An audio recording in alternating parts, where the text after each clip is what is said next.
The man who kept his money in a box. I first saw the man who kept his money in a box in the midst of the ravine of the Viamala. I interchanged a few words with him or with his wife at the hospice, at the top of the Splugen, and I became acquainted with him in the courtyard of Conradi's hotel at Chiavenna. It was, however, afterwards at Bellagio, on the Lake of Como, that acquaintance ripened into intimacy. A good many years have rolled by since then, and I believe this little episode in his life may be told without pain to the feelings of anyone. His name was. Let us for the present say that his name was Green. How he learned that my name was Robinson I do not know, but I remember well that he addressed me by my name at Chiavenna. To go back, however, for a moment to the Viamala. I had been staying for a few days at the Golden Eagle at Tussis, which, by the by, I hold to be the best small inn in all Switzerland, and its hostess to be, or to have been, certainly the prettiest landlady, and on the day of my departure southwards, I had walked on, into the Viamala, so that the diligence might pick me up in the gorge. This pass I regard as one of the grandest spots to which my wandering steps have ever carried me, and though I had already lingered about it for many hours, I now walked thither again to take my last farewell of its dark towering rocks, its narrow causeway and roaring river. Trusting to my friend the landlady to see that my luggage was duly packed upon the diligence. I need hardly say that my friend did not betray her trust. As one goes out from Switzerland towards Italy, the road through the Via Mala ascends somewhat steeply, and passengers by the diligence may walk from the inn at Tussis into the gorge, and make their way through the greater part of the ravine before the vehicle will overtake them. This, however, Mr. Green with his wife and daughter had omitted to do. When the diligence passed me in the defile, the horses trotting for a few yards over some level portion of the road, I saw a man's nose pressed close against the glass of the coupe window. I saw more of his nose than of any other part of his face, but yet I could perceive that his neck was twisted and his eye upturned, and that he was making a painful effort to look upwards to the summit of the rocks from his position inside the carriage. There was such a roar of wind and waters at the spot that it was not practicable to speak to him, but I beckoned with my finger and then pointed to the road, indicating that he should have walked. He understood me, though I did not at the moment understand his answering gesture. It was subsequently, when I knew somewhat of his habits, that he explained to me that on pointing to his open mouth, he had intended to signify that he would be afraid of sore throat in exposing himself to the air of that damp and narrow passage. I got up into the conductor's covered seat at the back of the diligence, and in this position encountered the drifting snow of the Splugen. I think it is coldest of all the passes. Near the top of the pass the diligence stops for a while, and it is here, if I remember, that the Austrian officials demand the travelers' passports. At least in those days they did so. These officials have now retreated behind the quadrilateral, soon, as we hope, to make a further retreat, and the district belongs to the Kingdom of United Italy. There is a place of refreshment or hospice here, into which we all went for a few moments, and I then saw that my friend with the weak throat was accompanied by two ladies. You should not have missed the Via Mala, I said to him, as he stood warming his toes at the huge covered stove. We miss everything, said the elder of the two ladies, who, however, was very much younger than the gentleman, and not very much older than her companion. I saw it beautifully, mamma, said the younger one, whereupon mamma gave her head a toss, and made up her mind, as I thought, to take some little vengeance before long upon her stepdaughter. I observed that Miss Green always called her stepmother mamma on the first approach of any stranger, so that the nature of the connection between them might be understood. And I observed also that the elder lady always gave her head a toss when she was so addressed. We don't mean to enjoy ourselves till we get down to the Lake of Como, said Mr. Green. As I looked at him cowering over the stove, and saw how oppressed he was with great coats and warm wrappings for his throat, I quite agreed with him that he had not begun to enjoy himself as yet. Then we all got into our places again, and I saw no more of the Greens till we were standing huddled together in the large courtyard of Conradi's hotel at Chiavenna. Chiavenna is the first Italian town which the tourist reaches by this route, and I know no town in the north of Italy which is so closely surrounded by beautiful scenery. The traveller as he falls down to it from the Splugin road is bewildered by the loveliness of the valleys, that is to say, if he so arranges that he can see them without pressing his nose against the glass of a coach window. And then from the town itself there are walks of 2, 3, and 4 hours, which I think are unsurpassed for wild and sometimes startling beauties. One gets into little valleys, green as emeralds, and surrounded on all sides by grey broken rocks, in which Italian Rasselasses might have lived in perfect bliss. And then again one comes upon distant views up the river courses, bounded far away by the spurs of the Alps, which are perfect, to which the fancy can add no additional charm. Conradi's hotel also is by no means bad, or was not in those days. For my part one am inclined to think that Italian hotels have received a worse name than they deserve. And I must profess that, looking merely to creature comforts, would much sooner stay a week at the Golden Key at Chiavenna than with mine host of the King's Head in the thriving commercial town of Muddleborough, on the borders of Yorkshire and Lancashire. I am always rather keen about my room in travelling, and having secured a chamber looking out upon the mountains, had returned to the courtyard to collect my baggage before Mr. Green had succeeded in realizing his position, or understanding that he had to take upon himself the duties of settling his family for the night in the hotel by which he was surrounded. When I descended he was stripping off the outermost of 3 great coats, and 4 waiters around him were beseeching him to tell them what accommodation he would require. Mr. Green was giving sundry very urgent instructions to the conductor respecting his boxes, but as these were given in English, I was not surprised to find that they were not accurately followed. The man, however, was much too courteous to say in any language that he did not understand every word that was said to him. Miss Green was standing apart, doing nothing. As she was only 18 years of age, it was of course her business to do nothing. And a very pretty little girl she was, by no means ignorant of her own beauty, and possessed of quite sufficient wit to enable her to make the most of it. Mr. Green was very leisurely in his proceedings, and the 4 waiters were almost reduced to despair. "I want 2 bedrooms, a dressing-room, and some dinner," he said at last, speaking very slowly, and in his own vernacular. I could not in the least assist him by translating it into Italian, for I did not speak a word of the language myself, but I suggested that the man would understand French. The waiter, however, had understood English. Waiters do understand all languages with a facility that is marvelous, and this one now suggested that Mrs. Green should follow him upstairs. Mrs. Green, however, would not move till she had seen that her boxes were all right, and as Mrs. Green was also a pretty woman, I found myself bound to apply myself to her assistance. "Oh, thank you," said she. "The people are so stupid that one can really do nothing with them. And as for Mr. Green, he is of no use at all. You see that box, the smaller one. I have £400 worth of jewellery in that, and therefore I am obliged to look after it." "Indeed," said I, rather startled at this amount of confidence on rather a short acquaintance. "In that case I do not wonder at your being careful. But is it not rather rash, perhaps? I know what you are going to say. Well, perhaps it is rash. But when you are going to foreign courts, what are you to do? If you have got those sort of things you must wear them." As I was not myself possessed of anything of that sort, and had no intention of going to any foreign court, I could not argue the matter with her.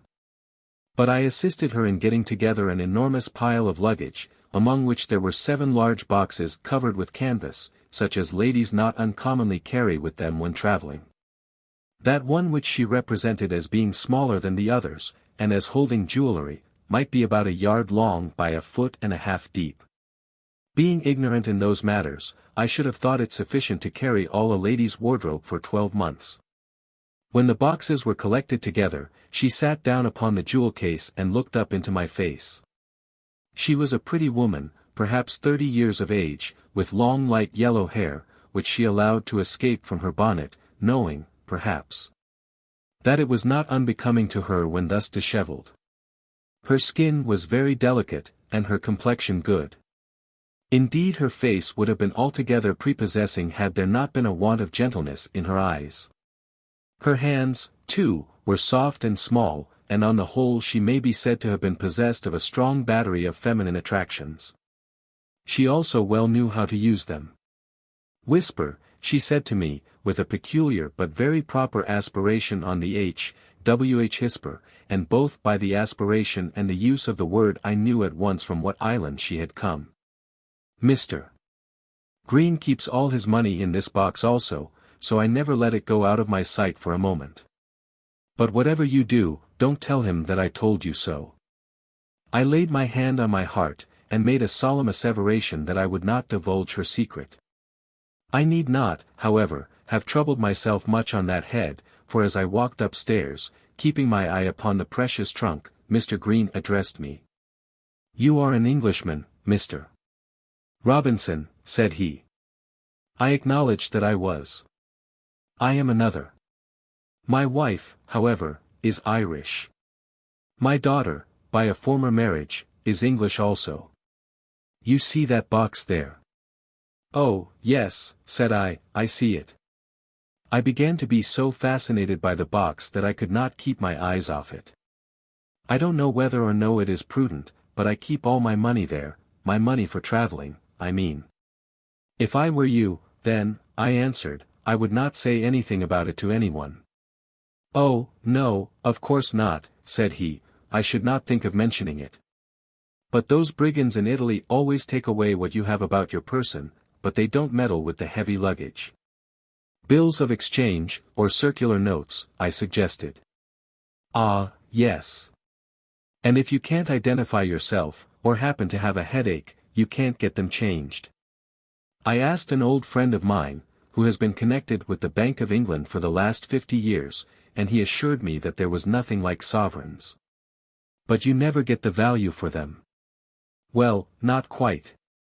One loses a franc, or a franc and a half.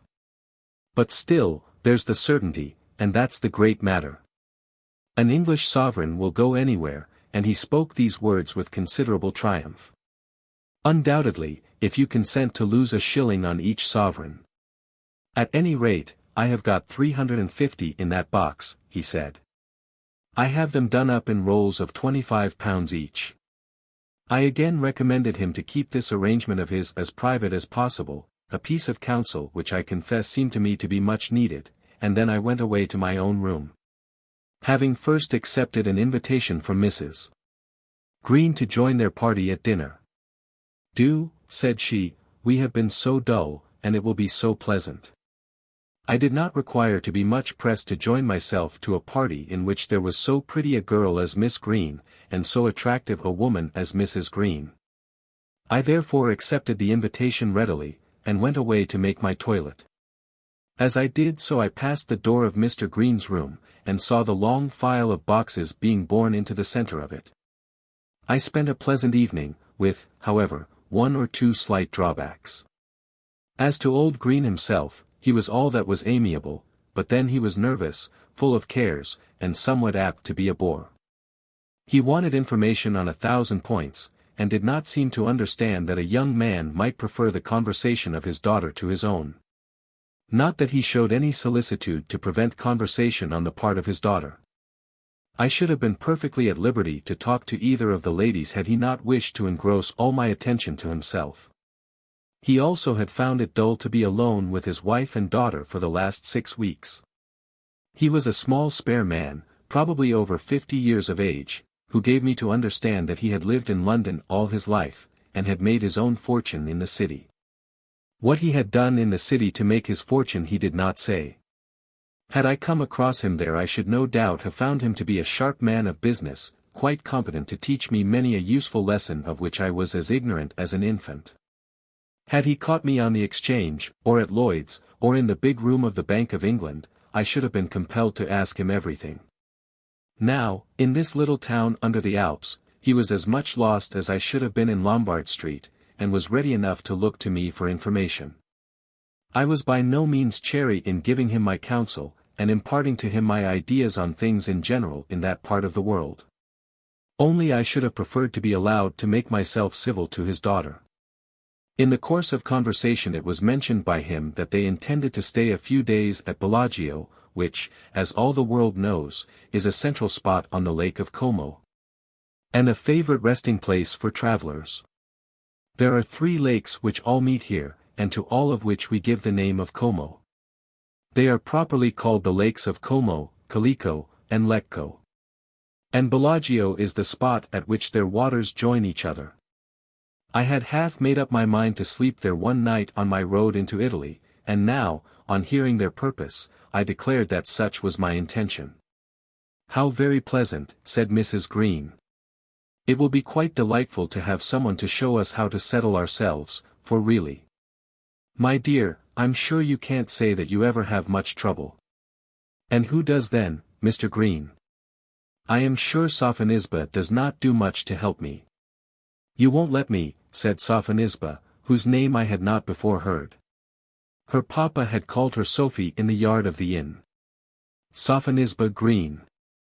Sophonisba Robinson did not sound so badly in my ears, and I confess that I had tried the names together. Her papa had mentioned to me that he had no other child, and had mentioned also that he had made his fortune. And then there was a little family contest as to the amount of traveling labor which fell to the lot of each of the party.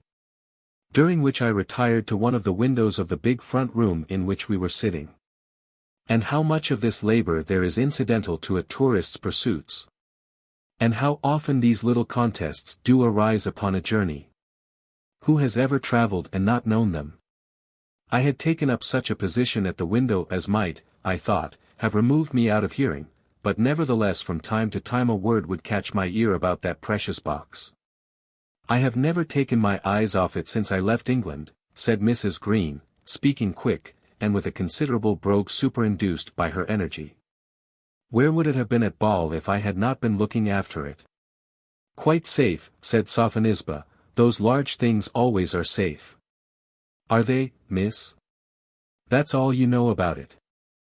I suppose your bonnet box was quite safe when I found it on the platform at, I forget the name of the place." "Friedrichshafen," said Sophonisba, with almost an unnecessary amount of Teutonic skill in her pronunciation. "Well, mamma, you have told me of that at least 20 times.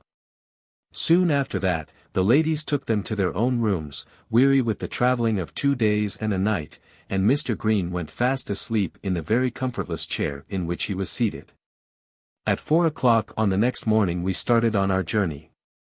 Early to bed, and early to rise, is the way to be healthy, and wealthy, and wise. We all know that lesson, and many of us believe in it, but if the lesson be true, the Italians ought to be the healthiest and wealthiest and wisest of all men and women. 3 or 4 o'clock seems to them quite a natural hour for commencing the day's work. Why we should have started from Chiavenna at 4 o'clock in order that we might be kept waiting for the boat an hour and a half on the little quay at Calico, I don't know, but such was our destiny. There we remained an hour and a half, Mrs. Green sitting pertinaciously on the one important box. She had designated it as being smaller than the others, and, as all the 7 were now ranged in a row, I had an opportunity of comparing them. It was something smaller, perhaps an inch less high, and an inch and a half shorter. She was a sharp woman, and observed my scrutiny. "I always know it," she said in a loud whisper, "by this little hole in the canvas," and she put her finger on a slight rent on one of the ends. As for Green, if one of those Italian brigands were to walk off with it on his shoulders, before his eyes, he wouldn't be the wiser. How helpless you men are, Mr. Robinson. It is well for us that we have women to look after us. But you have got no one to look after you, or perhaps you have left her behind? No, indeed. I'm all alone in the world as yet. But it's not my own fault. I have asked half a dozen. Now, Mr. Robinson. And in this way the time passed on the quay at Calico, till the boat came and took us away. I should have preferred to pass my time in making myself agreeable to the younger lady, but the younger lady stood aloof, turning up her nose, as I thought, at her mamma. I will not attempt to describe the scenery about Calico. The little town itself is one of the vilest places under the sun, having no accommodation for travelers, and being excessively unhealthy. But there is very little either north or south of the Alps, and, perhaps, I may add, very little elsewhere, to beat the beauty of the mountains which cluster round the head of the lake. When we had sat upon those boxes that hour and a half, we were taken on board the steamer, which had been lying off a little way from the shore, and then we commenced our journey. Of course there was a good deal of exertion and care necessary in getting the packages off from the shore onto the boat. And I observed that anyone with half an eye in his head might have seen that the mental anxiety expended on that one box which was marked by the small hole in the canvas far exceeded that which was extended to all the other 6 boxes. They deserved that it should be stolen, I said to myself, for being such fools. And then we went down to breakfast in the cabin. I suppose it must be safe, said Mrs. Green to me, ignoring the fact that the cabin waiter understood English, although she had just ordered some veal cutlets in that language. As safe as a church, I replied, not wishing to give much apparent importance to the subject. They can't carry it off here, said Mr. Green. But he was innocent of any attempt at a joke, and was looking at me with all his eyes.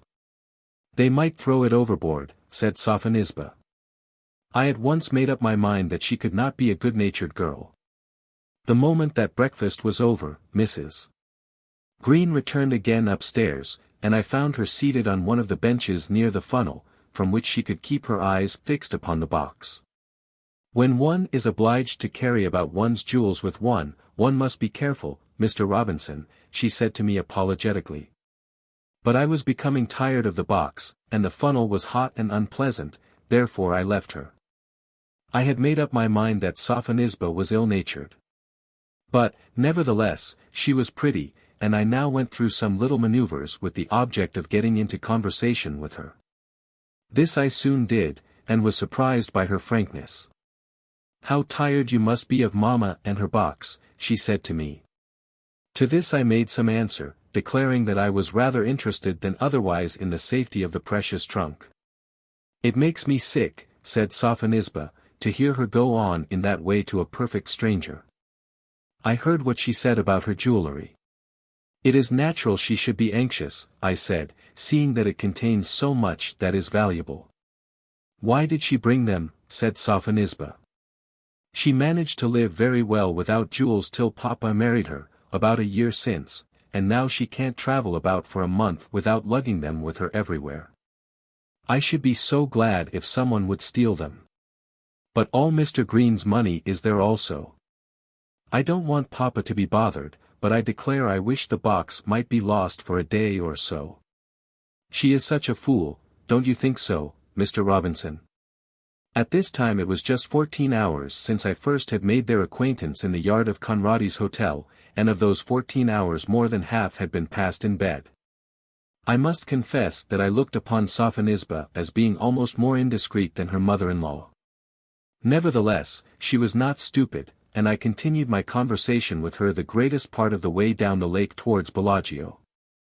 These steamers which run up and down the Lake of Como and the Lago Maggiore, put out their passengers at the towns on the banks of the water by means of small rowing boats.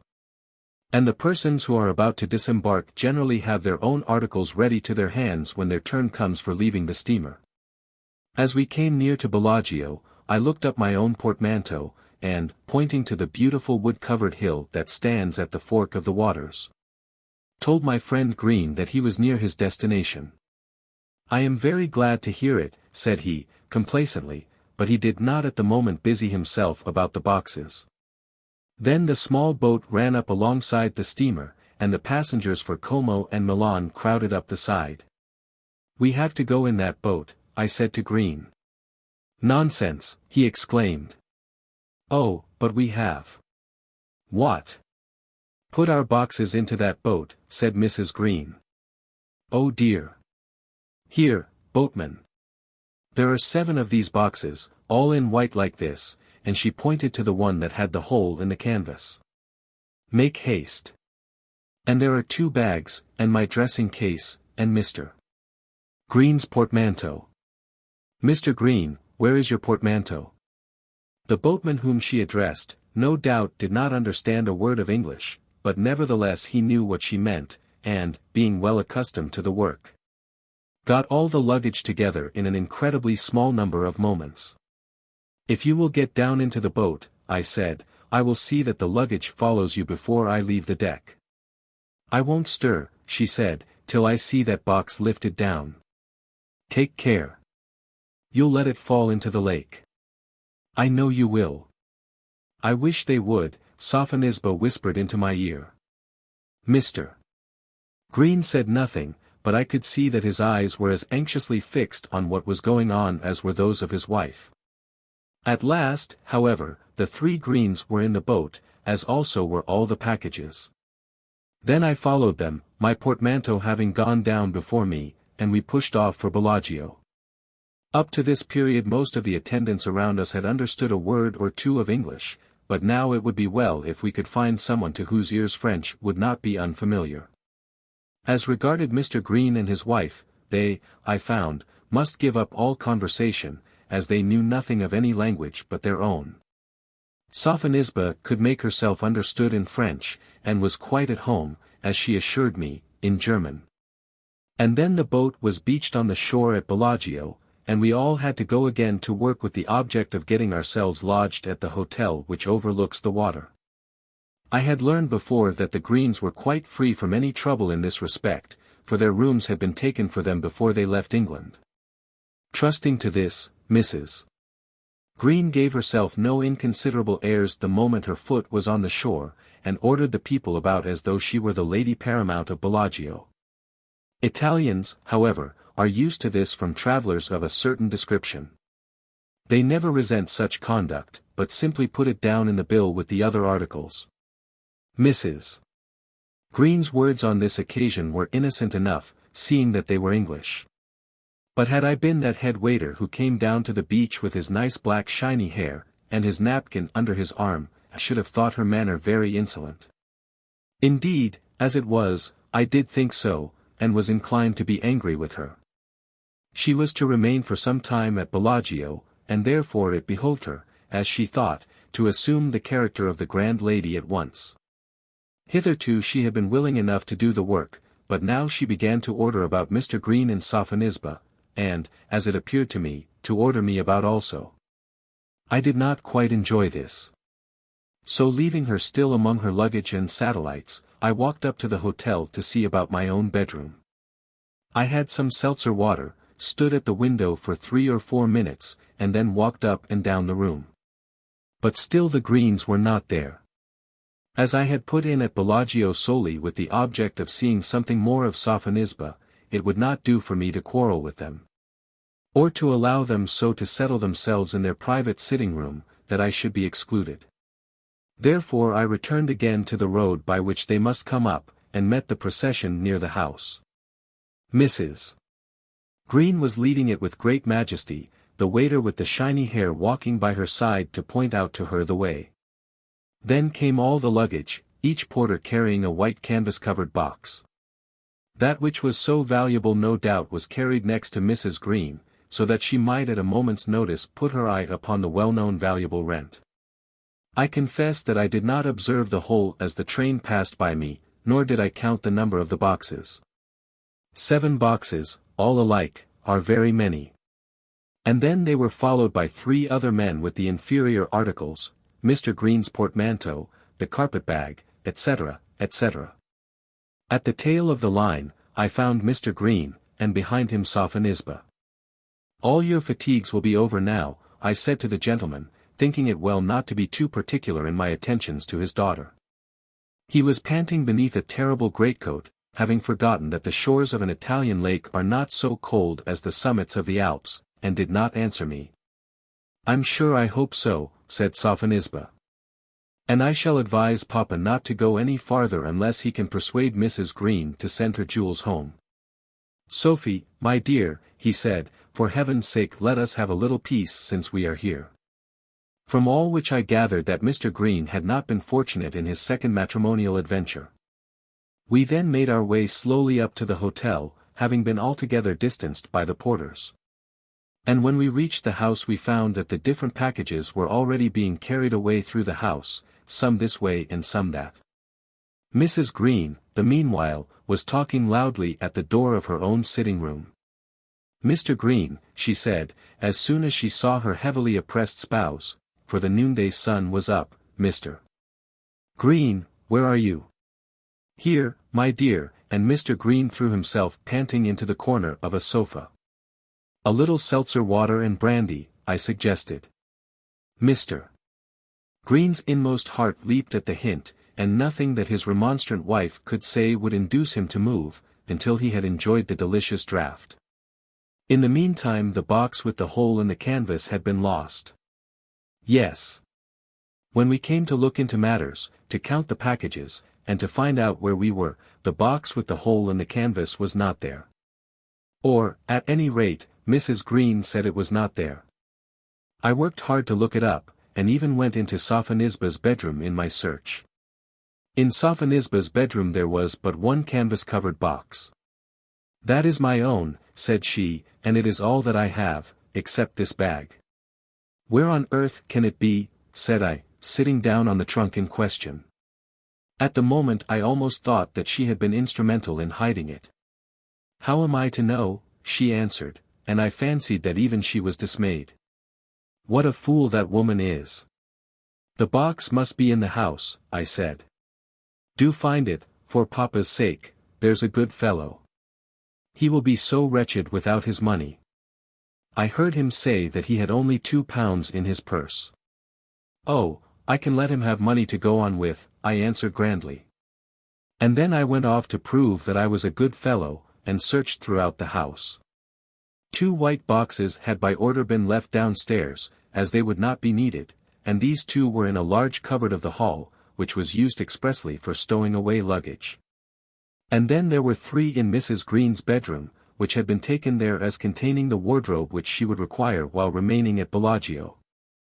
I searched every one of these myself to see if I could find the hole in the canvas. But the hole in the canvas was not there. And, let me count as I would, I could make out only 6. Now there certainly had been 7 on board the steamer, though I could not swear that I had seen the 7 put into the small boat. Mr. Green, said the lady standing in the middle of her remaining treasures, all of which were now open, you are worth nothing when traveling. Were you not behind? But Mr. Green's mind was full, and he did not answer. It has been stolen before your very eyes, she continued. Nonsense, mamma, said Sophonisba. If ever it came out of the steamer it certainly came into the house. I saw it out of the steamer, said Mrs. Green, and it certainly is not in the house. Mr. Robinson, may I trouble you to send for the police, at once, if you please, sir.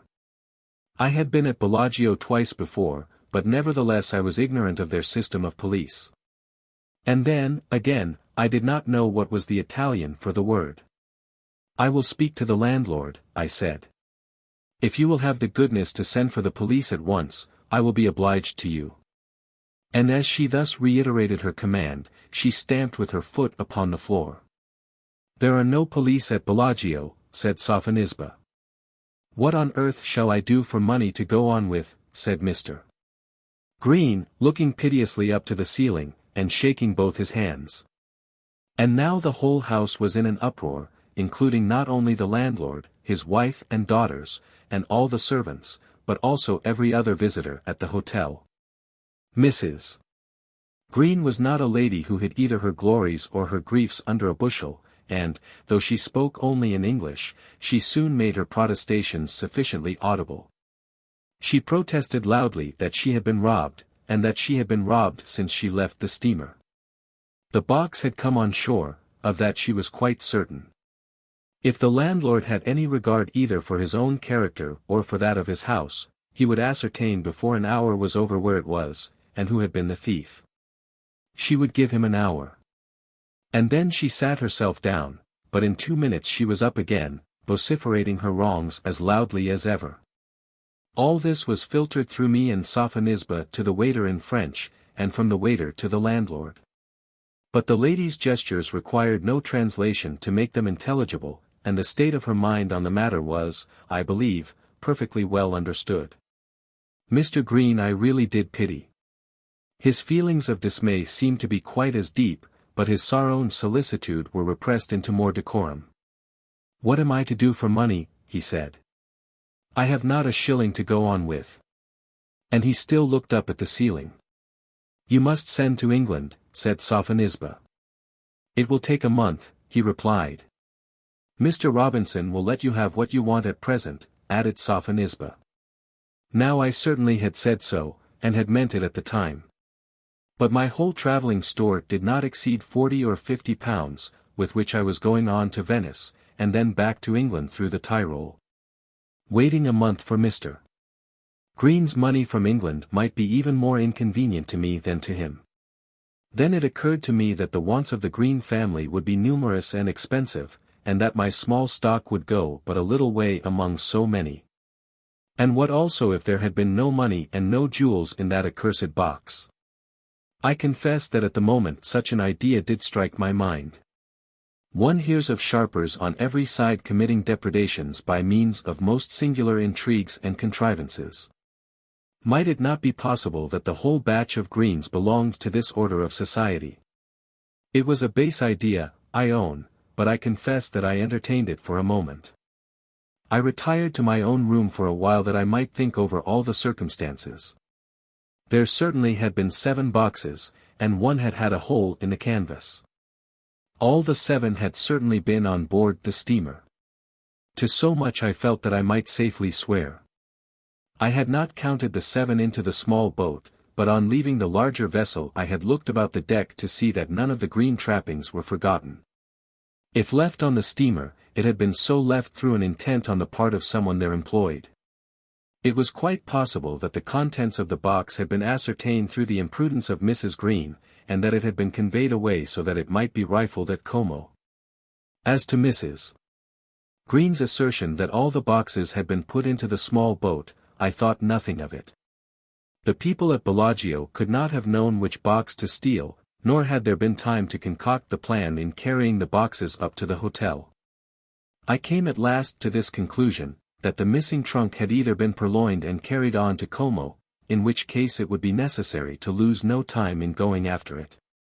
Or that it had been put out of sight in some uncommonly clever way, by the Greens themselves, as an excuse for borrowing as much money as they could raise and living without payment of their bills. With reference to the latter hypothesis, I declared to myself that Green did not look like a swindler, but as to Mrs. Green, I confess that I did not feel so confident in regard to her. Charity begins at home, so I proceeded to make myself comfortable in my room, feeling almost certain that I should not be able to leave Bellagio on the following morning. I had opened my portmanteau when I first arrived, leaving it open on the floor as is my wont. Some people are always being robbed, and are always locking up everything, while others wander safe over the world and never lock up anything. For myself, I never turn a key anywhere, and no one ever purloins from me even a handkerchief. Cantabit vacuous, and I am always sufficiently vacuous. Perhaps it is that I have not a handkerchief worth the stealing. It is your heavy-laden, suspicious, maladroit Greens that the thieves attack. I now found out that the accommodating Boots, who already knew my ways, had taken my travelling gear into a dark recess which was intended to do for a dressing-room, and had there spread my portmanteau open upon some table or stool in the corner. It was a convenient arrangement, and there I left it during the whole period of my sojourn. Mrs. Green had given the landlord an hour to find the box, and during that time the landlord, the landlady, their 3 daughters, and all the servants in the house certainly did exert themselves to the utmost. Half a dozen times they came to my door, but I was luxuriating in a washing tub, making up for that 4 o'clock start from Chiavenna. I assured them, however, that the box was not there, and so the search passed by. At the end of the hour I went back to the Greens according to promise, having resolved that someone must be sent on to Como to look after the missing article. There was no necessity to knock at their sitting-room door, for it was wide open. I walked in, and found Mrs. Green still engaged in attacking the landlord, while all the porters who had carried the luggage up to the house were standing round. Her voice was loud above the others, but, luckily for them all, she was speaking English. The landlord, I saw, was becoming sulky. He spoke in Italian, and we none of us understood him, but I gathered that he was declining to do anything further. The box, he was certain, had never come out of the steamer. The boots stood by interpreting into French, and, acting as second interpreter, I put it into English. Mr. Green, who was seated on the sofa, groaned audibly, but said nothing. Sophonisba, who was sitting by him, beat upon the floor with both her feet. "Do you hear, Mr. Green?" said she, turning to him. "Do you mean to allow that vast amount of property to be lost without an effort? Are you prepared to replace my jewels?" "Her jewels," said Sophonisba, looking up into my face. "Papa had to pay the bill for every stitch she had when he married her." These last words were so spoken as to be audible only by me, but her first exclamation was loud enough. Were they people for whom it would be worth my while to delay my journey, and put myself to serious inconvenience with reference to money? A few minutes afterwards I found myself with Green on the terrace before the house. "What ought I to do?" said he. "Go to Como," said I, "and look after your box. I will remain here and go on board the return steamer. It may perhaps be there. But I can't speak a word of Italian," said he. "Take the boots," said I. "But I can't speak a word of French." And then it ended in my undertaking to go to Como. I swear that the thought struck me that I might as well take my portmanteau with me, and cut and run when I got there. The Greens were nothing to me. I did not, however, do this. I made the poor man a promise, and I kept it. I took merely a dressing bag, for I knew that I must sleep at Como. And, thus resolving to disarrange all my plans, I started. I was in the midst of beautiful scenery, but I found it quite impossible to draw any enjoyment from it. From that or from anything around me. My whole mind was given up to anathemas against this odious box, as to which I had undoubtedly heavy cause of complaint. What was the box to me? I went to Como by the afternoon steamer, and spent a long dreary evening down on the steamboat quays searching everywhere, and searching in vain. The boat by which we had left Calico had gone back to Calico, but the people swore that nothing had been left on board it. It was just possible that such a box might have gone on to Milan with the luggage of other passengers. I slept at Como, and on the following morning I went on to Milan. There was no trace of the box to be found in that city. I went round to every hotel and travelling office, but could hear nothing of it. Parties had gone to Venice, and Florence, and Bologna, and any of them might have taken the box. No one, however, remembered it. And I returned back to Como, and thence to Bellagio, reaching the latter place at 9 in the evening, disappointed, weary, and cross. "Has Monsieur found the accursed trunk?" said the Bellagio boots, meeting me on the quay. "In the name of the, no. Has it not turned up here?" "Monsieur," said the boots, "we shall all be mad soon. The poor master, he is mad already." And then I went up to the house. "My jewels," shouted Mrs. Green, rushing to me with her arms stretched out as soon as she heard my step in the corridor. I am sure that she would have embraced me had I found the box. I had not, however, earned any such reward. "I can hear nothing of the box either at Como or Milan," I said. "Then what on earth am I to do for my money?" said Mr. Green. I had had neither dinner nor supper, but the elder Greens did not care for that. Mr. Green sat silent in despair, and Mrs. Green stormed about the room in her anger. "I am afraid you are very tired," said Sophonisba. "I am tired, and hungry, and thirsty," said I. I was beginning to get angry, and to think myself ill-used. And that idea as to a family of swindlers became strong again. Green had borrowed 10 Napoleons from me before I started for Como, and I had spent above 4 in my fruitless journey to that place in Milan. I was beginning to fear that my whole purpose as to Venice and the Tyrol would be destroyed, and I had promised to meet friends at Innsbruck, who were very much preferable to the Greens. As events turned out, I did meet them. Had I failed in this, the present Mrs. Robinson would not have been sitting opposite to me. I went to my room and dressed myself, and then Sophonisba presided over the tea table for me. "What are we to do?" she asked me in a confidential whisper. "Wait for money from England." "But they will think we are all sharpers," she said, and upon my word I do not wonder at it from the way in which that woman goes on. She then leaned forward, resting her elbow on the table and her face on her hand, and told me a long history of all their family discomforts. Her papa was a very good sort of man, only he had been made a fool of by that intriguing woman, who had been left without a sixpence with which to bless herself. And now they had nothing but quarrels and misery. Papa did not always got the worst of it, Papa could rouse himself sometimes, only now he was beaten down and cowed by the loss of his money. This whispering confidence was very nice in its way, seeing that Sophonisba was a pretty girl, but the whole matter seemed to be full of suspicion. "If they did not want to take you in one way, they did in another," said the present Mrs. Robinson, when I told the story to her at Innsbruck. I beg that it may be understood that at the time of my meeting the Greens I was not engaged to the present Mrs. Robinson, and was open to make any matrimonial engagement that might have been pleasing to me. On the next morning, after breakfast, we held a council of war. I had been informed that Mr. Green had made a fortune, and was justified in presuming him to be a rich man. It seemed to me, therefore, that his course was easy. Let him wait at Bellagio for more money, and when he returned home, let him buy Mrs. Green more jewels. A poor man always presumes that a rich man is indifferent about his money.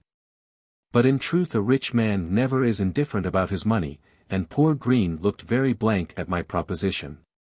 "Do you mean to say that it's gone forever?" he asked. "I'll not leave the country without knowing more about it," said Mrs. Green. "It certainly is very odd," said Sophonisba. Even Sophonisba seemed to think that I was too offhand.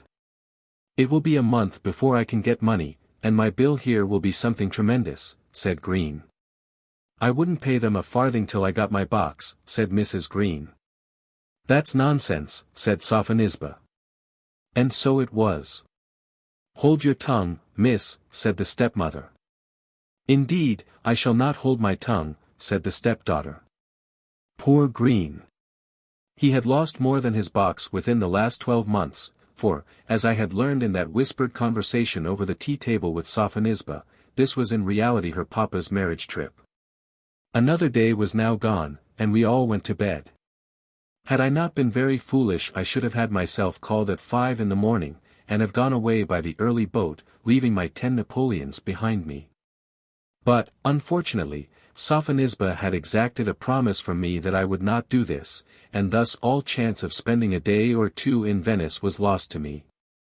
Moreover, I was thoroughly fatigued, and almost glad of any excuse which would allow me to lie in bed on the following morning.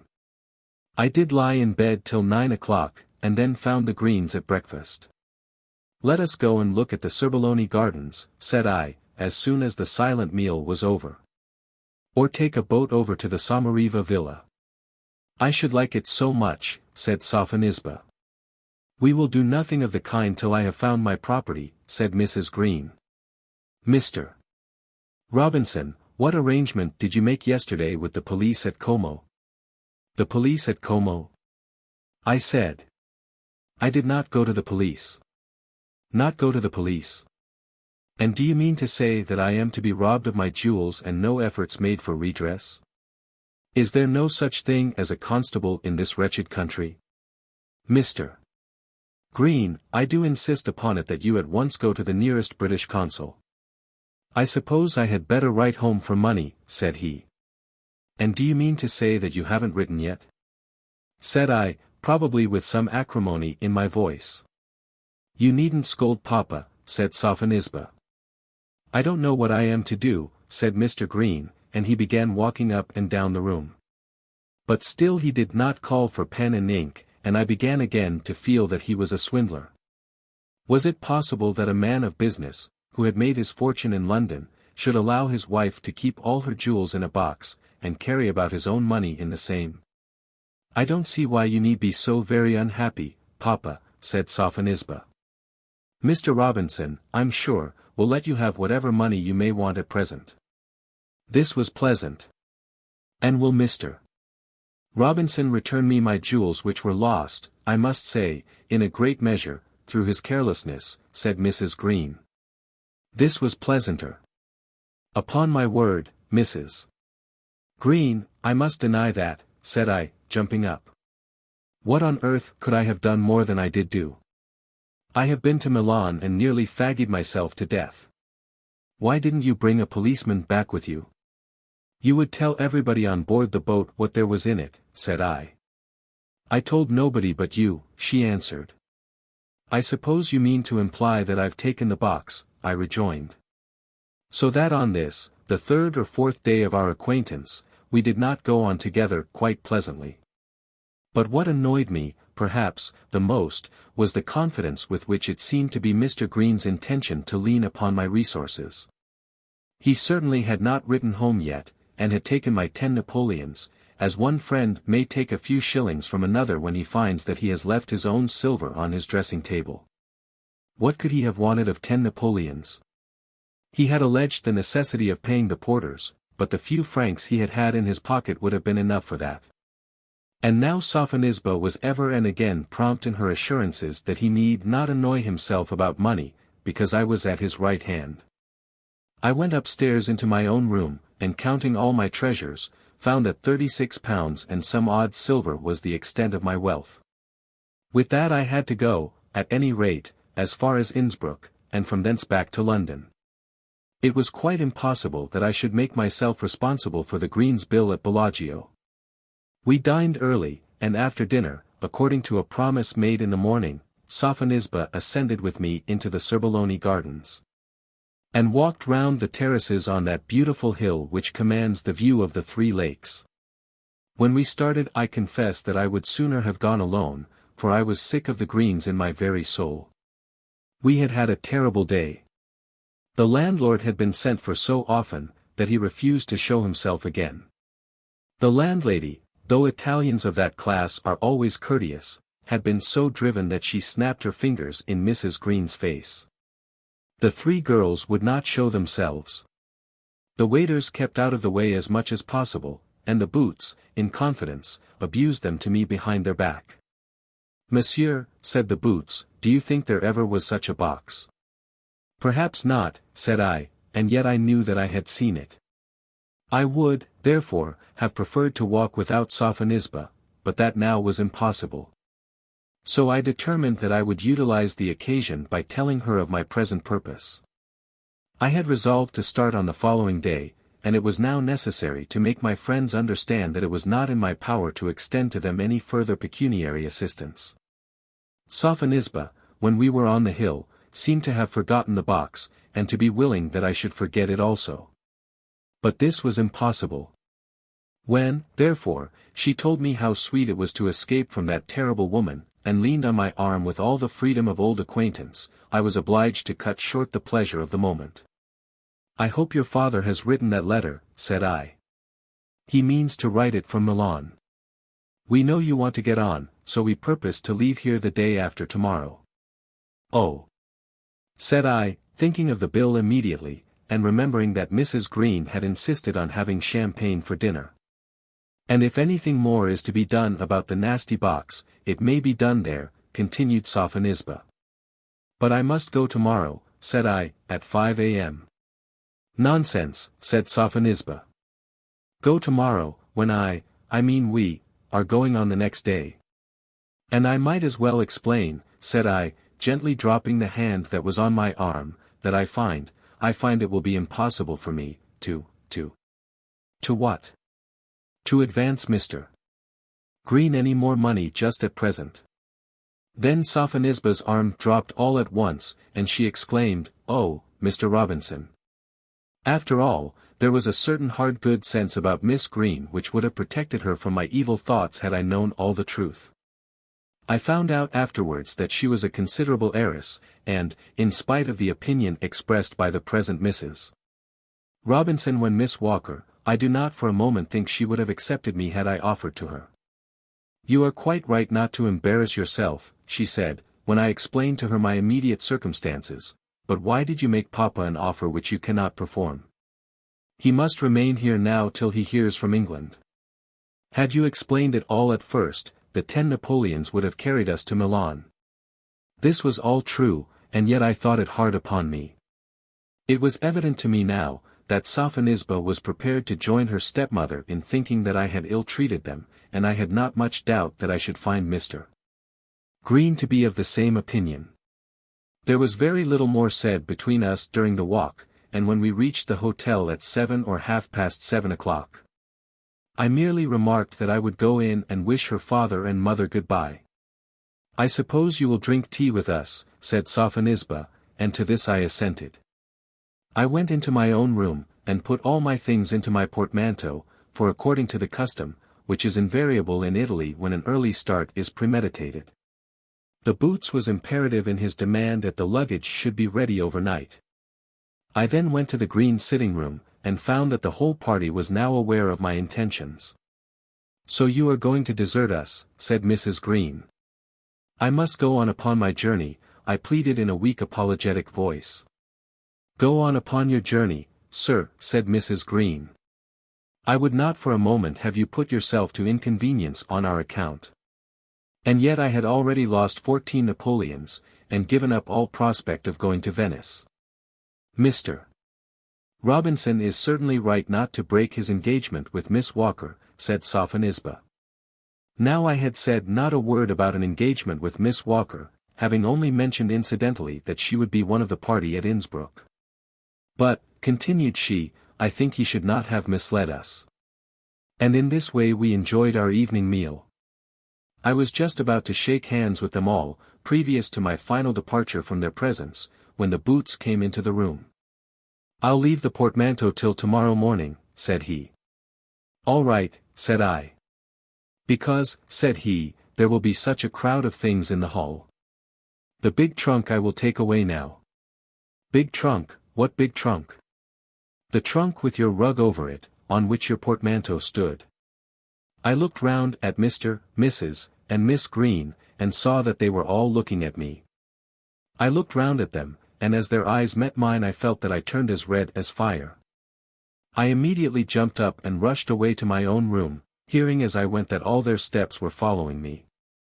I rushed to the inner recess, pulled down the portmanteau, which still remained in its old place, tore away my own carpet rug which covered the support beneath it.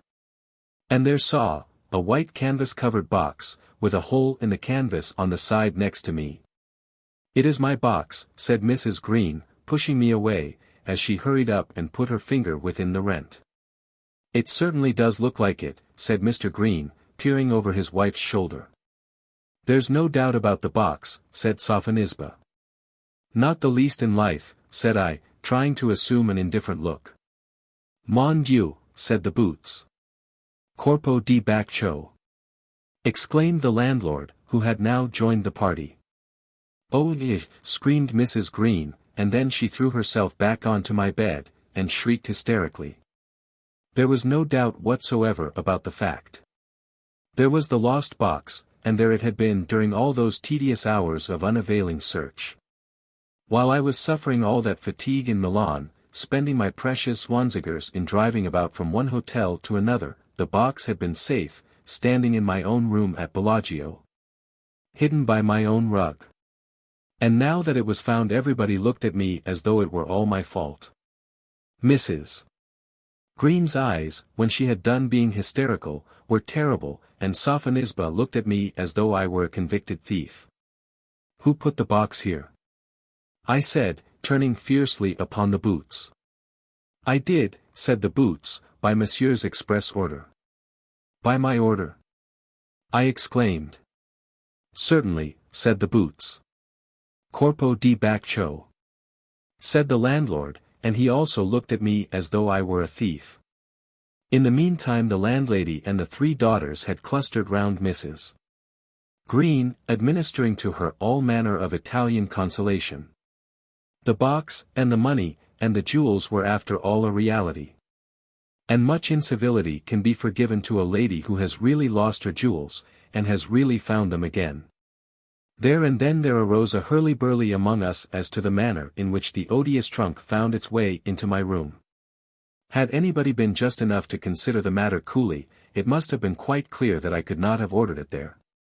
When I entered the hotel, the boxes were already being lugged about, and I had spoken a word to no one concerning them.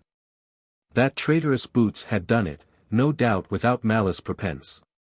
But he had done it. And now that the Greens were once more known as moneyed people, he turned upon me, and told me to my face, that I had desired that box to be taken to my own room as part of my own luggage. "My dear," said Mr. Green, turning to his wife, "you should never mention the contents of your luggage to anyone." "I never will again," said Mrs. Green, with a mock repentant air, "but I really thought." "One never can be sure of sharpers," said Mr. Green. "That's true," said Mrs. Green. "After all, it may have been accidental," said Sophonisba, on hearing which good-natured surmise both Papa and Mamma Green shook their suspicious heads. I was resolved to say nothing then. It was all but impossible that they should really think that I had intended to steal their box. Nor, if they did think so, would it have become me to vindicate myself before the landlord and all his servants. I stood by therefore in silence, while two of the men raised the trunk, and joined the procession which followed it as it was carried out of my room into that of the legitimate owner.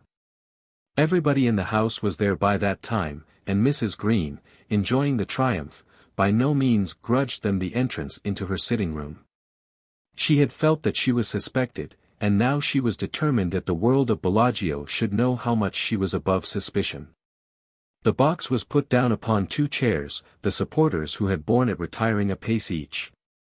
Mrs. Green then advanced proudly with the selected key, and Mr. Green stood by at her right shoulder, ready to receive his portion of the hidden treasure. Sophonisba was now indifferent, and threw herself on the sofa, while I walked up and down the room thoughtfully, meditating what words I should say when I took my last farewell of the Greens. But as I walked I could see what occurred. Mrs. Green opened the box, and displayed to view the ample folds of a huge yellow woolen dressing gown. I could fancy that she would not willingly have exhibited this article of her toilet, had she not felt that its existence would speedily be merged in the presence of the glories which were to follow. This had merely been the padding at the top of the box. Under that lay a long papier-mâché case, and in that were all her treasures. "Ah, they are safe," she said, opening the lid and looking upon her tawdry pearls and carbuncles. Mr. Green, in the meantime, well knowing the passage for his hand, had dived down to the very bottom of the box, and seized hold of a small canvas bag. "It is here," said he, dragging it up, "and as far as I can tell, as yet, the knot has not been untied." Whereupon he sat himself down by Sophonisba, and imploring her to assist him in holding them, began to count his rolls. "They are all right," said he, and he wiped the perspiration from his brow. I had not yet made up my mind in what manner I might best utter my last words among them so as to maintain the dignity of my character, and now I was standing over against Mr. Green with my arms folded on my breast. I had on my face a frown of displeasure, which I am able to assume upon occasions, but I had not yet determined what words I would use. After all, perhaps, it might be as well that I should leave them without any last words. "Green, my dear," said the lady, "pay the gentleman his 10 Napoleons." "Oh yes, certainly," whereupon Mr. Green undid one of the rolls and extracted 8 sovereigns. "I believe that will make it right, sir," said he, handing them to me. I took the gold, slipped it with an indifferent air into my waistcoat pocket, and then refolded my arms across my breast. "Papa," said Sophonisba, in a very audible whisper, "Mr. Robinson went for you to Como." "Indeed, I believe he says he went to Milan." "Do not let that be mentioned," said I. "By all means pay him his expenses," said Mrs. Green. "I would not owe him anything for worlds." "He should be paid," said Sophonisba. "Oh, certainly," said Mr. Green. And he at once extracted another sovereign, and tendered it to me in the face of the assembled multitude. This was too much. "Mr. Green," said I intended to be of service to you when I went to Milan, and you are very welcome to the benefit of my intentions. The expense of that journey, whatever may be its amount, is my own affair. And I remained standing with my closed arms. "We will be under no obligation to him," said Mrs. Green. "And I shall insist on his taking the money." "The servant will put it on his dressing table," said Sophonisba. And she handed the sovereign to the boots, giving him instructions. "Keep it yourself, Antonio," I said. Whereupon the man chucked it to the ceiling with his thumb, caught it as it fell, and with a well-satisfied air, dropped it into the recesses of his pocket. The heir of the Greens was also well satisfied, for they felt that they had paid me in full for all my services. And now, with many obsequious bows and assurances of deep respect, the landlord and his family withdrew from the room. Was there anything else they could do for Mrs. Green? Mrs. Green was all affability. She had shown her jewels to the girls, and allowed them to express their admiration in pretty Italian superlatives. There was nothing else she wanted tonight. She was very happy and liked Bellagio. She would stay yet a week, and would make herself quite happy. And, though none of them understood a word that the other said, each understood that things were now rose-colored, and so with scrapings, bows, and grinning smiles. The landlord and all his myrmidons withdrew. Mr. Green was still counting his money, sovereign by sovereign, and I was still standing with my folded arms upon my bosom. "I believe I may now go," said I. "Good night," said Mrs. Green. "Adieu," said Sophonisba. "I have the pleasure of wishing you goodbye," said Mr. Green. And then I walked out of the room.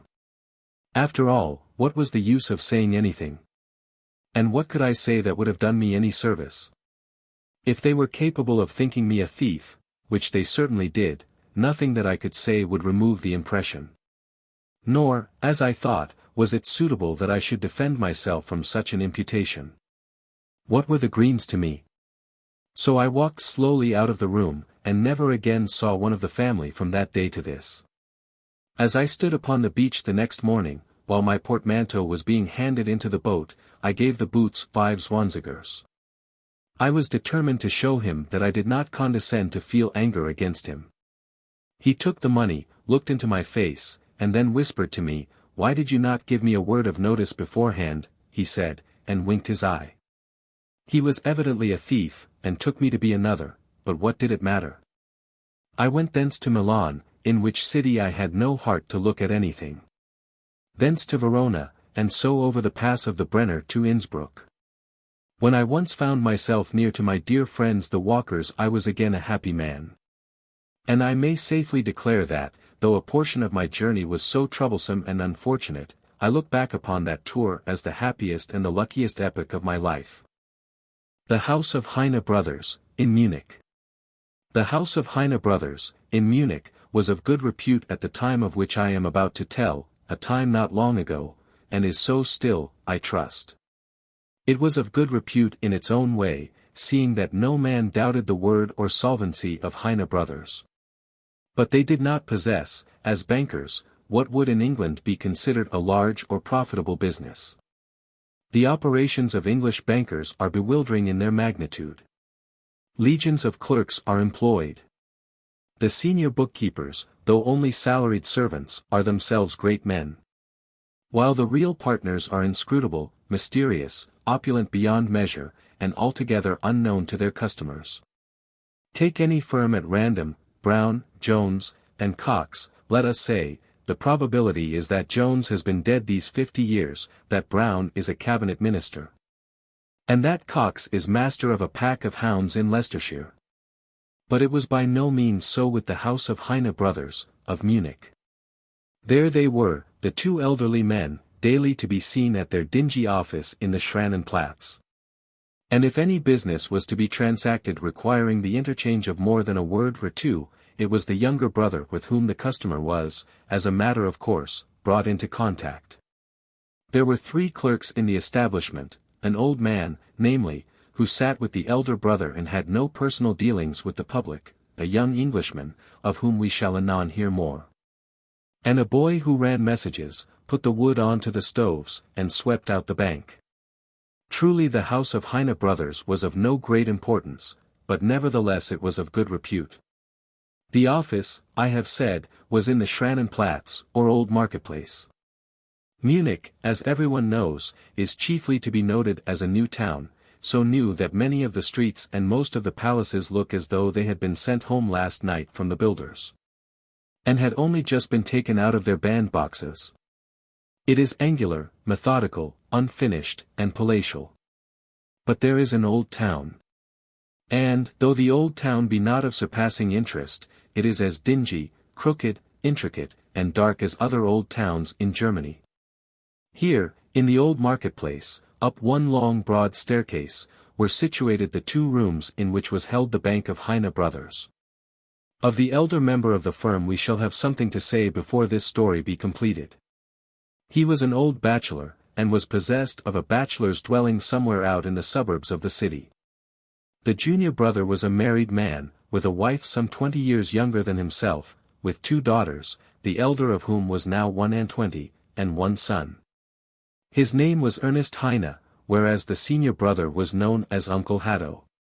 Ernest Heine and his wife inhabited a portion of one of those new palatial residences at the further end of the Ludwigstrasse. But not because they thus lived must it be considered that they were palatial people.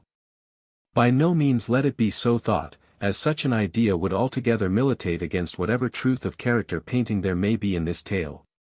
They were not palatial people, but the very reverse, living in homely guise, pursuing homely duties, and satisfied with homely pleasures. Up 2 pairs of stairs, however, in that street of palaces, they lived, having there a commodious suite of large rooms, furnished, after the manner of the Germans, somewhat gaudily as regarded their best salon, and with somewhat meagre comfort as regarded their other rooms. But, whether in respect of that which was meagre, or whether in respect of that which was gaudy, they were as well off as their neighbors. And this, as I take it, is the point of excellence which is desirable. Ernest Heine was at this time over 60, his wife was past 40. And his eldest daughter, as I have said, was 21 years of age. His second child, also a girl, was 6 years younger. And their third child, a boy, had not been born till another similar interval had elapsed. He was named Hatto after his uncle, and the 2 girls had been christened Isa and Agnes. Such, in number and mode of life, was the family of the Heines. We English folk are apt to imagine that we are nearer akin to Germans than to our other continental neighbors. This may be so in blood, but, nevertheless, the difference in manners is so striking, that it could hardly be enhanced.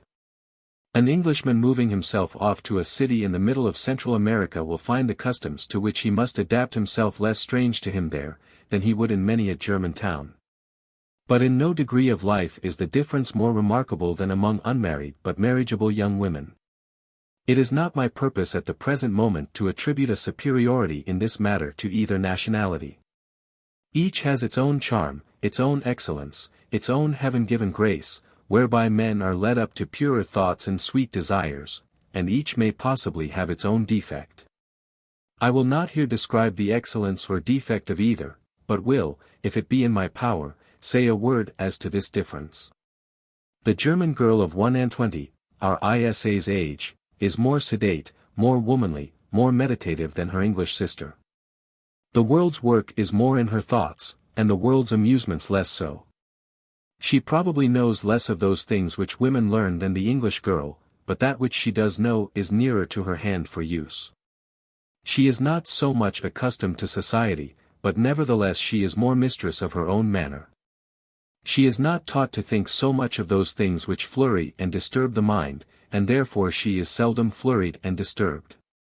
To both of them, love, the idea of love, must be the thought of all the most absorbing, for is it not fated for them that the joys and sorrows of their future life must depend upon it? But the idea of the German girl is the more realistic, and the less romantic. Poetry and fiction she may have read, though of the latter sparingly. But they will not have imbued her with that hope for some transcendental paradise of affection which so often fills and exalts the hearts of our daughters here at home.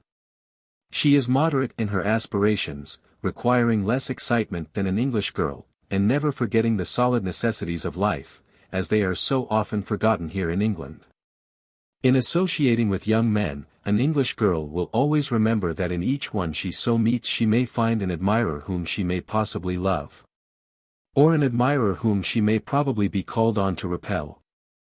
She is ever conscious of the fact of this position, and a romance is thus engendered which, if it may at times be dangerous, is at any rate always charming. But the German girl, in her simplicity, has no such consciousness. As you and I, my reader, might probably become dear friends were we to meet and know each other. So may the German girl learn to love the fair-haired youth with whom chance has for a time associated her. But to her mind there occurs no suggestive reason why it should be so, no probability that the youth may regard her in such light, because that chance has come to pass. She can therefore give him her hand without trepidation, and talk with him for half an hour, when called on to do so, as calmly as she might do with his sister. Such a one was Isa Heine at the time of which I am writing. We English, in our passion for daily excitement, might call her phlegmatic, but we should call her so unjustly. Life to her was a serious matter, of which the daily duties and daily wants were sufficient to occupy her thoughts. She was her mother's companion, the instructress of both her brother and her sister, and the charm of her father's vacant hours. With such calls upon her time, and so many realities around her, her imagination did not teach her to look for joys beyond those of her present life and home. When love and marriage should come to her, as come they probably might, she would endeavor to attune herself to a new happiness and a new sphere of duties. In the meantime she was contented to keep her mother's accounts, and look after her brother and sister up 2 pair of stairs in the Ludwigstrasse. But change would certainly come, we may prophesy. For Isa Heine was a beautiful girl, tall and graceful, comely to the eye, and fit in every way to be loved and cherished as the partner of a man's home. I have said that an English clerk made a part of that small establishment in the dingy banking office in the Schrannenplatz, and I must say a word or two of Herbert Onslow. In his early career he had not been fortunate. His father, with means sufficiently moderate, and with a family more than sufficiently large, had sent him to a public school at which he had been very idle, and then to one of the universities, at which he had run into debt, and had therefore left without a degree. When this occurred, a family council of war had been held among the Onslows, and it was decided that Herbert should be sent off to the banking house of Heinz, at Munich. There being a cousinship between the families, and some existing connections of business. It was, therefore, so settled. And Herbert, willing enough to see the world, as he considered he should do by going to Munich, started for his German home, with injunctions, very tender from his mother, and very solemn from his aggrieved father. But there was nothing bad at the heart about young Onslow, and if the solemn father had well considered it, he might perhaps have felt that those debts at Cambridge reflected more fault on him than on his son. When Herbert arrived at Munich, his cousins, the Heines, far-away cousins though they were, behaved kindly to him. They established him at first in lodgings, where he was boarded with many others, having heard somewhat of his early youth. But when Madame Heine, at the end of 12 months, perceived that he was punctual at the bank, and that his allowances, which, though moderate in England, were handsome in Munich, carried him on without debt, she opened her motherly arms and suggested to his mother and to himself, that he should live with them. In this way he also was domiciled up 2 pairs of stairs in the palatial residence in the Ludwigstrasse. But all this happened long ago. Isa Heine had been only 17 when her cousin had first come to Munich, and had made acquaintance with him rather as a child than as a woman. And when, as she ripened into womanhood, this young man came more closely among them, it did not strike her that the change would affect her more powerfully than it would the others. Her uncle and father, she knew, had approved of Herbert at the bank, and Herbert had shown that he could be steady. Therefore he was to be taken into their family, paying his annual subsidy, instead of being left with strangers at the boarding-house. All this was very simple to her. She assisted in mending his linen, as she did her father's, she visited his room daily, as she visited all the others. She took notice of his likings and dislikings as touching their table arrangements, but by no means such notice as she did of her father's. And without any flutter, Inwardly in her imagination or outwardly as regarded the world, she made him one of the family. So things went on for a year, nay, so things went on for 2 years with her, after Herbert Onslow had come to the Ludwigstrasse. But the matter had been regarded in a very different light by Herbert himself. When the proposition had been made to him, his first idea had been that so close a connection with a girl so very pretty would be delightful. He had blushed as he had given in his adhesion. But Madame Heine, when she saw the blush, had attributed it to anything but the true cause. When Isa had asked him as to his wants and wishes, he had blushed again, but she had been as ignorant as her mother. The father had merely stipulated that, as the young Englishman paid for his board, he should have the full value of his money, so that Isa and Agnes gave up their pretty front room, going into one that was inferior, and Hatto was put to sleep in the little closet that had been Papa's own peculiar property. But nobody complained of this, for it was understood that the money was of service. For the first year Herbert found that nothing especial happened. He always fancied that he was in love with Isa, and wrote some poetry about her. But the poetry was in English, and Isa could not read it, even had he dared to show it to her. During the second year he went home to England for 3 months, and by confessing a passion to one of his sisters, really brought himself to feel one. He returned to Munich resolved to tell Isa that the possibility of his remaining there depended upon her acceptance of his heart. But for months he did not find himself able to put his resolution in force. She was so sedate, so womanly, so attentive as regarded cousinly friendship, and so cold as regarded everything else, that he did not know how to speak to her. With an English girl whom he had met 3 times at a ball, he might have been much more able to make progress. He was alone with Isa frequently, for neither father, mother, nor Isa herself objected to such communion. But yet things so went between them that he could not take her by the hand and tell her that he loved her. And thus the 3rd year of his life in Munich, and the 2nd of his residence in the Ludwigstrasse, went by him. So the years went by, and Isa was now past 20. To Herbert, in his reveries, it seemed as though life, and the joys of life, were slipping away from him. But no such feeling disturbed any of the Heines. Life, of course, was slipping away. But then is it not the destiny of man that life should slip away? Their wants were all satisfied, and for them, that, together with their close family affection, was happiness enough. At last, however, Herbert so spoke, or so looked, that both Isa and her mother that his heart was touched. He still declared to himself that he had made no sign, and that he was an oaf, an ass, a coward, in that he had not done so. But he had made some sign, and the sign had been read. There was no secret, no necessity for a secret on the subject between the mother and daughter, but yet it was not spoken of all at once. There was some little increase of caution between them as Herbert's name was mentioned, so that gradually each knew what the other thought, but for weeks, that was all. Then at last the mother spoke out. Isa, she said, I think that Herbert Onslow is becoming attached to you. He has never said so, Mamma. No, I am sure he has not. Had he done so, you would have told me. Nevertheless, is it not true? Well, Mamma, I cannot say. It may be so. Such an idea has occurred to me, but I have abandoned it as needless. If he has anything to say he will say it. And if he were to speak, how should you answer him? I should take time to think. I do not at all know what means he has for a separate establishment. Then the subject was dropped between them for that time, and Isa, in her communications with her cousin, was somewhat more reserved than she had been. Isa, are you in love with Herbert? Agnes asked her, as they were together in their room one night.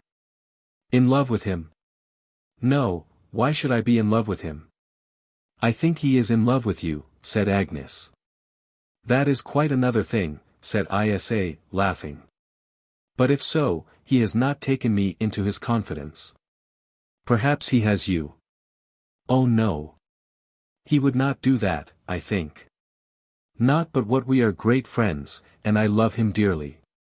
Would it not be nice for you and him to be betrothed? That depends on many things, my dear. Oh yes, I know. Perhaps he has not got money enough.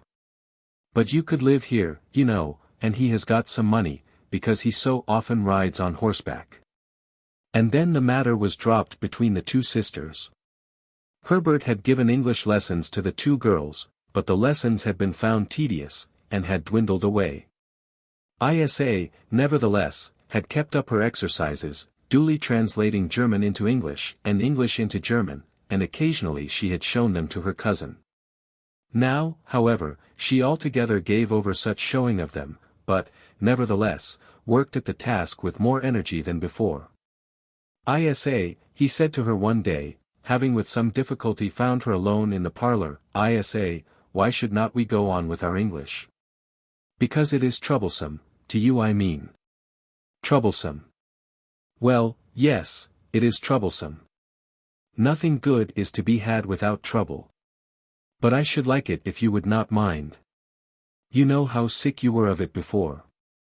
Besides, I shall never be able to speak it. I shall not get sick of it now, Isa. Oh yes you would, in 2 days. And I want you to speak it. I desire it especially. Why especially? Asked Isa.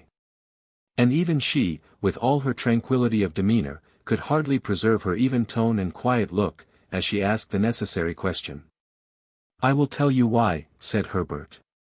And as he spoke, he got up from his seat, and took a step or two over towards her, where she was sitting near the window. Isa, as she saw him, still continued her work, and strove hard to give to the stitches all that attention which they required. I will tell you why I would wish you to talk my language.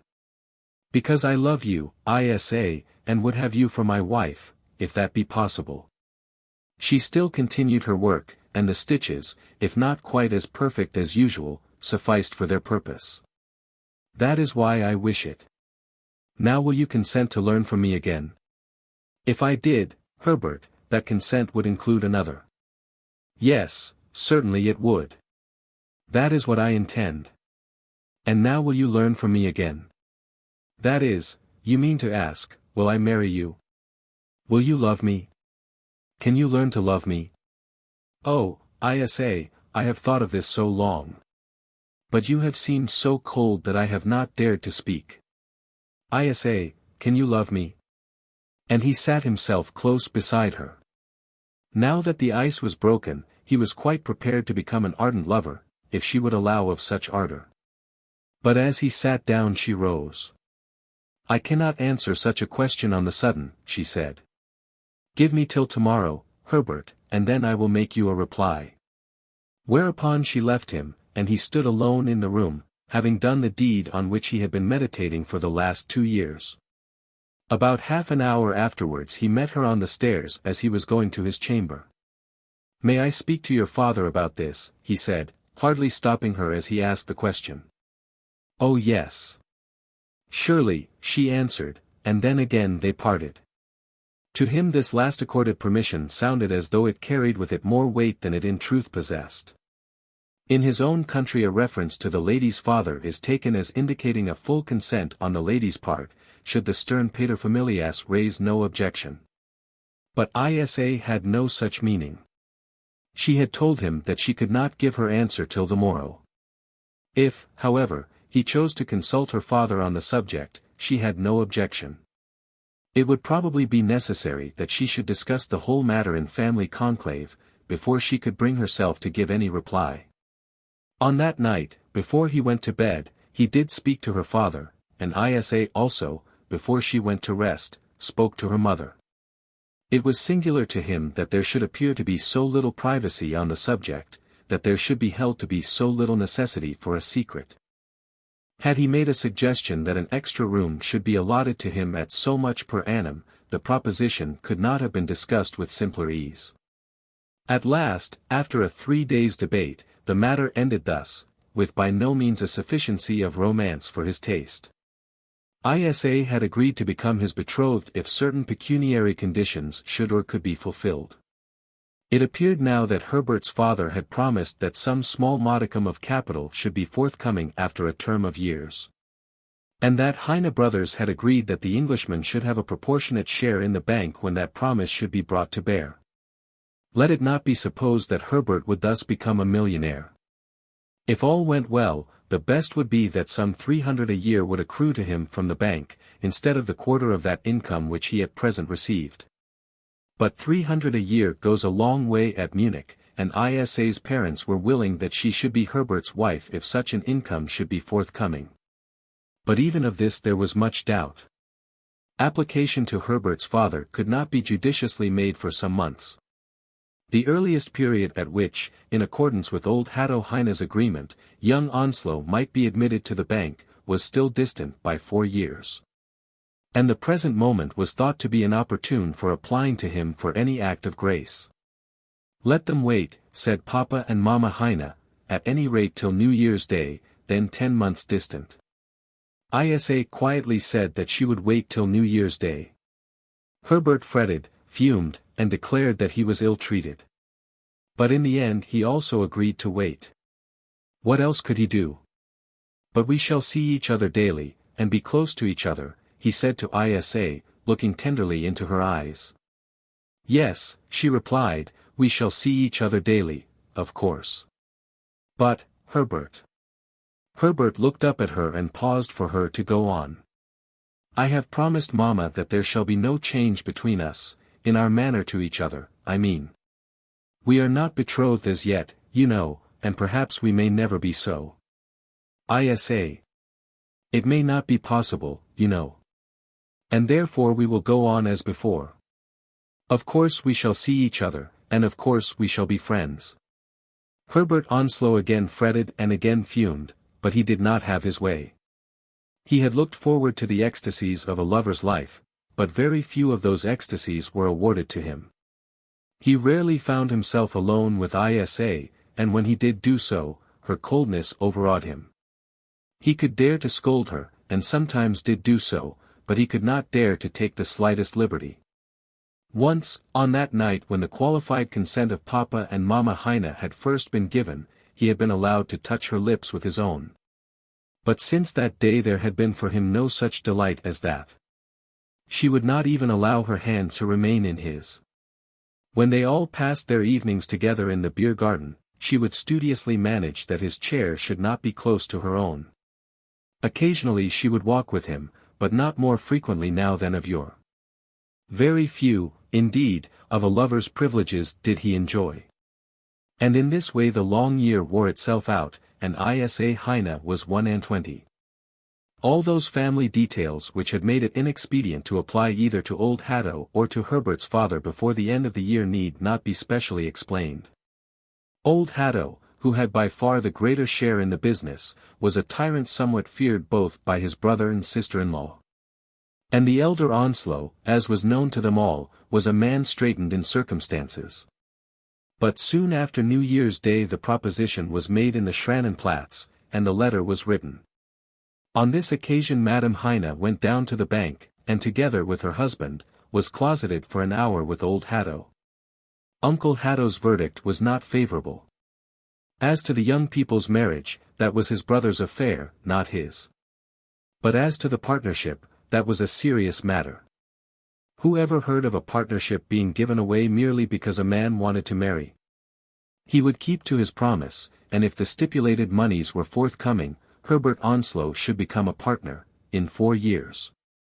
Nor was the reply from England more favorable.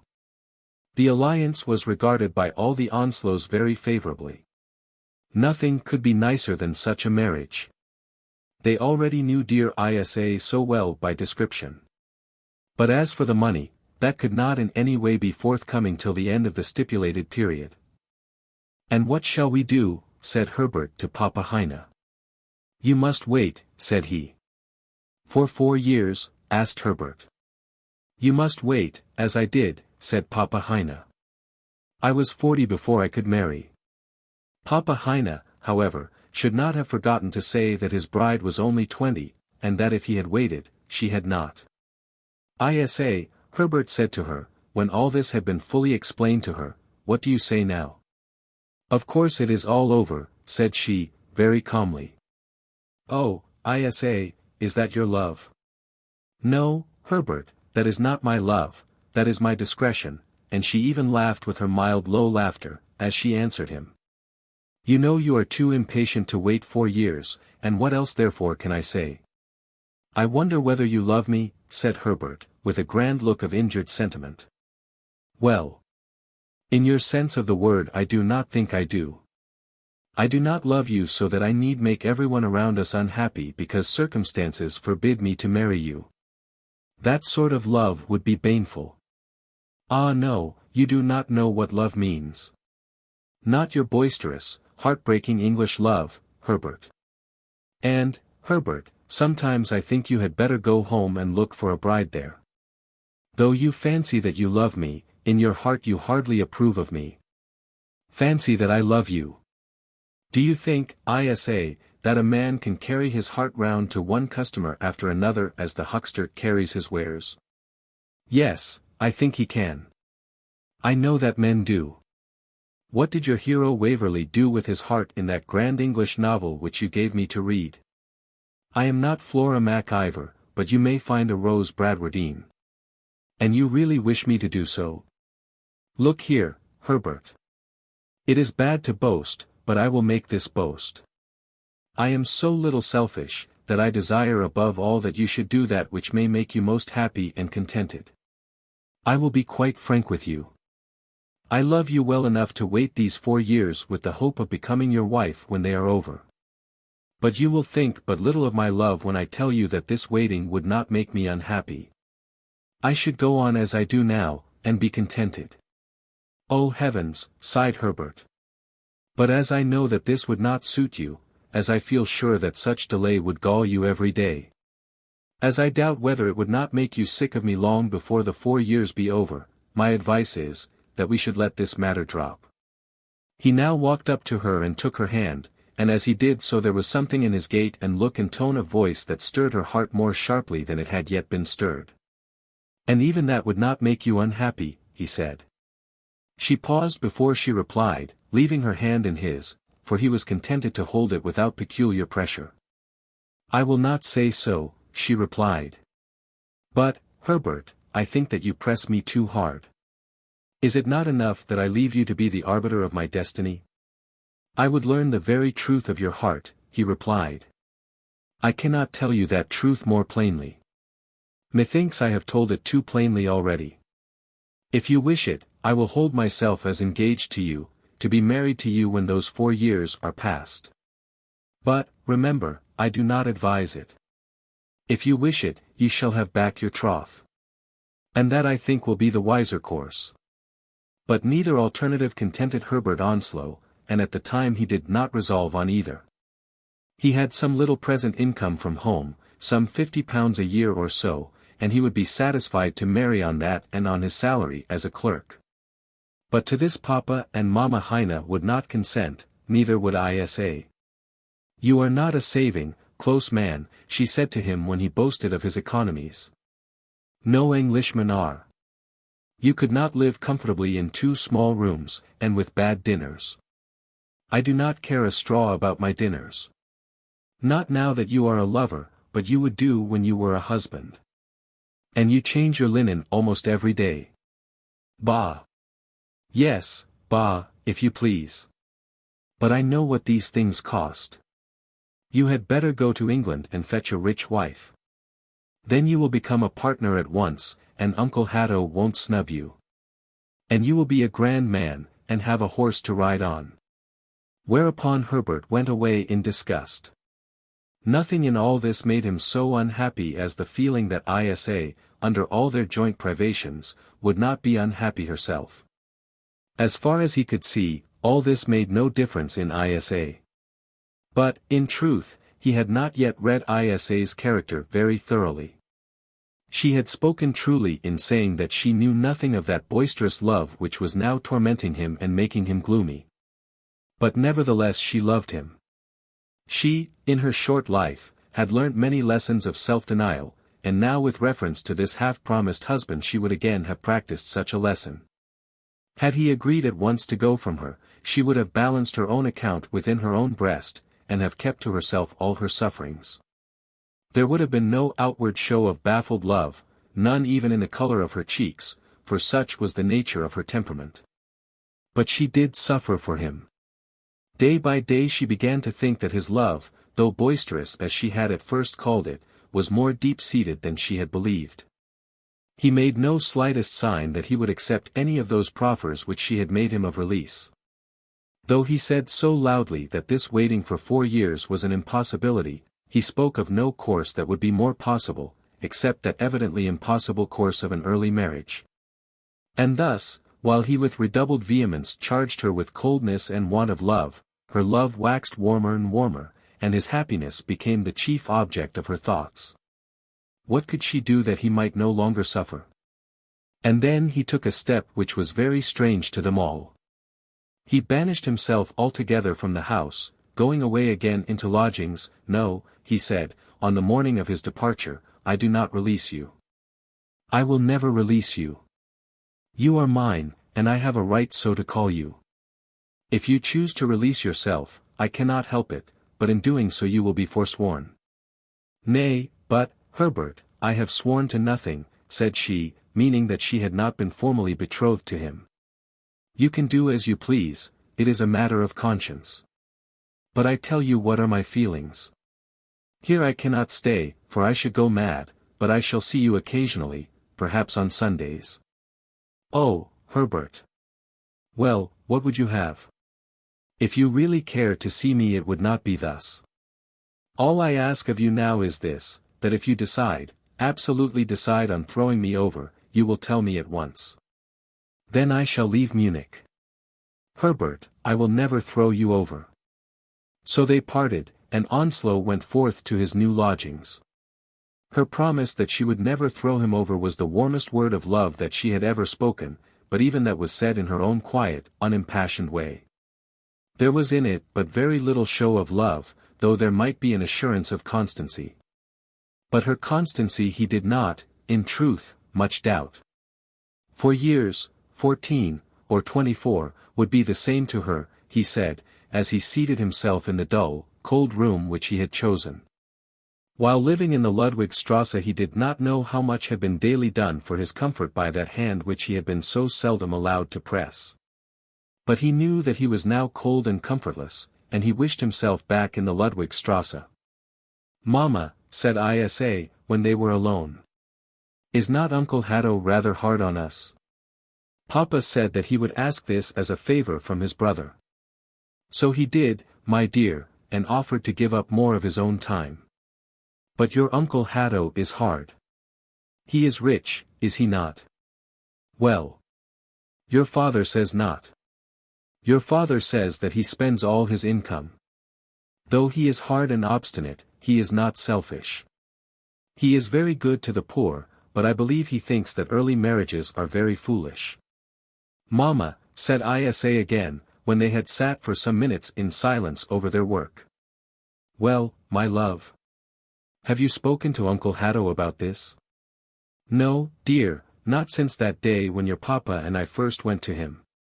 To tell the truth, I am almost afraid to speak to him.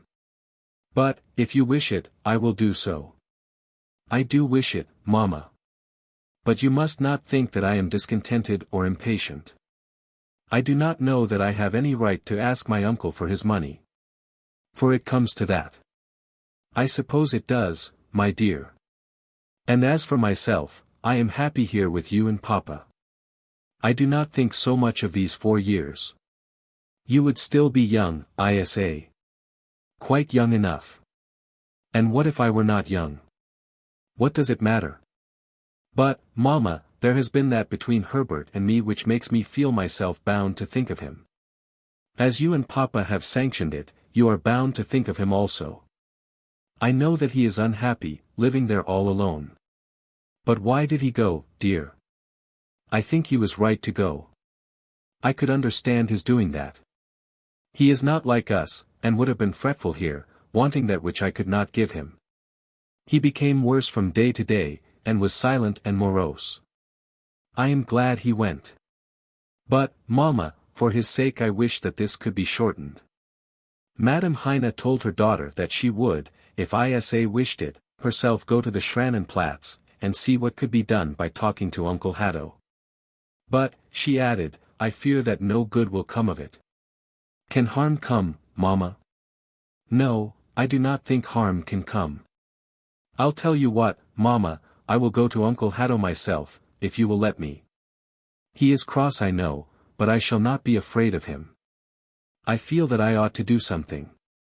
And so the matter was settled, Madame Heine being by no means averse to escape a further personal visit to the head of the banking establishment.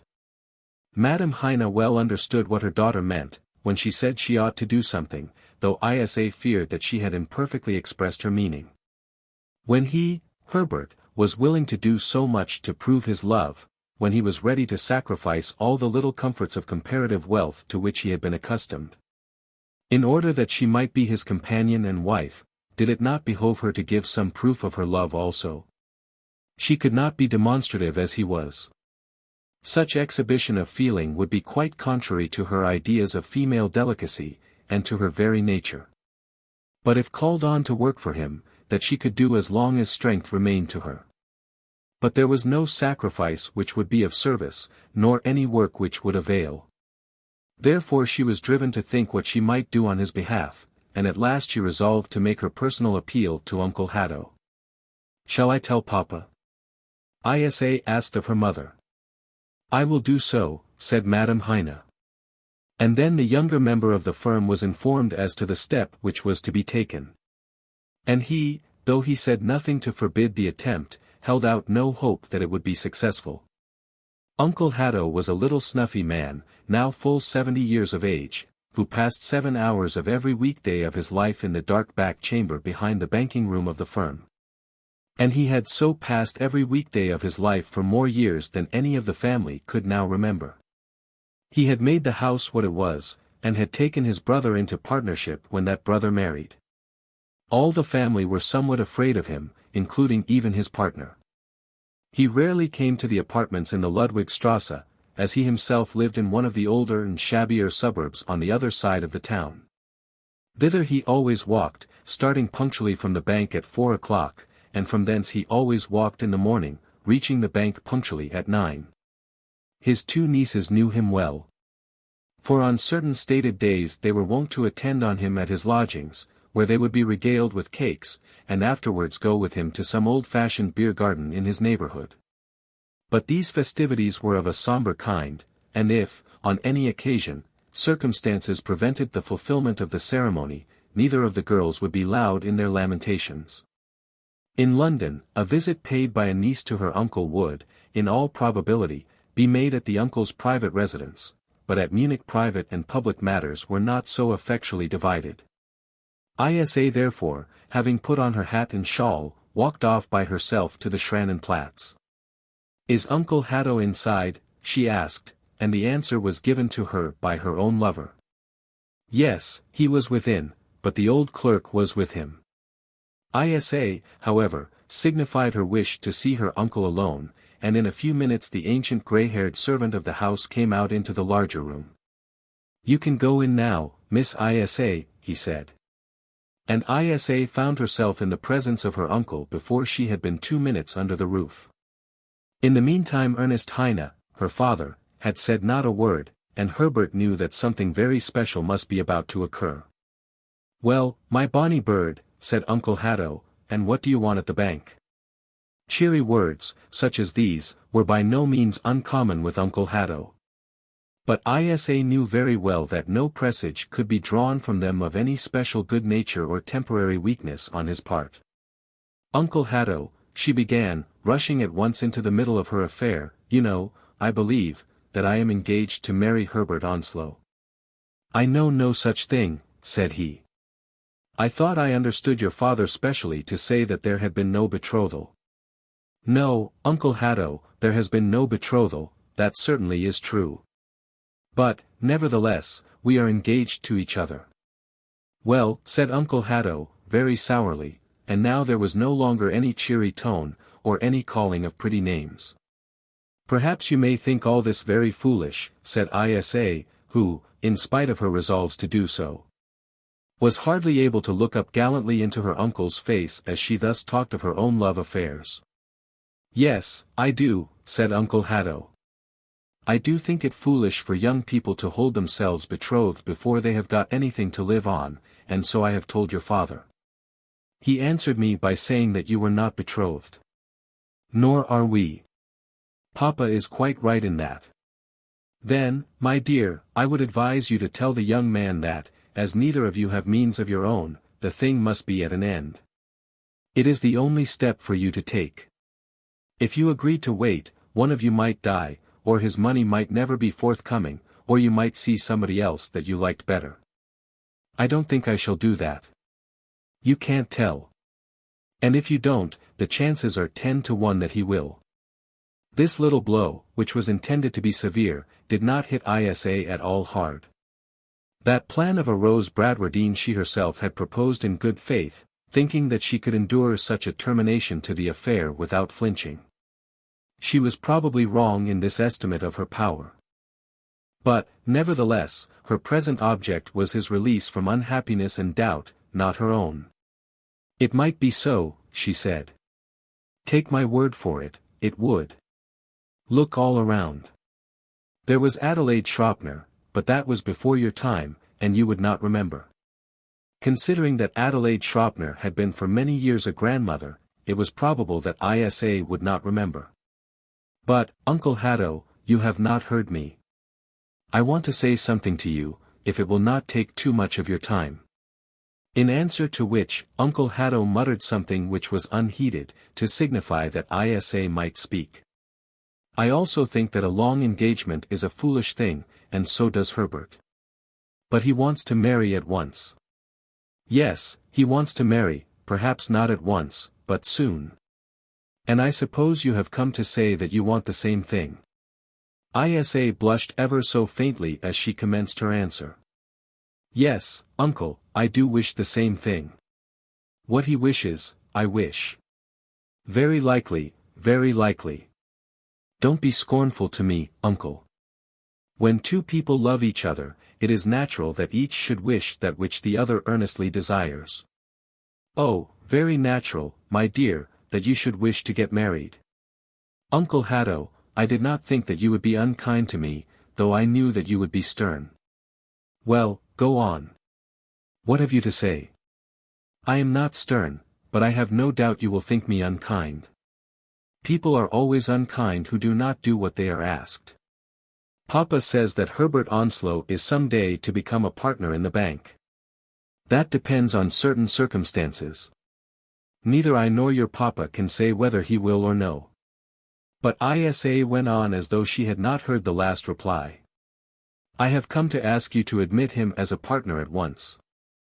Ah, I supposed so, just as you might ask me to give you a new ribbon. But uncle, I never did ask you to give me a new ribbon. I never asked you to give me anything for myself, nor do I ask this for myself. Do you think that if I could do it, which of course I can't, I would not sooner do it for you, who are my own flesh and blood, than for him, who is a stranger? Nay, he is no stranger. He has sat at your desk and obeyed your orders for nearly 4 years. Papa says that he has done well in the bank. Humph. If every clerk that does well, pretty well, that is, wanted a partnership, where should we be, my dear? No, my dear, go home and tell him when you see him in the evening that all this must be at an end. Men's places in the world are not given away so easily as that. They must either be earned or purchased. Herbert Onslow has as yet done neither, and therefore he is not entitled to take a wife. I should have been glad to have had a wife at his age, at least I suppose I should, but at any rate I could not afford it. But Isa had by no means as yet done. So far the interview had progressed exactly as she had anticipated. She had never supposed it possible that her uncle would grant her so important a request as soon as she opened her mouth to ask it. She had not for a moment expected that things would go so easily with her. Indeed, she had never expected that any success would attend her efforts. But, if any success were possible, the work which must achieve that success must now commence. It was necessary that she should first state her request plainly before she began to urge it with such eloquence as she had at her command. "I can understand what you say, Uncle Hatto. I am glad of that, at any rate. And I know that I have no right to ask you for anything. I do not say that. Anything in reason, that a girl like you should ask of her old uncle, I would give you. I have no such reasonable request to make, uncle. I have never wanted new ribbons from you or gay toys. Even from my own mother I have not wanted them faster than they seem to come without any asking. No, no, you have been a good girl. I have been a happy girl. And quite happy with those I loved, and with what Providence had given me. I had nothing to ask for. But now I am no longer happy, nor can I be unless you do for me this which I ask of you. I have wanted nothing till now, and now in my need I come to you. And now you want a husband with a fortune. No." And that single word she spoke, not loudly, for her voice was low and soft, but with an accent which carried it sharply to his ear and to his brain. And then she rose from her seat as she went on. "Your scorn, uncle, is unjust and untrue. I have ever acted maidenly, as has become my mother's daughter. Yes, yes, yes, I believe that. And I can say more than that for myself. My thoughts have been the same, nor have my wishes even, ever gone beyond them. And when this young man came to me, telling me of his feelings, I gave him no answer till I had consulted my mother. She should have bade you not to think of him. Ah, you are not a mother, and cannot know.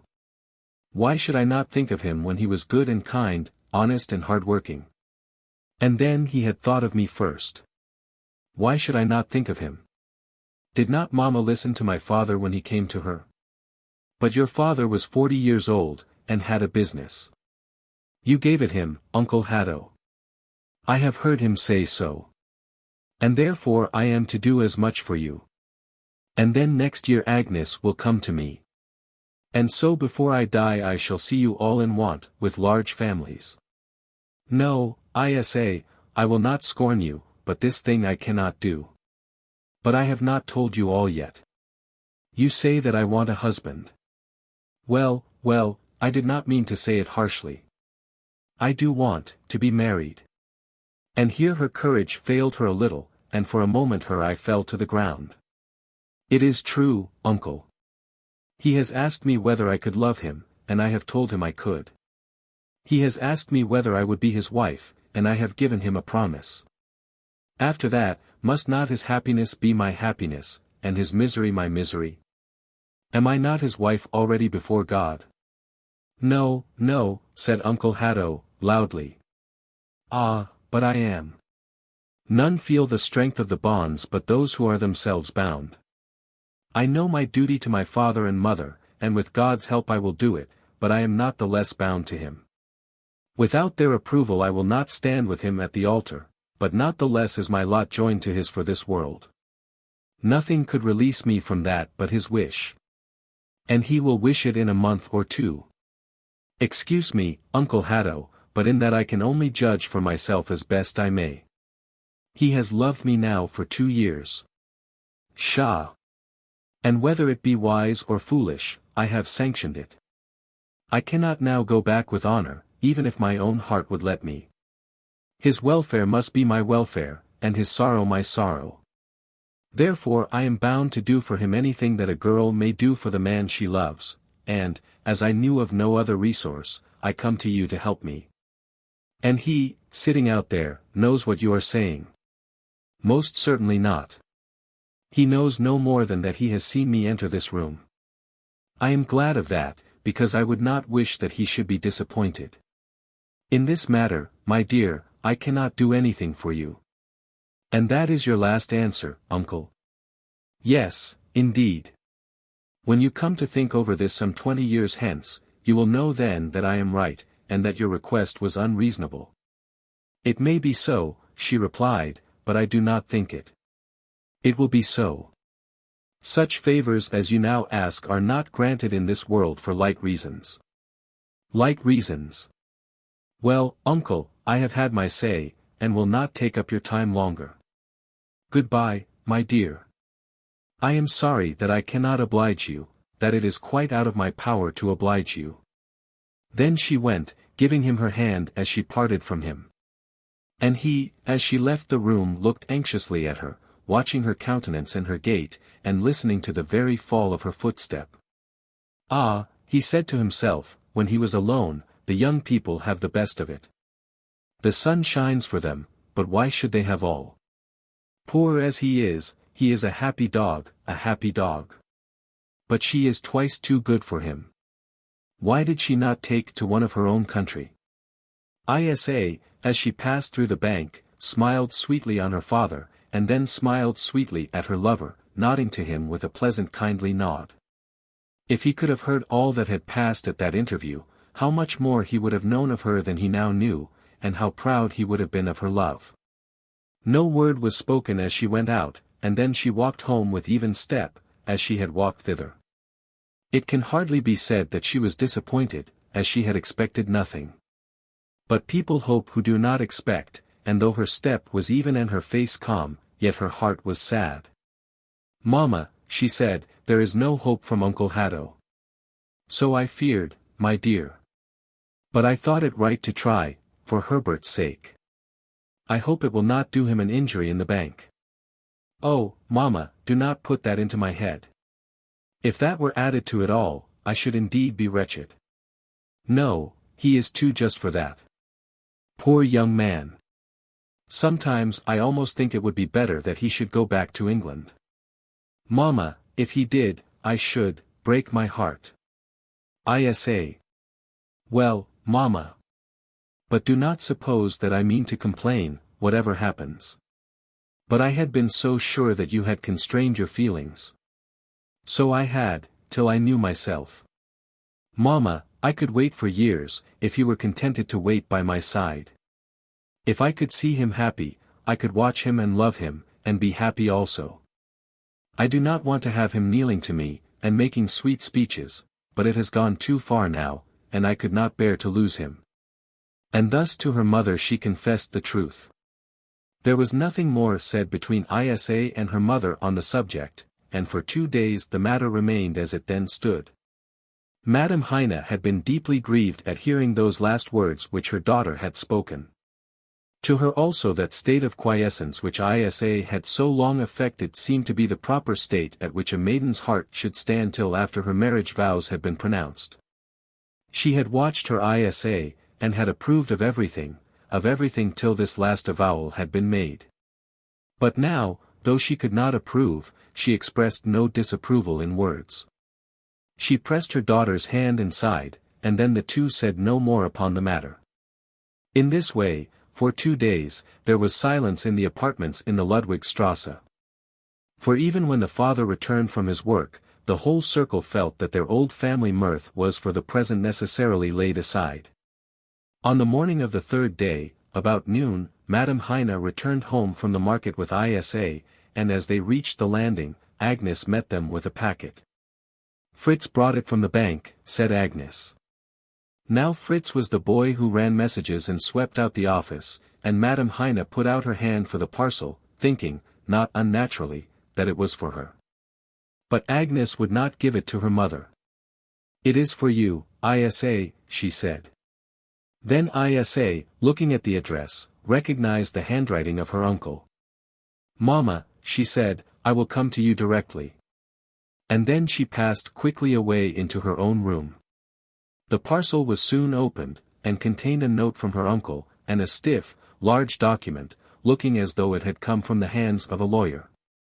Isa glanced at the document, and read some few of the words on the outer fold, but they did not carry home to her mind any clear perception of their meaning. She was flurried at the moment, and the words, perhaps, were not very plain. Then she took up her note, and that was plain enough. It was very short, and ran as follows.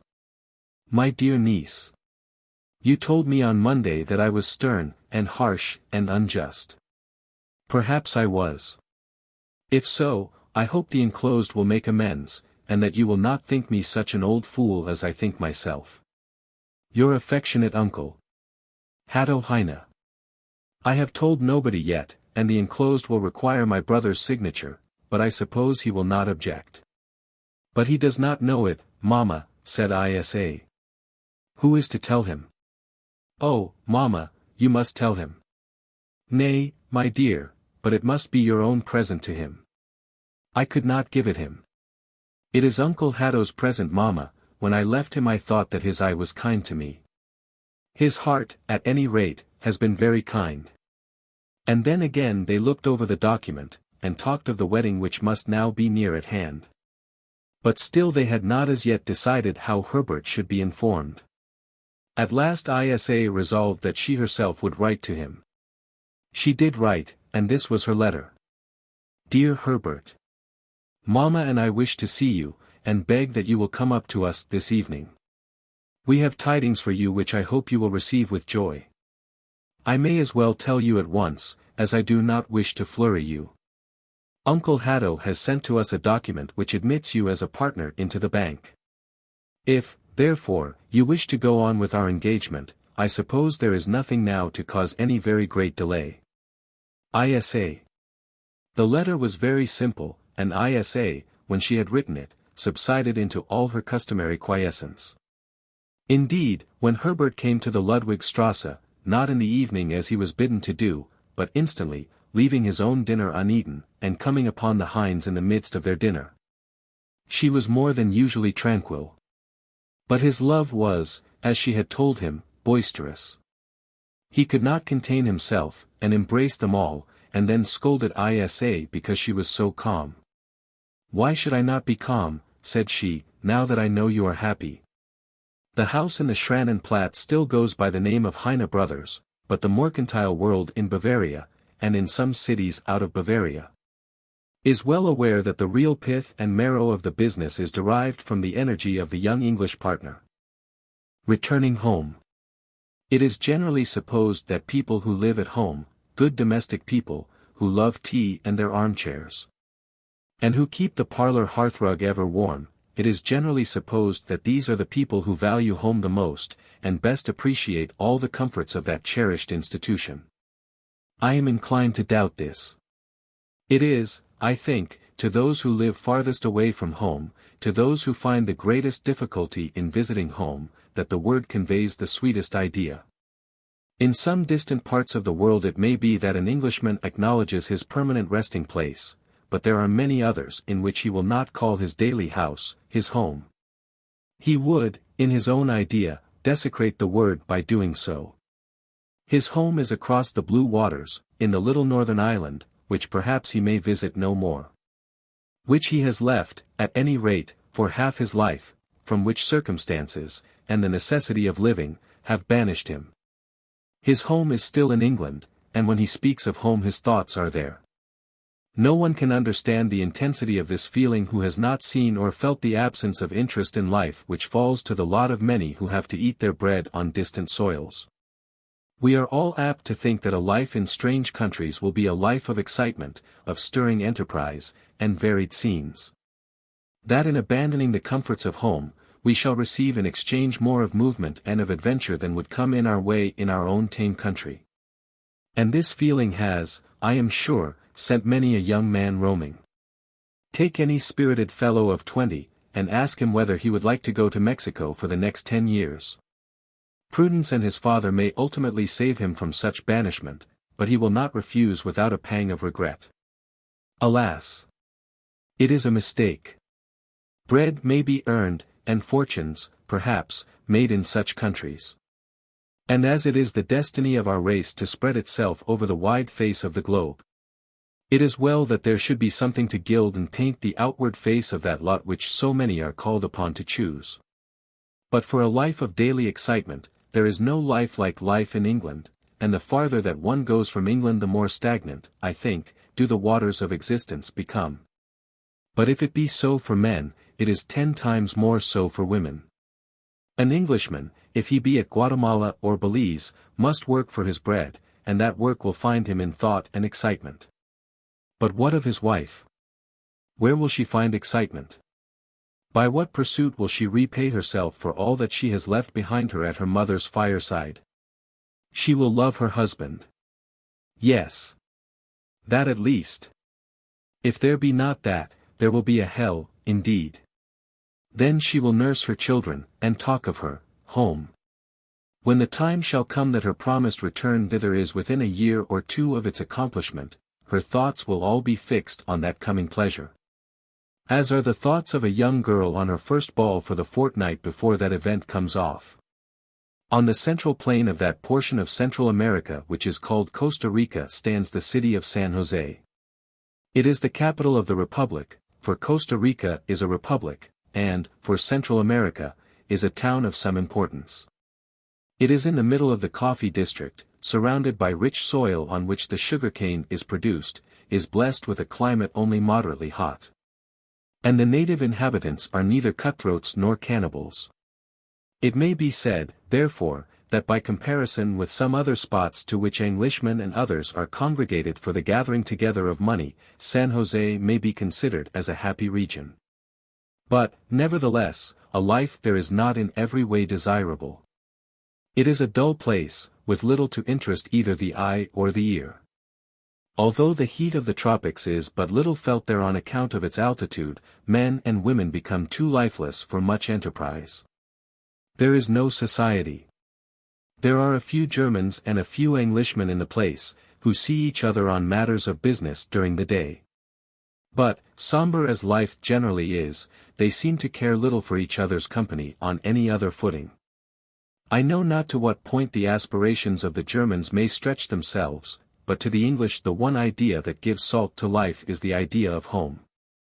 On some day, however distant it may be, they will once more turn their faces towards the little northern island, and then all will be well with them. To a certain Englishman there, and to his dear little wife, this prospect came some few years since somewhat suddenly. Events and tidings, it matters not which or what, brought it about that they resolved between themselves that they would start immediately, almost immediately. They would pack up and leave San Jose within 4 months of the day on which their purpose was first formed. At San Jose a period of only 4 months for such a purpose was immediately. It creates a feeling of instant excitement, a necessity for instant doing, a consciousness that there was in those few weeks ample work both for the hands and thoughts, work almost more than ample. The dear little wife, who for the last 2 years had been so listless, felt herself flurried. "Harry," she said to her husband, "how shall we ever be ready?" And her pretty face was lighted up with unusual brightness at the happy thought of so much haste with such an object. "And baby's things too," she said, as she thought of all the various little articles of dress that would be needed. A journey from San Jose to Southampton cannot in truth be made as easily as one from London to Liverpool. Let us think of a month to be passed without any aid from the washerwoman, and the greatest part of that month amidst the sweltering heats of the West Indian tropics. In the first month of her hurry and flurry Mrs. Arkwright was a happy woman. She would see her mother again and her sisters. It was now 4 years since she had left them on the quay at Southampton, while all their hearts were broken at the parting. She was a young bride then, going forth with her new lord to meet the stern world. He had then been home to look for a wife, and he had found what he looked for in the younger sister of his partner. For he, Henry Arkwright, and his wife's brother, Abel Ring, had established themselves together in San Jose. And now, she thought, how there would be another meeting on those quays at which there should be no broken hearts. At which there should be love without sorrow, and kisses, sweet with the sweetness of welcome, not bitter with the bitterness of parting. And people told her, the few neighbors around her, how happy, how fortunate she was to get home thus early in her life. They had been out some 10, some 20 years, and still the day of their return was distant. And then she pressed her living baby to her breast, and wiped away a tear as she thought of the other darling whom she would leave beneath that distant sod. And then came the question as to the route home. San Jose stands in the middle of the high plain of Costa Rica, halfway between the Pacific and the Atlantic. The journey thence down to the Pacific is, by comparison, easy. There is a road, and the mules on which the travelers must ride go steadily and easily down to Punta Arenas, the port on that ocean. There are inns, too, on the way, places of public entertainment at which refreshment may be obtained, and beds, or fair substitutes for beds. But then by this route the traveller must take a long additional sea voyage. He must convey himself and his weary baggage down to that wretched place on the Pacific, there wait for a steamer to take him to Panama, cross the isthmus, and reship himself in the other waters for his long journey home. That terrible unshipping and reshipping is a sore burden to the unaccustomed traveller. When it is absolutely necessary, then indeed it is done without much thought. But in the case of the Arkwrights it was not absolutely necessary. And there was another reason which turned Mrs. Arkwright's heart against that journey by Punt Arenas. The place is unhealthy, having at certain seasons a very bad name, and here on their outward journey her husband had been taken ill. She had never ceased to think of the fortnight she had spent there among uncouth strangers, during a portion of which his life had trembled in the balance. Early, therefore, in those 4 months she begged that she might not be taken round by Punt Arenas. There was another route. Harry, if you love me, let me go by the Serapiki. As to Harry's loving her, there was no doubt about that, as she well knew. There was this other route by the Serapiki River, and by Greytown. Greytown, it is true, is quite as unhealthy as Punt Arenas, and by that route one's baggage must be shipped and unshipped into small boats. There are all manner of difficulties attached to it. Perhaps no direct road to and from any city on the world's surface is subject to sharper fatigue while it lasts. Journeying by this route also, the traveller leaves San Jose mounted on his mule, and so mounted he makes his way through the vast primeval forests down to the banks of the Serapiki River. That there is a track for him is of course true, but it is simply a track, and during 9 months of the 12 is so deep in mud that the mules sink in it to their bellies. Then, when the river has been reached, the traveller seats him in his canoe, and for 2 days is paddled down along the Serapiki, into the San Juan River. And down along the San Juan till he reaches Greytown, passing one night at some hut on the riverside. At Greytown he waits for the steamer which will carry him his first stage on his road towards Southampton. He must be a connoisseur in disagreeables of every kind who can say with any precision whether Greytown or Punt Arenas is the better place for a week's sojourn. For a full month Mr. Arkwright would not give way to his wife. At first he all but conquered her by declaring that the Serapiki journey would be dangerous for the baby. But she heard from someone that it could be made less fatiguing for the baby than the other route. A baby had been carried down in a litter strapped on to a mule's back. A guide at the mule's head would be necessary, and that was all. When once in her boat the baby would be as well as in her cradle. What purpose cannot a woman gain by perseverance? Her purpose in this instance Mrs. Arkwright did at last gain by persevering. And then their preparations for the journey went on with much flurrying and hot haste. To us at home, who live and feel our life every day, the manufacture of endless baby linen and the packing of mountains of clothes does not give an idea of much pleasurable excitement. But at San Jose, where there was scarcely motion enough in existence to prevent its waters from becoming foul with stagnation, this packing of baby linen was delightful. And for a month or so the days went by with happy wings. But by degrees reports began to reach both Arkwright and his wife as to this new route, which made them uneasy. The wet season had been prolonged, and even though they might not be deluged by rain themselves, the path would be in such a state of mud as to render the labor incessant. 1 or 2 people declared that the road was unfit at any time for a woman, and then the river would be much swollen. These tidings did not reach Arkwright and his wife together, or at any rate not till late amidst their preparations, or a change might still have been made. As it was, after all her entreaties, Mrs.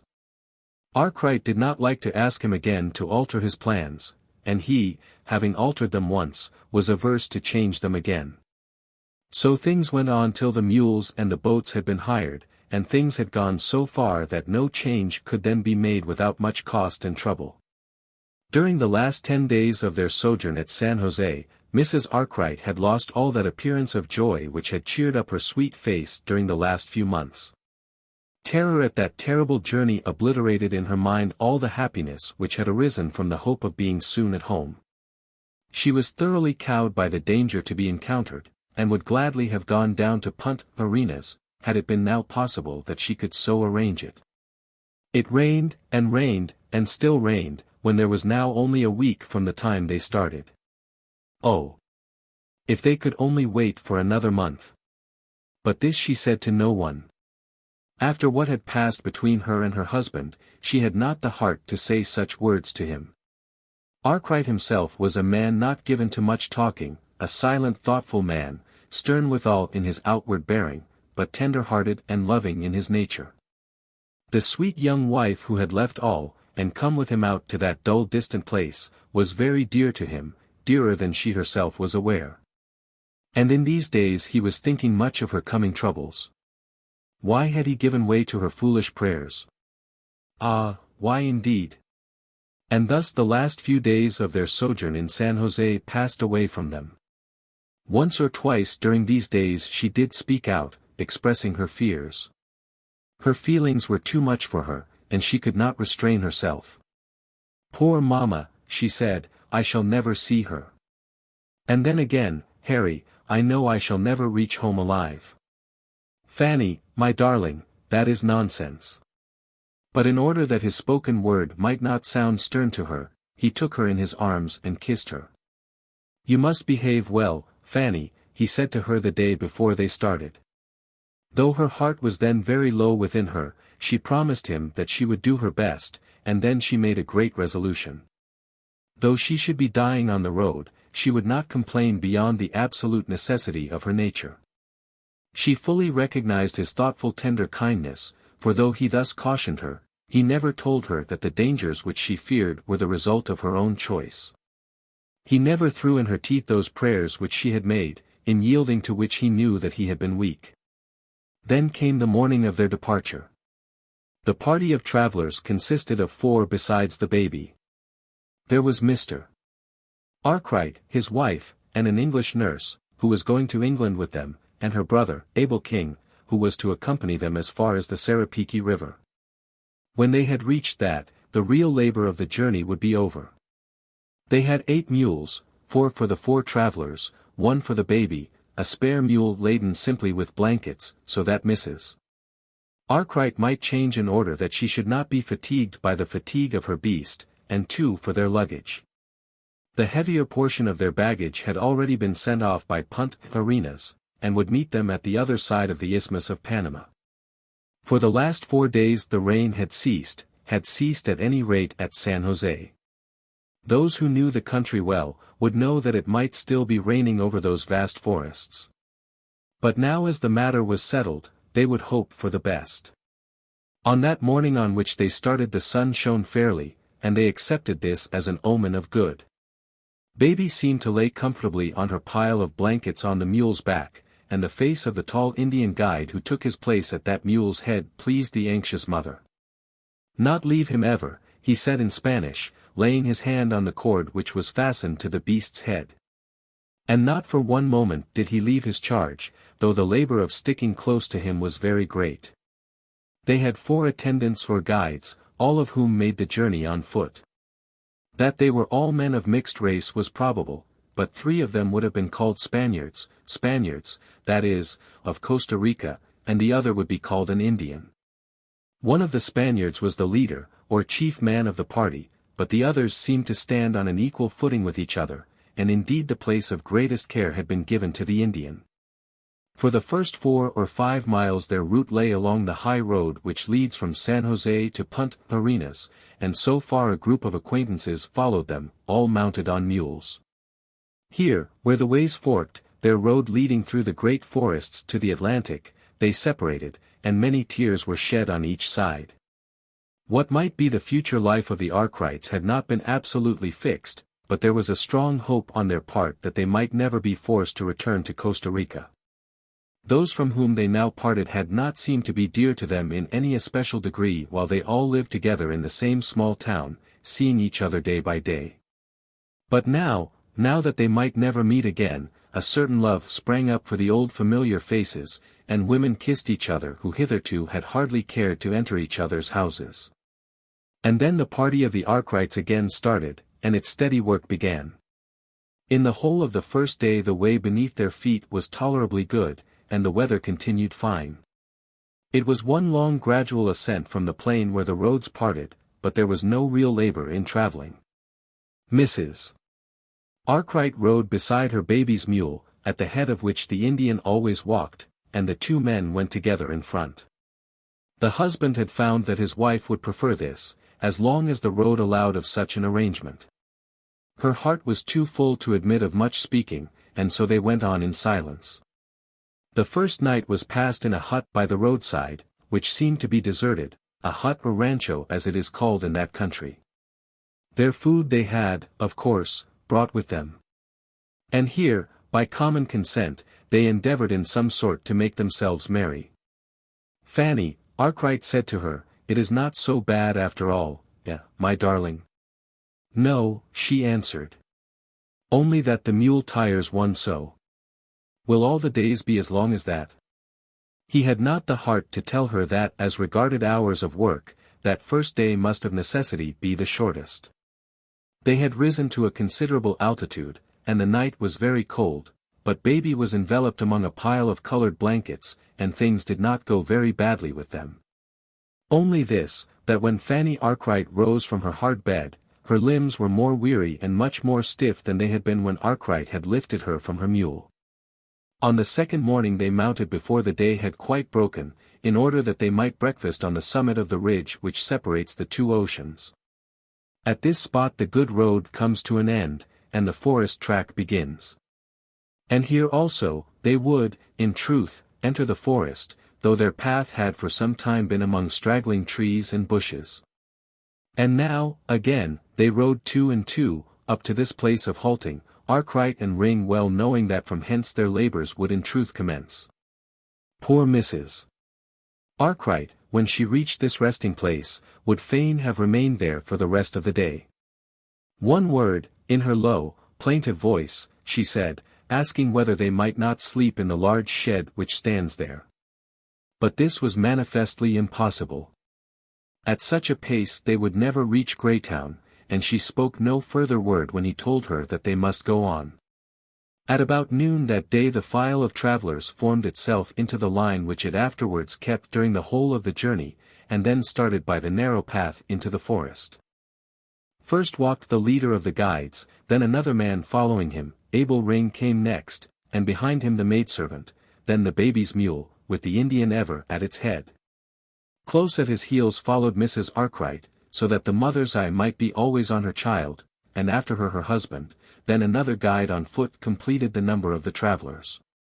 In this way they went on and on, day after day, till they reached the banks of the Sarapiki, never once varying their places in the procession. As they started in the morning, so they went on, till their noonday's rest, and so again they made their evening march. In that journey there was no idea of variety, no searching after the pleasures of scenery, no attempts at conversation with any object of interest or amusement. What words were spoken were those simply needful, or produced by sympathy for suffering. So they journeyed, always in the same places, with one exception. They began their work with two guides leading them, but before the first day was over one of them had fallen back to the side of Mrs. Arkwright, for she was unable to sit on her mule without support. Their daily work was divided into two stages, so as to give some hours for rest in the middle of the day. It had been arranged that the distance for each day should not be long, should be very short as was thought by them all when they talked it over at San Jose. But now the hours which they passed in the saddle seemed to be endless. Their descent began from that ridge of which I have spoken, and they had no sooner turned their faces down upon the mountain slopes looking towards the Atlantic. Then that passage of mud began to which there was no cessation till they found themselves on the banks of the Sarapiki River. I doubt whether it be possible to convey in words an adequate idea of the labor of riding over such a path. It is not that any active exertion is necessary, that there is anything which requires doing. The traveler has before him the simple task of sitting on his mule from hour to hour, and of seeing that his knees do not get themselves jammed against the trees. But at every step the beast he rides has to drag his legs out from the deep clinging mud, and the body of the rider never knows one moment of ease. Why the mules do not die on the road, I cannot say. They live through it, and do not appear to suffer. They have their own way in everything, for no exertion on the rider's part will make them walk either faster or slower than is their wont. On the day on which they entered the forest, that being the second of their journey, Mrs. Arkwright had asked for mercy, for permission to escape that second stage. On the next she allowed herself to be lifted into her saddle after her midday rest without a word. She had tried to sleep, but in vain. And had sat within a little hut, looking out upon the desolate scene before her, with her baby in her lap. She had this one comfort, that of all the travelers, she, the baby, suffered the least. They had now left the high grounds, and the heat was becoming great, though not as yet intense. And then, the Indian guide, looking out slowly over the forest, saw that the rain was not yet over. He spoke a word or two to one of his companions in a low voice and in a patois which Mrs. Arkwright did not understand, and then going after the husband, told him that the heavens were threatening. "We have only 2 leagues," said Arkwright, "and it may perhaps hold up." "It will begin in an hour," said the Indian, "and the 2 leagues are 4 hours." "And tomorrow?" asked Arkwright. "Tomorrow, and tomorrow, and tomorrow it will still rain," said the guide, looking as he spoke up over the huge primeval forest. "Then we had better start at once," said Arkwright, "before the first falling drops frighten the women." So the mules were brought out, and he lifted his uncomplaining wife on to the blankets which formed her pillion. The file again formed itself, and slowly they wound their way out from the small enclosure by which the hut was surrounded. Out from the enclosure on to a rough scrap of undrained pasture ground from which the trees had been cleared. In a few minutes they were once more struggling through the mud. The name of the spot which our travelers had just left is Carablanco. There they found a woman living all alone. Her husband was away, she told them, at San Jose, but would be back to her when the dry weather came, to look up the young cattle which were straying in the forest. What a life for a woman! Nevertheless, in talking with Mrs. Arkwright she made no complaint of her own lot, but had done what little she could to comfort the poor lady who was so little able to bear the fatigues of her journey. "Is the road very bad?" Mrs. Arkwright asked her in a whisper. "Ah, yes, it is a bad road." "And when shall we be at the river?" "It took me 4 days," said the woman. "Then I shall never see my mother again," and as she spoke Mrs. Arkwright pressed her baby to her bosom. Immediately after that her husband came in, and they started. Their path now led away across the slope of a mountain which seemed to fall from the very top of that central ridge in an unbroken descent down to the valley at its foot. Hitherto, since they had entered the forest, they had had nothing before their eyes but the trees and bushes which grew close around them. But now a prospect of unrivaled grandeur was opened before them, if only had they been able to enjoy it. At the bottom of the valley ran a river, which, so great was the depth, looked like a moving silver cord. And on the other side of this there arose another mountain, steep but unbroken like that which they were passing, unbroken, so that the eye could stretch from the river up to the very summit. Not a spot on that mountain side or on their side either was left uncovered by thick forest, which had stood there untouched by man since nature first produced it. But all this was nothing to our travelers, nor was the clang of the macaws anything, or the roaring of the little Congo ape. Nothing was gained by them from beautiful scenery, nor was there any fear from the beasts of prey. The immediate pain of each step of the journey drove all other feelings from them, and their thoughts were bounded by an intense desire for the evening halt.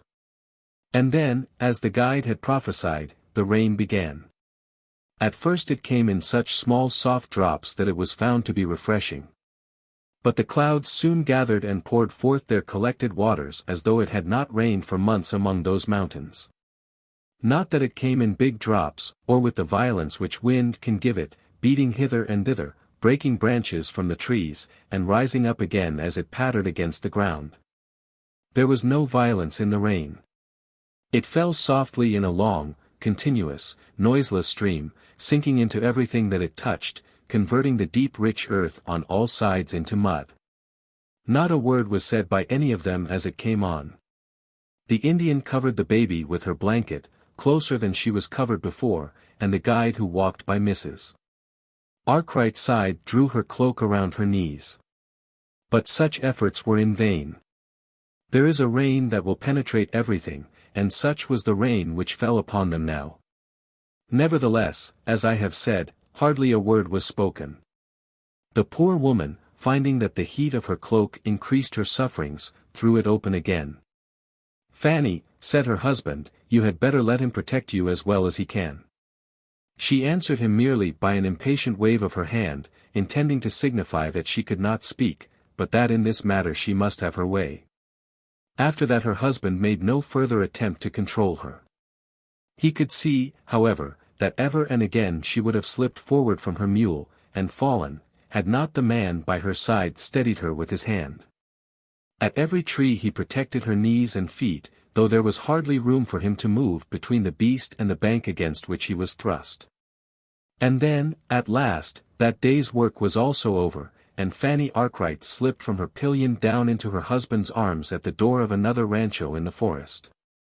Here there lived a large family, adding from year to year to the patch of ground which they had rescued from the wood, and valiantly doing their part in the extension of civilization.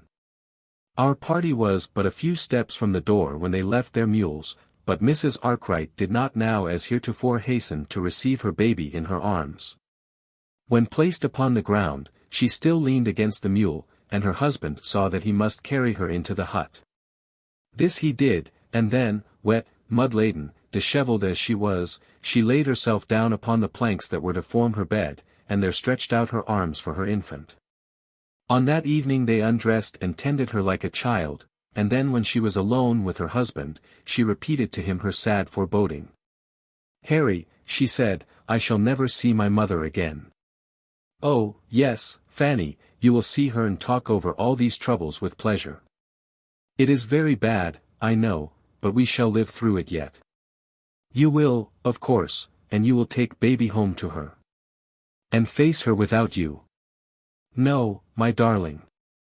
3 more days riding, or rather 2.5, will bring us to the river, and then your trouble will be over. All will be easy after that." "Ah, Harry, you do not know." "I do know that it is very bad, my girl, but you must cheer up. We shall be laughing at all this in a month's time."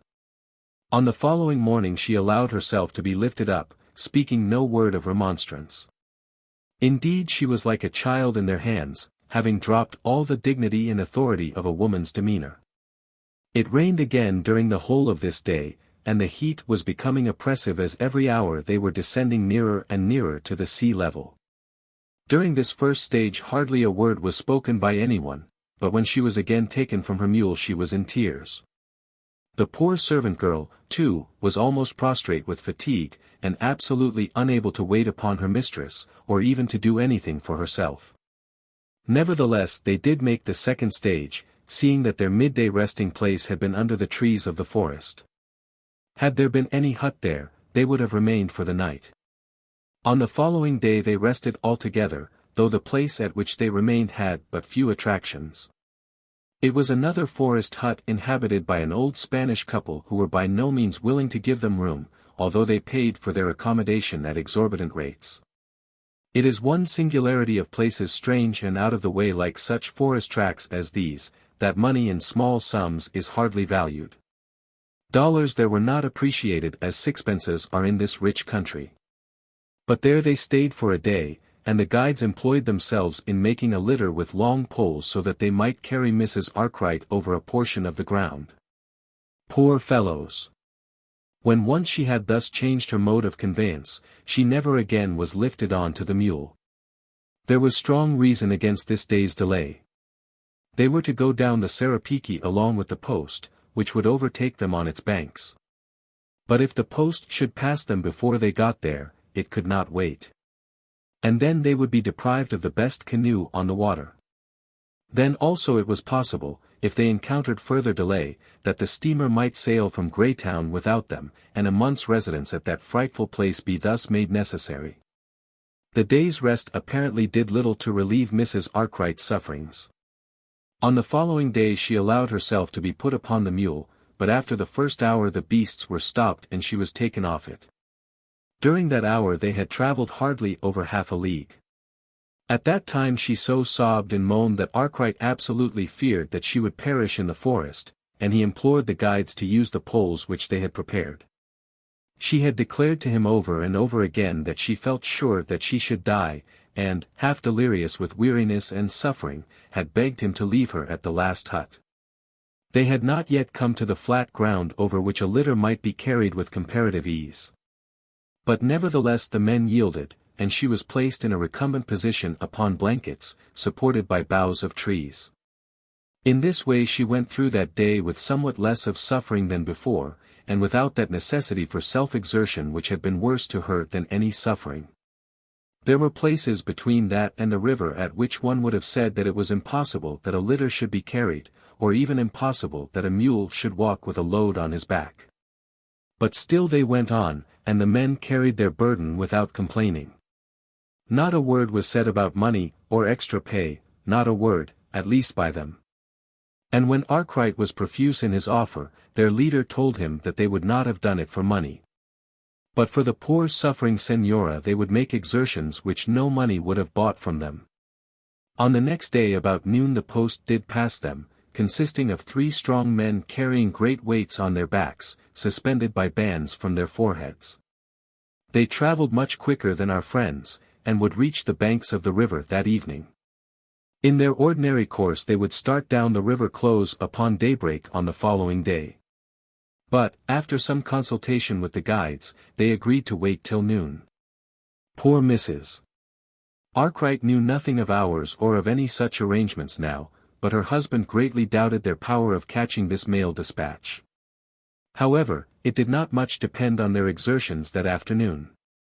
Their resting place was marked out for them, and they could not go beyond it, unless indeed they could make the whole journey, which was impossible. But towards evening matters seemed to improve with them. They had now got on to ground which was more open, and the men who carried the litter could walk with greater ease. Mrs. Arkwright also complained less, and when they reached their resting place on that night, said nothing of a wish to be left there to her fate. This was a place called Padregal, a cacao plantation, which had been cleared in the forest with much labor. There was a house here containing 3 rooms, and some 40 or 50 acres round it had been stripped of the forest trees. But nevertheless the adventure had not been a prosperous one, for the place was at that time deserted. There were the cacao plants, but there was no one to pick the cacao. There was a certain melancholy beauty about the place. A few grand trees had been left standing near the house, and the grass around was rich and park-like. But it was deserted, and nothing was heard but the roaring of the Congos. Ah me! Indeed it was a melancholy place as it was seen by some of that party afterwards. On the following morning they were astir very early, and Mrs. Arkwright was so much better that she offered to sit again upon her mule. The men, however, declared that they would finish their task, and she was placed again upon the litter. And then with slow and weary step they did make their way to the river bank. It was not yet noon when they saw the mud fort which stands there, and as they drew into the enclosure round a small house which stands close by the river side, they saw the 3 postmen still busy about their packages. "Thank God," said Arkwright. "Thank God, indeed," said his brother. "All will be right with you now." "Well, Fanny," said her husband, as he took her very gently from the litter and seated her on a bench which stood outside the door. "It is all over now, is it not?" She answered him by a shower of tears, but they were tears which brought her relief.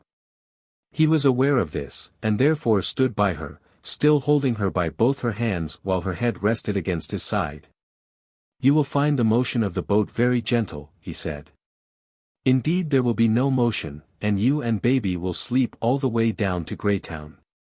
She did not answer him in words, but she looked up into his face, and he could see that her spirit was recovering itself. There was almost a crowd of people collected on the spot, preparatory to the departure of the canoes. In the first place there was the commandant of the fort, to whom the small house belonged. He was looking to the passports of our friends, and with due diligence endeavoring to make something of the occasion. by discovering fatal legal impediments to the further prosecution of their voyage, which impediments would disappear on the payment of certain dollars.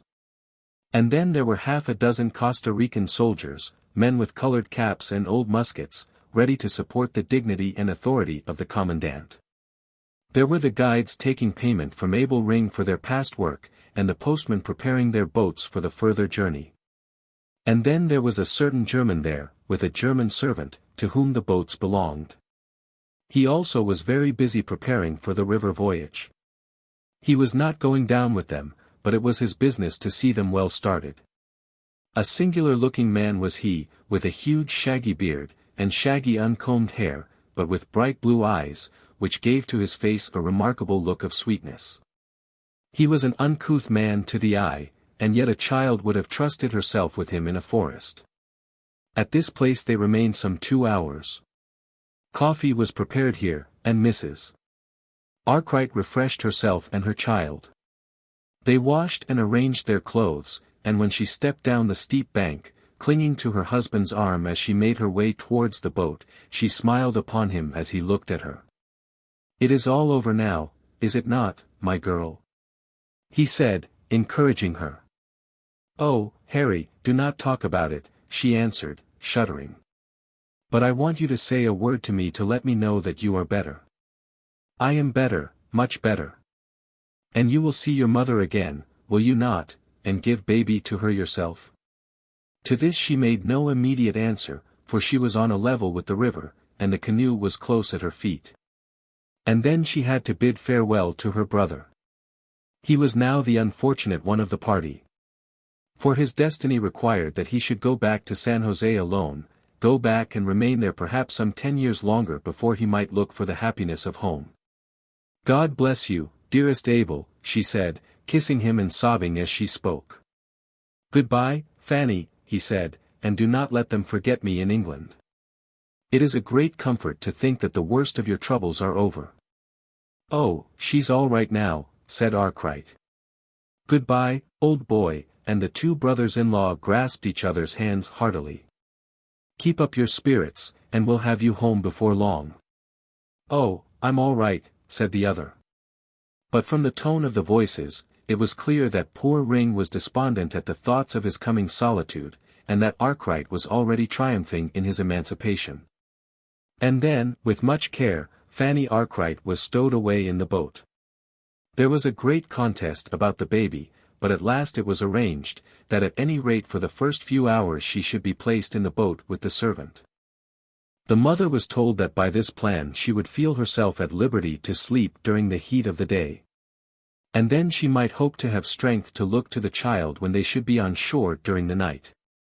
In this way therefore they prepared to start, while Abel Ring stood on the bank looking at them with wishful eyes. In the first boat were 2 Indians paddling, and a third man steering with another paddle. In the middle there was much luggage, and near the luggage so as to be under shade, was the baby's soft bed.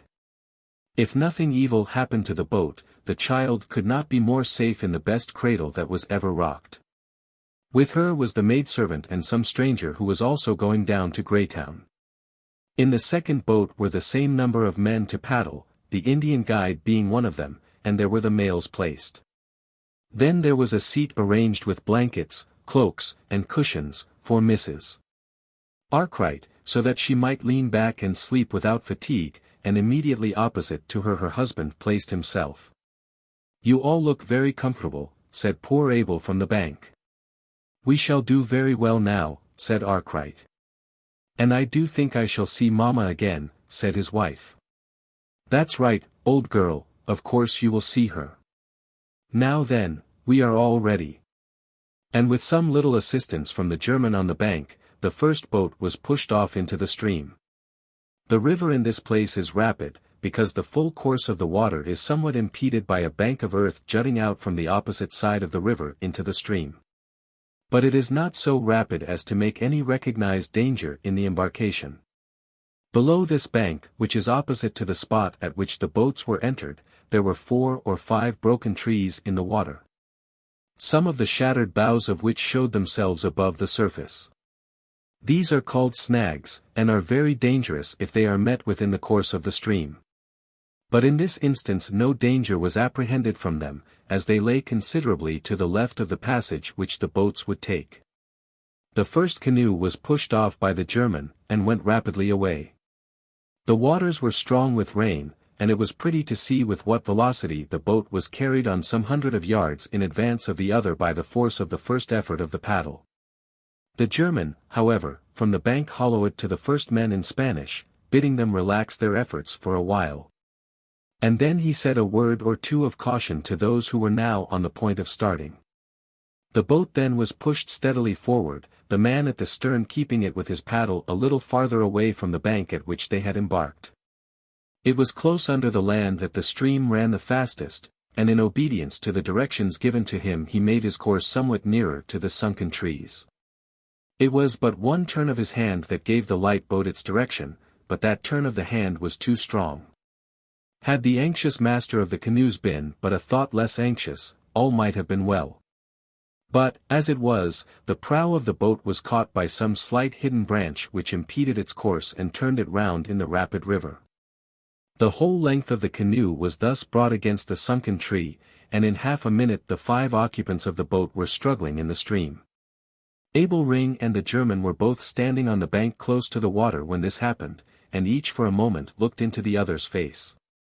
"Stand where you are," shouted the German, "so that you may assist them from the shore. I will go in." And then, throwing from him his boots and coat, he plunged into the river.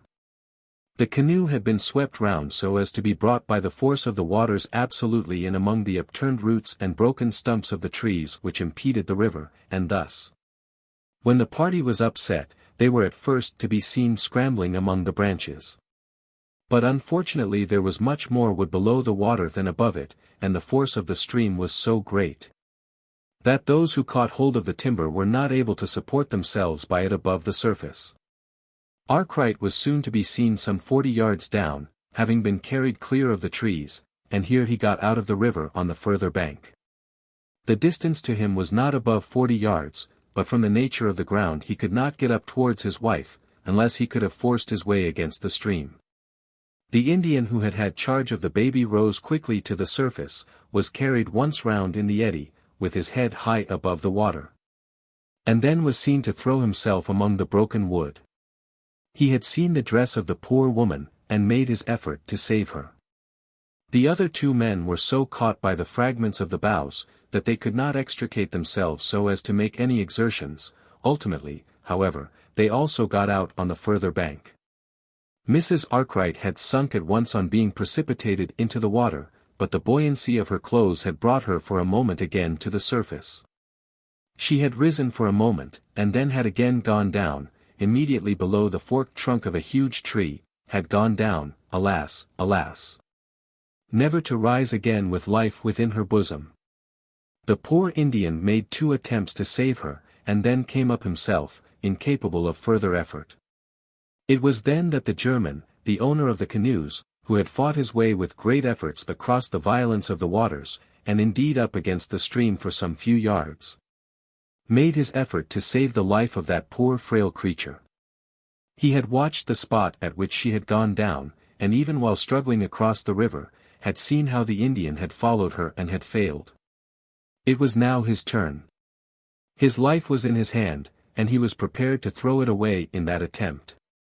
Having succeeded in placing himself a little above the large tree, he turned his face towards the bottom of the river, and dived down among the branches. And he also, after that, was never again seen with the lifeblood flowing round his heart. When the sun set that night, the 2 swollen corpses were lying in the commandant's hut, and Abel Ring and Arkwright were sitting beside them. Arkwright had his baby sleeping in his arms, but he sat there for hours, into the middle of the long night, without speaking a word to anyone.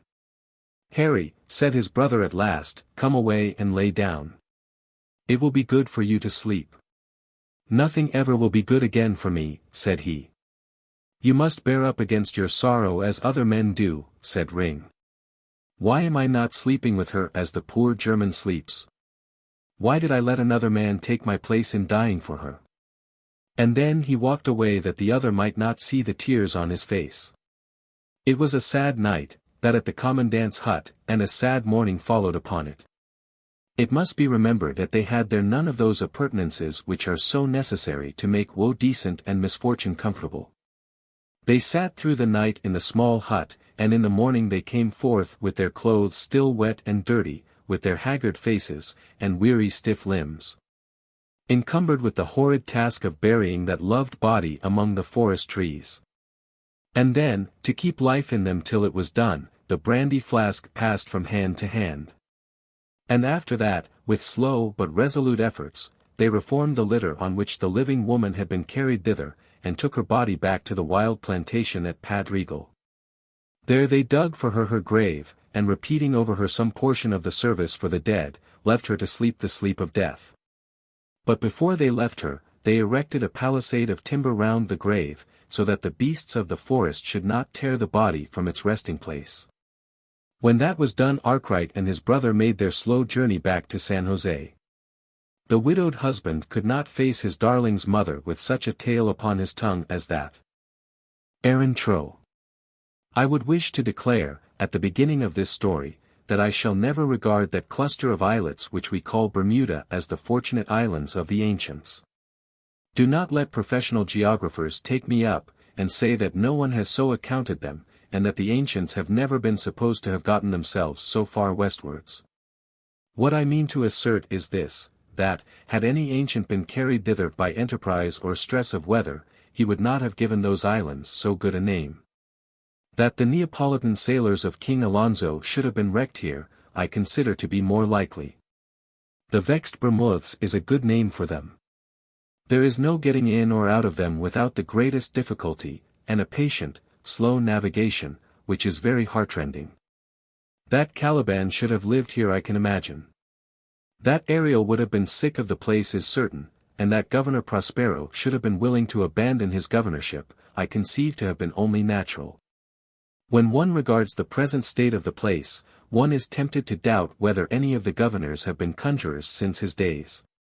Bermuda, as all the world knows, is a British colony at which we maintain a convict establishment. Most of our outlying convict establishments have been sent back upon our hands from our colonies, but here one is still maintained. There is also in the islands a strong military fortress, though not a fortress looking magnificent to the eyes of civilians, as do Malta and Gibraltar.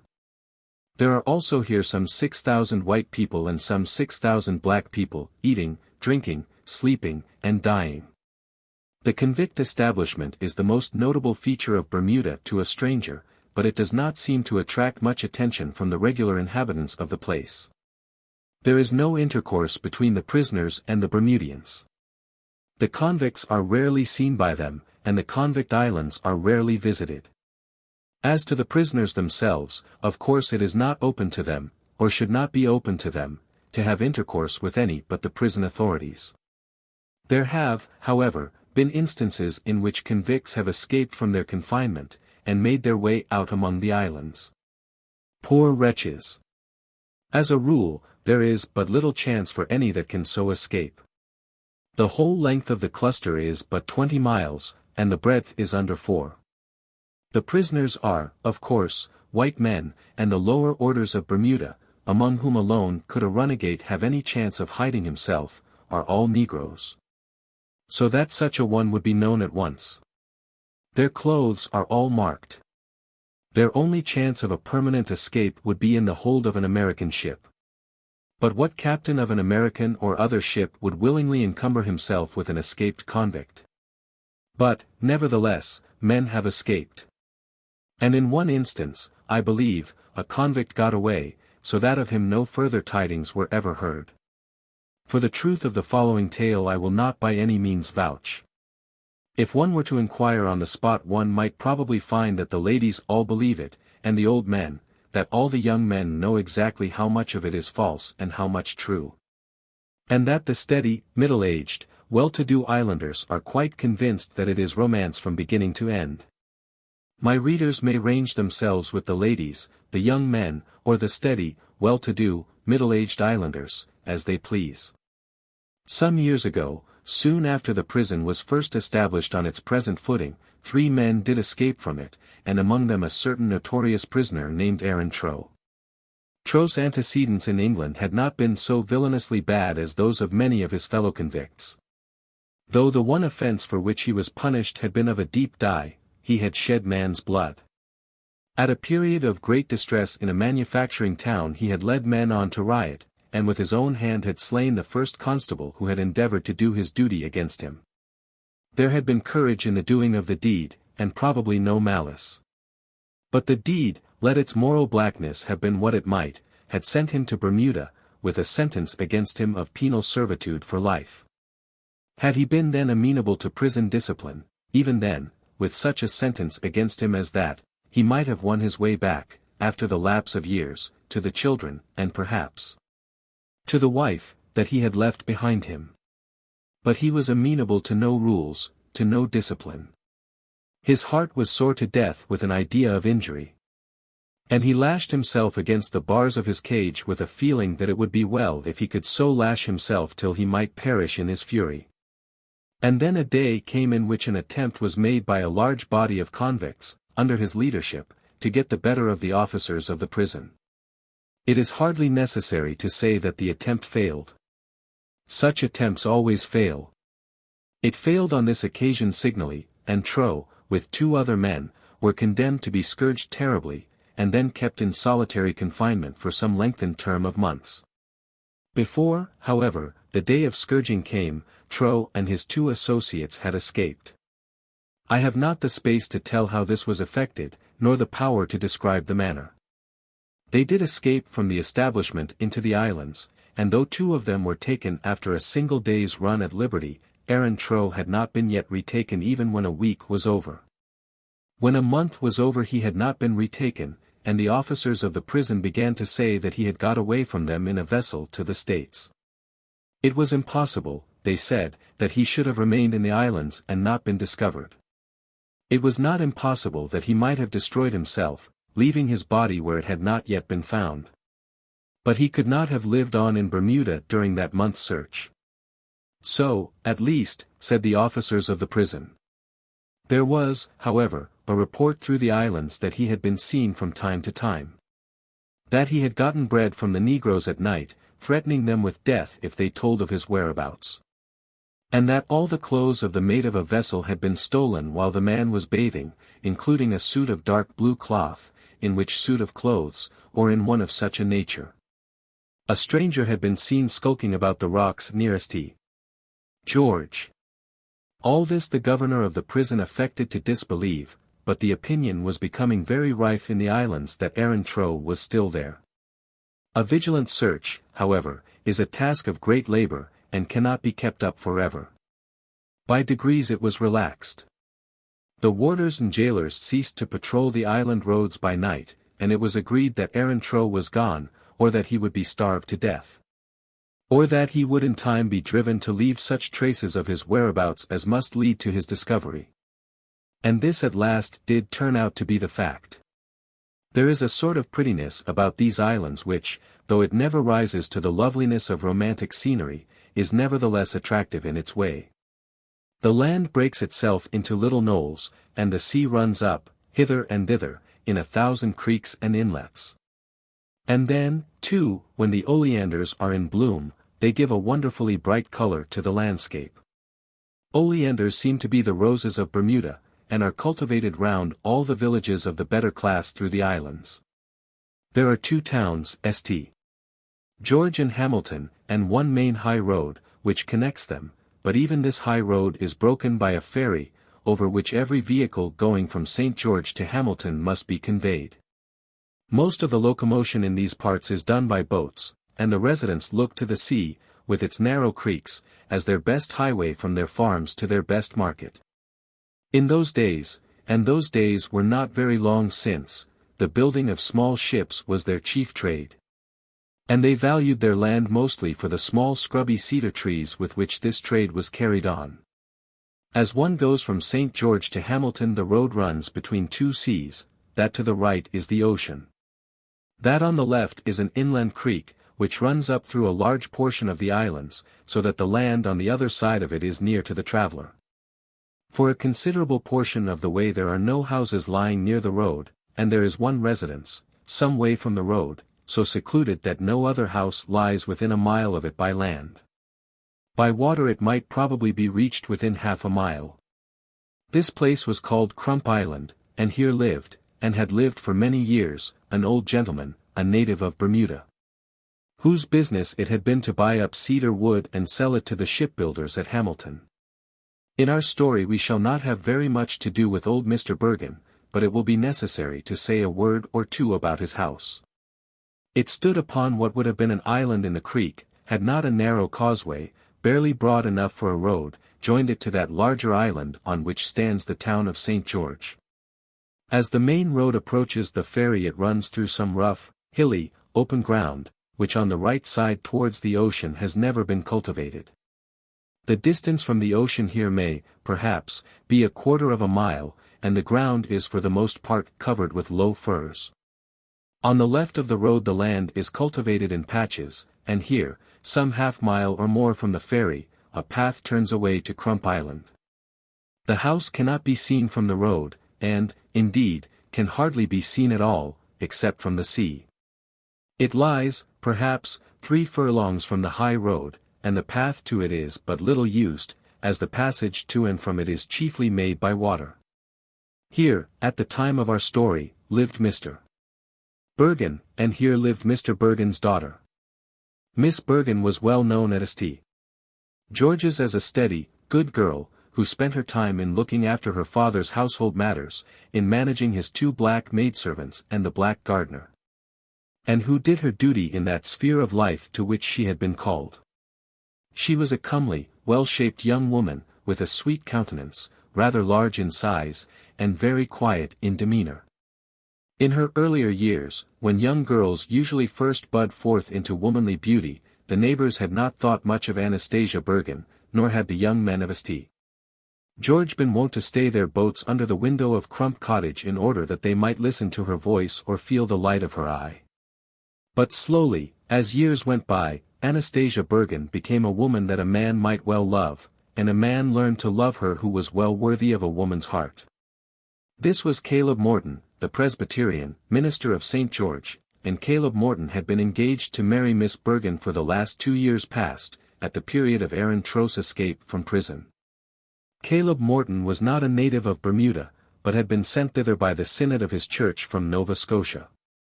He was a tall, handsome man, at this time of some 30 years of age, of a presence which might almost have been called commanding. He was very strong, but of a temperament which did not often give him opportunity to put forth his strength. And his life had been such that neither he nor others knew of what nature might be his courage. The greater part of his life was spent in preaching to some few of the white people around him, and in teaching as many of the blacks as he could get to hear him. His days were very quiet, and had been altogether without excitement until he had met with Anastasia Bergen. It will suffice for us to say that he did meet her, and that now, for 2 years past, they had been engaged as man and wife. Old Mr. Bergen, when he heard of the engagement, was not well pleased at the information. In the first place, his daughter was very necessary to him, and the idea of her marrying and going away had hardly as yet occurred to him. And then he was by no means inclined to part with any of his money. It must not be presumed that he had amassed a fortune by his trade in cedar wood. Few tradesmen in Bermuda do, as I imagine, amass fortunes. Of some few £100 he was possessed, and these, in the course of nature, would go to his daughter when he died. But he had no inclination to hand any portion of them over to his daughter before they did go to her in the course of nature. Now, the income which Caleb Morton earned as a Presbyterian clergyman was not large, and, therefore, no day had been fixed as yet for his marriage with Anastasia. But, though the old man had been from the first averse to the match, his hostility had not been active. He had not forbidden Mr. Morton his house, or affected to be in any degree angry because his daughter had a lover. He had merely grumbled forth an intimation that those who marry in haste repent at leisure, that love kept nobody warm if the pot did not boil. And that, as for him, it was as much as he could do to keep his own pot boiling at Crump Cottage. In answer to this Anastasia said nothing. She asked him for no money, but still kept his accounts, managed his household, and looked patiently forward for better days. Old Mr. Bergen himself spent much of his time at Hamilton, where he had a woodyard with a couple of rooms attached to it. It was his custom to remain here 3 nights of the week, during which Anastasia was left alone at the cottage. And it happened by no means seldom that she was altogether alone, for the negro whom they called the gardener would go to her father's place at Hamilton. And the 2 black girls would crawl away up to the road, tired with the monotony of the sea at the cottage. Caleb had more than once told her that she was too much alone, but she had laughed at him, saying that solitude in Bermuda was not dangerous. Nor, indeed, was it. For the people are quiet and well-mannered, lacking much energy, but being, in the same degree, free from any propensity to violence. "So you are going," she said to her lover, one evening, as he rose from the chair on which he had been swinging himself at the door of the cottage which looks down over the creek of the sea. He had sat there for an hour talking to her as she worked, or watching her as she moved about the place. It was a beautiful evening, and the sun had been falling to rest with almost tropical glory before his feet. The bright oleanders were red with their blossoms all around him, and he had thoroughly enjoyed his hour of easy rest. "So you are going," she said to him, not putting her work out of her hand as he rose to depart. "Yes, and it is time for me to go. I have still work to do before I can get to bed." "Ah, well. I suppose the day will come at last when I need not leave you as soon as my hour of rest is over." "Come, of course it will come. That is, if your reverence should choose to wait for it another 10 years or so. I believe you would not mind waiting 20 years. Not if a certain friend of mine would come down and see me of evenings when I'm alone after the day. It seems to me that I shouldn't mind waiting as long as I had that to look for." "You are right not to be impatient," he said to her, after a pause, as he held her hand before he went. "Quite right. I only wish I could school myself to be as easy about it." "I did not say I was easy," said Anastasia. "People are seldom easy in this world, I take it. I said I could be patient. Do not look in that way, as though you pretended that you were dissatisfied with me. You know that I am true to you, and you ought to be very proud of me." "I am proud of you, Anastasia," on hearing which she got up and courtesied to him. "I am proud of you. So proud of you that I feel you should not be left here all alone, with no one to help you if you were in trouble. Women don't get into trouble as men do, and do not want anyone to help them. If you were alone in the house you would have to go to bed without your supper, because you could not make a basin of boiled milk ready for your own meal. Now, when your reverence has gone, I shall go to work and have my tea comfortably." And then he did go, bidding God bless her as he left her. 3 hours after that he was disturbed in his own lodgings by one of the negro girls from the cottage rushing to his door, and begging him in heaven's name to come down to the assistance of her mistress. When Morton left her, Anastasia did not proceed to do as she had said, and seemed to have forgotten her evening meal. She had been working sedulously with her needle during all that last conversation. But when her lover was gone, she allowed the work to fall from her hands, and sat motionless for a while, gazing at the last streak of color left by the setting sun. But there was no longer a sign of its glory to be traced in the heavens around her. The twilight in Bermuda is not long and enduring as it is with us, though the daylight does not depart suddenly, leaving the darkness of night behind it without any intermediate time of warning. As is the case farther south, down among the islands of the tropics. But the soft, sweet light of the evening had waned and gone, and night had absolutely come upon her. While Anastasia was still seated before the cottage with her eyes fixed upon the white streak of motionless sea which was still visible through the gloom. She was thinking of him, of his ways of life, of his happiness, and of her duty towards him. She had told him, with her pretty feminine falseness, that she could wait without impatience. But now she said to herself that it would not be good for him to wait longer. He lived alone and without comfort, working very hard for his poor pittance, and she could see, and feel, and understand that a companion in his life was to him almost a necessity. She would tell her father that all this must be brought to an end. She would not ask him for money, but she would make him understand that her services must, at any rate in part, be transferred. Why should not she and Morton still live at the cottage when they were married? And so thinking, and at last resolving, she sat there till the dark night fell upon her. She was at last disturbed by feeling a man's hand upon her shoulder. She jumped from her chair and faced him, not screaming, for it was especially within her power to control herself, and to make no utterance except with forethought. Perhaps it might have been better for her had she screamed, and sent a shrill shriek down the shore of that inland sea. She was silent, however, and with awestruck face and outstretched hands gazed into the face of him who still held her by the shoulder. The night was dark. But her eyes were now accustomed to the darkness, and she could see indistinctly something of his features. He was a low-sized man, dressed in a suit of sailor's blue clothing, with a rough cap of hair on his head, and a beard that had not been clipped for many weeks. His eyes were large, and hollow, and frightfully bright, so that she seemed to see nothing else of him, but she felt the strength of his fingers as he grasped her tighter and more tightly by the arm. "Who are you?" she said, after a moment's pause.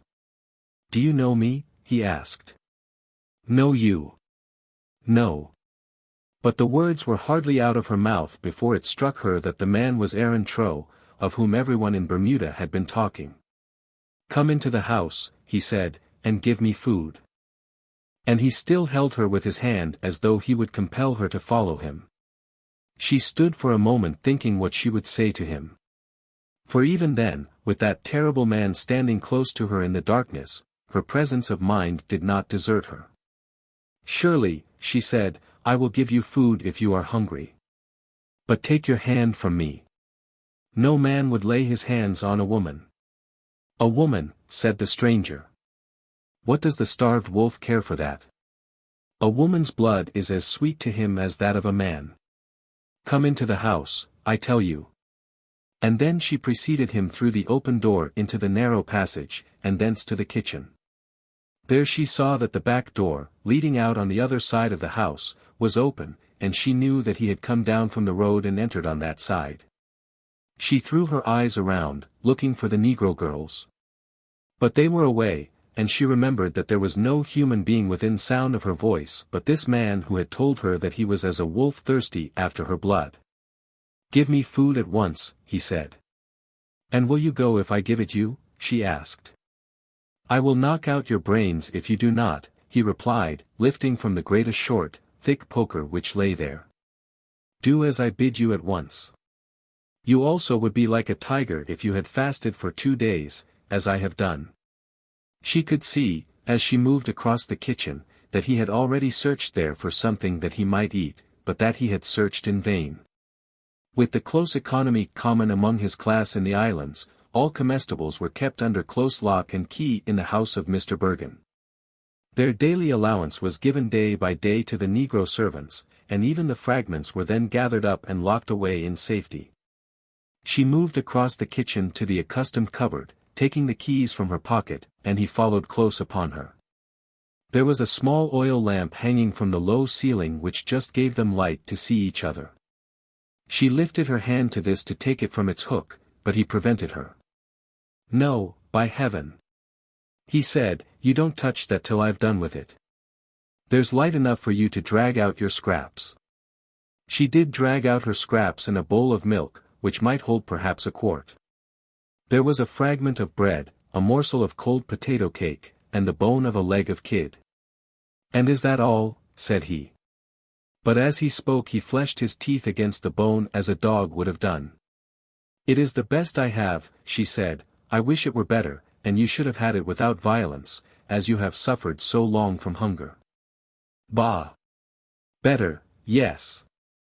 You would give the best no doubt, and set the hell hounds on my track the moment I am gone.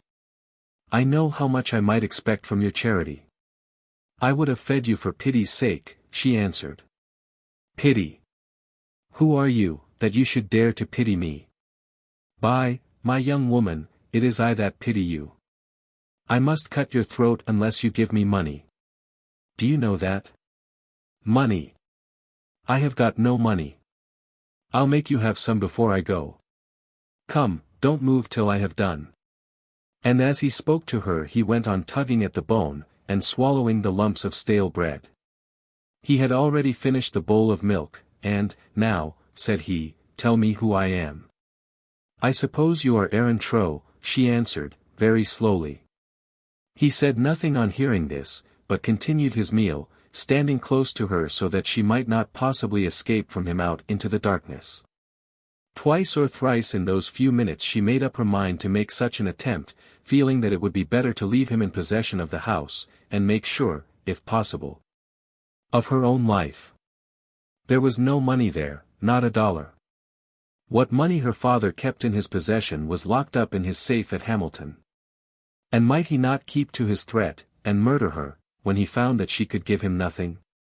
She did not tremble outwardly, as she stood there watching him as he ate, but she thought how probable it might be that her last moments were very near. And yet she could scrutinize his features, form, and garments, so as to carry away in her mind a perfect picture of them.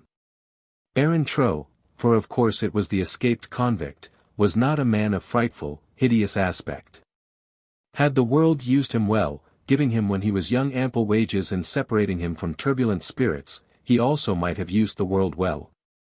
And then women would have praised the brightness of his eye and the manly vigor of his brow. But things had not gone well with him. He had been separated from the wife he had loved, and the children who had been raised at his knee, separated by his own violence, and now, as he had said of himself, he was a wolf rather than a man. As he stood there satisfying the craving of his appetite, breaking up the large morsels of food, he was an object very sad to be seen. Hunger had made him gaunt and yellow, he was squalid with the dirt of his hidden lair, and he had the look of a beast. That look to which men fall when they live like the brutes of prey, as outcasts from their brethren. But still there was that about his brow which might have redeemed him, which might have turned her horror into pity, had he been willing that it should be so. And now give me some brandy, he said. There was brandy in the house, in the sitting room which was close at their hand, and the key of the little press which held it was in her pocket. It was useless, she thought, to refuse him. And so she told him that there was a bottle partly full, but that she must go to the next room to fetch it him. We'll go together, my darling, he said. There's nothing like good company. And he again put his hand upon her arm as they passed into the family sitting room. I must take the light, she said. But he unhooked it himself, and carried it in his own hand. Again she went to work without trembling. She found the key of the side cupboard, and unlocking the door, handed him a bottle which might contain about half a pint of spirits. And is that all? He said. There is a full bottle here, she answered, handing him another, but if you drink it, you will be drunk, and they will catch you. By heavens, yes. And you would be the first to help them, would you not? Look here, she answered. If you will go now, I will not say a word to anyone of your coming, nor set them on your track to follow you. There, take the full bottle with you. If you will go, you shall be safe from me. What, and go without money? I have none to give you. You may believe me when I say so. I have not $1 in the house.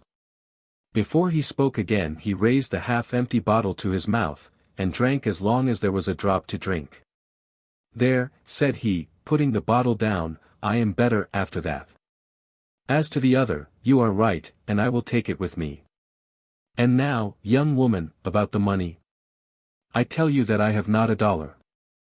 Look here, said he, and he spoke now in a softer voice, as though he would be on friendly terms with her. Give me 10 sovereigns, and I will go. I know you have it, and with 10 sovereigns it is possible that I may save my life. You are good, and would not wish that a man should die so horrid a death. I know you are good.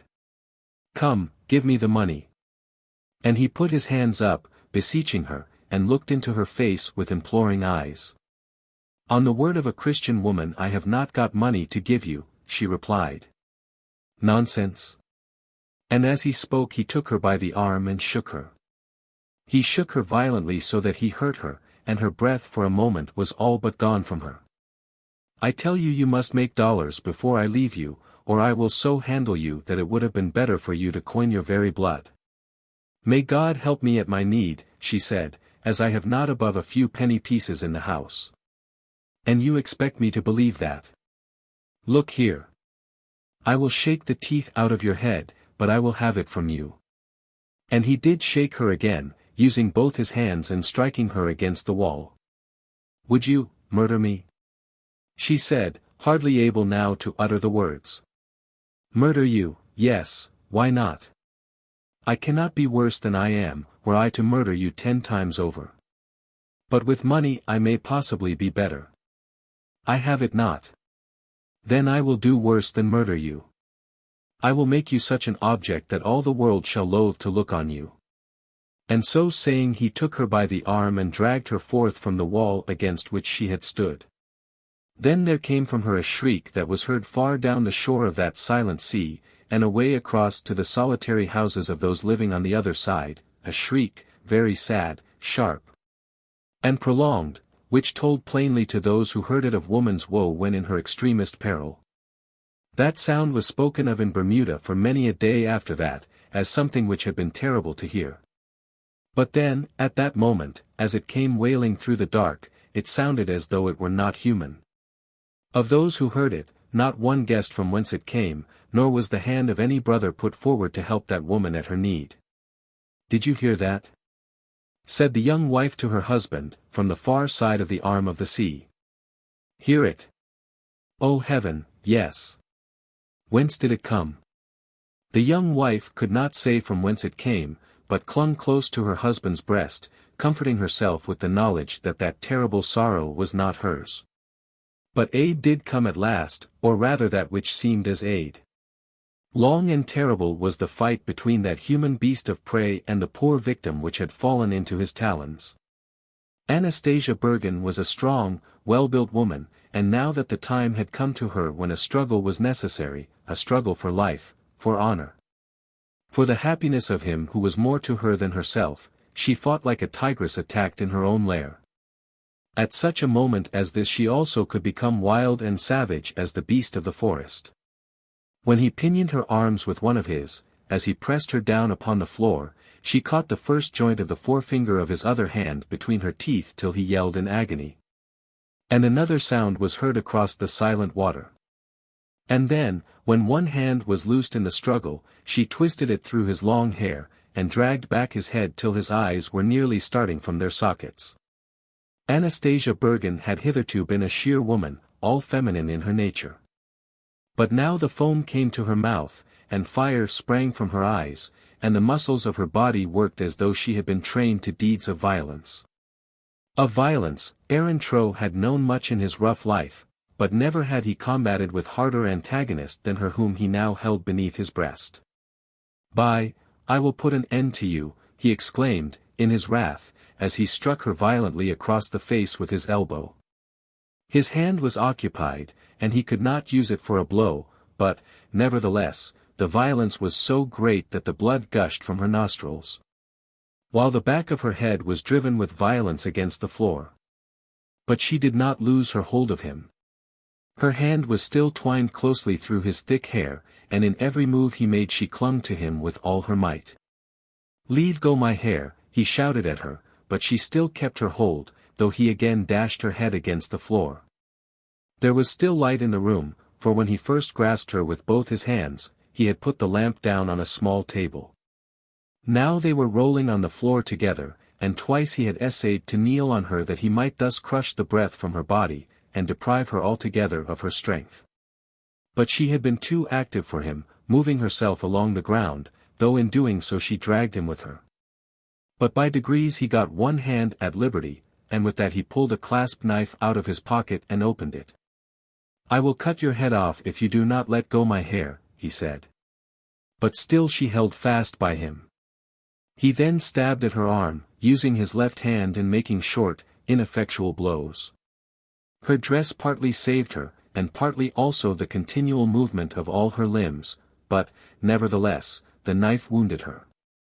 It wounded her in several places about the arm, covering them both with blood, but still she hung on. So close was her grasp in her agony, that, as she afterwards found, she cut the skin of her own hands with her own nails. Had the man's hair been less thick or strong, or her own tenacity less steadfast, he would have murdered her before any interruption could have saved her. And yet he had not purposed to murder her, or even, in the first instance, to inflict on her any bodily harm.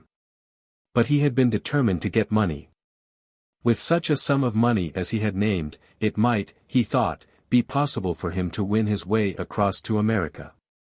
He might bribe men to hide him in the hold of a ship, and thus there might be for him, at any rate, a possibility of escape. That there must be money in the house he had still thought when first he laid hands on the poor woman. And then, when the struggle had once begun, when he had felt her muscles contending with his, the passion of the beast was aroused within him. And he strove against her as he would have striven against a dog. But yet, when the knife was in his hand, he had not driven it against her heart. Then suddenly, while they were yet rolling on the floor, there was a sound of footsteps in the passage. Trow instantly leaped to his feet, leaving his victim on the ground, with huge lumps of his thick clotted hair in her hand. Thus, and thus only, could he have liberated himself from her grasp. He rushed at the door, and there he came against the two Negro servant girls who had returned down to their kitchen from the road on which they had been straying. Trow, as he half saw them in the dark, not knowing how many there might be, or whether there was a man among them, rushed through them, upsetting one scared girl in his passage. With the instinct and with the timidity of a beast, his impulse now was to escape, and he hurried away back to the road and to his lair, leaving the three women together in the cottage. Poor wretch! As he crossed the road, not skulking in his impotent haste, but running at his best, another pair of eyes saw him, and when the search became hot after him, it was known that his hiding place was not distant. It was some time before any of the women were able to act, and when some step was taken, Anastasia was the first to take it. She had not absolutely swooned, but the reaction, after the violence of her efforts, was so great, that for some minutes she had been unable to speak. She had risen from the floor when Trow left her, and had even followed him to the door. But since that she had fallen back into her father's old armchair, and there sat gasping not only for words, but for breath also. At last she bade one of the girls to run into St. George, and beg Mr. Morton to come to her aid. The girl would not stir without her companion. And even then, Anastasia, covered as she was with blood, with dishevelled hair, and her clothes half torn from her body, accompanied them as far as the road. There they found a Negro lad still hanging about the place, and he told them that he had seen the man cross the road, and run down over the open ground towards the rocks of the seacoast. He must be there, said the lad, pointing in the direction of a corner of the rocks, unless he swim across the mouth of the ferry. But the mouth of that ferry is an arm of the sea, and it was not probable that a man would do that when he might have taken the narrow water by keeping on the other side of the road. At about 1 that night Caleb Morton reached the cottage breathless with running, and before a word was spoken between them Anastasia had fallen on his shoulder and had fainted. As soon as she was in the arms of her lover, all her power had gone from her. The spirit and passion of the tiger had gone, and she was again a weak woman shuddering at the thought of what she had suffered. She remembered that she had had the man's hand between her teeth, and by degrees she found his hair still clinging to her fingers. But even then she could hardly call to mind the nature of the struggle she had undergone. His hot breath close to her own cheek she did remember, and his glaring eyes, and even the roughness of his beard as he pressed his face against her own. But she could not say whence had come the blood, nor till her arm became stiff and motionless did she know that she had been wounded. It was all joy with her now, as she sat motionless without speaking, while he administered to her wants and spoke words of love into her ears. She remembered the man's horrid threat, and knew that by God's mercy she had been saved. And he was there caressing her, loving her, comforting her. As she thought of the fate that had threatened her, of the evil that had been so imminent, she fell forward on her knees, and with incoherent sobs uttered her thanksgivings. while her head was still supported on his arms. It was almost morning before she could induce herself to leave him and lie down. With him she seemed to be so perfectly safe. But the moment he was away she could see Aaron Trow's eyes gleaming at her across the room. At last, however, she slept. And when he saw that she was at rest, he told himself that his work must then begin. Hitherto Caleb Morton had lived in all respects the life of a man of peace. But now, asking himself no questions as to the propriety of what he would do, using no inward arguments as to this or that line of conduct, he girded the sword on his loins and prepared himself for war. The wretch who had thus treated the woman whom he loved should be hunted down like a wild beast, as long as he had arms and legs with which to carry on the hunt. He would pursue the miscreant with any weapons that might come to his hands, and might heaven help him at his need as he dealt forth punishment to that man, if he caught him within his grasp. Those who had hitherto known Morton in the island, could not recognize the man as he came forth on that day, thirsty after blood, and desirous to thrust himself into personal conflict with the wild ruffian who had injured him. The meek Presbyterian minister had been a preacher, preaching ways of peace, and living in accordance with his own doctrines. The world had been very quiet for him, and he had walked quietly in his appointed path. But now the world was quiet no longer, nor was there any preaching of peace. His cry was for blood. For the blood of the untamed savage brute who had come upon his young doe in her solitude, and striven with such brutal violence to tear her heart from her bosom. He got to his assistance early in the morning some of the constables from St. George, and before the day was over, he was joined by 2 or 3 of the warders from the convict establishment. There was with him also a friend or 2, and thus a party was formed, numbering together 10 or 12 persons. They were of course all armed, and therefore it might be thought that there would be but small chance for the wretched man if they should come upon his track. At first they all searched together, thinking from the tidings which had reached them that he must be near to them, but gradually they spread themselves along the rocks between St. George and the ferry, keeping watchmen on the road, so that he should not escape unnoticed into the island. 10 times during the day did Anastasia send from the cottage up to Morton, begging him to leave the search to others, and come down to her. But not for a moment would he lose the scent of his prey. What? Should it be said that she had been so treated, and that others had avenged her? He sent back to say that her father was with her now, and that he would come when his work was over. And in that job of work the lifeblood of Aaron Trow was counted up. Towards evening they were all congregated on the road near to the spot at which the path turns off towards the cottage.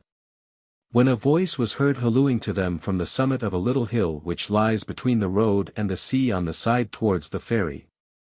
And presently a boy came running down to them full of news. "Danny Lund has seen him," said the boy, "he has seen him plainly in among the rocks." And then came Danny Lund himself, a small negro lad about 14 years of age, who was known in those parts as the idlest, most dishonest, and most useless of his race. On this occasion, however, Danny Lund became important, and everyone listened to him. He had seen, he said, a pair of eyes moving down in a cave of the rocks which he well knew. He had been in the cave often, he said, and could get there again. But not now, not while that pair of eyes was moving at the bottom of it. And so they all went up over the hill, Morton leading the way with hot haste. In his waistband he held a pistol, and his hand grasped a short iron bar with which he had armed himself. They ascended the top of the hill, and when there, the open sea was before them on 2 sides, and on the third was the narrow creek over which the ferry passed. Immediately beneath their feet were the broken rocks, for on that side, towards the sea, the earth and grass of the hill descended but a little way towards the water. Down among the rocks they all went, silently, Caleb Morton leading the way, and Danny Lund directing him from behind. "Mr. Morton," said an elderly man from St. George, "had you not better let the warders of the jail go first? He is a desperate man, and they will best understand his ways." In answer to this Morton said nothing, but he would let no one put a foot before him. He still pressed forward among the rocks, and at last came to a spot from whence he might have sprung at one leap into the ocean.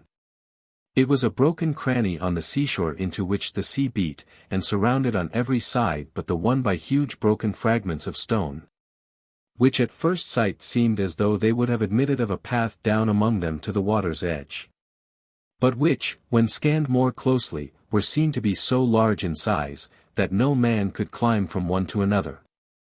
It was a singularly romantic spot, but now well known to them all there, for they had visited it over and over again that morning. "In there," said Danny Lund, keeping well behind Morton's body, and pointing at the same time to a cavern high up among the rocks, but quite on the opposite side of the little inlet of the sea. The mouth of the cavern was not 20 yards from where they stood, but at the first sight it seemed as though it must be impossible to reach it.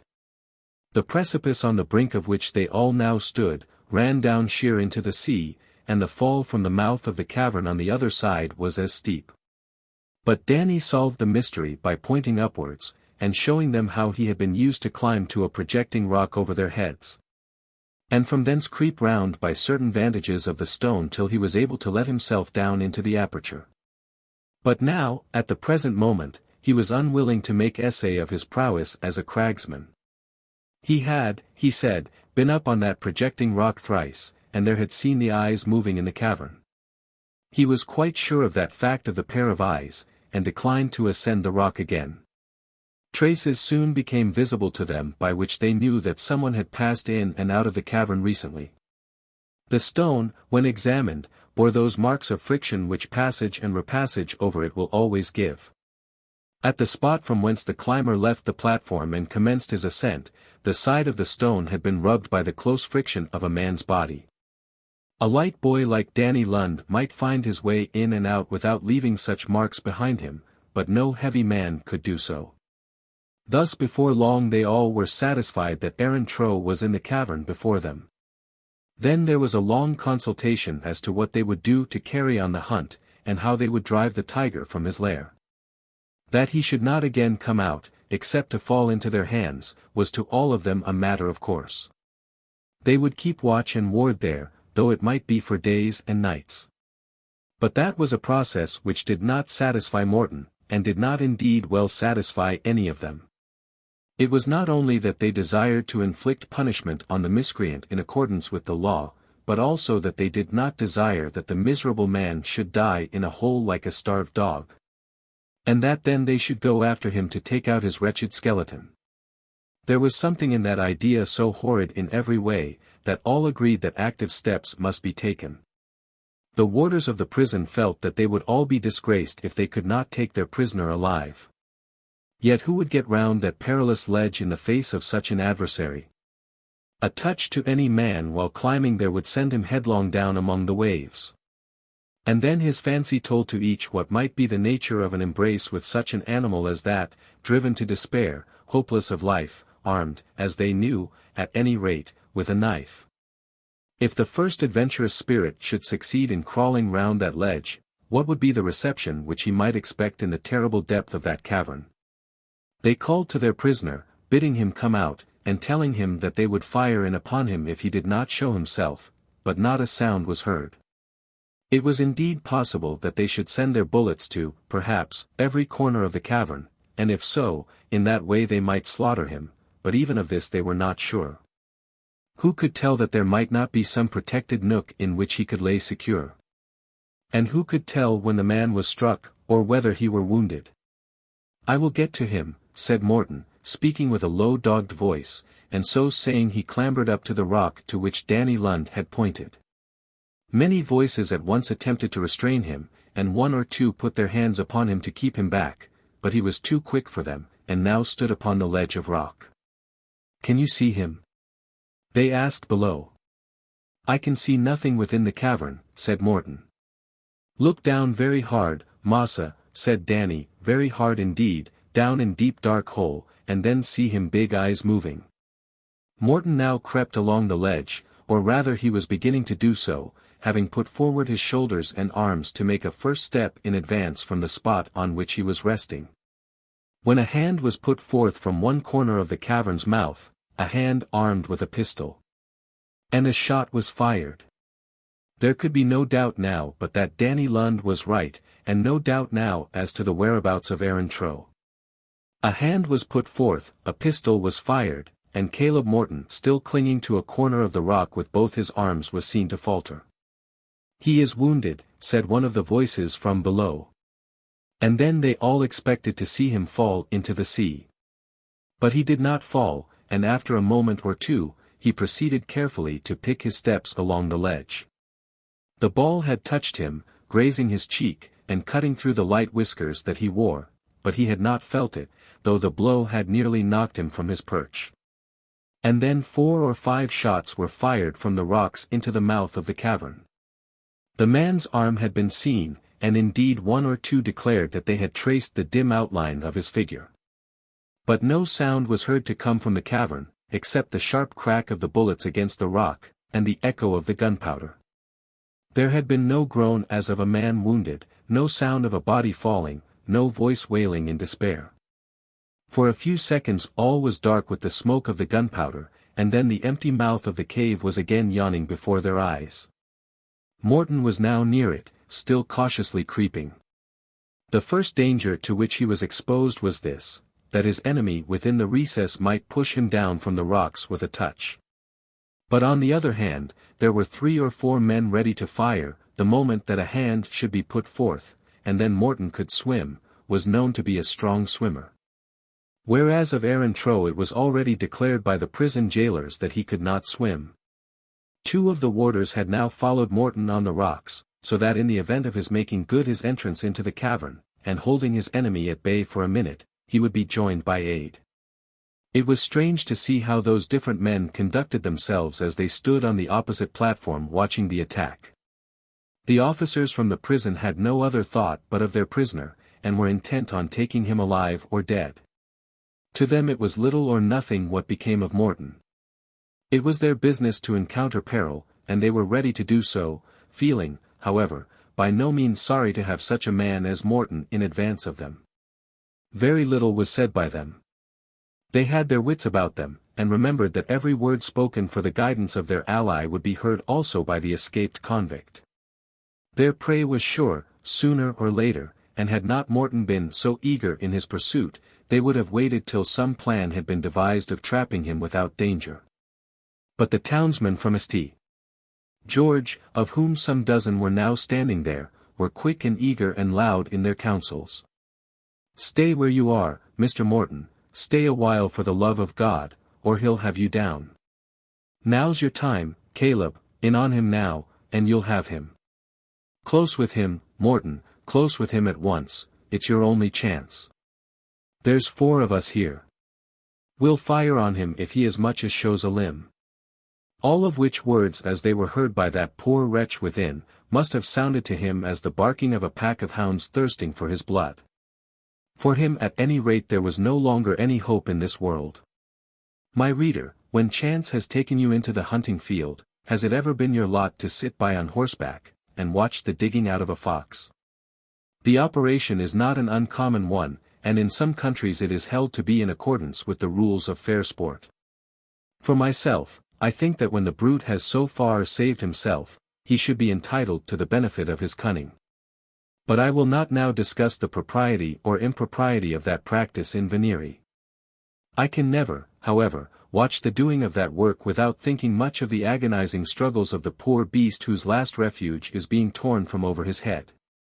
There he lies within a few yards of his arch-enemy, the huntsman. The thick breath of the hounds make hot the air within his hole. The sound of their voices is close upon his ears.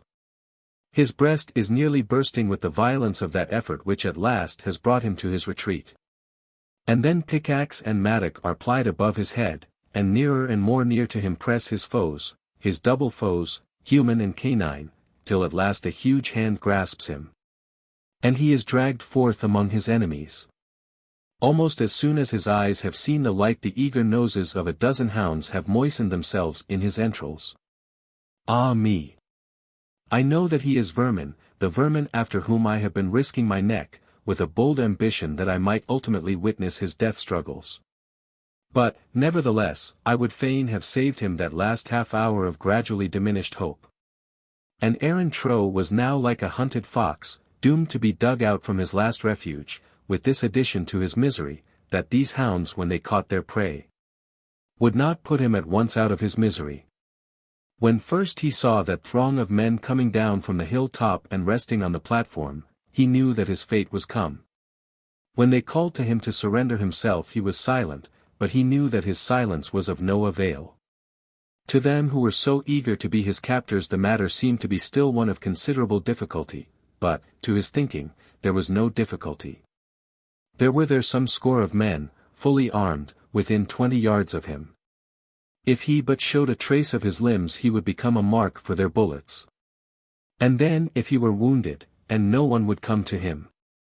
If they allowed him to lie there without food till he perished. Would it not be well for him to yield himself? Then they called again and he was still silent. That idea of yielding is very terrible to the heart of a man. And when the worst had come to the worst, did not the ocean run deep beneath his cavern's mouth?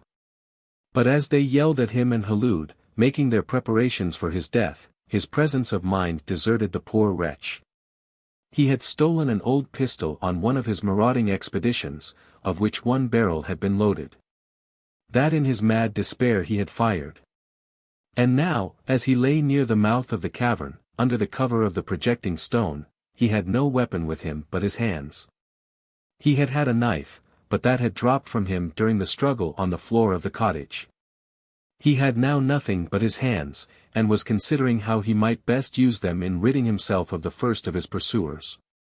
The man was near him, armed, with all the power and majesty of right on his side, whereas on his side, Aaron Trow had nothing, not a hope. He raised his head that he might look forth, and a dozen voices shouted as his face appeared above the aperture. A dozen weapons were levelled at him, and he could see the gleaming of the muzzles of the guns. And then the foot of his pursuer was already on the corner stone at the cavern's mouth.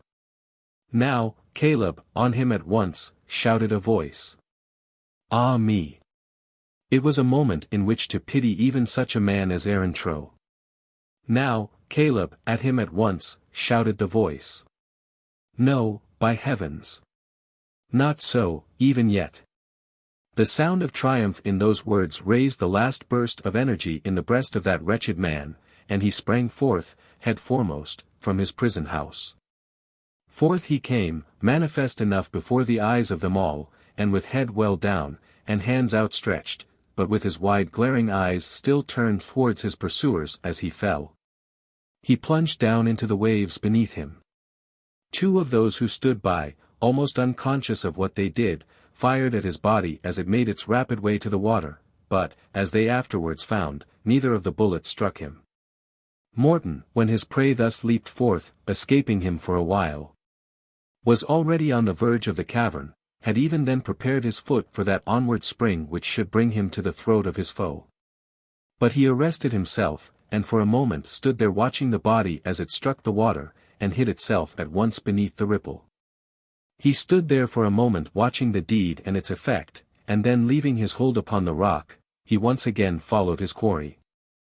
Down he went, head foremost, right on to the track in the waves which the other had made, and when the two rose to the surface together, each was struggling in the grasp of the other. It was a foolish, nay, a mad deed to do. The poor wretch who had first fallen could not have escaped. He could not even swim, and had therefore flung himself to certain destruction when he took that leap from out of the cavern's mouth.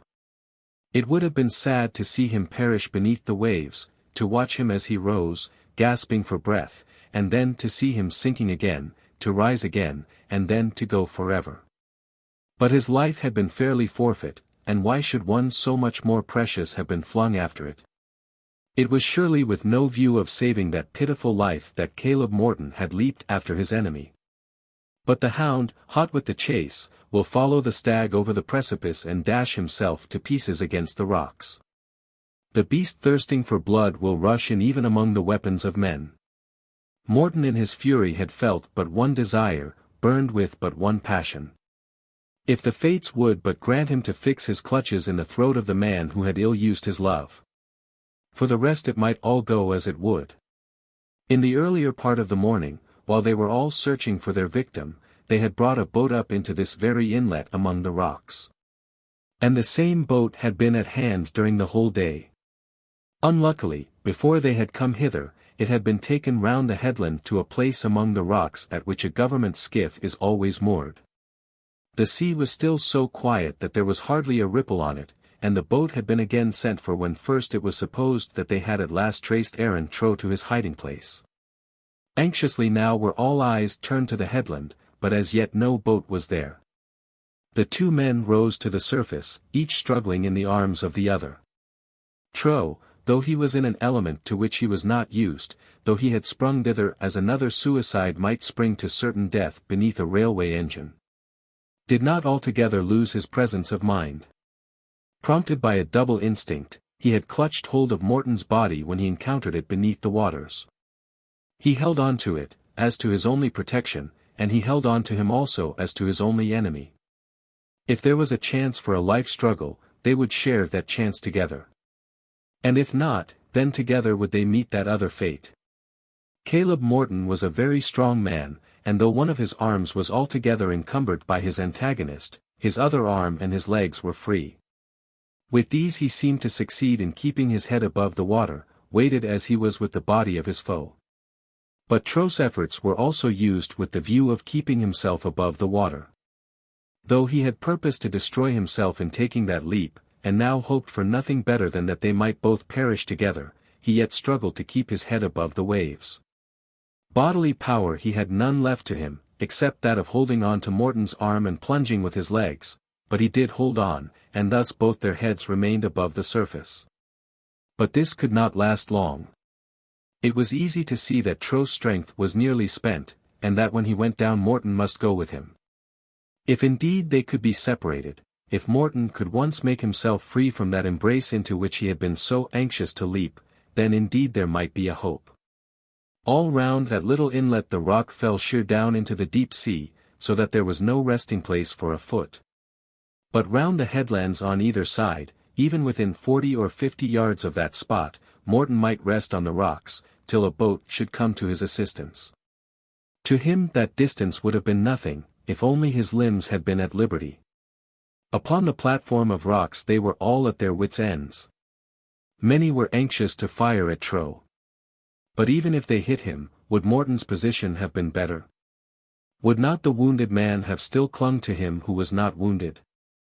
And then there could be no certainty that any one of them would hit the right man. The ripple of the waves, though it was very slight, nevertheless sufficed to keep the bodies in motion. And then, too, there was not among them any marksman peculiar for his skill.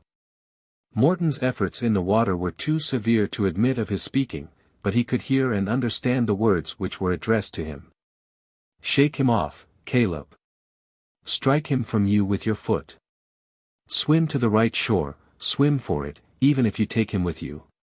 Yes, he could hear them all, but hearing and obeying were very different. It was not easy to shake off that dying man, and as for swimming with him, that was clearly impossible. It was as much as he could do to keep his head above water, let alone any attempt to move in one settled direction. For some 4 or 5 minutes they lay thus battling on the waves before the head of either of them went down. Trow had been twice below the surface, but it was before he had succeeded in supporting himself by Morton's arm. Now it seemed as though he must sink again, as though both must sink. His mouth was barely kept above the water, and as Morton shook him with his arm, the tide would pass over him. It was horrid to watch, from the shore, the glaring upturned eyes of the dying wretch, as his long streaming hair lay back upon the wave. "Now, Caleb, hold him down. Hold him under," was shouted in the voice of some eager friend. Rising up on the water, Morton made a last effort to do as he was bid. He did press the man's head down, well down below the surface, but still the hand clung to him, and as he struck out against the water, he was powerless against that grasp. Then there came a loud shout along the shore, and all those on the platform, whose eyes had been fixed so closely on that terrible struggle beneath them, rushed towards the rocks on the other coast. The sound of oars was heard close to them, an eager pressing stroke, as of men who knew well that they were rowing for the salvation of a life. On they came, close under the rocks, obeying with every muscle of their bodies the behests of those who called to them from the shore. The boat came with such rapidity, was so recklessly urged, that it was driven somewhat beyond the inlet. But in passing, a blow was struck which made Caleb Morton once more the master of his own life. The two men had been carried out in their struggle towards the open sea. And as the boat curved in, so as to be as close as the rocks would allow, the bodies of the men were brought within the sweep of the oars. He in the bow, for there were 4 pulling in the boat, had raised his oar as he neared the rocks, had raised it high above the water. And now, as they passed close by the struggling men, he let it fall with all its force on the upturned face of the wretched convict. It was a terrible, frightful thing to do, thus striking one who was so stricken, but who shall say that the blow was not good and just? Methinks, however, that the eyes and face of that dying man will haunt forever the dreams of him who carried that oar. Trow never rose again to the surface. 3 days afterwards his body was found at the ferry, and then they carried him to the convict island and buried him. Morton was picked up and taken into the boat. His life was saved. But it may be a question how the battle might have gone had not that friendly oar been raised in his behalf. As it was, he lay at the cottage for days before he was able to be moved, so as to receive the congratulations of those who had watched that terrible conflict from the shore. Nor did he feel that there had been anything in that day's work of which he could be proud, much rather of which it behoved him to be thoroughly ashamed. Some 6 months after that he obtained the hand of Anastasia Bergen, but they did not remain long in Bermuda. He went away, back to his own country, my informant told me. Because he could not endure to meet the ghost of Aaron Trow, at that point of the road which passes near the cottage. That the ghost of Aaron Trow may be seen there and round the little rocky inlet of the sea, is part of the creed of every young woman in Bermuda. The Mistletoe Bough. Let the boys have it if they like it, said Mrs. Garrow, pleading to her only daughter on behalf of her 2 sons. Pray don't, Mamma, said Elizabeth Garrow. It only means romping. To me all that is detestable, and I am sure it is not the sort of thing that Miss Holmes would like. We always had it at Christmas when we were young. But, Mamma, the world is so changed. The point in dispute was one very delicate in its nature, hardly to be discussed in all its bearings, even in fiction. And the very mention of which between mother and daughter showed a great amount of close confidence between them. It was no less than this. Should that branch of mistletoe which Frank Garrow had brought home with him out of the Lothian woods be hung up on Christmas Eve in the dining room at Thwaite Hall, according to his wishes? Or should permission for such hanging be positively refused? It was clearly a thing not to be done after such a discussion, and therefore the decision given by Mrs. Garrow was against it. I am inclined to think that Miss Garrow was right in saying that the world is changed as touching mistletoe boughs. Kissing, I fear, is less innocent now than it used to be when our grandmothers were alive, and we have become more fastidious in our amusements. Nevertheless, I think that she made herself fairly open to the raillery with which her brothers attacked her. Honi soit Kamal y pence, said Frank, who was 18. Nobody will want to kiss you, my lady fine airs, said Harry, who was just a year younger. Because you choose to be a Puritan, there are to be no more cakes and ale in the house, said Frank. Still waters run deep, we all know that, said Harry. The boys had not been present when the matter was decided between Mrs. Garrow and her daughter, nor had the mother been present when these little amenities had passed between the brothers and sister. Only that Mamma has said it, and I wouldn't seem to go against her, said Frank. I'd ask my father. He wouldn't give way to such nonsense, I know. Elizabeth turned away without answering, and left the room. Her eyes were full of tears, but she would not let them see that they had vexed her. They were only 2 days home from school, and for the last week before their coming, all her thoughts had been to prepare for their Christmas pleasures. She had arranged their rooms, making everything warm and pretty. Out of her own pocket she had bought a shot belt for one, and skates for the other. She had told the old groom that her pony was to belong exclusively to Master Harry for the holidays, and now Harry told her that still waters ran deep. She had been driven to the use of all her eloquence in inducing her father to purchase that gun for Frank, and now Frank called her a Puritan. And why? She did not choose that a mistletoe bough should be hung in her father's hall, when Godfrey Holmes was coming to visit him. She could not explain this to Frank, but Frank might have had the wit to understand it. But Frank was thinking only of Patty Coverdale, a blue-eyed little romp of 16, who, with her sister Kate, was coming from Penrith to spend the Christmas at Thwaite Hall. Elizabeth left the room with her slow, graceful step, hiding her tears, hiding all emotion, as latterly she had taught herself that it was feminine to do. "There goes my lady fine airs," said Harry, sending his shrill voice after her. Thwaite Hall was not a place of much pretension. It was a moderate-sized house, surrounded by pretty gardens and shrubberies, close down upon the river Emont, on the Westmoreland side of the river, looking over to a lovely wooded bank in Cumberland. All the world knows that the Emont runs out of Ullswater, dividing the two counties, passing under Penrith Bridge and by the old ruins of Brougham Castle, below which it joins the Eden. Thwaite Hall nestled down close upon the clear rocky stream about halfway between Ullswater and Penrith, and had been built just at a bend of the river. The windows of the dining parlour and of the drawing-room stood at right angles to each other, and yet each commanded a reach of the stream. Immediately from a side of the house steps were cut down through the red rock to the water's edge, and here a small boat was always moored to a chain. The chain was stretched across the river, fixed to the staples driven into the rock on either side, and the boat was pulled backwards and forwards over the stream, without aid from oars or paddles. From the opposite side a path led through the woods and across the fields to Penrith, and this was the route commonly used between Thwaite Hall and the town. Major Garrow was a retired officer of engineers, who had seen service in all parts of the world, and who was now spending the evening of his days on a small property which had come to him from his father.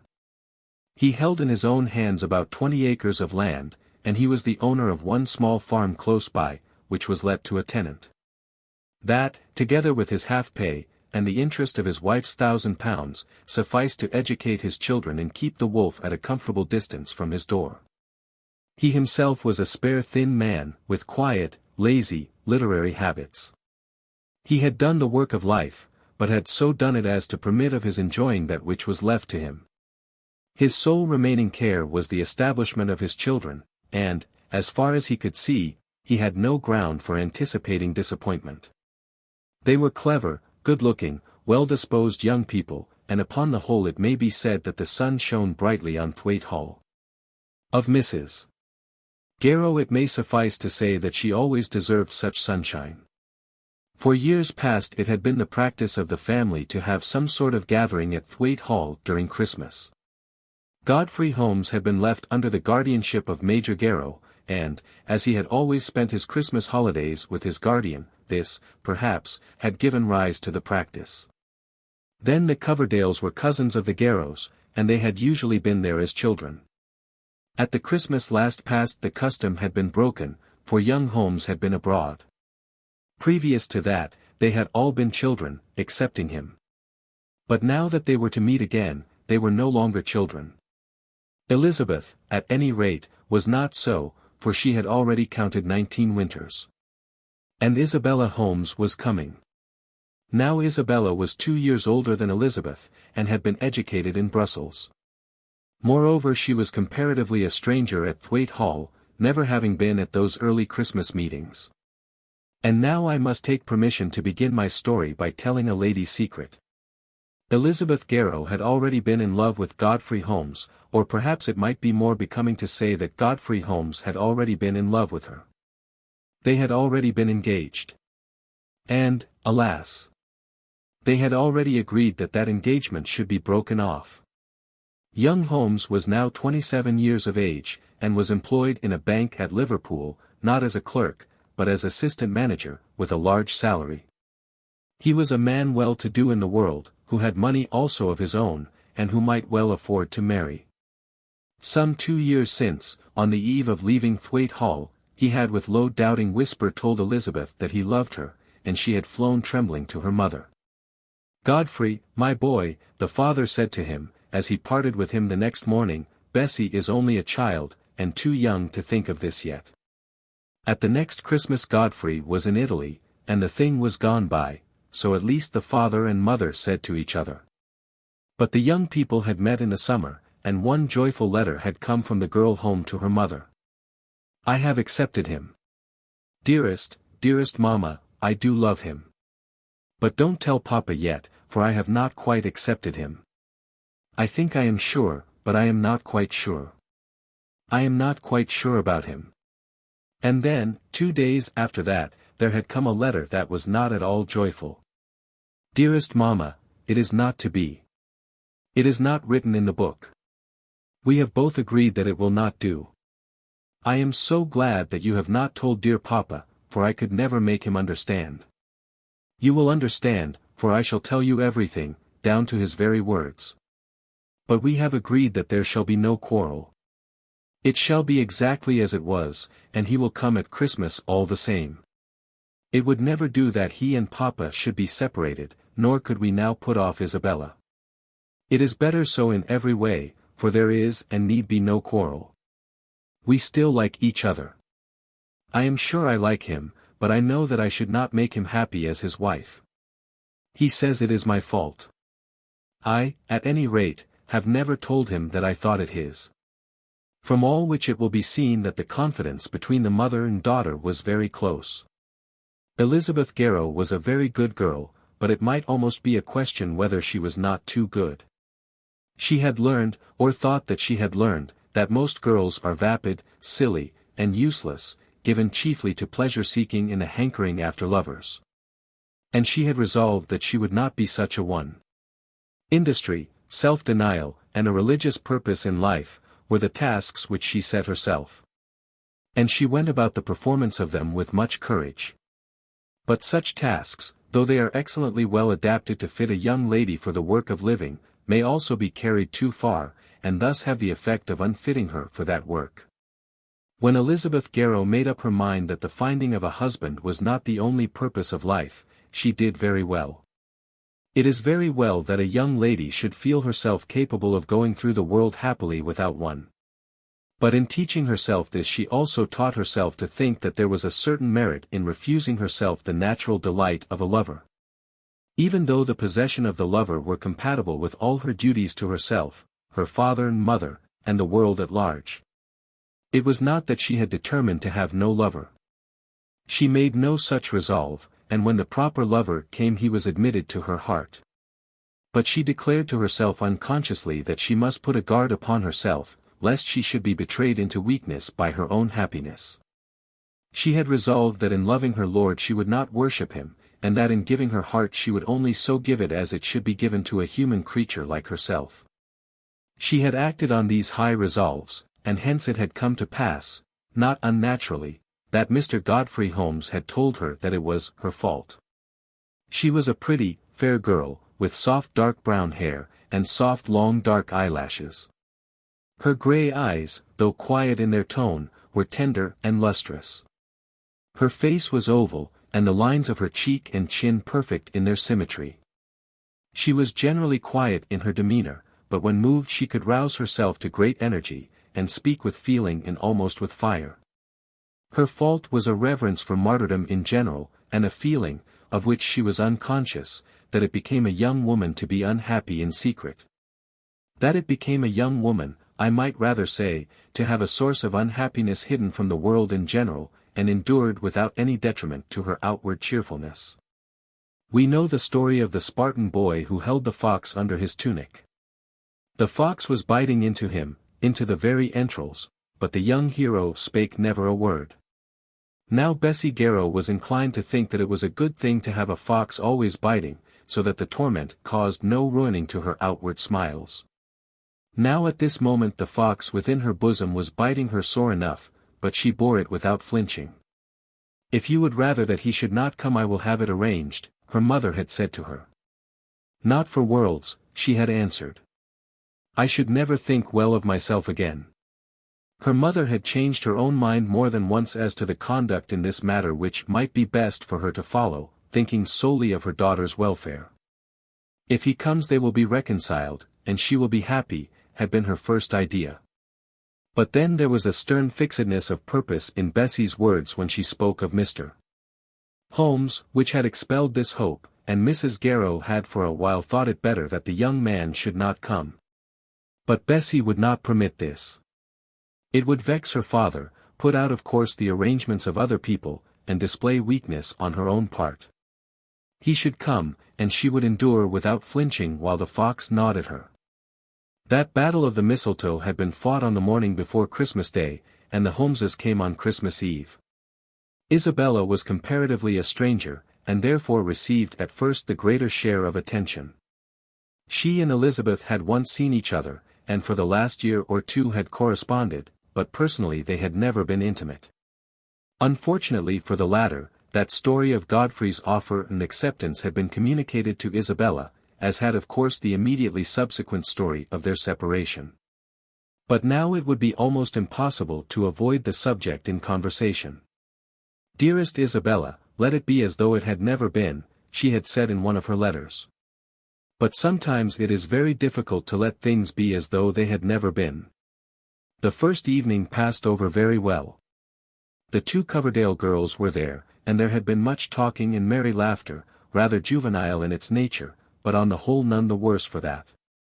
Isabella Holmes was a fine, tall, handsome girl, good-humored, and well disposed to be pleased, rather Frenchified in her manners, and quite able to take care of herself. But she was not above round games, and did not turn up her nose at the boys. Godfrey behaved himself excellently, talking much to the Major, but by no means avoiding Miss Garrow. Mrs. Garrow, though she had known him since he was a boy, had taken an aversion to him since he had quarrelled with her daughter. But there was no room on this first night for showing such aversion, and everything went off well. "Godfrey is very much improved," the Major said to his wife that night. "Do you think so?" "Indeed I do. He has filled out and become a fine man." "In personal appearance, you mean?" "Yes, he is well-looking enough. And in his manner, too. He is doing uncommonly well in Liverpool, I can tell you, and if he should think of Bessie—" "There is nothing of that sort," said Mrs. Garrow. "He did speak to me, you know, 2 years ago. Bessie was too young then, and so indeed was he. But if she likes him—" "I don't think she does." "Then there's an end of it." And so they went to bed. "Frank," said the sister to her elder brother, knocking at his door when they had all gone upstairs, "may I come in, if you are not in bed?" "In bed," said he, looking up with some little pride from his Greek book, "I've 150 lines to do before I can get to bed. It'll be 2, I suppose. I've got to mug uncommon hard these holidays. I have only one more half, you know, and then—" "Don't overdo it, Frank." "No, I won't overdo it. I mean to take 1 day a week, and work 8 hours a day on the other 5. That will be 40 hours a week, and will give me just 200 hours for the holidays. I have got it all down here on a table. That will be 105 for Greek play, 40 for algebra," and so he explained to her the exact destiny of all his long hours of proposed labor.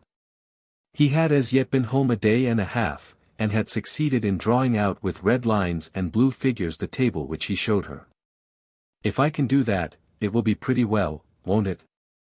But, Frank, you have come home for your holidays, to enjoy yourself. But a fellow must work nowadays. Don't overdo it, dear, that's all. But, Frank, I could not rest if I went to bed without speaking to you. You made me unhappy today." "Did I, Bessie? You called me a Puritan, and then you quoted that ill-natured French proverb at me. Do you really believe your sister thinks evil, Frank?" And as she spoke she put her arm caressingly round his neck. "Of course I don't. Then why say so? Harry is so much younger and so thoughtless that I can bear what he says without so much suffering. But if you and I are not friends I shall be very wretched. If you knew how I have looked forward to your coming home. I did not mean to vex you, and I won't say such things again. That's my own Frank. What I said to Mamma, I said because I thought it right, but you must not say that I am a Puritan. I would do anything in my power to make your holidays bright and pleasant. I know that boys require so much more to amuse them than girls do. Good night, dearest, pray don't overdo yourself with work, and do take care of your eyes. So saying she kissed him and went her way. In 20 minutes after that, he had gone to sleep over his book. And when he woke up to find the candle guttering down, he resolved that he would not begin his measured hours till Christmas Day was fairly over. The morning of Christmas Day passed very quietly. They all went to church, and then sat round the fire chatting until the 4 o'clock dinner was ready. The Coverdale girls thought it was rather more dull than former Thwaite Hall festivities, and Frank was seen to yawn. But then everybody knows that the real fun of Christmas never begins till the day itself be past. The beef and pudding are ponderous, and unless there be absolute children in the party, there is a difficulty in grafting any special afternoon amusements on the Sunday pursuits of the morning. In the evening they were to have a dance, that had been distinctly promised to Paddy Coverdale, but the dance would not commence till 8. The beef and pudding were ponderous, but with due efforts they were overcome and disappeared. The glass of port was sipped, the almonds and raisins were nibbled, and then the ladies left the room. 10 minutes after that Elizabeth found herself seated with Isabella Holmes over the fire in her father's little book-room.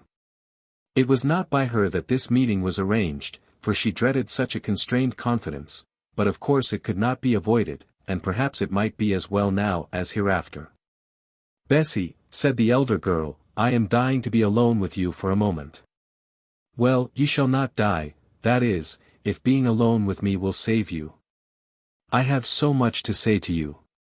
And if you have any true friendship in you, you also will have so much to say to me." Miss Garrow perhaps had no true friendship in her at that moment, for she would gladly have avoided saying anything, had that been possible. But in order to prove that she was not deficient in friendship, she gave her friend her hand. "And now tell me everything about Godfrey," said Isabella. "Dear Bella, I have nothing to tell. Literally nothing. That is nonsense. Stop a moment, dear, and understand that I do not mean to offend you.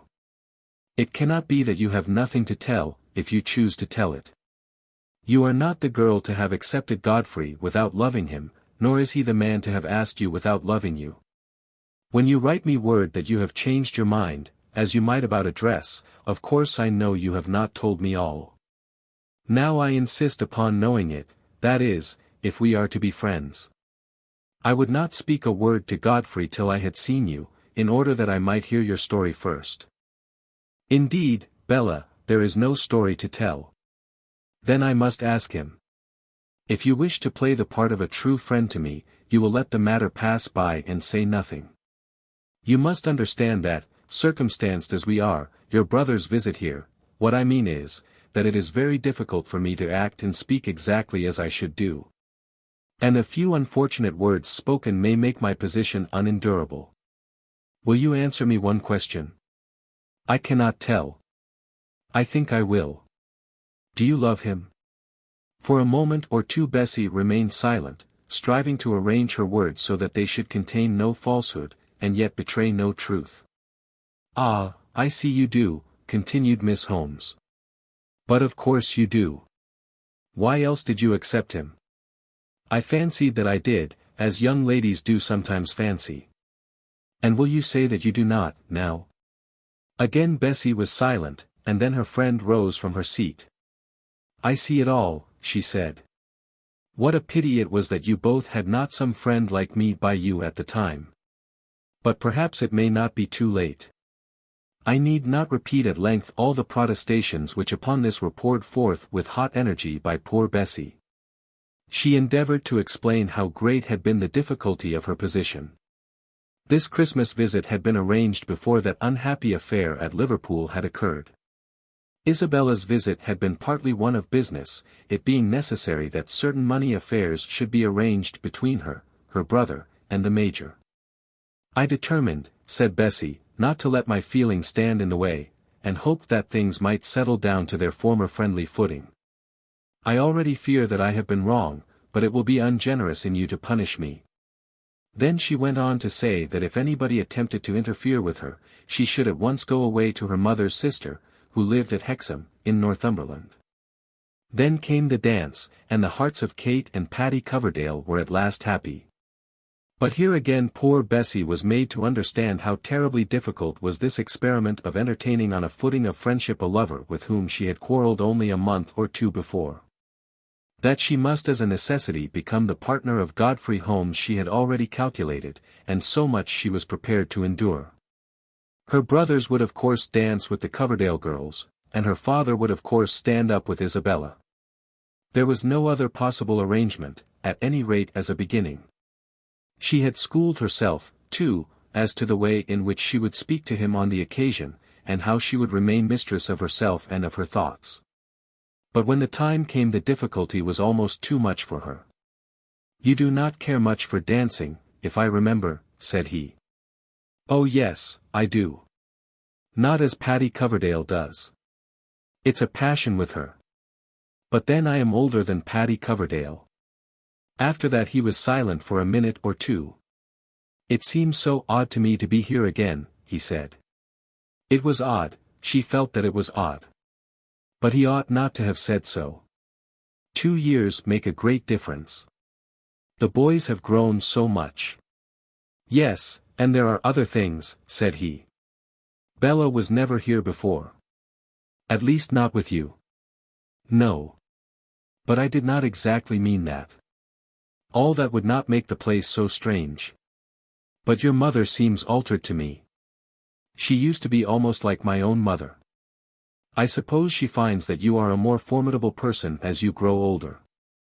It was all very well scolding you when you were a clerk in the bank, but it does not do to scold the manager. These are the penalties men pay for becoming great. It is not my greatness that stands in my way, but... Then I'm sure I cannot say what it is. But Paddy will scold you if you do not mind the figure, though you were the whole board of directors packed into one. She won't respect you if you neglect your present work." When Bessie went to bed that night she began to feel that she had attempted too much. "Mamma," she said, "could I not make some excuse and go away to Aunt Mary?" "What now?" "Yes, Mamma, now. Tomorrow. I need not say that it will make me very unhappy to be away at such a time, but I begin to think that it will be better." "What will Papa say?" "You must tell him all. And Aunt Mary must be told also." "You would not like that." "Has he said anything?" "No, nothing, very little, that is. But Bella has spoken to me." "Oh, Mamma, I think we have been very wrong in this. That is, I have been wrong. I feel as though I should disgrace myself, and turn the whole party here into a misfortune. It would be dreadful, that telling of the story to her father and to her aunt, and such a necessity must, if possible, be avoided. Should such a necessity actually come, the former task would, no doubt, be done by her mother, but that would not lighten the load materially. After a fortnight she would again meet her father, and would be forced to discuss it. "I will remain if it be possible," she said, "but, Mamma, if I wish to go, you will not stop me?" Her mother promised that she would not stop her, but strongly advised her to stand her ground. On the following morning, when she came downstairs before breakfast, she found Frank standing in the hall with his gun, of which he was trying the lock. "It is not loaded, is it, Frank?" said she. "Oh dear, no. No one thinks of loading nowadays till he has got out of the house. Directly after breakfast I am going across with Godfrey to the back of Greystock, to see after some moorfowl. He asked me to go, and I couldn't well refuse." "Of course not. Why should you? It will be deuced hard work to make up the time. I was to have been up at 4 this morning, but that alarm went off and never woke me. However, I shall be able to do something tonight. Don't make a slavery of your holidays, Frank. What's the good of having a new gun if you're not to use it? It's not the new gun. I'm not such a child as that comes to. But, you see, Godfrey is here, and one ought to be civil to him. I'll tell you what I want you girls to do, Bessie. You must come and meet us on our way home. Come over in the boat and along the path to the Patterdale Road. We'll be there under the hill about 5. And if you are not, we are to wait in the snow. Don't make difficulties, Bessie. I tell you we will be there, we are to go in the cart, and so shall have plenty of time. And how do you know the other girls will go? Why, to tell you the truth, Patty Coverdale has promised. As for Miss Holmes, if she won't, why you must leave her at home with Mamma. But Kate and Patty can't come without you. Your discretion has found that out, has it? They say so. But you will come, won't you, Bessie? As for waiting, it's all nonsense. Of course you can walk on. But we'll be at the stile by 5. I've got my watch, you know. And then Bessie promised him. What would she not have done for him that was in her power to do? Go. Of course I'll go, said Miss Holmes. I'm up to anything. I'd have gone with them this morning, and have taken a gun if they'd asked me. But, by the by, I'd better not. Why not? Said Patty, who was hardly yet without fear lest something should mar the expedition. What will 3 gentlemen do with 4 ladies? Oh, I forgot, said Patty innocently. I'm sure I don't care, said Kate, you may have Harry if you like. Thank you for nothing, said Miss Holmes. I want one for myself. It's all very well for you to make the offer, but what should I do if Harry wouldn't have me? There are 2 sides, you know, to every bargain. I'm sure he isn't anything to me, said Kate. Why, he's not quite 17 years old yet. Poor boy. What a shame to dispose of him so soon. We'll let him off for a year or 2, won't we, Miss Coverdale? But as there seems by acknowledgment to be one beau with unappropriated services. I'm sure I have appropriated nobody, said Patty, and didn't intend. Godfrey, then, is the only knight whose services are claimed, said Miss Holmes, looking at Bessie. Bessie made no immediate answer with either her eyes or tongue. But when the Coverdales were gone, she took her new friend to task. How can you fill those young girls' heads with such nonsense? Nature has done that, my dear. But nature should be trained. Should it not? You will make them think that those foolish boys are in love with them. The foolish boys, as you call them, will look after that themselves. It seems to me that the foolish boys know what they are about better than some of their elders. And then, after a moment's pause, she added, as for my brother, I have no patience with him. Pray do not discuss your brother, said Bessie.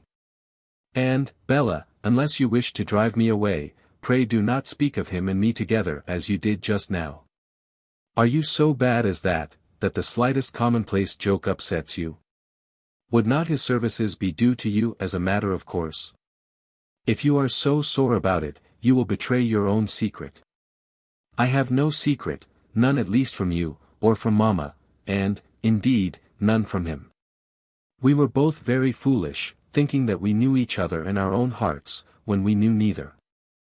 I hate to hear people talk of knowing their hearts. My idea is, that if you like a young man, and he asks you to marry him, you ought to have him. That is, if there is enough to live on. I don't know what more is wanted. But girls are getting to talk and think as though they were to send their hearts through some fiery furnace of trial before they may give them up to a husband's keeping. I am not at all sure that the French fashion is not the best, and that these things shouldn't be managed by the fathers and mothers, or perhaps by the family lawyers. Girls who are so intent upon knowing their own hearts generally end by knowing nobody's heart but their own, and then they die old maids. Better that than give themselves to the keeping of those they don't know and cannot esteem. That's a matter of taste. I mean to take the first that comes, so long as he looks like a gentleman, and has not less than 800 a year. Now Godfrey does look like a gentleman, and has double that. If I had such a chance I shouldn't think twice about it. But I have no such chance. That's the way the wind blows, is it?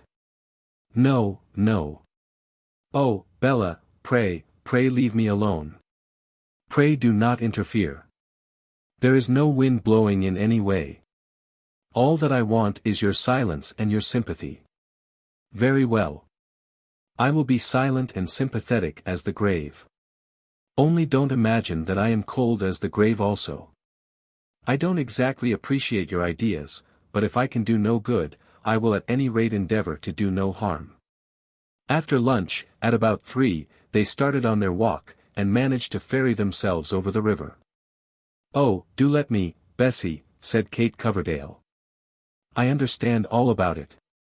Look here, Miss Holmes. You pull the chain through your hands. And inevitably tear your gloves to pieces," said Miss Holmes. Kate certainly had done so, and did not seem to be particularly well pleased with the accident. "There's a nasty nail in the chain," she said. "I wonder those stupid boys did not tell us." Of course they reached the trysting place much too soon, and were very tired of walking up and down, to keep their feet warm, before the sportsmen came up. But this was their own fault, seeing that they had reached the stile half an hour before the time fixed. "I never will go anywhere to meet gentlemen again," said Miss Holmes. "It is most preposterous that ladies should be left in the snow for an hour." "Well, young men, what sport have you had?" "I shot the big black cock," said Harry. "Did you indeed?" said Kate Coverdale. "And here are the feathers out of his tail for you. He dropped them in the water, and I had to go in after them up to my middle.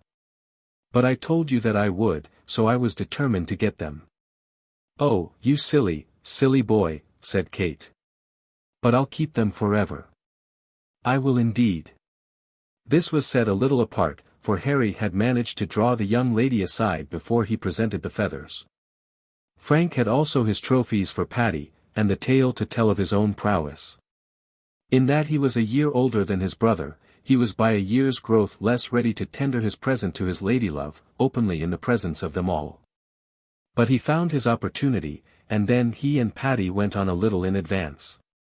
Kate also was deep in her consolations to Harry for his ducking. And therefore the four disposed of themselves in the manner previously suggested by Miss Holmes. Miss Holmes, therefore, and her brother, and Bessie Garrow, were left together in the path, and discussed the performances of the day in a manner that elicited no very ecstatic interest. So they walked for a mile, and by degrees the conversation between them dwindled down almost to nothing. "There is nothing I dislike so much as coming out with people younger than myself," said Miss Holmes. "One always feels so old and dull. Listen to those children there. They make me feel as though I were an old maiden aunt, brought out with them to do propriety. Paddy won't at all approve if she hears you call her a child. Nor shall I approve, if she treats me like an old woman," and then she stepped on and joined the children. "I wouldn't spoil even their sport if I could help it," she said to herself. "But with them I shall only be a temporary nuisance, if I remain behind I shall become a permanent evil." And thus Bessie and her old lover were left by themselves. "I hope you will get on well with Bella," said Godfrey, when they had remained silent for a minute or two. "Oh, yes. She is so good-natured and light-spirited that everybody must like her. She has been used to so much amusement and active life, that I know she must find it very dull here. She is never dull anywhere, even at Liverpool, which, for a young lady, I sometimes think the dullest place on earth. I know it is for a man. A man who has work to do can never be dull, can he? Indeed he can, as dull as death. I am so often enough. I have never been very bright there, Bessie, since you left us." There was nothing in his calling her Bessie, for it had become a habit with him since they were children. And they had formerly agreed that everything between them should be as it had been before that foolish whisper of love had been spoken and received. Indeed, provision had been made by them specially on this point, so that there need be no awkwardness in this mode of addressing each other.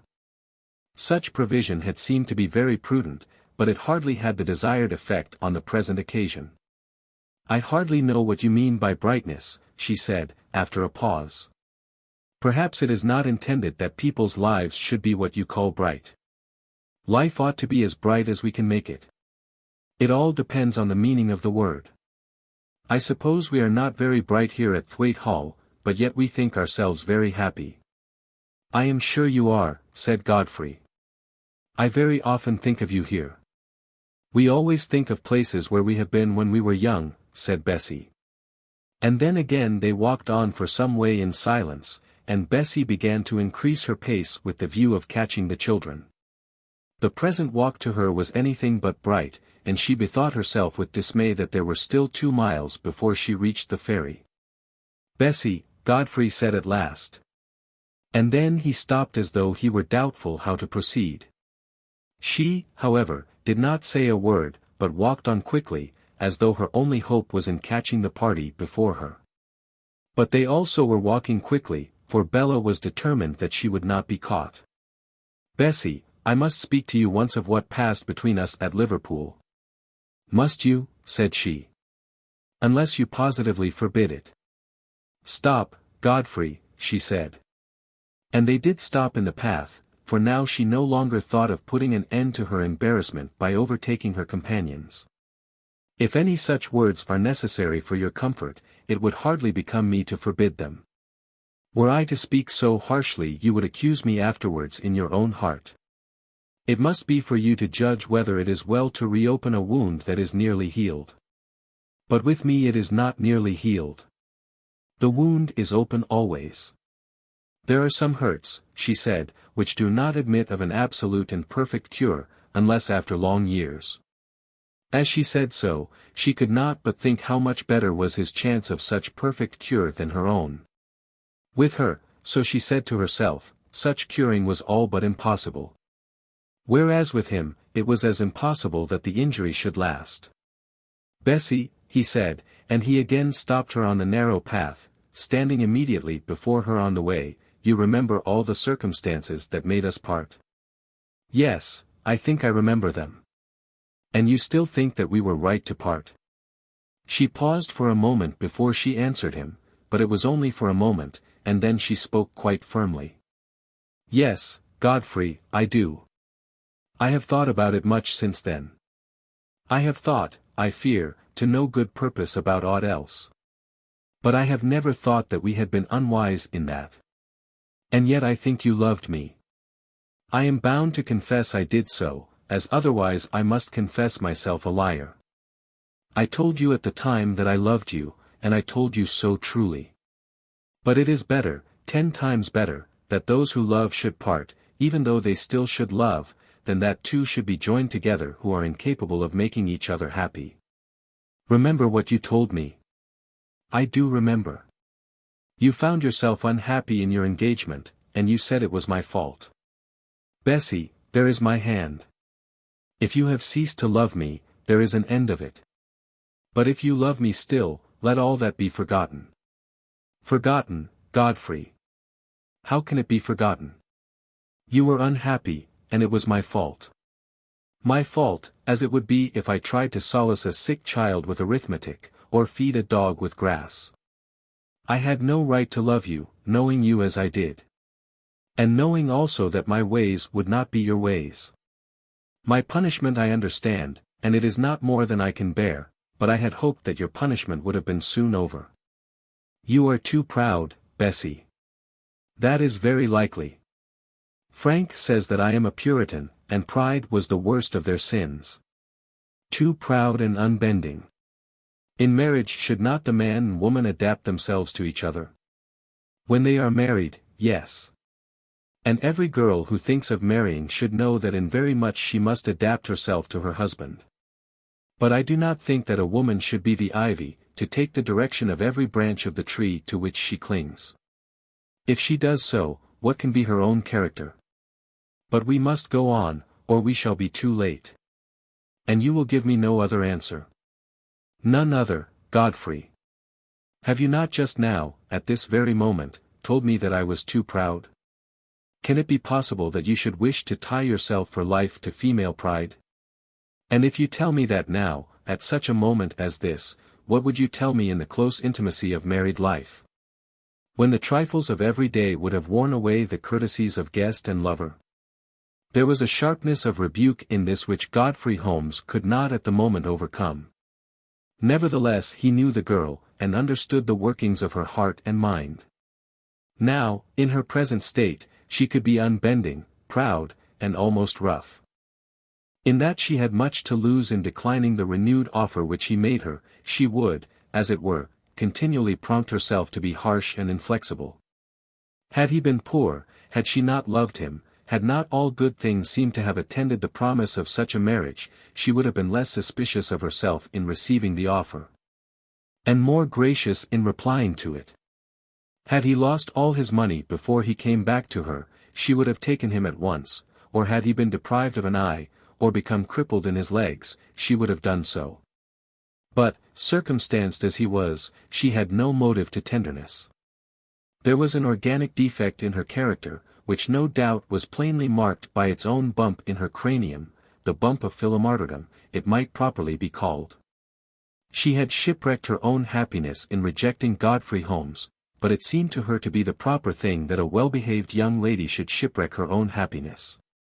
For the last month or two she had been tossed about by the waters and was nearly drowned.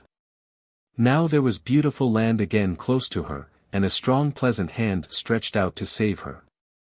But though she had suffered terribly among the waves, she still thought it wrong to be saved. It would be so pleasant to take that hand, so sweet, so joyous, that it surely must be wrong. That was her doctrine, and Godfrey Holmes, though he hardly analyzed the matter, partly understood that it was so. And yet, if once she were landed on that green island, she would be so happy. She spoke with scorn of a woman clinging to a tree like ivy, and yet, were she once married, no woman would cling to her husband with sweeter feminine tenacity than Bessie Garrow. He spoke no further word to her as he walked home, but in handing her down to the ferryboat he pressed her hand. For a second it seemed as though she had returned this pressure. If so, the action was involuntary, and her hand instantly resumed its stiffness to his touch. It was late that night when Major Garrow went to his bedroom, but his wife was still up, waiting for him. "Well," said she, "what has he said to you?" "He has been with you above an hour." Such stories are not very quickly told, and in this case it was necessary to understand him very accurately. "At length I think I do understand him." It is not necessary to repeat at length all that was said on that night between Major and Mrs. Garrow, as to the offer which had now for a third time been made to their daughter. On that evening, after the ladies had gone, and when the two boys had taken themselves off, Godfrey Holmes told his tale to his host, and had honestly explained to him what he believed to be the state of his daughter's feelings. "Now you know all," said he. "I do believe that she loves me, and if she does, perhaps she may still listen to you." Major Garrow did not feel sure that he knew it all. But when he had fully discussed the matter that night with his wife, then he thought that perhaps he had arrived at that knowledge. On the following morning Bessie learned from the maid, at an early hour, that Godfrey Holmes had left Thwaite Hall and gone back to Liverpool.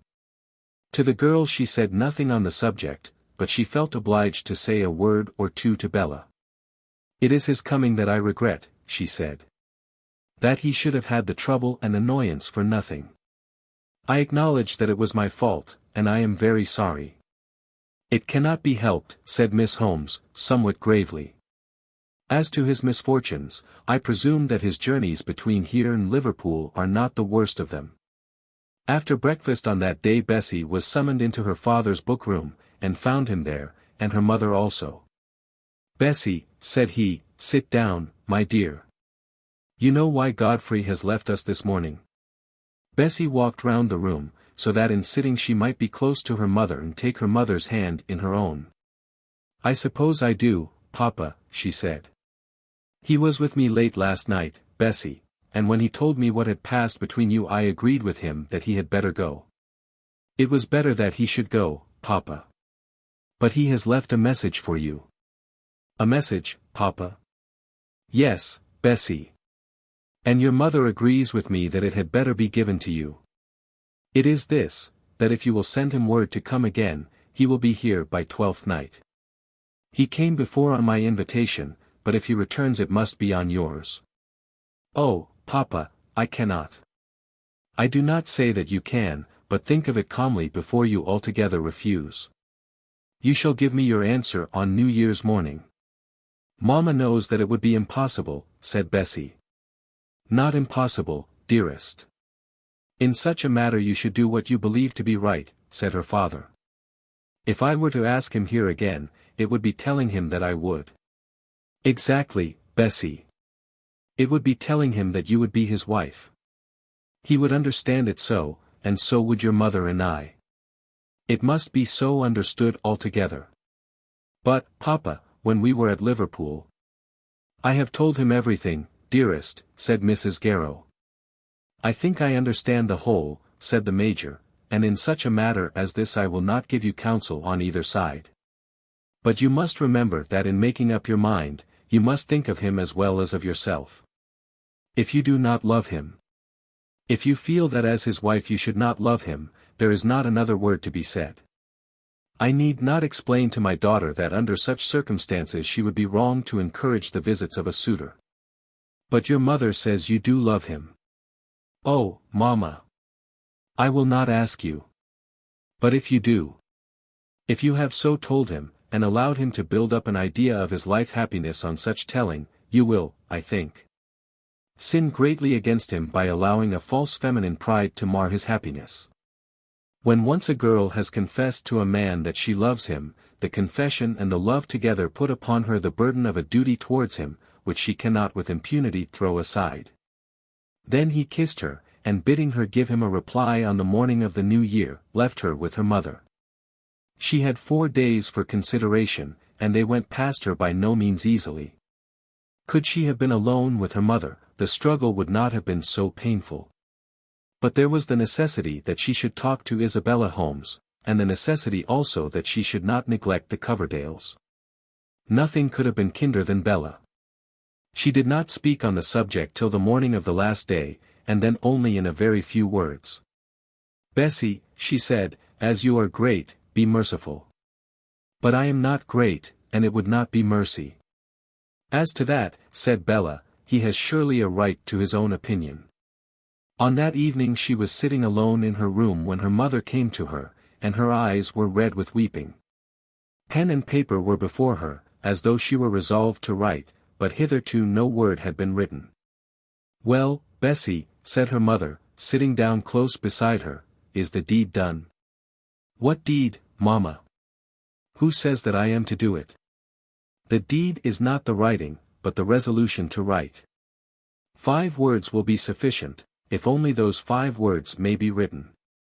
It is for one's whole life, Mamma. For his life, as well as my own. True, Bessie, that is quite true. But equally true whether you bid him come or allow him to remain away. That task of making up one's mind for life, must at last be done in some special moment of that life. Mamma, Mamma, tell me what I should do.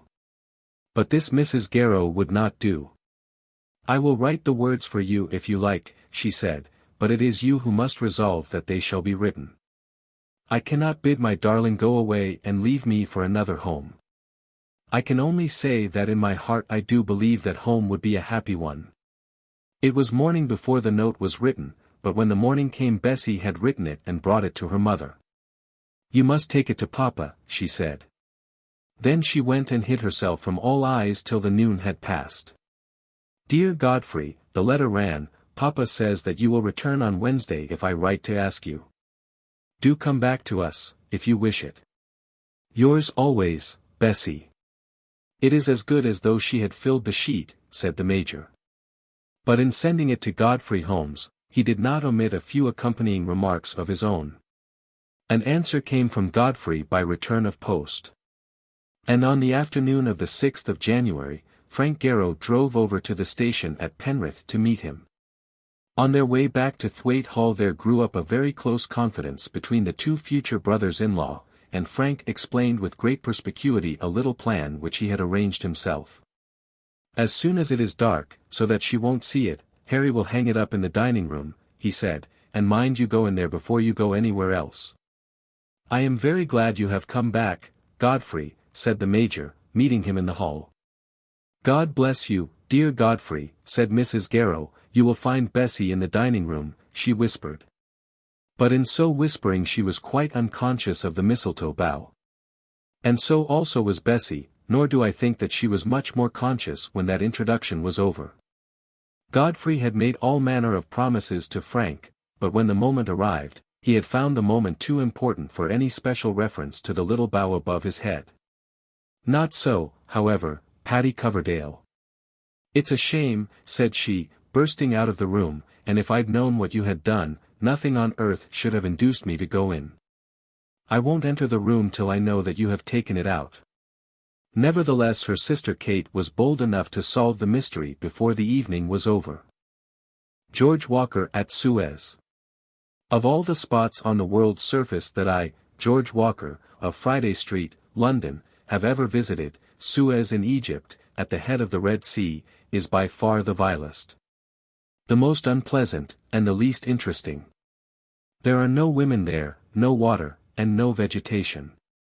It is surrounded, and indeed often filled, by a world of sand. A scorching sun is always overhead. And one is domiciled in a huge cavernous hotel, which seems to have been made purposely destitute of all the comforts of civilized life. Nevertheless, in looking back upon the week of my life which I spent there, I always enjoy a certain sort of triumph.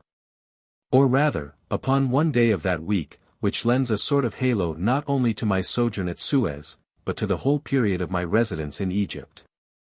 I am free to confess that I am not a great man, and that, at any rate in the earlier part of my career, I had a hankering after the homage which is paid to greatness. I would fain have been a popular orator, feeding myself on the incense tendered to me by thousands. Or failing that, a man born to power, whom those around him were compelled to respect, and perhaps to fear. I am not ashamed to acknowledge this, and I believe that most of my neighbors in Friday Street would own as much were they as candid and open-hearted as myself. It is now some time since I was recommended to pass the first 4 months of the year in Cairo because I had a sore throat. The doctor may have been right, but I shall never divest myself of the idea that my partners wished to be rid of me while they made certain changes in the management of the firm. They would not otherwise have shown such interest every time I blew my nose or relieved my huskiness by a slight cough. They would not have been so intimate with that surgeon from St. Bartholomew's who dined with them twice at the Albion. Nor would they have gone to work directly that my back was turned, and have done those very things which they could not have done had I remained at home. Be that as it may, I was frightened and went to Cairo, and while there I made a trip to Suez for a week. I was not happy at Cairo, for I knew nobody there, and the people at the hotel were, as I thought, uncivil. It seemed to me as though I were allowed to go in and out merely by sufferance. And yet I paid my bill regularly every week. The house was full of company, but the company was made up of parties of 2s and 3s, and they all seemed to have their own friends. I did make attempts to overcome that terrible British exclusiveness, that noli me tangere with which an Englishman arms himself, and in which he thinks it necessary to envelop his wife. But it was in vain, and I found myself sitting down to breakfast and dinner, day after day, as much alone as I should do if I called for a chop at a separate table in the Cathedral Coffee House. And yet at breakfast and dinner I made one of an assemblage of 30 or 40 people. That I thought dull. But as I stood one morning on the steps before the hotel, bethinking myself that my throat was as well as ever I remembered it to be, I was suddenly slapped on the back. Never in my life did I feel a more pleasant sensation, or turn round with more unaffected delight to return a friend's greeting. It was as though a cup of water had been handed to me in the desert. I knew that a cargo of passengers for Australia had reached Cairo that morning, and were to be passed on to Suez as soon as the railway would take them. And did not therefore expect that the greeting had come from any sojourner in Egypt.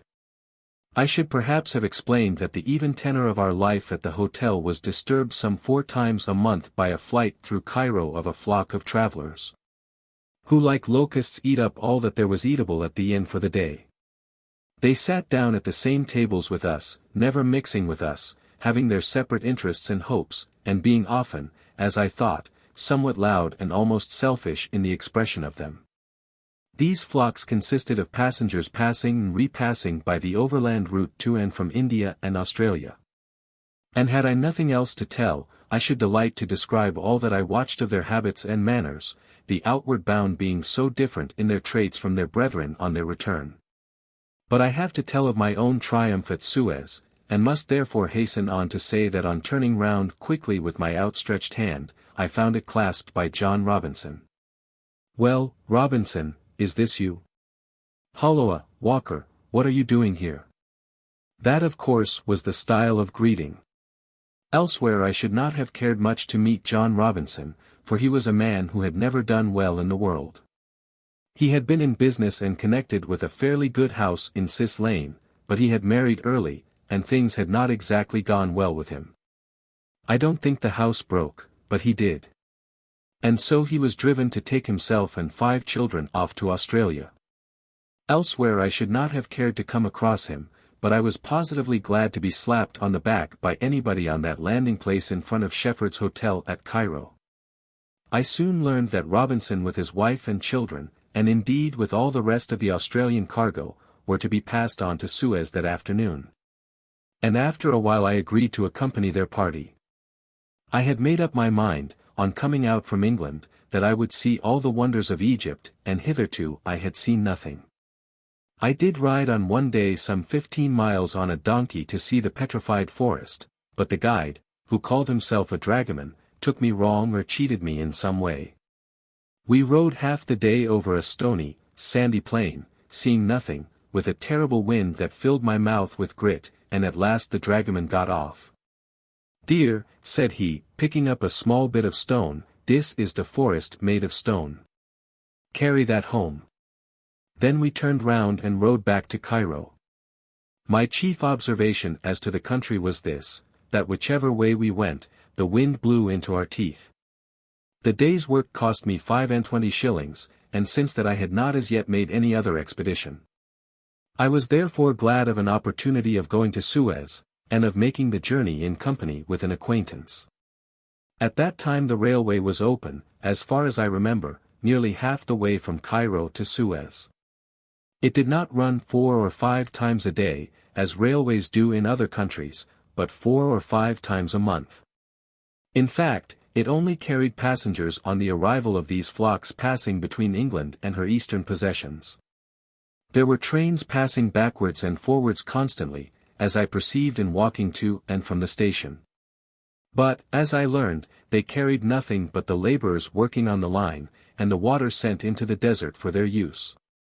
It struck me forcibly at the time that I should not have liked to have money in that investment.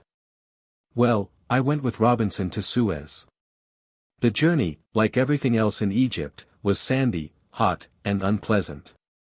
The railway carriages were pretty fair, and we had room enough, but even in them the dust was a great nuisance. We travelled about 10 miles an hour, and stopped about an hour at every 10 miles. This was tedious, but we had cigars with us and a trifle of brandy and water. And in this manner the railway journey wore itself away. In the middle of the night, however, we were moved from the railway carriages into omnibuses, as they were called, and then I was not comfortable. These omnibuses were wooden boxes, placed each upon a pair of wheels, and supposed to be capable of carrying 6 passengers. I was thrust into one with Robinson, his wife and 5 children, and immediately began to repent of my good nature in accompanying them. To each vehicle were attached 4 horses or mules, and I must acknowledge that as on the railway they went as slow as possible, so now in these conveyances, dragged through the sand, they went as fast as the beasts could be made to gallop. I remember the Fox Tally-Ho coach on the Birmingham road when Boyce drove it, but as regards pace the Fox Tally-Ho was nothing to these machines in Egypt. On the first going off I was jolted right on to Mrs. R. and her infant, and for a long time that lady thought that the child had been squeezed out of its proper shape.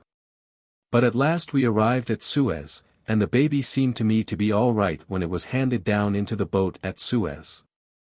The Robinsons were allowed time to breakfast at that cavernous hotel, which looked to me like a scheme to save the expense of the passengers' meal on board the ship, and then they were off. I shook hands with him heartily as I parted with him at the quay, and wished him well through all his troubles. A man who takes a wife and 5 young children out into a colony, and that with his pockets but indifferently lined, certainly has his trouble before him. So he has at home, no doubt. But, judging for myself, I should always prefer sticking to the old ship as long as there is a bag of biscuits in the locker. Poor Robinson. I have never heard a word of him or his since that day, and sincerely trust that the baby was none the worse for the little accident in the box. And now I had the prospect of a week before me at Suez, and the Robinsons had not been gone half an hour before I began to feel that I should have been better off even at Cairo. I secured a bedroom at the hotel. I might have secured 60 bedrooms had I wanted them, and then went out and stood at the front door, or gate. It is a large house, built round a quadrangle, looking with one front towards the head of the Red Sea, and with the other into and on a sandy, dead-looking, open square. There I stood for 10 minutes, and finding that it was too hot to go forth, returned to the long cavernous room in which we had breakfasted. In that long cavernous room I was destined to eat all my meals for the next 6 days. Now at Cairo I could, at any rate, see my fellow creatures at their food. So I lit a cigar, and began to wonder whether I could survive the week. It was now clear to me that I had done a very rash thing in coming to Suez with the Robinsons. Somebody about the place had asked me my name, and I had told it plainly, George Walker. I never was ashamed of my name yet, and never had cause to be. I believe at this day it will go as far in Friday Street as any other. A man may be popular, or he may not. That depends mostly on circumstances which are in themselves trifling. But the value of his name depends on the way in which he is known at his bank. I have never dealt in teaspoons or gravy spoons, but my name will go as far as another name.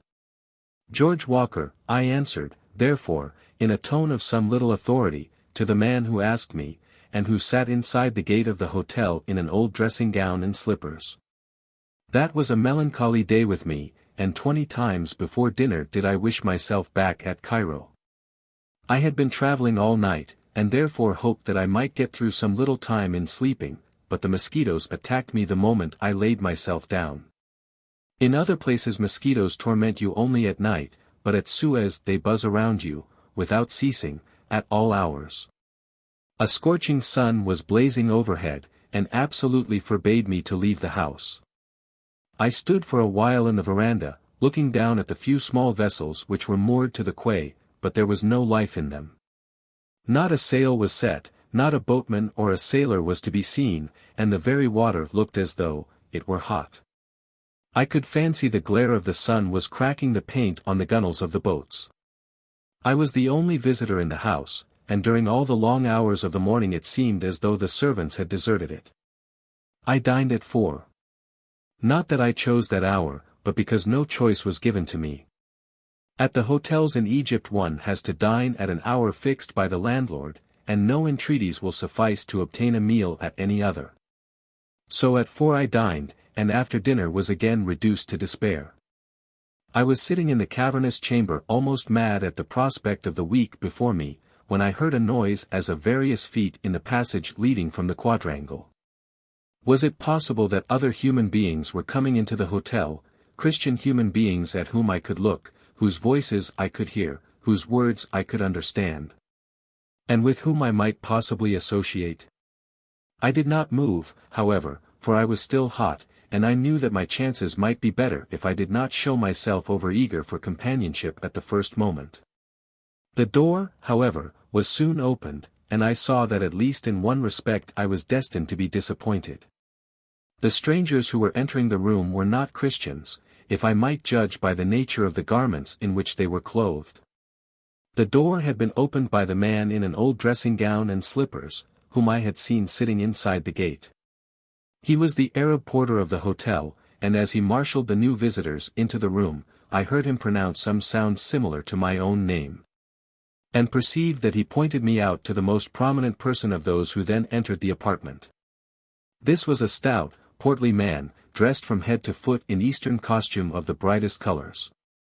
He wore, not only the red fez cap which everybody wears, even I had accustomed myself to a fez cap, but a turban round it, of which the voluminous folds were snowy white.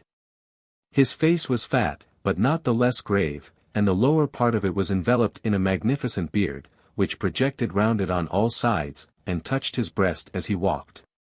It was a grand grizzled beard, and I acknowledged at a moment that it added a singular dignity to the appearance of the stranger. His flowing robe was of bright colors, and the undergarment which fitted close round his breast, and then descended, becoming beneath his sash a pair of the loosest pantaloons, I might, perhaps, better describe them as bags, was a rich tawny silk. These loose pantaloons were tied close round his legs, above the ankle, and over a pair of scrupulously white stockings, and on his feet he wore a pair of yellow slippers. It was manifest to me at a glance that the Arab gentleman was got up in his best raiment, and that no expense had been spared on his suit. And here I cannot but make a remark on the personal bearing of these Arabs. Whether they be Arabs or Turks, or Copts, it is always the same. They are a mean, false, cowardly race, I believe. They will bear blows, and respect the man who gives them. Fear goes further with them than love, and between man and man they understand nothing of forbearance. He who does not exact from them all that he can exact is simply a fool in their estimation, to the extent of that which he loses. In all this, they are immeasurably inferior to us who have had Christian teaching.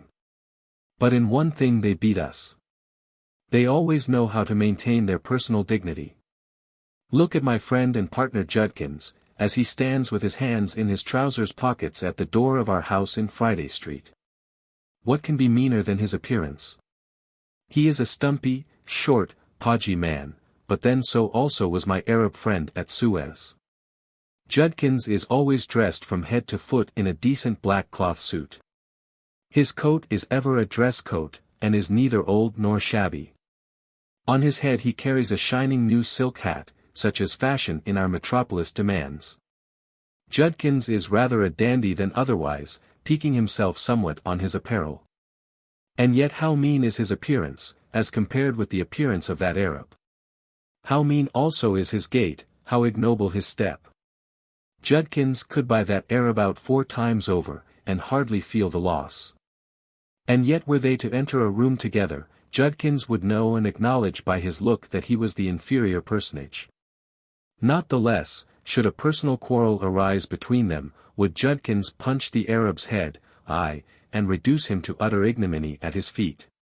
Judkins would break his heart in despair rather than not return a blow, whereas the Arab would put up with any indignity of that sort.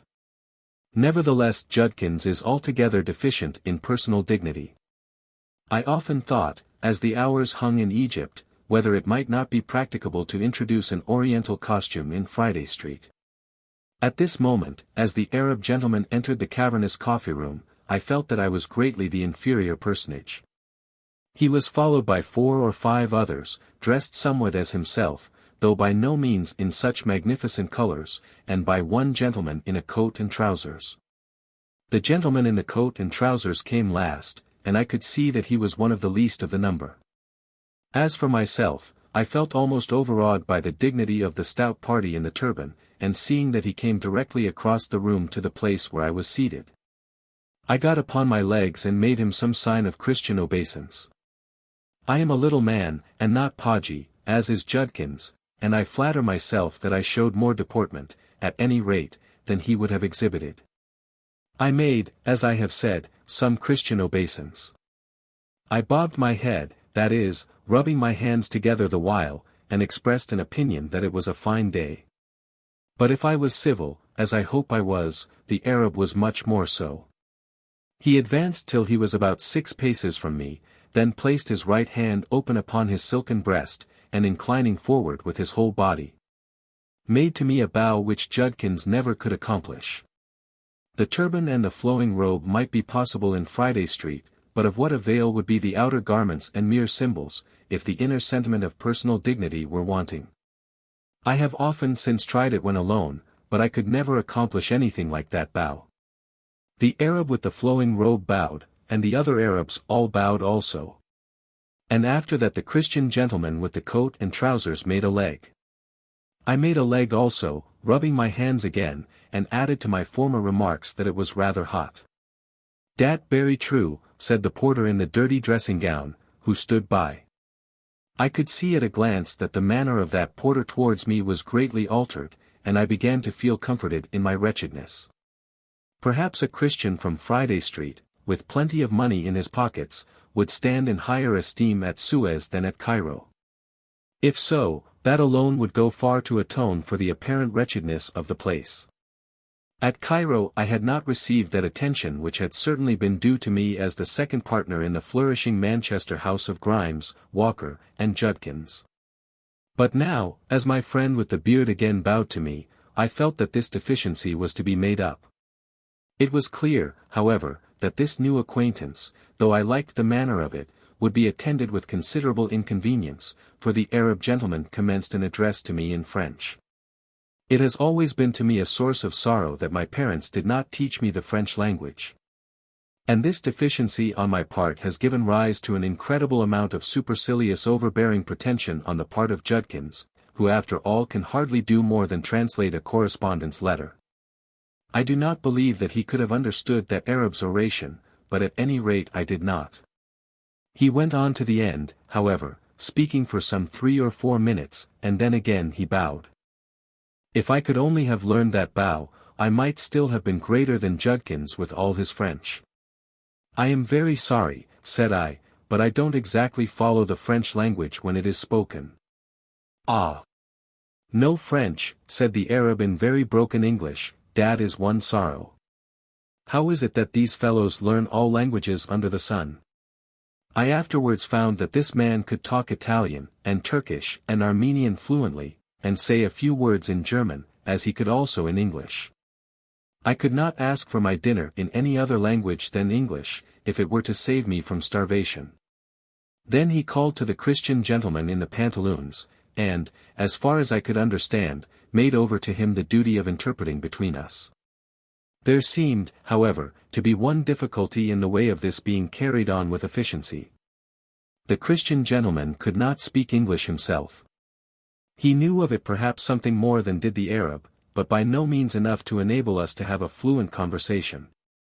And had the interpreter, who turned out to be an Italian from Trieste, attached to the Austrian consulate at Alexandria, had the interpreter spoken English with the greatest ease, I should have had considerable difficulty in understanding and digesting in all its bearings, the proposition made to me.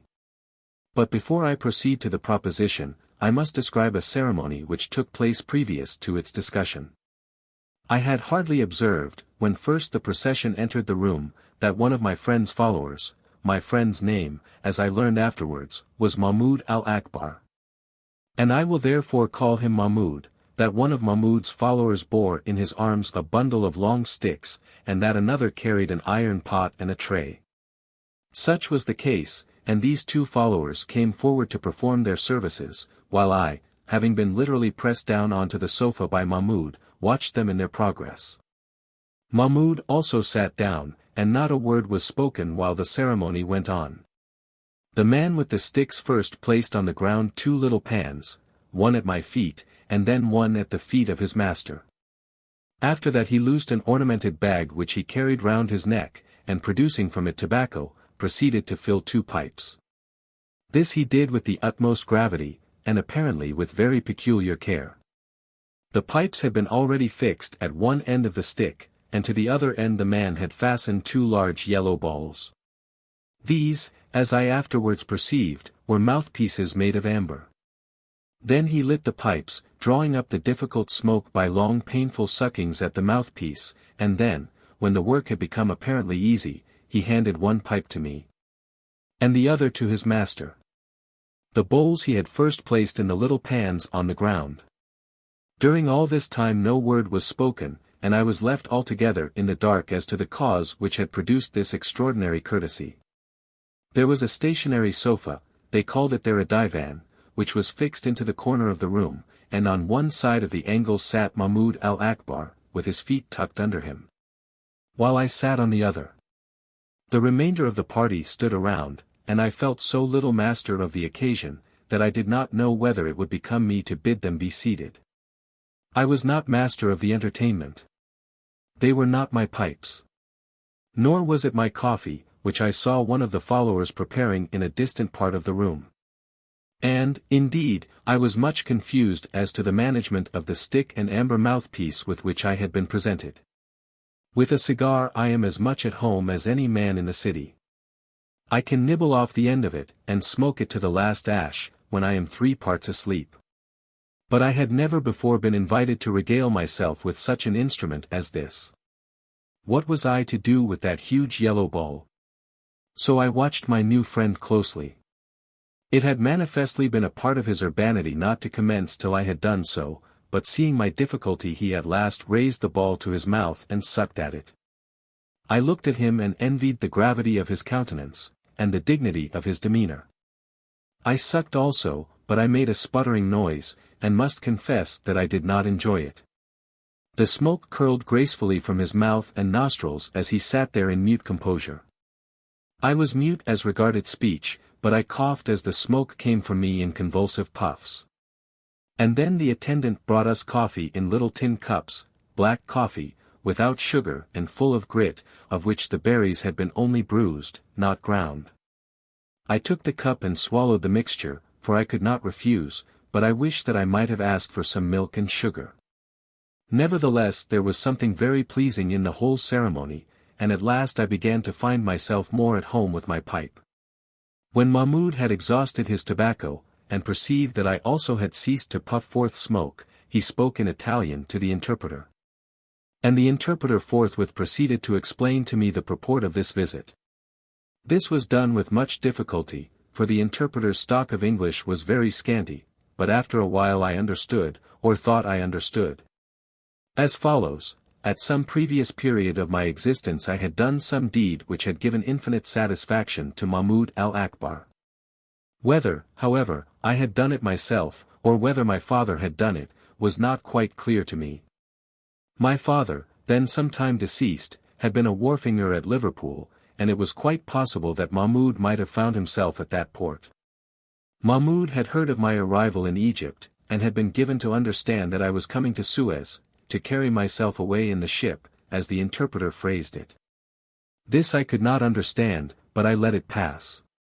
Having heard these agreeable tidings, and Mahmud, sitting in the corner, bowed low to me as this was said, he had prepared for my acceptance a slight refection for the morrow. Hoping that I would not carry myself away in the ship till this had been eaten. On this subject I soon made him quite at ease, and he then proceeded to explain that as there was a point of interest at Suez, Mahmud was anxious that I should partake of the refection somewhat in the guise of a picnic, at the Well of Moses, over in Asia, on the other side of the head of the Red Sea. Mahmud would provide a boat to take across the party in the morning, and camels on which we would return after sunset. Or else we would go and return on camels, or go on camels and return in the boat. Indeed any arrangement would be made that I preferred. If I was afraid of the heat, and disliked the open boat, I could be carried round in a litter. The provisions had already been sent over to the Well of Moses in the anticipation that I would not refuse this little request. I did not refuse it. Nothing could have been more agreeable to me than this plan of seeing something of the sights and wonders of this land, and of this seeing them in good company. I had not heard of the Well of Moses before, but now that I learned that it was in Asia, in another quarter of the globe, to be reached by a transit of the Red Sea, to be returned from by a journey on camels' backs, I burned with anxiety to visit its waters. What a story would this be for Judkins! This was, no doubt, the point at which the Israelites had passed. Of those waters had they drunk. I almost felt that I had already found one of Pharaoh's chariot wheels. I readily gave my assent, and then, with much ceremony and many low salams, Mahmud and his attendant left me. I am very glad that I came to Suez, said I to myself. I did not sleep much that night, for the mosquitoes of Suez are very persevering. But I was saved from the agonizing despair which these animals so frequently produce, by my agreeable thoughts as to Mahmud al-Akbar. I will put it to any of my readers who have travelled, whether it is not a painful thing to find oneself regarded among strangers without any kindness or ceremonious courtesy. I had on this account been wretched at Cairo, but all this was to be made up to me at Suez. Nothing could be more pleasant than the whole conduct of Mahmud al-Akbar, and I determined to take full advantage of it. Not caring overmuch what might be the nature of those previous favours to which he had alluded. That was his lookout, and if he was satisfied, why should not I be so also? On the following morning I was dressed at 6, and, looking out of my bedroom, I saw the boat in which we were to be wafted into Asia being brought up to the quay close under my window. It had been arranged that we should start early, so as to avoid the midday sun. Breakfast in the boat, Mahmoud in this way engaged to provide me with 2 refections, take our rest at noon in a pavilion which had been built close upon the well of the patriarch. And then eat our dinner, and return riding upon camels in the cool of the evening. Nothing could sound more pleasant than such a plan, and knowing as I did that the hampers of provisions had already been sent over, I did not doubt that the table arrangements would be excellent. Even now, standing at my window, I could see a basket laden with long-necked bottles going into the boat. And became aware that we should not depend altogether for our morning repast on that gritty coffee which my friend Mahmoud's followers prepared. I had promised to be ready at 6, and having carefully completed my toilet, and put a clean collar and comb into my pocket ready for dinner, I descended to the great gateway and walked slowly round to the quay. As I passed out, the porter greeted me with a low obeisance, and walking on, I felt that I stepped the ground with a sort of dignity of which I had before been ignorant. It is not, as a rule, the man who gives grace and honor to the position, but the position which confers the grace and honor upon the man. I have often envied the solemn gravity and grand demeanor of the Lord Chancellor, as I have seen him on the bench. But I almost think that even Judkins would look grave and dignified under such a wig. Mahmoud al-Akbar had called upon me and done me honor, and I felt myself personally capable of sustaining before the people of Suez the honor which he had done me. As I walked forth with a proud step from beneath the portal, I perceived, looking down from the square along the street, that there was already some commotion in the town. I saw the flowing robes of many Arabs, with their backs turned towards me, and I thought that I observed the identical gown and turban of my friend Mahmoud on the back and head of a stout short man, who was hurrying round a corner in the distance. I felt sure that it was Mahmoud. Some of his servants had failed in their preparations, I said to myself, as I made my way round to the water's edge. This was only another testimony how anxious he was to do me honor. I stood for a while on the edge of the quay looking into the boat, and admiring the comfortable cushions which were luxuriously arranged around the seats. The men who were at work did not know me, and I was unnoticed, but I should soon take my place upon the softest of those cushions. I walked slowly backwards and forwards on the quay, listening to a hum of voices that came to me from a distance. There was clearly something stirring in the town, and I felt certain that all the movement and all those distant voices were connected in some way with my expedition to the well of Moses. At last there came a lad upon the walk dressed in Frank costume, and I asked him what was in the wind. He was a clerk attached to an English warehouse, and he told me that there had been an arrival from Cairo. He knew no more than that, but he had heard that the omnibuses had just come in. Could it be possible that Mahmoud al-Akbar had heard of another old acquaintance, and had gone to welcome him also? At first my ideas on the subject were altogether pleasant. I by no means wished to monopolize the delights of all those cushions. Nor would it be to me a cause of sorrow that there should be someone to share with me the conversational powers of that interpreter. Should another guest be found, he might also be an Englishman, and I might thus form an acquaintance which would be desirable. Thinking of these things, I walked the quay for some minutes in a happy state of mind, but by degrees I became impatient, and by degrees also disturbed in my spirit. I observed that one of the Arab boatmen walked round from the vessel to the front of the hotel, and that on his return he looked at me, as I thought, not with courteous eyes. Then also I saw, or rather heard, someone in the veranda of the hotel above me, and was conscious that I was being viewed from thence. I walked, and nobody came to me, and I perceived by my watch that it was 7 o'clock. The noise, too, had come nearer and nearer, and I was now aware that wheels had been drawn up before the front door of the hotel, and that many voices were speaking there. It might be that Mahmoud should wait for some other friend, but why did he not send someone to inform me? And then, as I made a sudden turn at the end of the quay, I caught sight of the retreating legs of the Austrian interpreter, and I became aware that he had been sent down, and had gone away, afraid to speak to me. What can I do? Said I to myself, I can but keep my ground. I own that I feared to go round to the front of the hotel. So I still walked slowly up and down the length of the quay, and began to whistle to show that I was not uneasy. The Arab sailors looked at me uncomfortably, and from time to time someone peered at me round the corner. It was now fully 7:30, and the sun was becoming hot in the heavens. Why did we not hasten to place ourselves beneath the awning in that boat? I had just made up my mind that I would go round to the front and penetrate this mystery, when, on turning, I saw approaching to me a man dressed at any rate like an English gentleman. As he came near to me, he raised his hat, and accosted me in our own language. "Mr. George Walker, I believe," said he. "Yes," said I, with some little attempt at a high demeanour, "of the firm of Grimes, Walker, and Judkins, Friday Street, London." "A most respectable house, I am sure," said he. "I am afraid there has been a little mistake here." "No mistake as to the respectability of that house," said I. I felt that I was again alone in the world, and that it was necessary that I should support myself. Mahmud al-Akbar had separated himself from me forever. Of that I had no longer a doubt.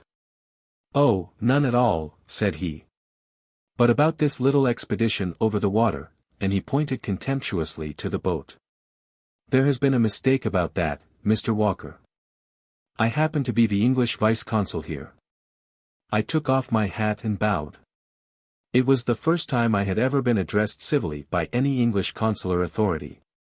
"And they have made me get out of bed to come down here and explain all this to you." "All what?" said I. "You are a man of the world, I know, and I'll just tell it you plainly. My old friend, Mahmud al-Akbar, has mistaken you for Sir George Walker, the new Lieutenant Governor of Pegu. Sir George Walker is here now.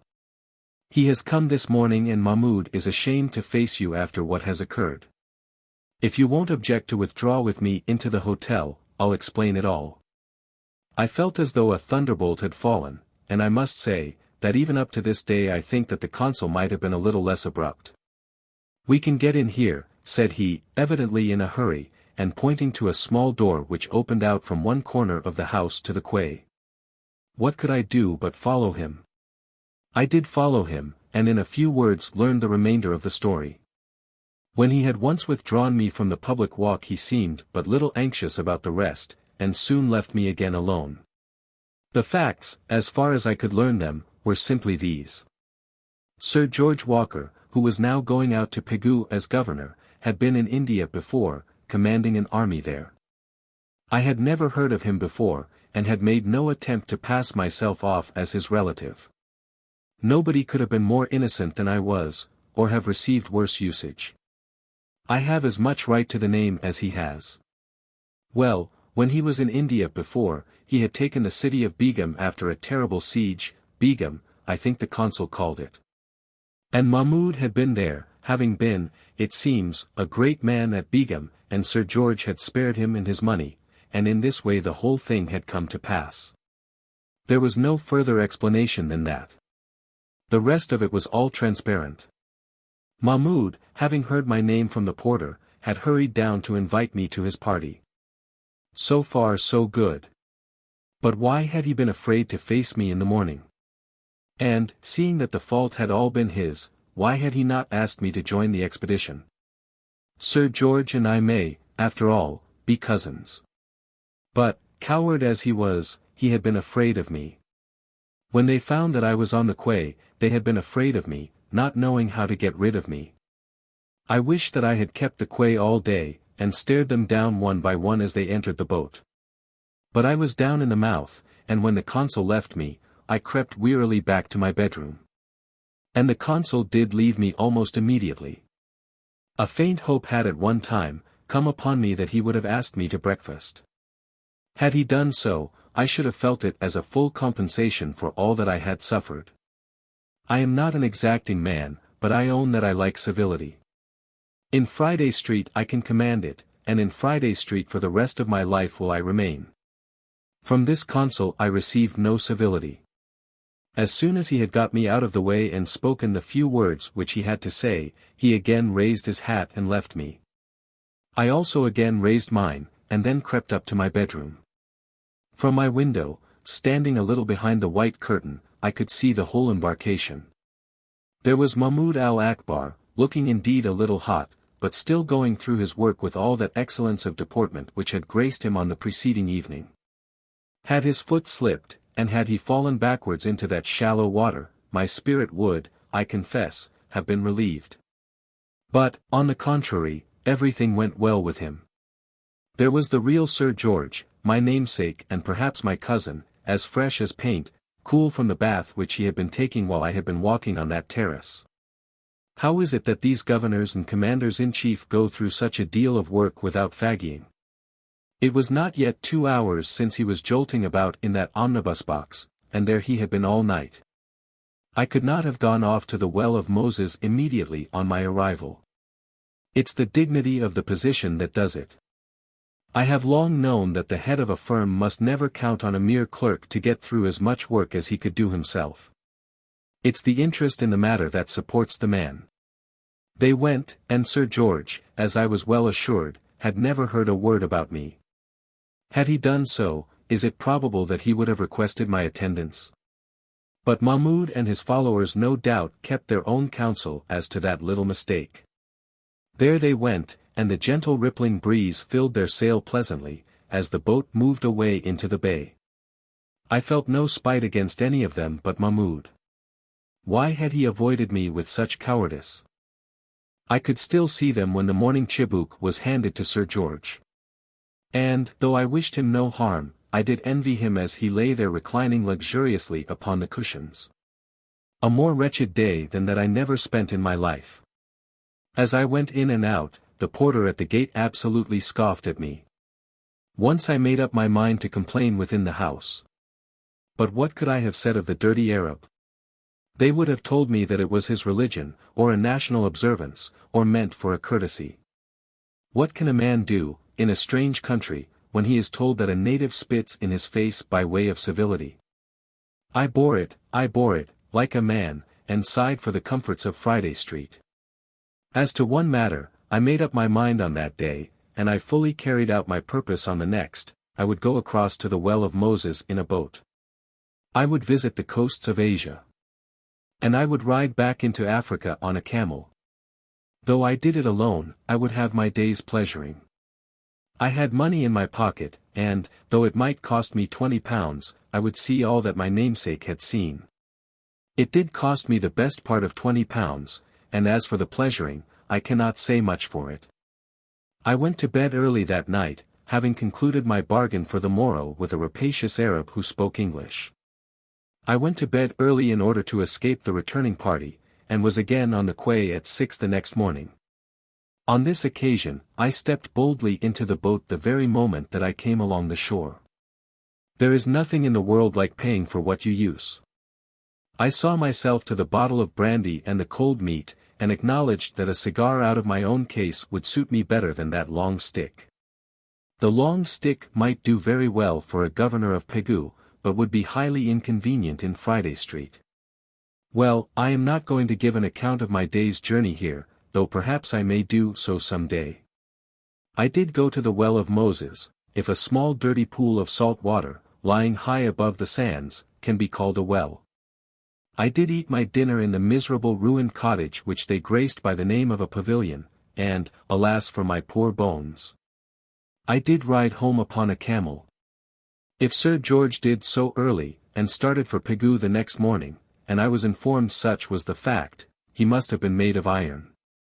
I laid in bed the whole day suffering grievously. But I was told that on such a journey I should have slakened my throat with oranges, and not with brandy. I survived those 4 terrible days which remained to me at Suez, and after another month was once again in Friday Street. I suffered greatly on the occasion.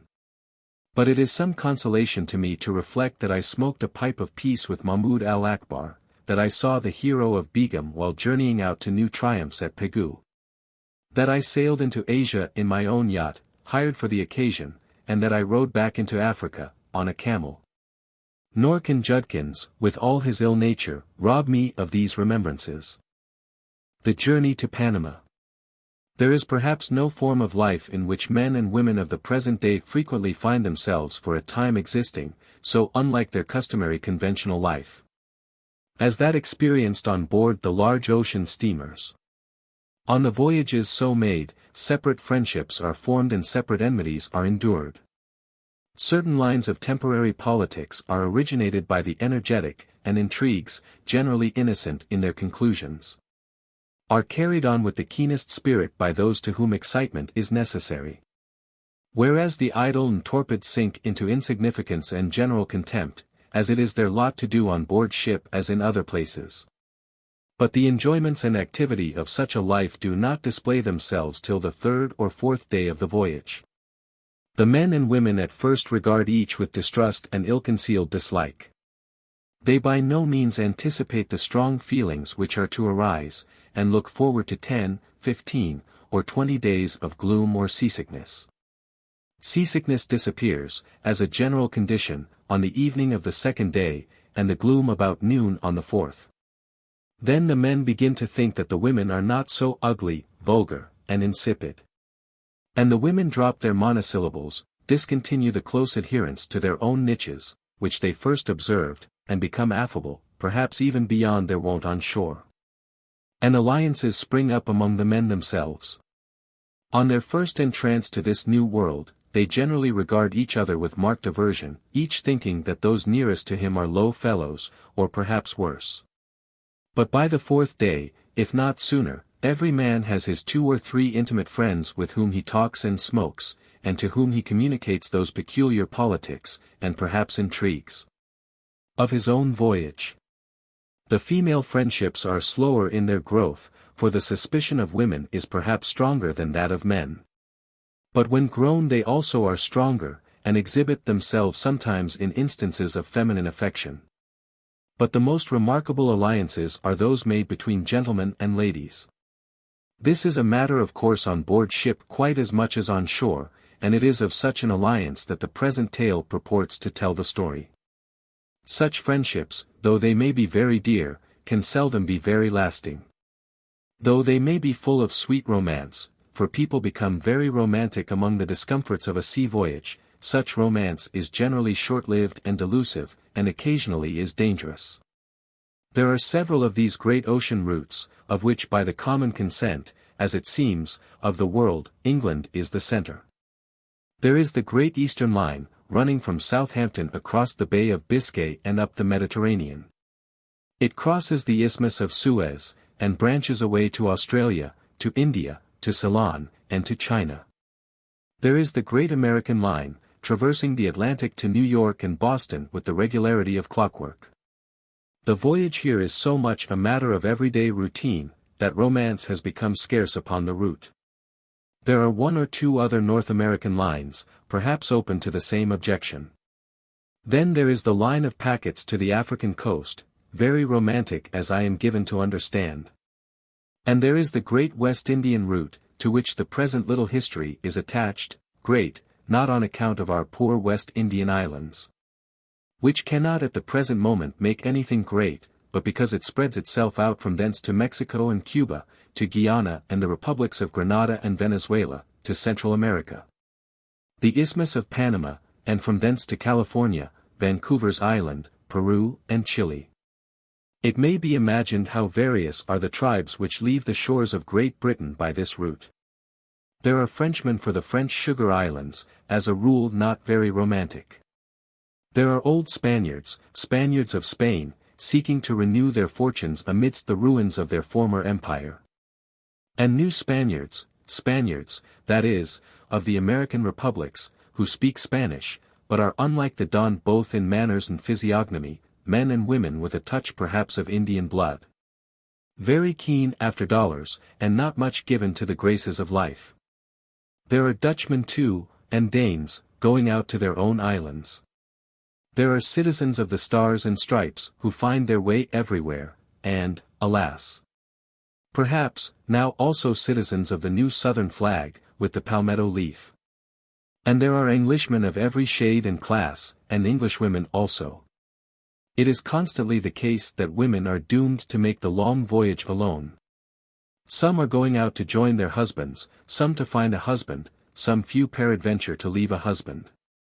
Girls who have been educated at home in England, return to their distant homes across the Atlantic, and others follow their relatives who have gone before them as pioneers into a strange land. It must not be supposed that these females absolutely embark in solitude, putting their feet upon the deck without the aid of any friendly arm. They are generally consigned to some prudent elder, and appear as they first show themselves on the ship to belong to a party. But as often as not their real loneliness shows itself after a while. The prudent elder is not, perhaps, congenial, and by the evening of the fourth day a new friendship is created.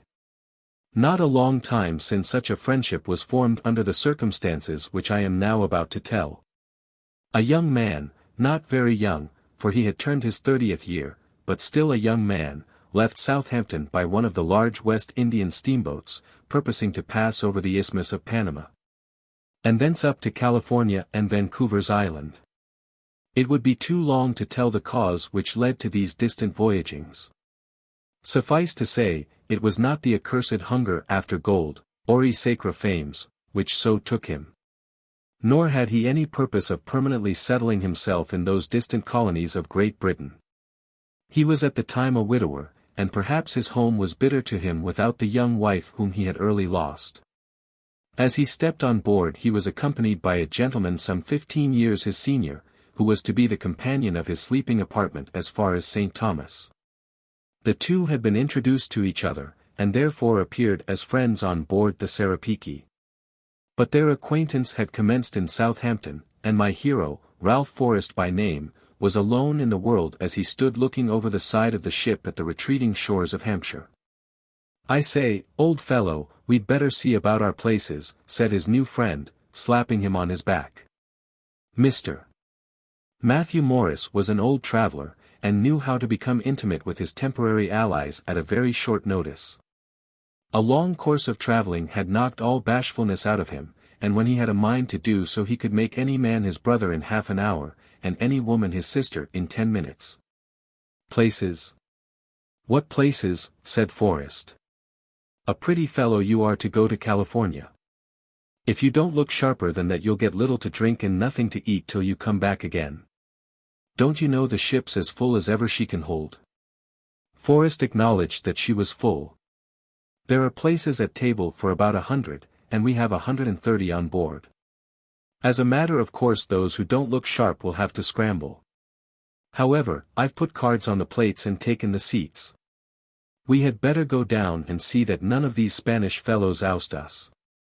So Forrest descended after his friend, and found that the long tables were already nearly full of expectant dinner-eaters.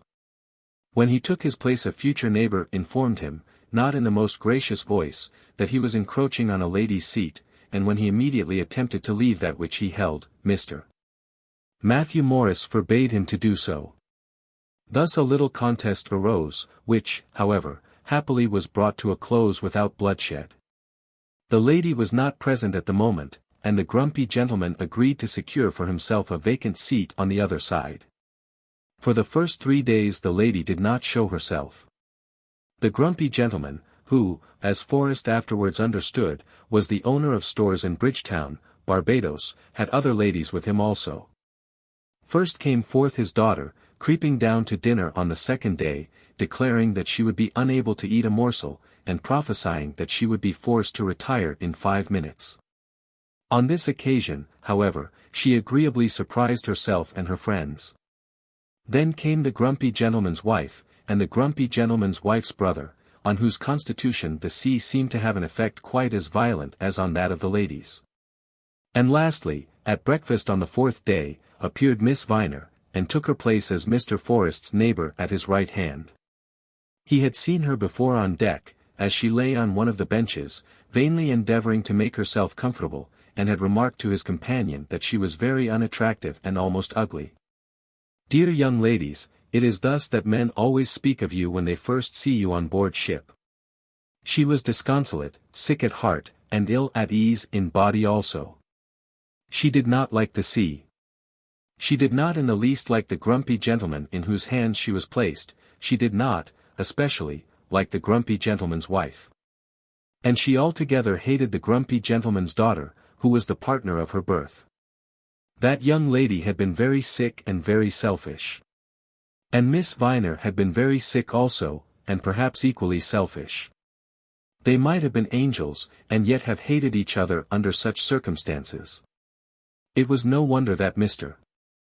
Forrest thought her ugly as she twisted herself about on the broad bench, vainly striving to be comfortable. "She'll brighten up wonderfully before we're in the tropics," said Mr. Morris. "And you won't find her so bad then. It's she that is to sit next you." "Heaven forbid," said Forrest. But, nevertheless, he was very civil to her when she did come down on the fourth morning.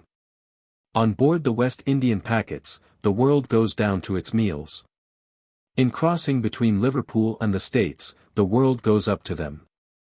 Miss Viner was by no means a very young lady. She also was nearly 30. In guessing her age on board the ship the ladies said that she was 36, but the ladies were wrong. She was an Irish woman, and when seen on shore, in her natural state, and with all her wits about her, was by no means without attraction. She was bright-eyed, with a clear dark skin, and good teeth.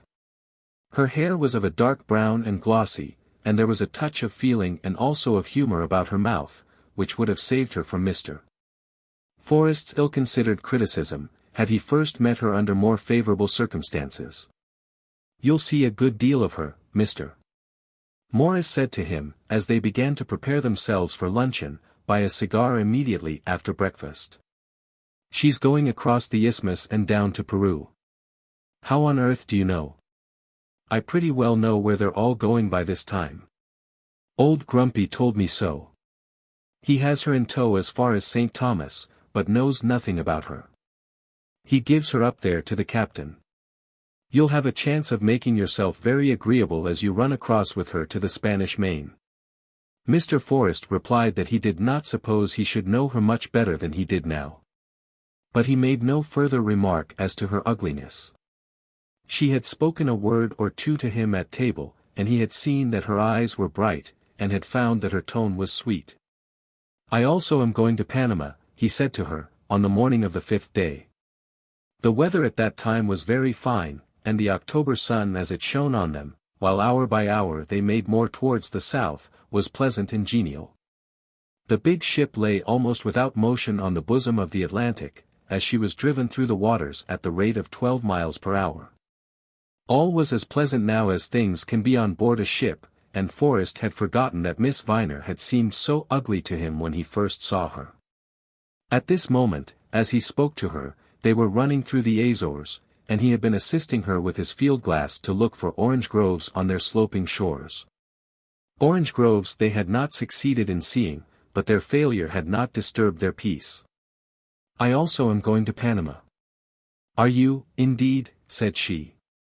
"Then I shall not feel so terribly alone and disconsolate. I have been looking forward with such fear to that journey on from St. Thomas." "You shall not be disconsolate, if I can help it," he said. "I am not much of a traveler myself, but what I can do I will." "Oh, thank you. It is a pity Mr. Morris is not going on with you. He's at home everywhere, and knows the way across the isthmus as well as he does down Regent Street." "Your friend, you mean?" "My friend, if you call him so. And indeed I hope he is, for I like him. But I don't know more of him than I do of you. I also am as much alone as you are. Perhaps more so. But," she said, "a man never suffers in being alone." "Oh. Does he not?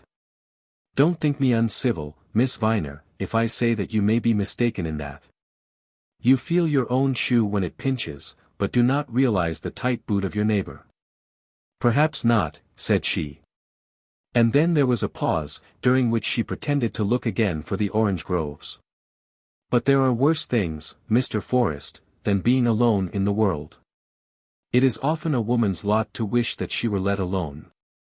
Then she left him and retreated to the side of the grumpy gentleman's wife, feeling perhaps that it might be prudent to discontinue a conversation, which, seeing that Mr. Forrest was quite a stranger to her, was becoming particular.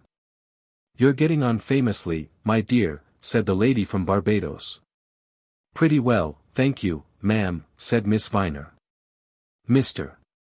Forrest seems to be making himself quite agreeable. I tell Amelia. Amelia was the young lady to whom in their joint cabin Miss Viner could not reconcile herself. I tell Amelia that she is wrong not to receive attentions from gentlemen on board ship. If it is not carried too far, and she put great emphasis on the too far, I see no harm in it. Nor I, either, said Miss Viner. But then Amelia is so particular. The best way is to take such things as they come, said Miss Viner, perhaps meaning that such things never did come in the way of Amelia. If a lady knows what she is about she need not fear a gentleman's attentions. That's just what I tell Amelia, but then, my dear, she has not had so much experience as you and I. Such being the amenities which passed between Miss Viner and the prudent lady who had her in charge, it was not wonderful that the former should feel ill at ease with her own party. As the family of the grumpy Barbadian was generally considered to be by those on board. You're getting along like a house on fire with Miss Viner, said Matthew Morris, to his young friend. Not much fire I can assure you, said Forrest. She ain't so ugly as you thought her. Ugly, no. She's not ugly. I don't think I ever said she was. But she is nothing particular as regards beauty. No, she won't be lovely for the next 3 days to come, I dare say. By the time you reach Panama, she'll be all that is perfect in woman. I know how these things go. Those sort of things don't go at all quickly with me, said Forrest, gravely. Miss Viner is a very interesting young woman, and as it seems that her root and mine will be together for some time, it is well that we should be civil to each other. And the more so, seeing that the people she is with are not congenial to her. No, they are not. There is no young man with them. I generally observe that on board ship no one is congenial to unmarried ladies except unmarried men. It is a recognized nautical rule. Uncommon hot, isn't it? We are beginning to feel the tropical air. I shall go and cool myself with a cigar in the fiddle. The fiddle is a certain part of the ship devoted to smoking, and thither Mr. Morris betook himself. Forrest, however, did not accompany him, but going forward into the bow of the vessel, threw himself along upon the sail, and meditated on the loneliness of his life. On board the Serapiki, the upper tier of cabins opened on to a long gallery, which ran round that part of the ship, immediately over the saloon. So that from thence a pleasant inspection could be made of the viands as they were being placed on the tables. The custom on board these ships is for 2 bells to ring preparatory to dinner, at an interval of half an hour. At the sound of the first, ladies would go to their cabins to adjust their toilets. But as dressing for dinner is not carried to an extreme at sea, these operations are generally over before the second bell. And the lady passengers would generally assemble in the balcony for some 15 minutes before dinner. At first they would stand here alone, but by degrees they were joined by some of the more enterprising of the men, and so at last a kind of little drawing-room was formed. The cabins of Miss Viner's party opened to one side of this gallery, and that of Mr. Morris and Forrest on the other.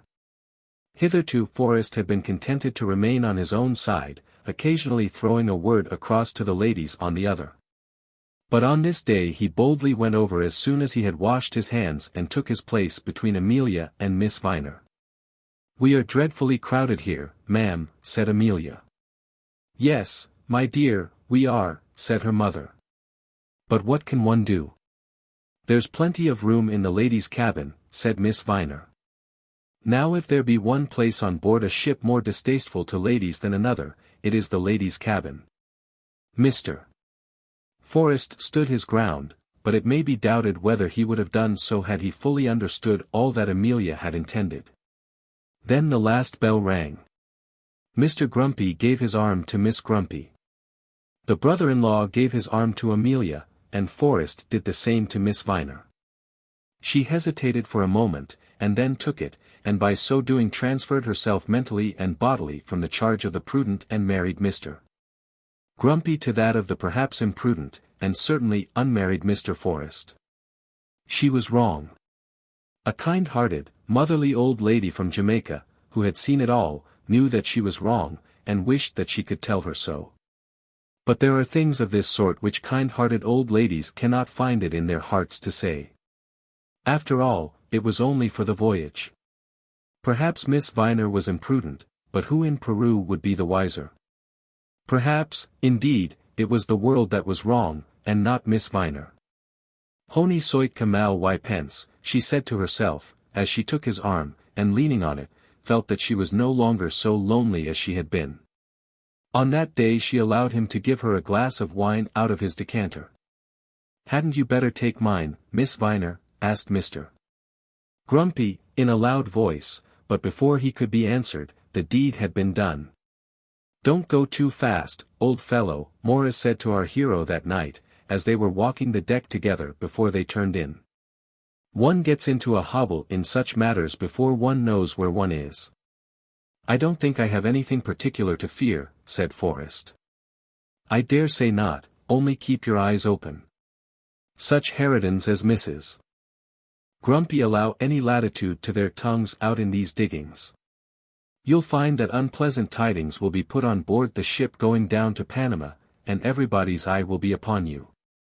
So warned, Mr. Forrest did put himself on his guard, and the next day and a half his intimacy with Miss Viner progressed but little. These were, probably, the dullest hours that he had on the whole voyage. Miss Viner saw this and drew back. On the afternoon of that second day she walked a turn or two on deck with the weak brother-in-law, and when Mr. Forrest came near her, she applied herself to her book. She meant no harm, but if she were not afraid of what people might say, why should he be so? So she turned her shoulder towards him at dinner, and would not drink of his cup. "Have some of mine, Miss Viner," said Mr. Grumpy, very loudly. But on that day Miss Viner drank no wine. The sun sets quickly as one draws near to the tropics, and the day was already gone, and the dusk had come on, when Mr. Forrest walked out upon the deck that evening a little after 6. But the night was beautiful and mild, and there was a hum of many voices from the benches. He was already uncomfortable, and sore with a sense of being deserted. There was but one person on board the ship that he liked, and why should he avoid her and be avoided? He soon perceived where she was standing. The Grumpy family had a bench to themselves, and she was opposite to it, on her feet, leaning against the side of the vessel. "Will you walk this evening, Miss Viner?" he asked. "I think not," she answered. "Then I shall persevere in asking till you are sure. It will do you good, for I have not seen you walking all day." "Have you not? Then I will take a turn." "Oh, Mr. Forrest, if you knew what it was to have to live with such people as those." And then, out of that, on that evening, there grew up between them something like the confidence of real friendship. Things were told such as none but friends do tell to one another, and warm answering words were spoken such as the sympathy of friendship produces. Alas, they were both foolish. For friendship and sympathy should have deeper roots. She told him all her story. She was going out to Peru to be married to a man who was nearly 20 years her senior. It was a long engagement, of 10 years standing. When first made, it was made as being contingent on certain circumstances. An option of escaping from it had then been given to her, but now there was no longer an option. He was rich and she was penniless. He had even paid her passage money and her outfit. She had not at last given way and taken these irrevocable steps till her only means of support in England had been taken from her. She had lived the last 2 years with a relative who was now dead. "And he also is my cousin, a distant cousin, you understand that. And do you love him?" "Love him? What, as you loved her whom you have lost? As she loved you when she clung to you before she went?" "No, certainly not. I shall never know anything of that love." "And is he good?" "He is a hard man. Men become hard when they deal in money as he has done. He was home 5 years since, and I swore to myself that I would not marry him. But his letters to me are kind." Forrest sat silent for a minute or two, for they were up in the bow again, seated on the sail that was bound round the bowsprit, and then he answered her. A woman should never marry a man unless she loves him. Ah, says she, of course you will condemn me. That is the way in which women are always treated. They have no choice given them, and are then scolded for choosing wrongly. But you might have refused him. No, I could not. I cannot make you understand the whole, how it first came about that the marriage was proposed, and agreed to by me under certain conditions. Those conditions have come about, and I am now bound to him. I have taken his money and have no escape. It is easy to say that a woman should not marry without love, as easy as it is to say that a man should not starve. But there are men who starve although they work hard. I did not mean to judge you, Miss Viner. But I judge myself, and condemn myself so often. Where should I be in half an hour from this if I were to throw myself forward into the sea? I often long to do it. Don't you feel tempted sometimes to put an end to it all? The waters look cool and sweet, but I own I am afraid of the bourne beyond. So am I, and that fear will keep me from it. We are bound to bear our burden of sorrow. Mine, I know, is heavy enough. Yours, Mr. Forrest. Have you not all the pleasures of memory to fall back on, and every hope for the future? What can I remember, or what can I hope? But, however, it is near 8 o'clock, and they have all been at tea this hour past. What will my Cerberus say to me? I do not mind the male mouth, if only the two feminine mouths could be stopped. Then she rose and went back to the stern of the vessel, but as she slid into a seat, she saw that Mrs. Grumpy was standing over her. From thence to St. Thomas the voyage went on in the customary manner. The sun became very powerful, and the passengers in the lower part of the ship complained loudly of having their portholes closed. The Spaniards sat gambling in the cabin all day, and the ladies prepared for the general move which was to be made at St. Thomas. The alliance between Forrest and Miss Viner went on much the same as ever, and Mrs. Grumpy said very ill-natured things. On one occasion she ventured to lecture Miss Viner. But that lady knew how to take her own part, and Mrs. Grumpy did not get the best of it. The dangerous alliance, I have said, went on the same as ever. But it must not be supposed that either person in any way committed aught that was wrong. They sat together and talked together, each now knowing the other's circumstances. But had it not been for the prudish caution of some of the ladies there would have been nothing amiss. As it was there was not much amiss. Few of the passengers really cared whether or no Miss Viner had found an admirer. Those who were going down to Panama were mostly Spaniards, and as the great separation became nearer, people had somewhat else of which to think. And then the separation came. They rowed into that pretty harbor of St. Thomas early in the morning, and were ignorant, the most of them, that they were lying in the very worst center of yellow fever among all those plague-spotted islands. St. Thomas is very pretty as seen from the ships, and when that has been said, all has been said that can be said in its favor. There was a busy, bustling time of it then. One vessel after another was brought up alongside of the big ship that had come from England, and each took its separate freight of passengers and luggage. First started the boat that ran down the Leeward Islands to Demerara, taking with her Mr. Grumpy and all his family. "Goodbye, Miss Viner," said Mrs. Grumpy. "I hope you'll get quite safely to the end of your voyage, but do take care." "I'm sure I hope everything will be right," said Amelia, as she absolutely kissed her enemy. It is astonishing how well young women can hate each other, and yet kiss at parting. "As to everything being right," said Miss Viner, "that is too much to hope. But I do not know that anything is going especially wrong. Goodbye, sir," and then she put out her hand to Mr. Grumpy. He was at the moment leaving the ship laden with umbrellas, sticks, and coats, and was forced to put them down in order to free his hand. "Well, goodbye," he said. "I hope you'll do, till you meet your friends at the Isthmus." "I hope I shall, sir," she replied, and so they parted. Then the Jamaica packet started. "I dare say we shall never see each other again," said Morris, as he shook his friend's hand heartily. "One never does. Don't interfere with the rights of that gentleman in Peru, or he might run a knife into you. I feel no inclination to injure him on that point. That's well, and now goodbye. And thus they also were parted. On the following morning the branch ship was dispatched to Mexico.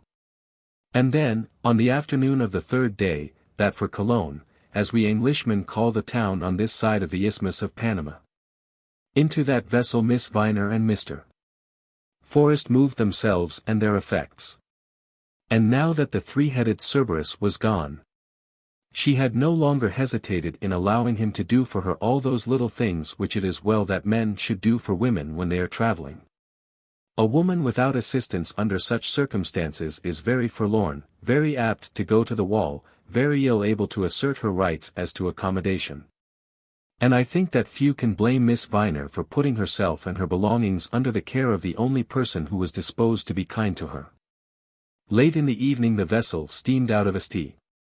Thomas's Harbour, and as she went Ralph Forrest and Emily Viner were standing together at the stern of the boat looking at the retreating lights of the Danish town. If there be a place on the earth's surface odious to me, it is that little Danish isle to which so many of our young seamen are sent to die, there being no good cause whatever for such sending.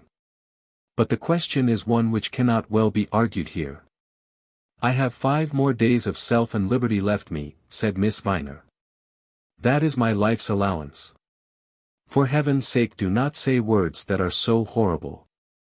But am I to lie for heaven's sake, and say words that are false? Or shall I be silent for heaven's sake, and say nothing during these last hours that are allowed to me for speaking? It is so. To you I can say that it is so, and why should you begrudge me the speech? I would begrudge you nothing that I could do for you. No, you should not. Now that my incubus has gone to Barbados, let me be free for a day or two. What chance is there, I wonder, that the ship's machinery should all go wrong, and that we should be tossed about in the seas here for the next 6 months? I suppose it would be very wicked to wish it. We should all be starved, that's all. What, with a cow on board, and a dozen live sheep, and thousands of cocks and hens? But we are to touch at Santa Martha and Cartagena. What would happen to me if I were to run away at Santa Martha? I suppose I should be bound to run with you. Oh, of course. And therefore, as I would not wish to destroy you, I won't do it. But it would not hurt you much to be shipwrecked, and wait for the next packet. Miss Viner, he said after a pause, and in the meantime he had drawn nearer to her, too near to her considering all things, in the name of all that is good, and true, and womanly. Go back to England. With your feelings, if I may judge of them by words which are spoken half in jest. Mr. Forrest, there is no jest. With your feelings a poorhouse in England would be better than a palace in Peru. An English workhouse would be better, but an English poorhouse is not open to me. You do not know what it is to have friends, no, not friends, but people belonging to you, just so near as to make your respectability a matter of interest to them. But not so near that they should care for your happiness. Emily Viner married to Mr. Gorlock in Peru is put out of the way respectably. She will cause no further trouble, but her name may be mentioned in family circles without annoyance. The fact is, Mr. Forrest, that there are people who have no business to live at all. I would go back to England, he added, after another pause. When you talk to me with such bitterness of 5 more days of living liberty you scare my very soul. Return, Miss Viner, and brave the worst. He is to meet you at Panama. Remain on this side of the isthmus, and send him word that you must return. I will be the bearer of the message. And shall I walk back to England, said Miss Viner. I had not quite forgotten all that, he replied, very gently. There are moments when a man may venture to propose that which under ordinary circumstances would be a liberty. Money, in a small moderate way, is not greatly an object to me. As a return for my valiant defense of you against your West Indian Cerberus, you shall allow me to arrange that with the agent at Cologne. I do so love plain English, Mr. Forrest. You are proposing, I think, to give me something about 50 guineas. Well, call it so if you will, said he, if you will have plain English that is what I mean. So that by my journey out here, I should rob and deceive the man I do know, and also rob the man I don't know. I am afraid of that born beyond the waters of which we spoke. But I would rather face that than act as you suggest. Of the feelings between him and you, I can of course be no judge. No, no, you cannot. But what a beast I am not to thank you. I do thank you. That which it would be mean in me to take, it is noble, very noble, in you to offer. It is a pleasure to me, I cannot tell why, but it is a pleasure to me to have had the offer. But think of me as a sister, and you will feel that it would not be accepted, could not be accepted, I mean, even if I could bring myself to betray that other man. Thus they ran across the Caribbean Sea, renewing very often such conversations as that just given.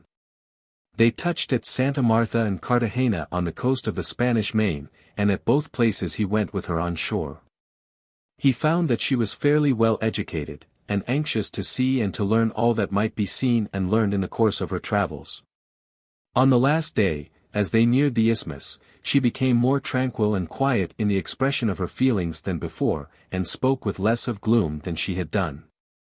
After all, ought I not to love him, she said. He is coming all the way up from Callao merely to meet me. What man would go from London to Moscow to pick up a wife? I would, and thence round the world to Moscow again, if she were the wife I wanted. Yes, but a wife who has never said that she loved you. It is purely a matter of convenience.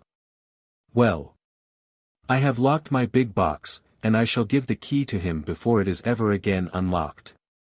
He has a right to it, for he has paid for nearly all that it holds.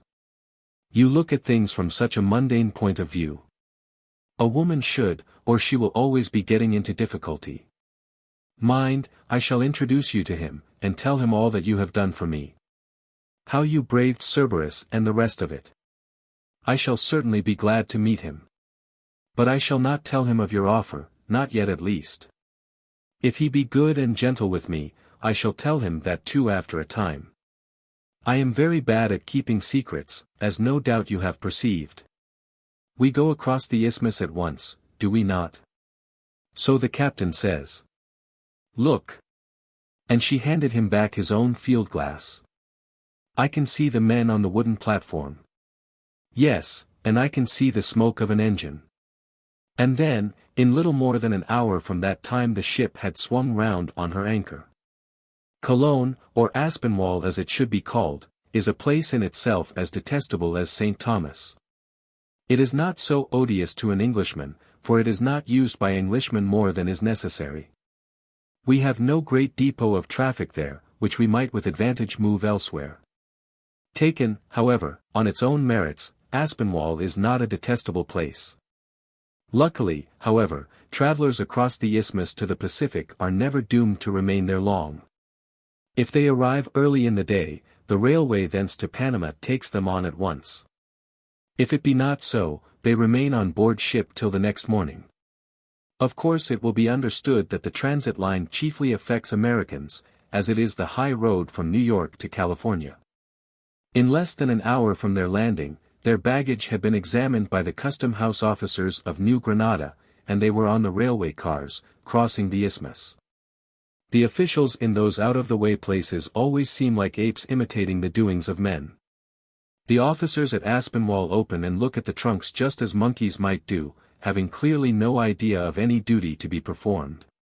Nor any conception that goods of this or that class should not be allowed to pass. It is the thing in Europe to examine luggage going into a new country, and why should not they be as good as Europeans? I wonder whether he will be at the station. She said, when the 3 hours of the journey had nearly passed. Forrest could perceive that her voice trembled as she spoke, and that she was becoming nervous. If he has already reached Panama, he will be there. As far as I could learn, the arrival up from Peru had not been telegraphed. Then I have another day, perhaps 2. We cannot say how many. I wish he were there. Nothing is so intolerable as suspense. And the box must be opened again. When they reached the station at Panama they found that the vessel from the South American coast was in the roads, but that the passengers were not yet on shore. Forrest, therefore, took Miss Viner down to the hotel, and there remained with her, sitting next to her in the common drawing-room of the house, when she had come back from her own bedroom. It would be necessary that they should remain there 4 or 5 days, and Forrest had been quick in securing a room for her. He had assisted in taking up her luggage, had helped her in placing her big box, and had thus been recognized by the crowd in the hotel as her friend. Then came the tidings that the passengers were landing, and he became nervous as she was. "I will go down and meet him," said he, "and tell him that you are here. I shall soon find him by his name." And so he went out. Everybody knows the scrambling manner in which passengers arrive at an hotel out of a big ship. First came 2 or 3 energetic, heated men, who, by dint of screeching and bullying, have gotten themselves first disposed. They always get the worst rooms at the inns, the housekeepers having a notion that the richest people, those with the most luggage, must be more tardy in their movements. 4 or 5 of this nature passed by Forrest in the hall, but he was not tempted to ask questions of them. One, from his age, might have been Mr. Gorlock, but he instantly declared himself to be Count Saparello. Then came an elderly man alone, with a small bag in his hand. He was one of those who pride themselves on going from pole to pole without encumbrance, and who will be behoved to no one for the carriage of their luggage. To him, as he was alone in the street, Forrest addressed himself. "Gorlock," said he. "Gorlock, are you a friend of his?" "A friend of mine is so," said Forrest. "Ah, indeed, yes," said the other. And then he hesitated. "Sir," he then said, "Mr. Gorlock died at Callao, just 7 days before the ship sailed. You had better see Mr. Cox." And then the elderly man passed in with his little bag. Mr. Gorlock was dead. "Dead," said Forrest, to himself, as he leaned back against the wall of the hotel still standing on the street pavement. "She has come out here, and now he is gone." And then 1,000 thoughts crowded on him. Who should tell her? And how would she bear it? Would it in truth be a relief to her to find that that liberty for which she had sighed had come to her? Or now that the testing of her feelings had come to her, would she regret the loss of home and wealth, and such position as life in Peru would give her? And above all would this sudden death of one who was to have been so near to her, strike her to the heart? But what was he to do? How was he now to show his friendship? He was returning slowly in at the hotel door, where crowds of men and women were now thronging, when he was addressed by a middle-aged, good-looking gentleman, who asked him whether his name was Forrest. "I am told," said the gentleman, when Forrest had answered him, "that you are a friend of Miss Viner's. Have you heard the sad tidings from Callao?" It then appeared that this gentleman had been a stranger to Mr. Gorlock, but had undertaken to bring a letter up to Miss Viner.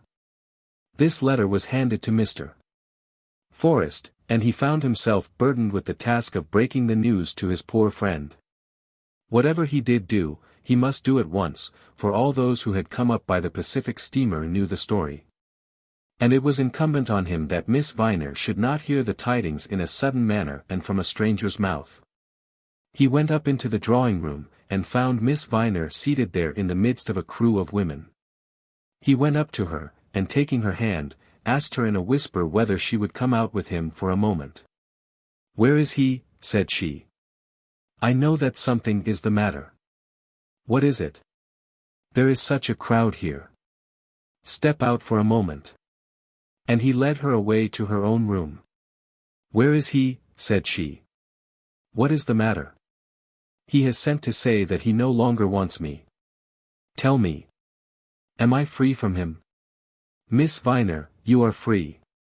Though she had asked the question herself, she was astounded by the answer, but, nevertheless, no idea of the truth had yet come upon her. "It is so," she said. "Well, what else? Has he written?" "He has bought me, as he would a beast of burden, and has, I suppose, a right to treat me as he pleases. I have a letter." "But, dear Miss Viner." "Well, tell me all, out at once. Tell me everything. You are free, Miss Viner, but you will be cut to the heart when you learn the meaning of your freedom. He has lost everything in trade. He is ruined. Miss Viner, he is dead. She stood staring at him for a moment or two, as though she could not realize the information which he gave her. Then gradually she retreated to the bed, and sat upon it. Dead, Mr. Forrest, she said. He did not answer her, but handed her the letter, which she took and read as though it were mechanically. The letter was from Mr. Gorlaka's partner, and told her everything which it was necessary that she should know. Shall I leave you now? He said, when he saw that she had finished reading it. Leave me, yes, no. But you had better leave me, and let me think about it. Alas me, that I should have so spoken of him. But you have said nothing unkind. Yes, much that was unkind. But spoken words cannot be recalled. Let me be alone how, but come to me soon. There is no one else here that I can speak to. He went out, and finding that the hotel dinner was ready, he went in and dined. Then he strolled into the town, among the hot, narrow, dilapidated streets. And then, after 2 hours' absence, returned to Miss Viner's room. When he knocked, she came and opened the door, and he found that the floor was strewed with clothes. I am preparing, you see, for my return. The vessel starts back for St. Thomas the day after tomorrow. You are quite right to go at once. Oh, Miss Viner. Emily, now at least you must let me help you. He had been thinking of her most during those last 2 hours, and her voice had become pleasant to his ears, and her eyes very bright to his sight. You shall help me, she said. Are you not helping me when at such a time you come to speak to me? And you will let me think that I have a right to act as your protector. My protector. I do know that I want such aid as that. During the days that we are here together you shall be my friend. You shall not return alone. My journeys are nothing to me. Emily, I will return with you to England. Then she rose up from her seat and spoke to him. Not for the world, she said. Putting out of question the folly of your forgetting your own objects, do you think it possible that I should go with you, now that he is dead? To you I have spoken of him harshly. And now that it is my duty to mourn for him, could I do so heartily if you were with me? While he lived, it seemed to me that in those last days I had a right to speak my thoughts plainly. You and I were to part and meet no more, and I regarded us both as people apart, who for a while might drop the common usages of the world. It is so no longer. Instead of going with you farther, I must ask you to forget that we were ever together. Emily, I shall never forget you. Let your tongue forget me. I have given you no cause to speak good of me, and you will be too kind to speak evil. After that she explained to him all that the letter had contained. The arrangements for her journey had all been made, money also had been sent to her, and Mr. Gorlock in his will had provided for her, not liberally, seeing that he was rich, but still sufficiently. And so they parted at Panama. She would not allow him even to cross the isthmus with her, but pressed his hand warmly as he left her at the station. God bless you, he said. And may God bless you, my friend, she answered. Thus alone she took her departure for England, and he went on his way to California. The widow's mite. But I'm not a widow, and I haven't got 2 mites. My dear, you are a widow, and you have got 2 mites. I'll tell both of you something that will astonish you. I've made a calculation, and I find that if everybody in England would give up their Christmas dinner, that is, in Scotland, and Ireland too. They never have any in Ireland, Bob. Hold your tongue till I've done, Charlie. They do have Christmas dinners in Ireland. It's pretty nearly the only day that they do, and I don't count much upon them either. But if everybody gave up his special Christmas dinner, and dined as he does on other days, the saving would amount to 2.5 millions. Charlie whistled. 2.5 millions is a large sum of money, said Mrs. Granger, the elder lady of the party. Those calculations never do any good, said the younger lady, who had declared herself not to be a widow. Those calculations do a great deal of good, continued Bob, carrying on his argument with continued warmth. They show us what a great national effort would do. A little national effort, I should call that, said Mrs. Granger, but I should doubt the 2 millions and a half.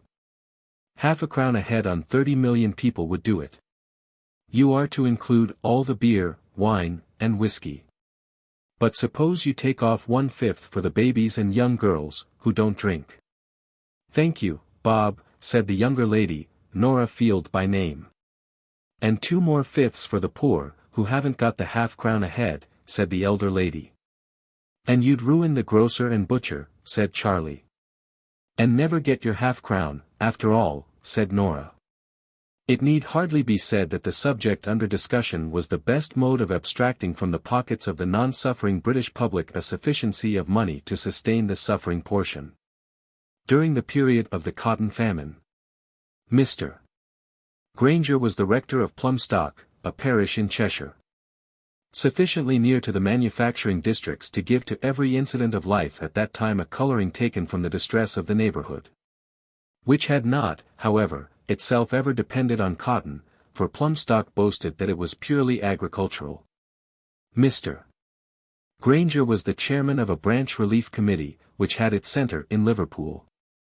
And the subject of the destitution, with the different modes by which it might be, or should not be relieved, were constantly under discussion in the rectory.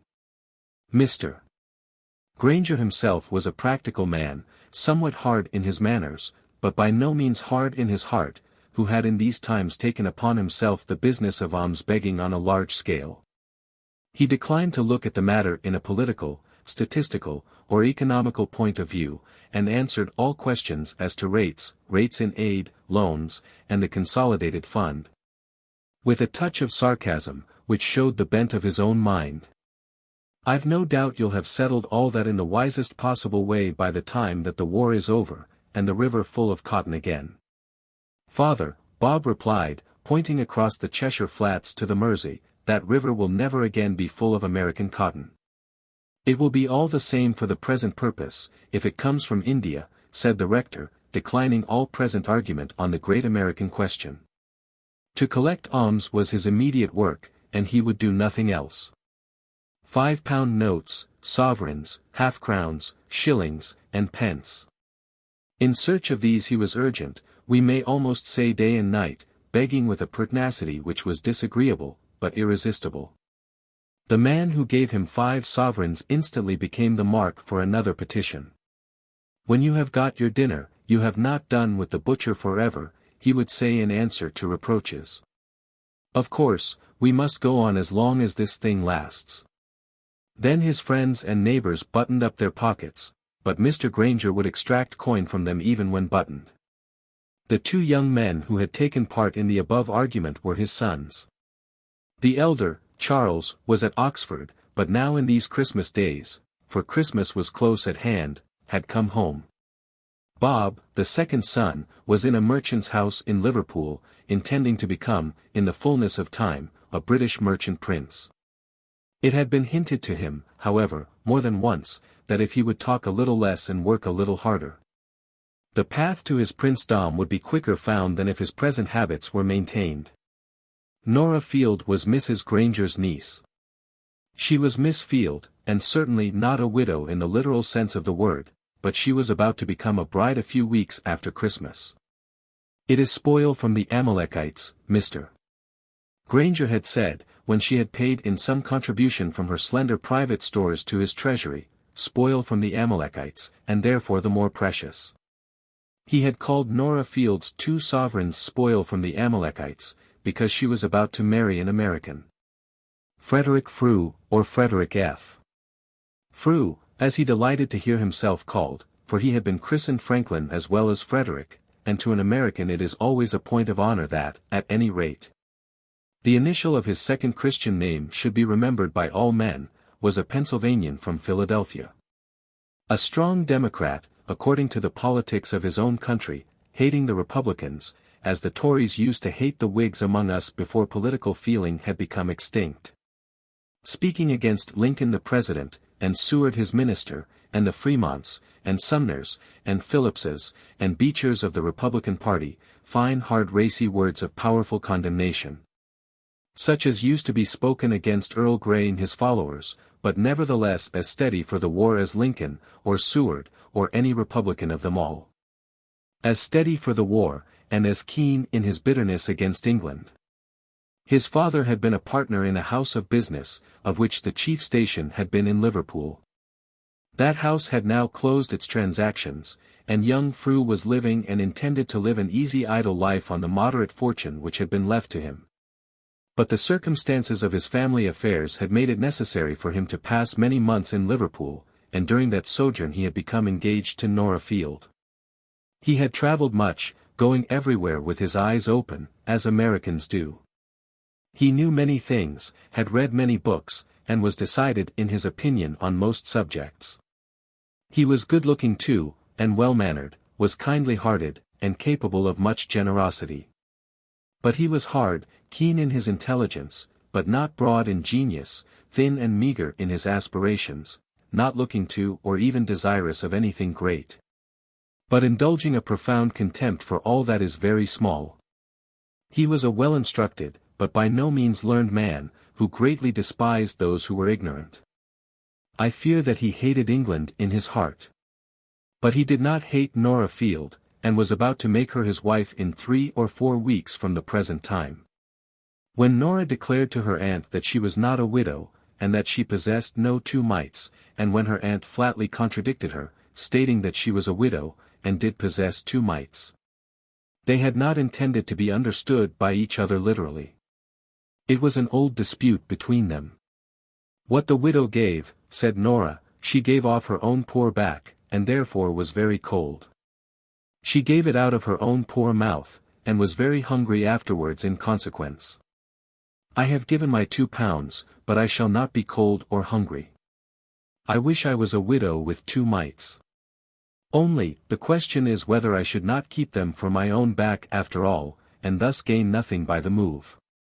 As to that, replied her aunt, I cannot speak. But the widowhood and the 2 mites are there for us all, if we choose to make use of them. In these days, said Bob, the widows with 2 mites should not be troubled at all. We can do it all without them, if we go to work properly. If you had read your Bible properly, sir, said Mrs.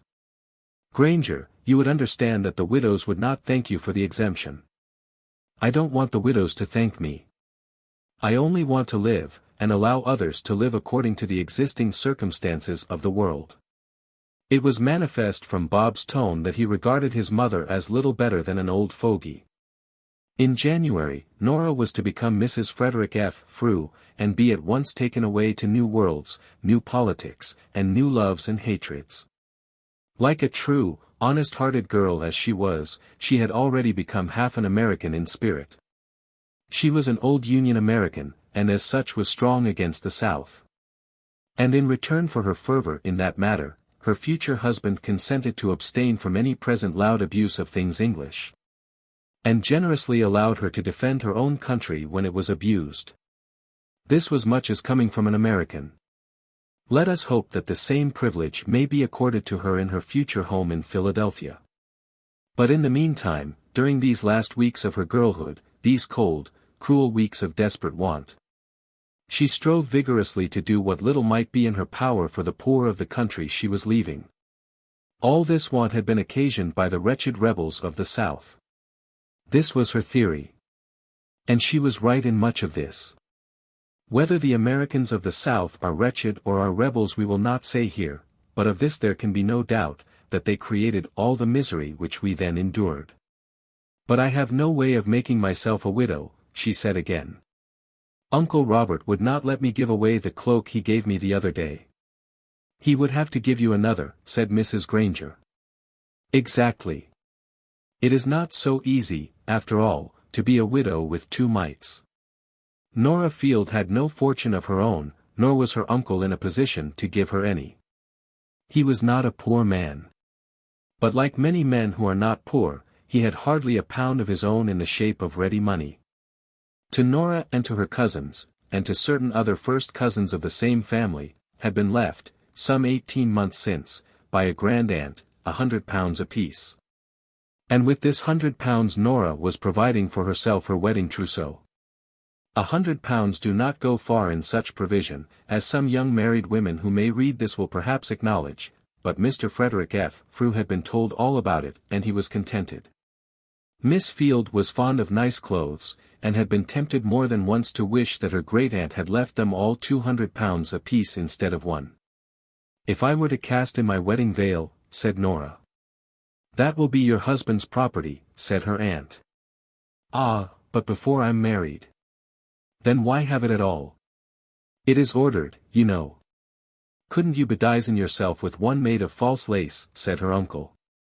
"Frew would never find it out, and that would be a most satisfactory spoiling of the Amalekite." "He isn't an Amalekite, Uncle Robert. Or if he is, I'm another." "Just so, and therefore false lace will be quite good enough for you. Molly, Mrs.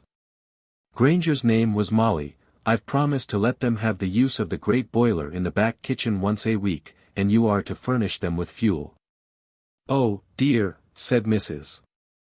Granger, upon whose active charity this loan of her own kitchen boiler made a strain that was almost too severe. But she recovered herself in half a minute. "Very well, my dear. But you won't expect any dinner on that day." "No, I shall expect no dinner, only some food in the rough." "You may boil that in the copper too if you like it. You know, my dear, you don't like anything boiled." "As for that, Molly, I don't suppose any of them like it. They'd all prefer roast mutton." "The copper will be your 2 mites," whispered the niece. "Only I have not thrown them in of my own accord," said Mrs. Granger. Mr. Frew, who was living in Liverpool, always came over to Plumstock on Friday evening, and spent Saturday and Sunday with the rector and his family. For him those Saturdays were happy days, for Frederick F. Frew was a good lover. He liked to be with Nora, to walk with her, and to talk with her. He liked to show her that he loved her, and to make himself gracious and pleasant. I am not so sure that his coming was equally agreeable to Mr. Granger. Mr. Frew would talk about American politics, praising the feeling and spirit of his countrymen in the North, whereas Mr. Granger, when driven into the subject, was constrained to make a battle for the South. All his prejudices, and what he would have called his judgment, went with the South, and he was not ashamed of his opinion, but he disliked arguing with Frederick F. Frew. I fear it must be confessed that Frederick F. Frew was too strong for him in such arguments. Why it should be so I cannot say, but an American argues more closely on politics than does an Englishman. His convictions are not the truer on that account. Very often the less true, as are the conclusions of a logician, because he trusts to syllogisms which are often false, instead of to the experience of his life and daily workings of his mind. But though not more true in his political convictions than an Englishman, he is more unanswerable, and therefore Mr. Granger did not care to discuss the subject of the American war with Frederick F. Frew. "It riles me," Frew said, as he sat after dinner in the Plumstock drawing-room on the Friday evening before Christmas Day, "to hear your folks talking of our elections. They think the war will come to an end, and the rebels of the South have their own way, because the Democrats have carried their ticket." "It will have that tendency," said the parson. "Not an inch, any more than your carrying the Reform Bill or repealing the Corn Laws had a tendency to put down the throne. It's the same sort of argument. Your 2 parties were at daggers drawn about the Reform Bill, but that did not cause you to split on all other matters." "But the throne wasn't in question," said the parson. "Nor is the war in question, not in that way. The most popular Democrat in the States at this moment is McClellan. And they say no one is so anxious to see the war ended. Whoever says so slanders him. If you don't trust his deeds, look at his words." "I believe in neither," said the parson. "Then put him aside as a nobody." "But you can't do that, for he is the man whom the largest party in the northern states trusts most implicitly. The fact is, sir, and Frederick F. Frew gave the proper twang to the last letter of the last word, "you," none of you here, understand our politics. You can't realize the blessing of a... Molly, give me some tea, said the rector in a loud voice. When matters went as far as this he did not care by what means he stopped the voice of his future relative. All I say is this, continued Frew, you will find out your mistake if you trust to the democratic elections to put an end to the war, and bring cotton back to Liverpool. And what is to put an end to the war? Asked Nora. Victory and union, said Frederick F. Frew. Exhaustion, said Charlie, from Oxford. Compromise, said Bobby, from Liverpool. The Lord Almighty, when he shall have done his work, said the parson. And, in the meantime, Molly, do you keep plenty of fire under the kitchen boiler? That was clearly the business of the present hour, for all in Mr. Granger's part of the country, we may say, indeed, for all on Mr. Granger's side of the water. It mattered little, then, in Lancashire, whether New York might have a Democratic or a Republican governor. The old cotton had been burned, the present crop could not be garnered. The future crop, the crop which never would be future, could not get itself sown. Mr. Granger might be a slow politician, but he was a practical man, understanding the things immediately around him. And they all were aware, Frederick F. Frew with the rest of them, that he was right when he bade his wife keep the fire well hot beneath the kitchen boiler. Isn't it almost wicked to be married in such a time as this? It was much later in the evening when Nora, still troubled in her mind about her widow's mite, whispered these words into her lover's ears. If she were to give up her lover for 12 months, would not that be a throwing in of something to the treasury from off her own back and out of her own mouth? But then this matter of her marriage had been so fully settled that she feared to think of disturbing it. He would never consent to such a postponement. And then the offering, to be of avail for her, must be taken from her own back, not from his, and Nora had an idea that in the making of such an offering as that suggested, Mr. Frederick F. Frew would conceive that he had contributed by far the greater part. Her uncle called him an Amalekite, and she doubted whether it would be just to spoil an Amalekite after such a fashion as that. Nevertheless, into his ears she whispered her little proposition. Wicked to get married, said Frederick, not according to my idea of the Christian religion. Oh. But you know what I mean, and she gave his arm a slight caressing pinch. At this time her uncle had gone to his own room. Her cousins had gone to their studies, by which I believe they intended to signify the proper smoking of a pipe of tobacco in the rectory kitchen, and Mrs. Granger, seated in her easy chair, had gone to her slumbers, dreaming of the amount of fuel with which that kitchen boiler must be supplied. I shall bring a breach of promise against you, said Frederick, if you don't appear in church with bridal array on Monday, the 12th of January, and pay the penalty into the war treasury. That would be a spoiling of the Amalekite. Then he got hold of the fingers which had pinched him. Of course I shan't put it off, unless you agree. Of course you won't. But, dear Fred, don't you think we ought? No, certainly not. If I thought you were in earnest I would scold you. I am in earnest, quite. You need not look in that way, for you know very well how truly I love you. You know I want to be your wife above all things. Do you? And then he began to insinuate his arm round her waist. But she got up and moved away, not as in anger at his caress, but as showing that the present moment was unfit for it. I do, she said, above all things. I love you so well that I could hardly bear to see you go away again without taking me with you. I could hardly bear it, but I could bear it. Could you? Then I couldn't. I'm a weaker vessel than you, and your strength must give way to my weakness. I know I've no right to tax you, if you really care about it. Frederick F. Frew made no answer to this in words, but pursued her in her retreat from the sofa on which they had sat. Don't, Fred. I am so much in earnest. I wish I knew what I ought to do to throw in my 2 mites.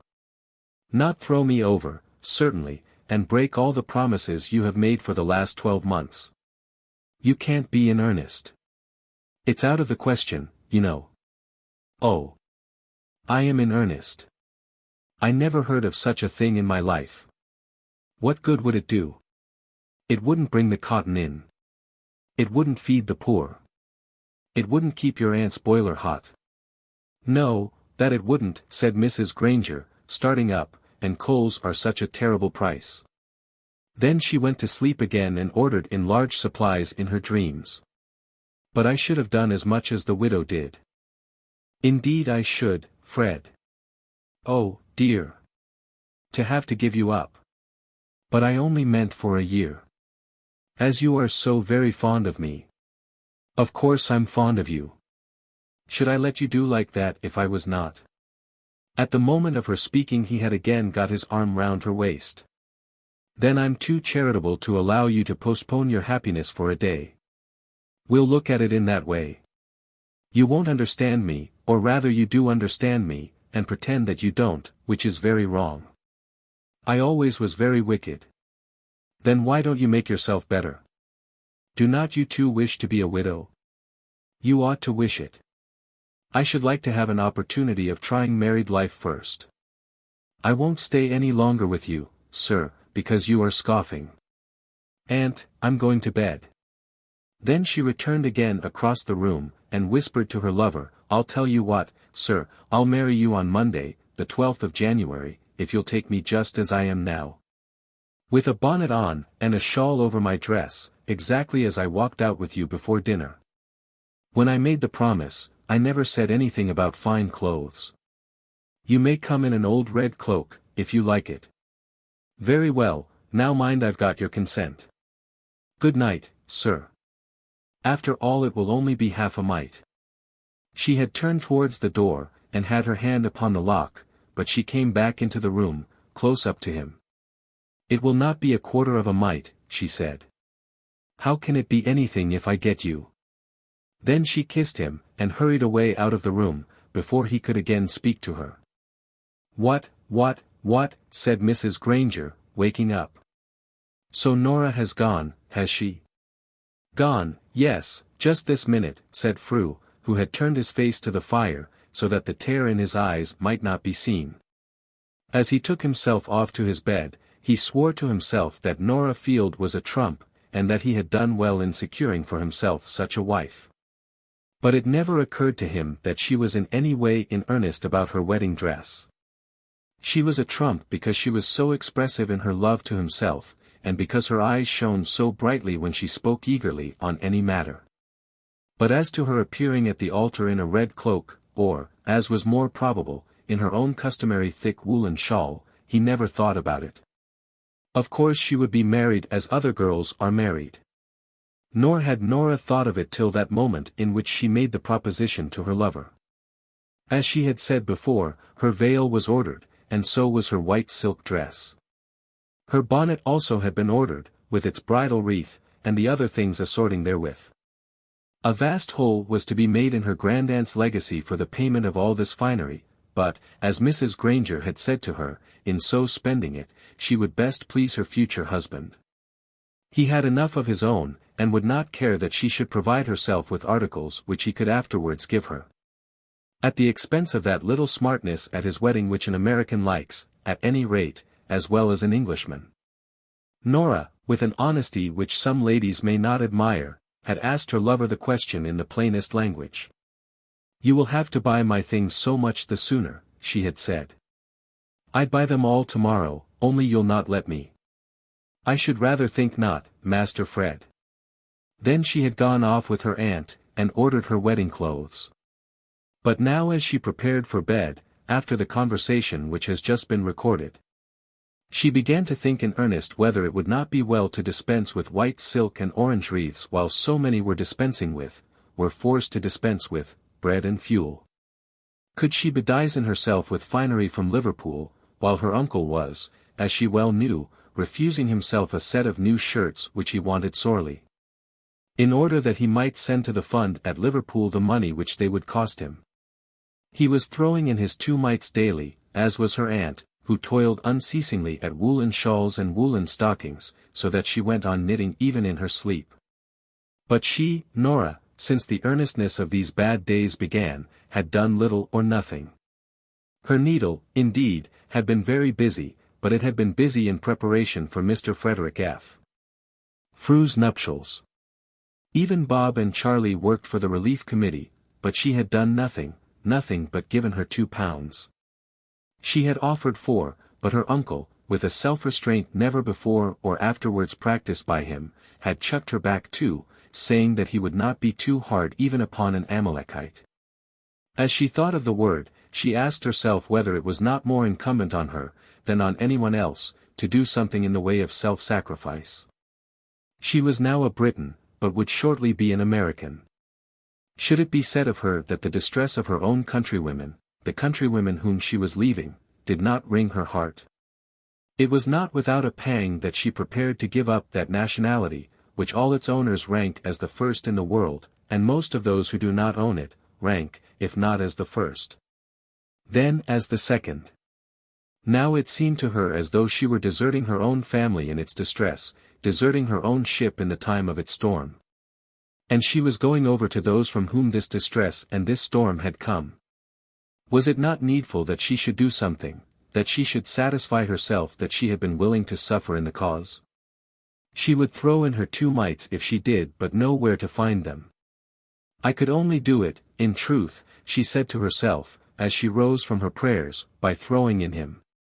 I have got one very great treasure, but I have not got anything else that I care about. After all, it isn't so easy to be a widow with 2 mites. Then she sat down and thought about it. As to postponing her marriage, that she knew to be in truth quite out of the question. Even if she could bring herself to do it, everybody about her would say that she was mad, and Mr. Frederick F. Frew might not impossibly destroy himself with one of those pretty revolvers which he sometimes brought out from Liverpool for her to play with. But was it not practicable for her to give up her wedding clothes?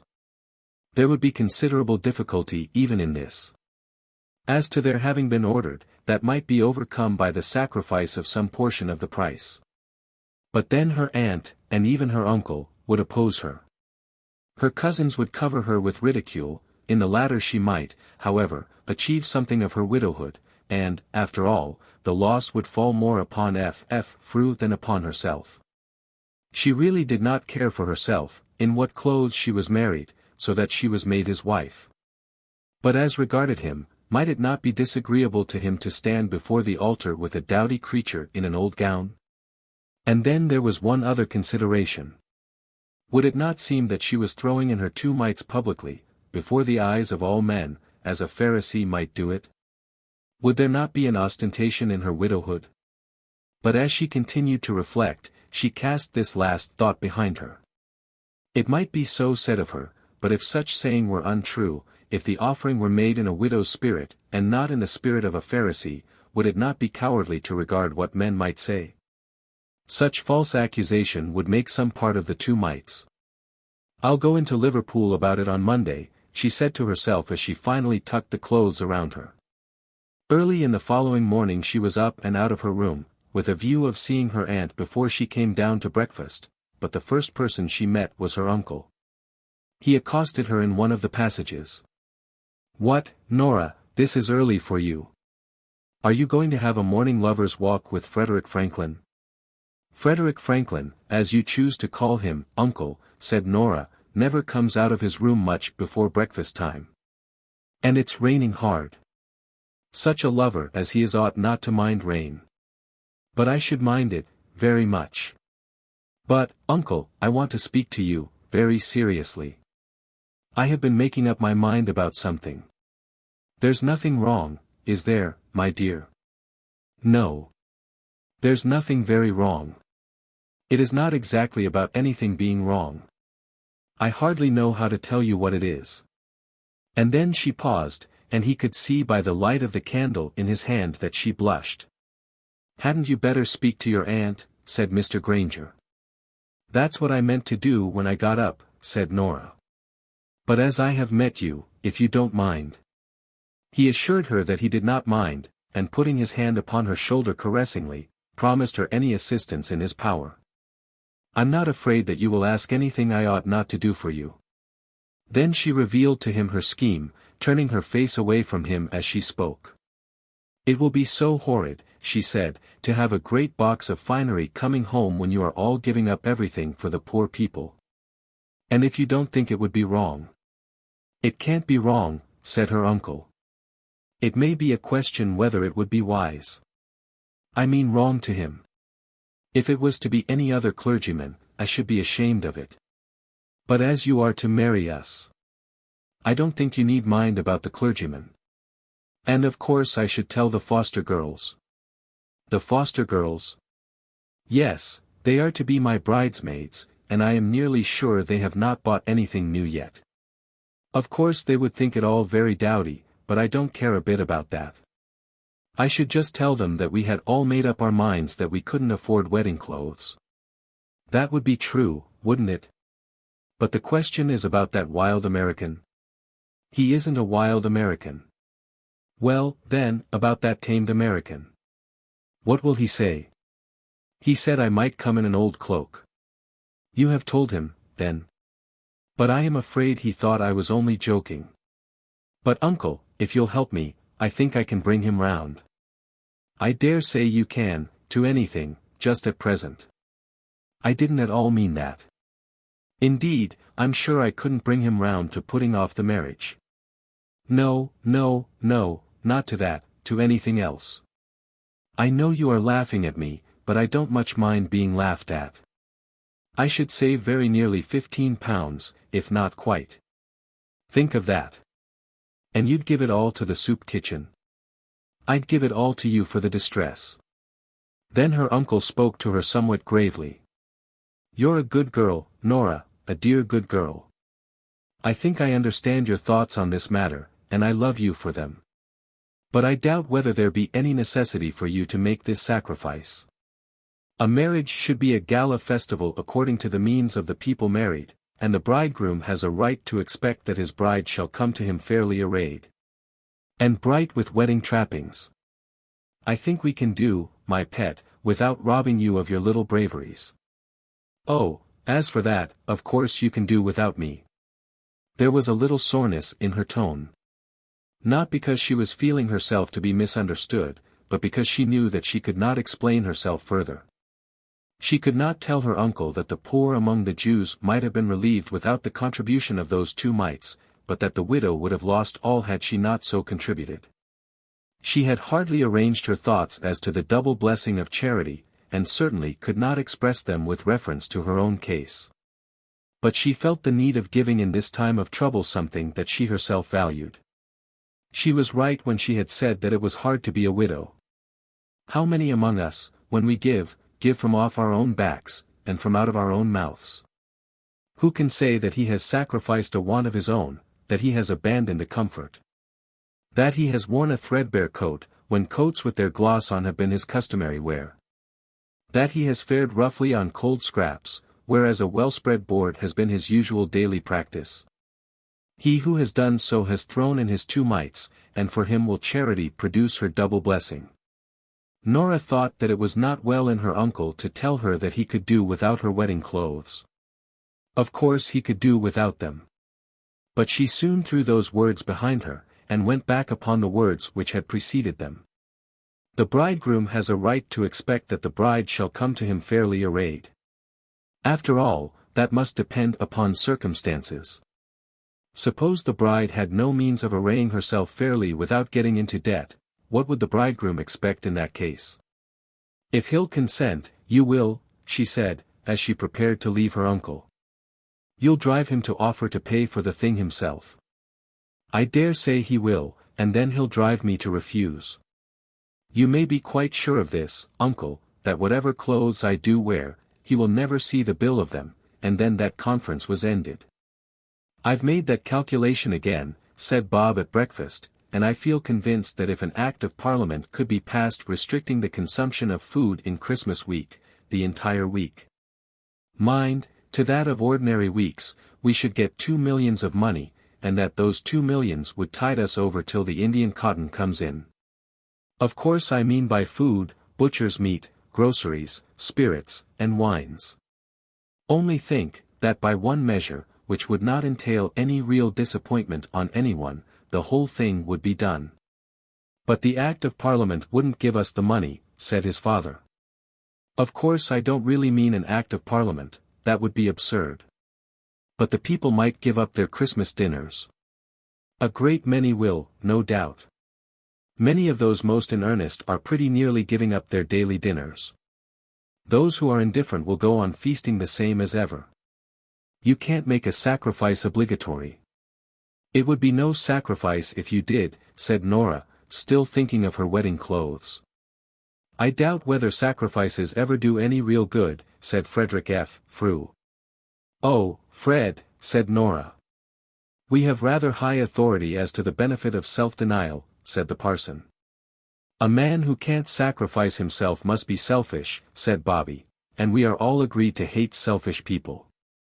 And what about the widow's mite, said Mrs. Granger. That's all very well, and you may knock me down with the Bible if you like, as you might do also if I talked about pre-Adamite formations. I believe every word of the Bible, but I do not believe that I understand it all thoroughly. You might understand it better if you studied it more, said the parson. Very likely. I won't be so uncourteous as to say the same thing of my elders. But now about these sacrifices. You wouldn't wish to keep people in distress that you might benefit yourself by releasing them? But the people in distress are there, said Nora. They oughtn't to be there. And as your self-sacrifices, after all, are very insufficient to prevent distress, there certainly seems to be a question open whether some other mode should not be tried. Give me the country in which the humanitarian principle is so exercised that no one shall be degraded by the receipt of charity. It seems to me that you like poor people here in England that you may gratify yourselves by giving them, not as much to eat as they want, but just enough to keep their skins from falling off their bones. Charity may have its double blessing, but it may also have its double curse. Not charity, Mr. Frew, said Mrs. Granger. Look at your Lady Bountifuls. Of course it depends on the heart, continued the lady, but charity, if it be charity. I'll tell you what, said Frederick F. Frew interrupting her. In Philadelphia, which in some matters is the best organized city I know. I'm going down to the village, said the parson jumping up. Who is to come with me? And he escaped out of the room before Frew had had an opportunity of saying a word further about Philadelphia. That's the way with your uncle always, said he, turning to Nora, almost in anger. It certainly is the most conclusive argument I know, that of running away. Mr. Granger meant it to be conclusive, said the elder lady. But the pity is that it never convinces. Mr. Granger probably had no desire of convincing. Ah. Well, it does not signify, said Frew. When a man has a pulpit of his own, why should he trouble himself to argue in any place where counter-arguments must be met and sustained? Nora was almost angry with her lover, whom she regarded as stronger and more clever than any of her uncle's family, but tyrannical and sometimes overbearing in the use of his strength. One by one her aunt and cousin left the room, and she was left alone with him. He had taken up a newspaper as a refuge in his wrath, for in truth he did not like the manner in which his allusions to his own country were generally treated at the parsonage. There are Englishmen who think that every man differing with them is bound to bet with them on any point in dispute. Then you decline to back your opinion, such men say when the bet is refused. The feeling of an American is the same as to those who are unwilling to argue with him. He considers that every intelligent being is bound to argue whenever matter of argument is offered to him. Nor can he understand that any subject may be too sacred for argument. Frederick F. Frew, on the present occasion, was as a dog from whose very mouth a bone had been taken. He had given one or two loud, open growls, and now sat with his newspaper, showing his teeth as far as the spirit of the thing went. And it was in this humor that Nora found herself called upon to attack him on the question of her own proposed charity. She knew well that he could bark, even at her, if things went wrong with him. But then he never bites, she said to herself. He had told her that she might come to her wedding in an old cloak if she pleased, but she had understood that there was nothing serious in this permission. Now, at this very moment, it was incumbent on her to open his eyes to the reality of her intention. Fred, she said, are you reading that newspaper because you are angry with me? I am reading the newspaper because I want to know what there is in it.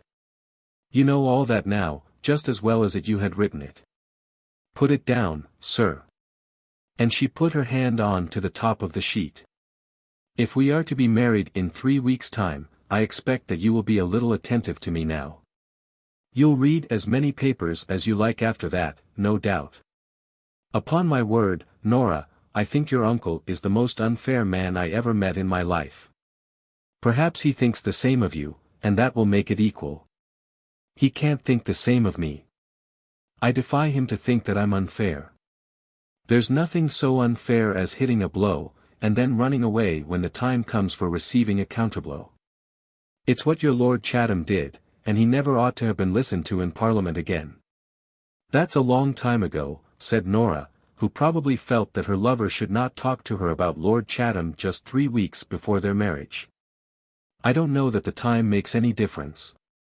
Ah. But I have got something else that I want to speak about. And, Fred, you mustn't turn up your nose at what we are all doing here, as to giving away things I mean. I don't turn up my nose at it. Haven't I been begging of every American in Liverpool till I'm ashamed of myself? I know you have been very good, and now you must be more good still, good to me specially, I mean. That isn't being good. That's only being foolish. What little ceremony had led to this last assertion I need not perhaps explain. Fred, I'm an Englishwoman today, but in a month's time I shall be an American. I hope so, Nora, heart and soul. Yes, that is what I mean. Whatever is my husband's country must be mine. And you know how well I love your country, do you not? I never run away when you talk to me about Philadelphia, do I? And you know how I admire all your institutions, my institutions, as they will be. Now I know you're going to ask some very great favor. Yes, I am, and I don't mean to be refused, Master Fred.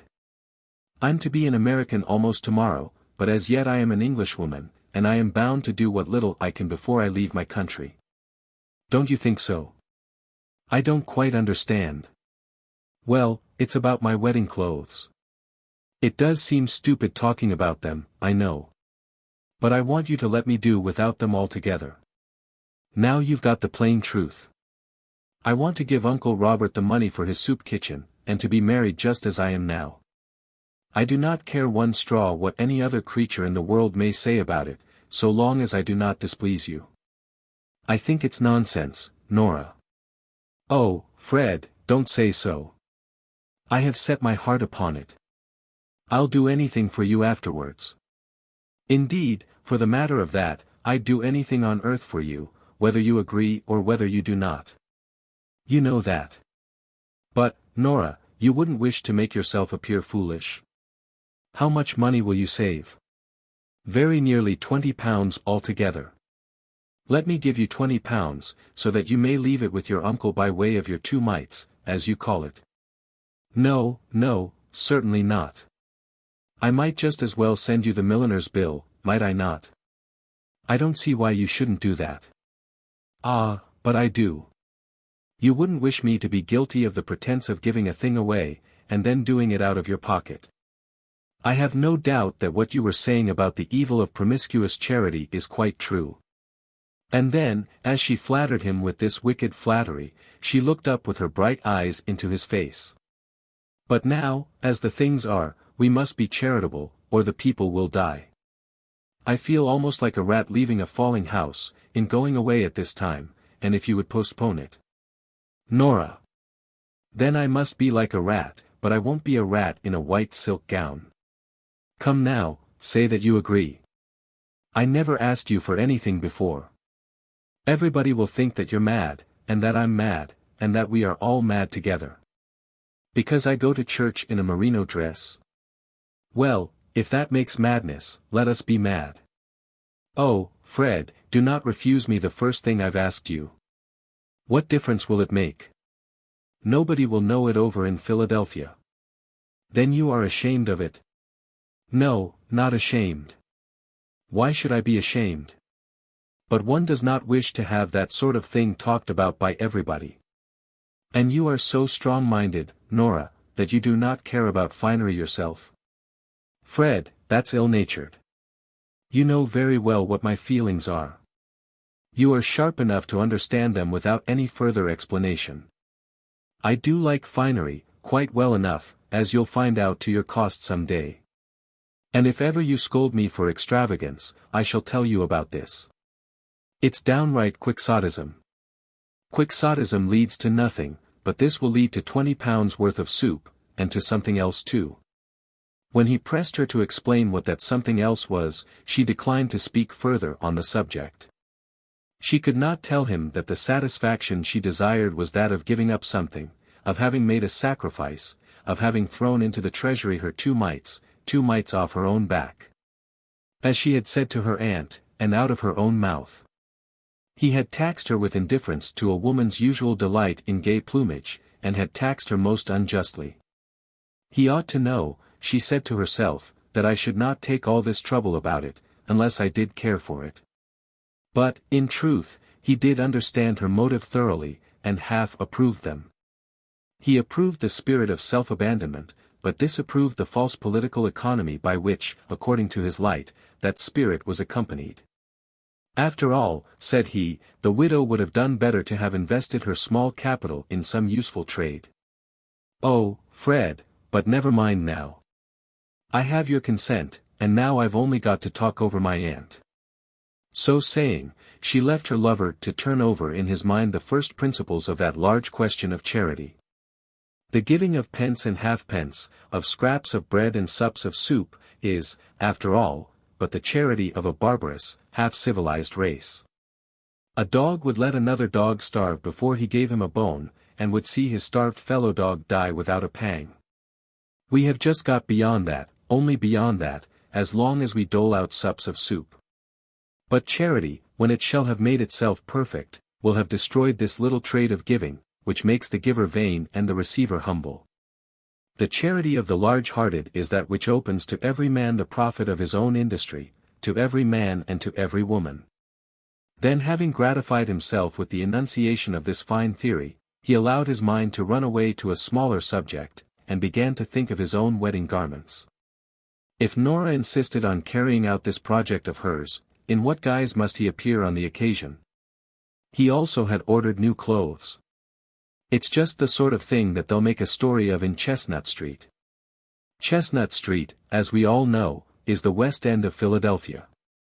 When the morning came of the 12th of January, the morning that was to make Nora feel the married woman, she had carried her point. But she was not allowed to feel that she had carried it triumphantly. Her uncle had not forbidden her scheme, but had never encouraged it. Her lover had hardly spoken to her on the subject since the day on which she had explained to him her intention.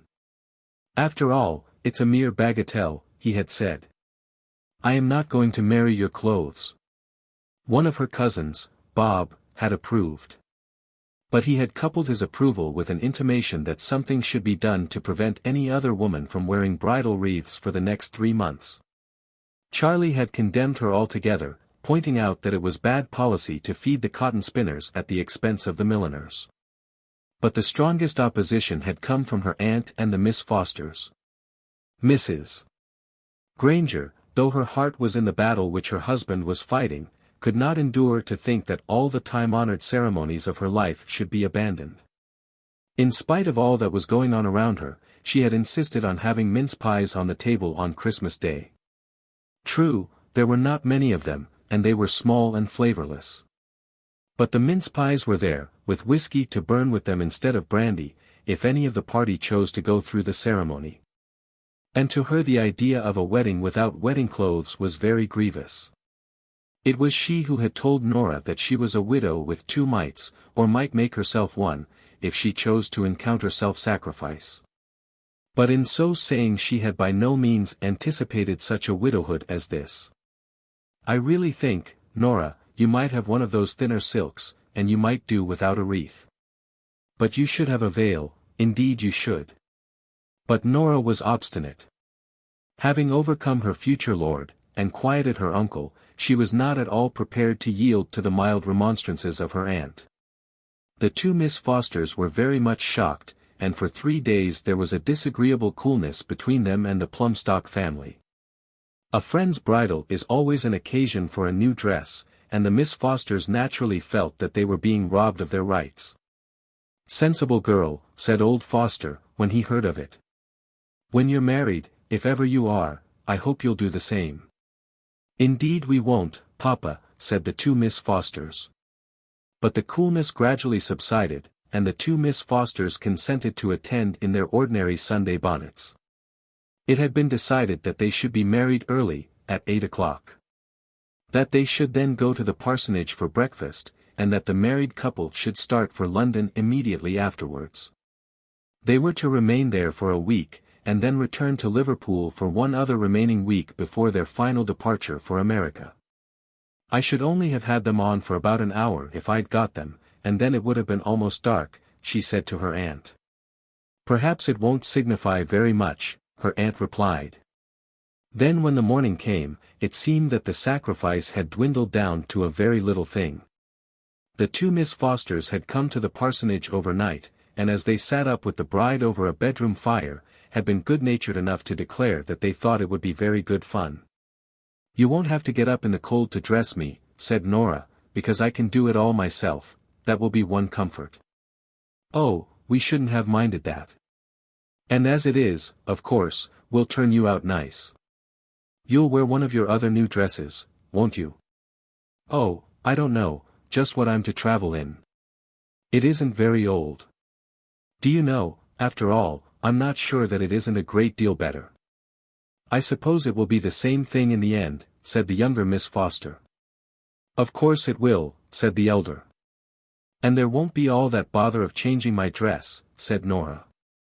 Frederick F. Frew came out to Plumstock by an early train from Liverpool, bringing with him a countryman of his own as his friend on the occasion. It had been explained to the friend that he was to come in his usual habiliments. "Oh, nonsense," said the friend, "I guess I'll see you turned off in a new waistcoat." But Frederick F. Frew had made it understood that an old waistcoat was imperative. "It's something about the cotton, you know. They're all beside themselves here, as though there was never going to be a bit more in the country to eat. That's England all over. Never mind. Do you come just as if you were going into your counting house? Brown cotton gloves, with a hole in the thumbs, will be the thing, I should say." There were candles on the table when they were all assembled in the parsonage drawing-room previous to the marriage. The two gentlemen were there first. Then came Mrs. Granger, who rather frightened Mr. Frew by kissing him, and telling him that she should always regard him as a son-in-law. "Nora has always been like one of ourselves, you know," she said, apologizingly. "And let me tell you, Master Frew," said the parson, "that you're a very lucky fellow to get her." "I say, isn't it cold?" said Bob, coming in. "Where are the girls?" "Here are the girls," said Miss Foster, heading the procession of 3 which now entered the room, Nora, of course, being the last. Then Nora was kissed by everybody, including the strange American gentleman, who seemed to have made some mistake as to his privilege in the matter. But it all passed off very well, and I doubt if Nora knew who kissed her. It was very cold, and they were all wrapped close in their brown shawls and greatcoats, and the women looked very snug and comfortable in their ordinary winter bonnets. "Come," said the parson, "we mustn't wait for Charlie, he'll follow us to church."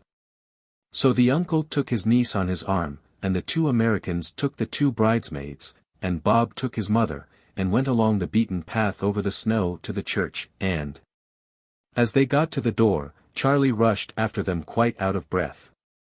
"I haven't even got a pair of gloves at all," he whispered to his mother. "It doesn't matter, nobody's to know," said Mrs. Granger.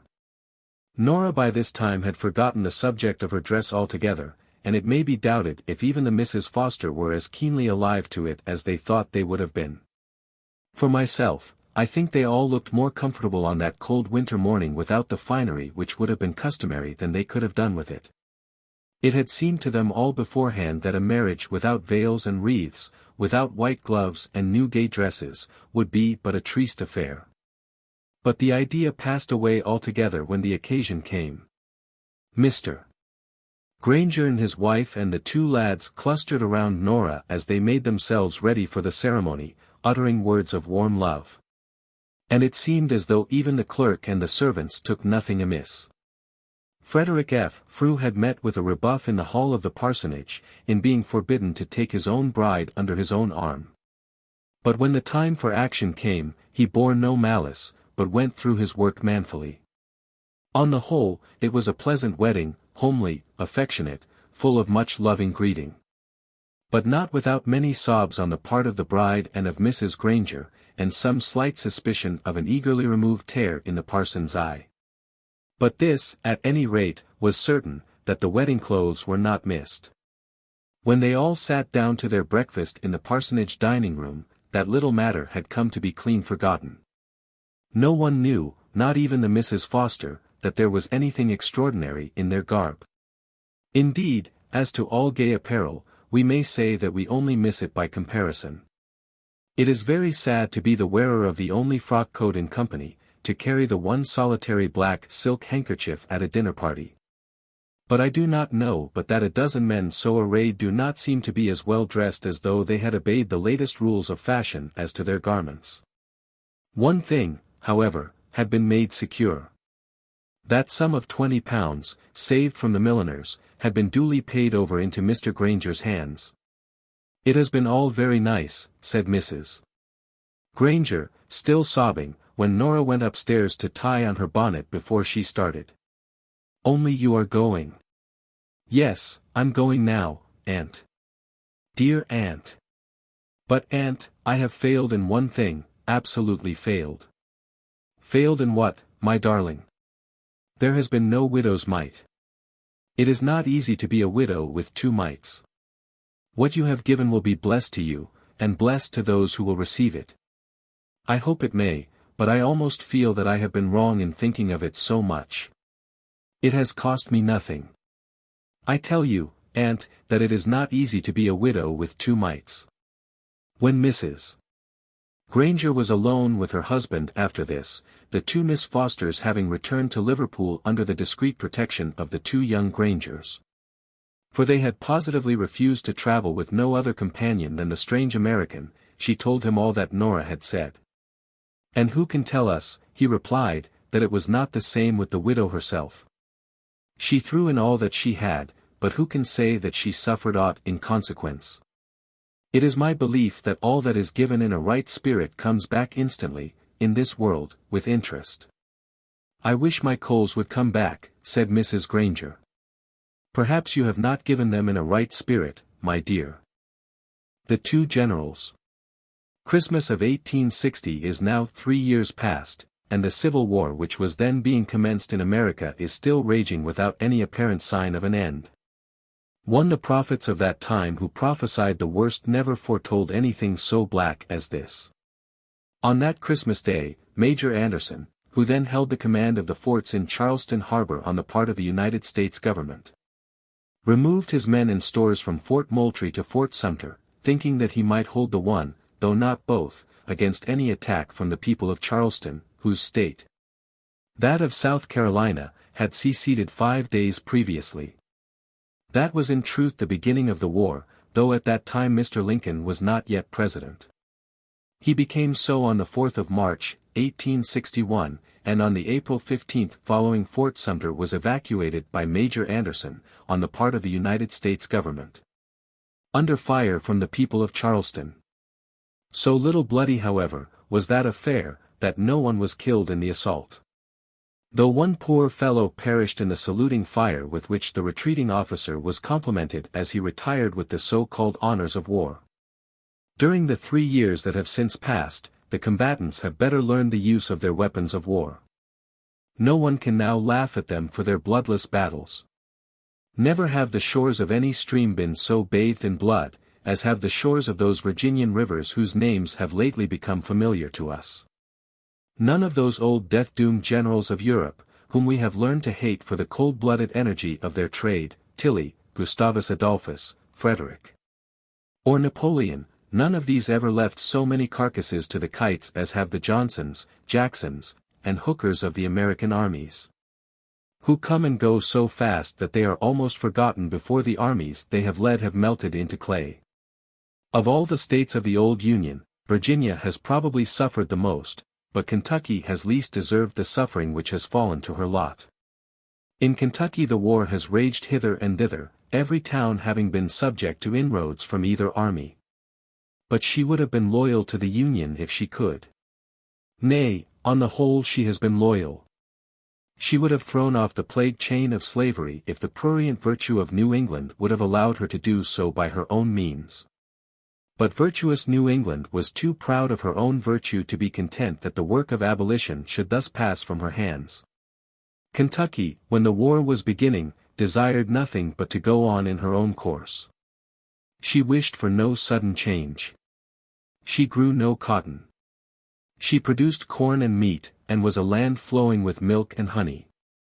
Her slaves were not as the slaves of the southern states. They were few in number, tolerated for a time because their manumission was understood to be of all questions the most difficult, rarely or never sold from the estates to which they belonged. When the war broke out Kentucky said that she would be neutral. Neutral, and she lying on the front lines of the contest. Such neutrality was impossible to her, impossible to any of her children. Near to the little state capital of Frankfort, there lived at that Christmas time of 1860 an old man, Major Reckenthorpe by name, whose life had been marked by many circumstances which had made him well known throughout Kentucky. He had sat for nearly 30 years in the Congress of the United States at Washington, representing his own state sometimes as senator and sometimes in the lower house. Though called a major he was by profession a lawyer, and as such had lived successfully. Time had been when friends had thought it possible that he might fill the president's chair. But his name had been too much and too long in men's mouths for that. Who had heard of Lincoln, Pierce, or Polk, 2 years before they were named as candidates for the presidency? But Major Reckenthorpe had been known and talked of in Washington longer perhaps than any other living politician. Upon the whole he had been a good man, serving his country as best he knew how, and adhering honestly to his own political convictions. He had been, and now was, a slave owner, but had voted in the Congress of his own state for the abolition of slavery in Kentucky. He had been a passionate man, and had lived not without the stain of blood on his hands, for duels had been familiar to him. But he had lived in a time and in a country in which it had been hardly possible for a leading public man not to be familiar with a pistol. He had been known as one whom no man could attack with impunity, but he had also been known as one who would not willingly attack anyone. Now, at the time of which I am writing, he was old, almost on the shelf, past his duellings and his strong short invectives on the floors of Congress. But he was a man whom no age could tame, and still he was ever talking, thinking, and planning for the political well-being of his state. In person he was tall, still upright, stiff, and almost ungainly in his gait, with eager grey eyes that the waters of age could not dim, with short, thick, grizzled hair which age had hardly thinned, but which ever looked rough and uncombed, with large hands, which he stretched out with extended fingers when he spoke vehemently. And of the Major it may be said that he always spoke with vehemence. But now he was slow in his steps, and infirm on his legs. He suffered from rheumatism, sciatica, and other maladies of the old, which no energy of his own could repress. In these days he was a stern, unhappy, all but broken-hearted old man. For he saw that the work of his life had been wasted. And he had another grief, which at this Christmas of 1860 had already become terrible to him, and which afterwards bowed him with sorrow to the ground. He had 2 sons, both of whom were then at home with him, having come together under the family roof-tree that they might discuss with their father the political position of their country. And especially the position of Kentucky. South Carolina had already seceded, and other slave states were talking of secession. What should Kentucky do? So the Major's sons, young men of 8 and 20 and 5 and 20, met together at their father's house. They met and quarreled deeply, as their father had well known would be the case. The eldest of these sons was at that time the owner of the slaves and land which his father had formerly possessed and farmed. He was a southern gentleman, living on the produce of slave labor, and as such had learned to vindicate, if not love, that social system which has produced as its result the war which is still raging at this Christmas of 1863. To him this matter of secession or non-secession was of vital import. He was prepared to declare that the wealth of the South was derived from its agriculture, and that its agriculture could only be supported by its slaves. He went further than this, and declared also, that no further league was possible between a Southern gentleman and a Puritan from New England. His father, he said, was an old man, and might be excused by reason of his age from any active part in the contest that was coming. But for himself there could be but one duty, that of supporting the new confederacy, to which he would belong, with all his strength and with whatever wealth was his own. The second son had been educated at West Point, the great military school of the old United States, and was now an officer in the National Army. Not on that account need it be supposed that he would, as a matter of course, join himself to the northern side in the war, to the side which, as being in possession of the capital and the old government establishments, might claim to possess a right to his military services. A large proportion of the officers in the pay of the United States leagued themselves with secession, and it is difficult to see why such an act would be more disgraceful in them than in others. But with Frank Reckenthorpe such was not the case. He declared that he would be loyal to the government which he served, and in saying so, seemed to imply that the want of such loyalty in any other person, soldier, or non-soldier, would be disgraceful, as in his opinion it would have been disgraceful in himself. "I can understand your feeling," said his brother, who was known as Tom Reckenthorpe, "on the assumption that you think more of being a soldier than of being a man, but not otherwise." "Even if I were no soldier, I would not be a rebel," said Frank. "How a man can be a rebel for sticking to his own country, I cannot understand," said Tom. "Your own country," said Frank. "Is it to be Kentucky or South Carolina? And is it to be a republic or a monarchy? Or shall we hear of Emperor Davis? You already belong to the greatest nation on the earth, and you are preparing yourself to belong to the least, that is, if you should be successful. Luckily for yourself, you have no chance of success. At any rate, I will do my best to fight for it." "Nonsense, Tom," said the old man, who was sitting by. "It is no nonsense, sir. A man can fight without having been at West Point.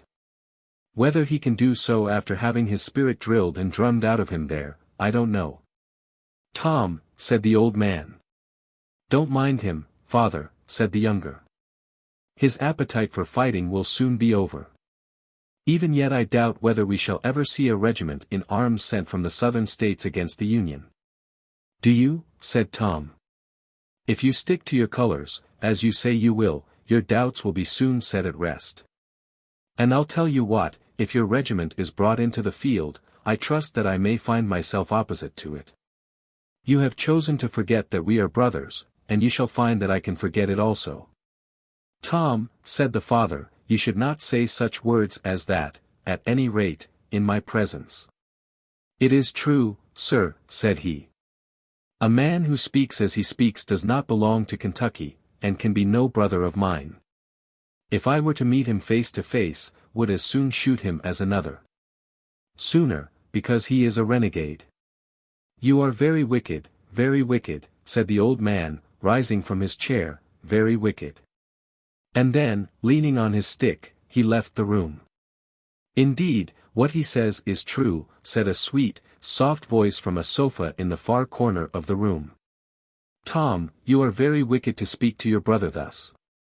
Would you take on yourself the part of Cain?" "He is more silly than wicked, Ada," said the soldier. "He will have no chance of shooting me, or of seeing me shot. He may succeed in getting himself locked up as a rebel, but I doubt whether he'll ever go beyond that. If I ever find myself opposite to you with a pistol in my grasp," said the elder brother, "may my right hand—" But his voice was stopped, and the imprecation remained unuttered. The girl who had spoken rushed from her seat, and put her hand before his mouth. Tom, she said, I will never speak to you again if you utter such an oath, never. And her eyes flashed fire at his and made him dumb. Ada Forster called Mrs. Reckenthorpe her aunt, but the connection between them was not so near as that of aunt and niece. Ada nevertheless lived with the Reckenthorpes, and had done so for the last 2 years. She was an orphan, and on the death of her father had followed her father's sister-in-law from Maine down to Kentucky, for Mrs. Reckenthorpe had come from that farthest and most straight-laced state of the Union, in which people bind themselves by law to drink neither beer, wine, nor spirits, and all go to bed at 9 o'clock. But Ada Forster was an heiress, and therefore it was thought well by the elder Reckenthorpes that she should marry one of their sons. Ada Forster was also a beauty, with slim, tall form, very pleasant to the eye, with bright, speaking eyes and glossy hair.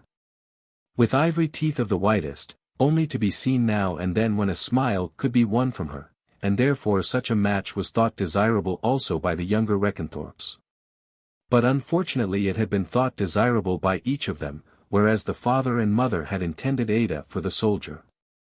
I have not space in this short story to tell how progress had been made in the troubles of this love affair.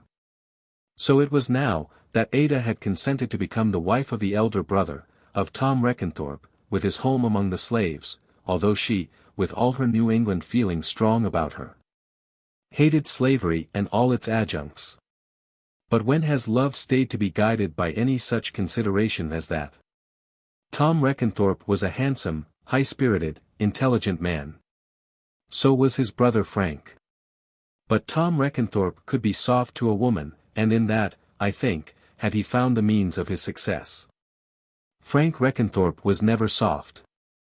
Frank had gone angrily from home when, some 3 months since, Ada had told him her determination. His brother had been then absent, and they had not met till this their Christmas meeting. Now it had been understood between them, by the intervention of their mother, that they would say nothing to each other as to Ada Forster. The elder had, of course, no cause for saying aught, and Frank was too proud to wish to speak on such a matter before his successful rival. But Frank had not given up the battle. When Ada had made her speech to him, he had told her that he would not take it as conclusive. The whole tenor of Tom's life, he had said to her, must be distasteful to you. It is impossible that you should live as the wife of a slave owner. In a few years there will be no slaves in Kentucky, she had answered. Wait till then, he had answered. And I also will wait. And so he had left her, resolving that he would bide his time. He thought that the right still remained to him of seeking Ada's hand, although she had told him that she loved his brother. I know that such a marriage would make each of them miserable, he said to himself over and over again.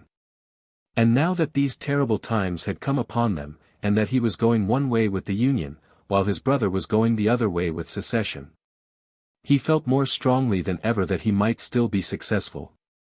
The political predilections of American women are as strong as those of American men. And Frank Reckenthorpe knew that all Ada's feelings were as strongly in favor of the Union as his own. Had not she been born and bred in Maine? Was she not ever keen for total abolition, till even the old Major, with all his gallantry for womanhood and all his love for the young girl who had come to his house in his old age, would be driven occasionally by stress of feeling to rebuke her? Frank Reckenthorpe was patient, hopeful, and firm. The time must come when Ada would learn that she could not be a fit wife for his brother. The time had, he thought, perhaps come already. And so he spoke to her a word or two on the evening of that day on which she had laid her hand upon his brother's mouth. Ada, he had said, there are bad times coming to us. Good times, I hope, she had answered. No one could expect that the thing could be done without some struggle. When the struggle has passed we shall say that good times have come. The thing of which she spoke was that little thing of which she was ever thinking, the enfranchisement of 4 millions of slaves. I fear that there will be bad times first. Of course I am thinking of you now. Bad or good, they will not be worse to me than to others. They would be very bad to you if this state were to secede, and if you were to join your lot to my brother's. In the first place, all your fortune would be lost to him and to you. I do not see that, but of course I will caution him that it may be so. If it alters his views, I shall hold him free to act as he chooses. But, Ada, should it not alter yours? What, because of my money, or because Tom could not afford to marry a girl without a fortune? I did not mean that. He might decide that for himself. But your marriage with him under such circumstances as those which he now contemplates, would be as though you married a Spaniard or a Greek adventurer. You would be without country, without home, without fortune, and without standing ground in the world. Look you, Ada, before you answer. I frankly own that I tell you this because I want you to be my wife, and not his. Never, Frank, I shall never be your wife, whether I marry him or no. All I ask of you now is to pause. This is no time for marrying or for giving in marriage. There I agree with you, but as my word is pledged to him, I shall let him be my adviser in that. Late on that same night Ada saw her betrothed and bade him adieu. She bade him adieu with many tears, for he came to tell her that he intended to leave Frankfurt very early on the following morning. My staying here now is out of the question, said he. I am resolved to secede, whatever the state may do. My father is resolved against secession. It is necessary, therefore, that we should part. I have already left my father and mother, and now I have come to say goodbye to you. And your brother, Tom? I shall not see my brother again. And is that well after such words as you have spoken to each other? Perhaps it may be that you will never see him again. Do you remember what you threatened? I do remember what I threatened. And did you mean it? No, of course I did not mean it. You, Ada, have heard me speak many angry words, but I do not think that you have known me do many angry things. Never one, Tom, never. See him then before you go, and tell him so. No, he is hard as iron, and would take any such telling from me amiss. He must go his way, and I mine. But though you differ as men, Tom, you need not hate each other as brothers. It will be better that we should not meet again. The truth is, Ada, that he always despises anyone who does not think as he does. If I offered him my hand he would take it, but while doing so he would let me know that he thought me a fool. Then I should be angry, and threaten him again, and things would be worse. You must not quarrel with me, Ada, if I say that he has all the faults of a Yankee. And the virtues too, sir, while you have all the faults of a Southern. But, Tom, as you are going from us, I will not scold you. I have, too, a word of business to say to you. And what's the word of business, dear, said Tom, getting nearer to her, as a lover should do, and taking her hand in his. It is this. You and those who think like you are dividing yourselves from your country. As to whether that be right or wrong, I will say nothing now, nor will I say anything as to your chance of success. But I am told that those who go with the South will not be able to hold property in the North. Did Frank tell you that? Never mind who told me, Tom. And is that to make a difference between you and me? That is just the question that I am asking you. Only you ask me with a reproach in your tone, and I ask you with none in mine. Till we have mutually agreed to break our engagement you shall be my adviser. If you think it better that it should be broken, better for your own interest, be man enough to say so. But Tom Reckenthorpe either did not think so, or else he was not man enough to speak his thoughts.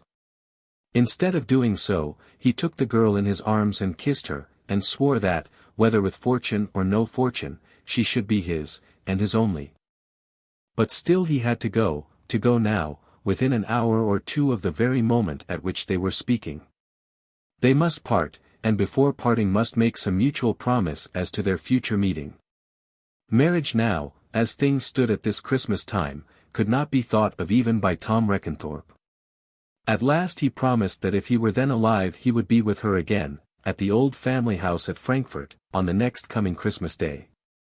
So he went, and as he let himself out of the old house, Ada, with her eyes full of tears, took herself up to her bedroom. During the year that followed, the year 1861, the American War progressed only as a school for fighting. The most memorable action was that of Bull's Run, in which both sides ran away, not from individual cowardice in either set of men, but from that feeling of panic which is engendered by ignorance and inexperience. Men saw wagons rushing hither and thither, and thought that all was lost.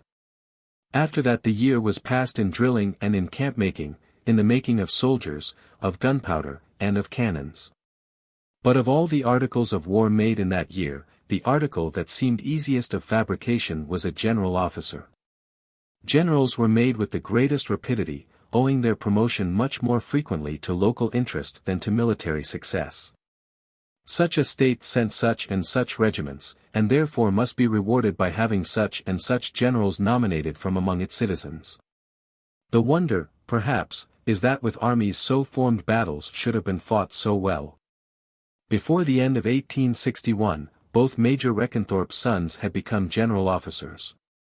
That Frank, the soldier, should have been so promoted was, at such a period as this, nothing strange. Though a young man he had been a soldier, or learning the trade of a soldier, for more than 10 years.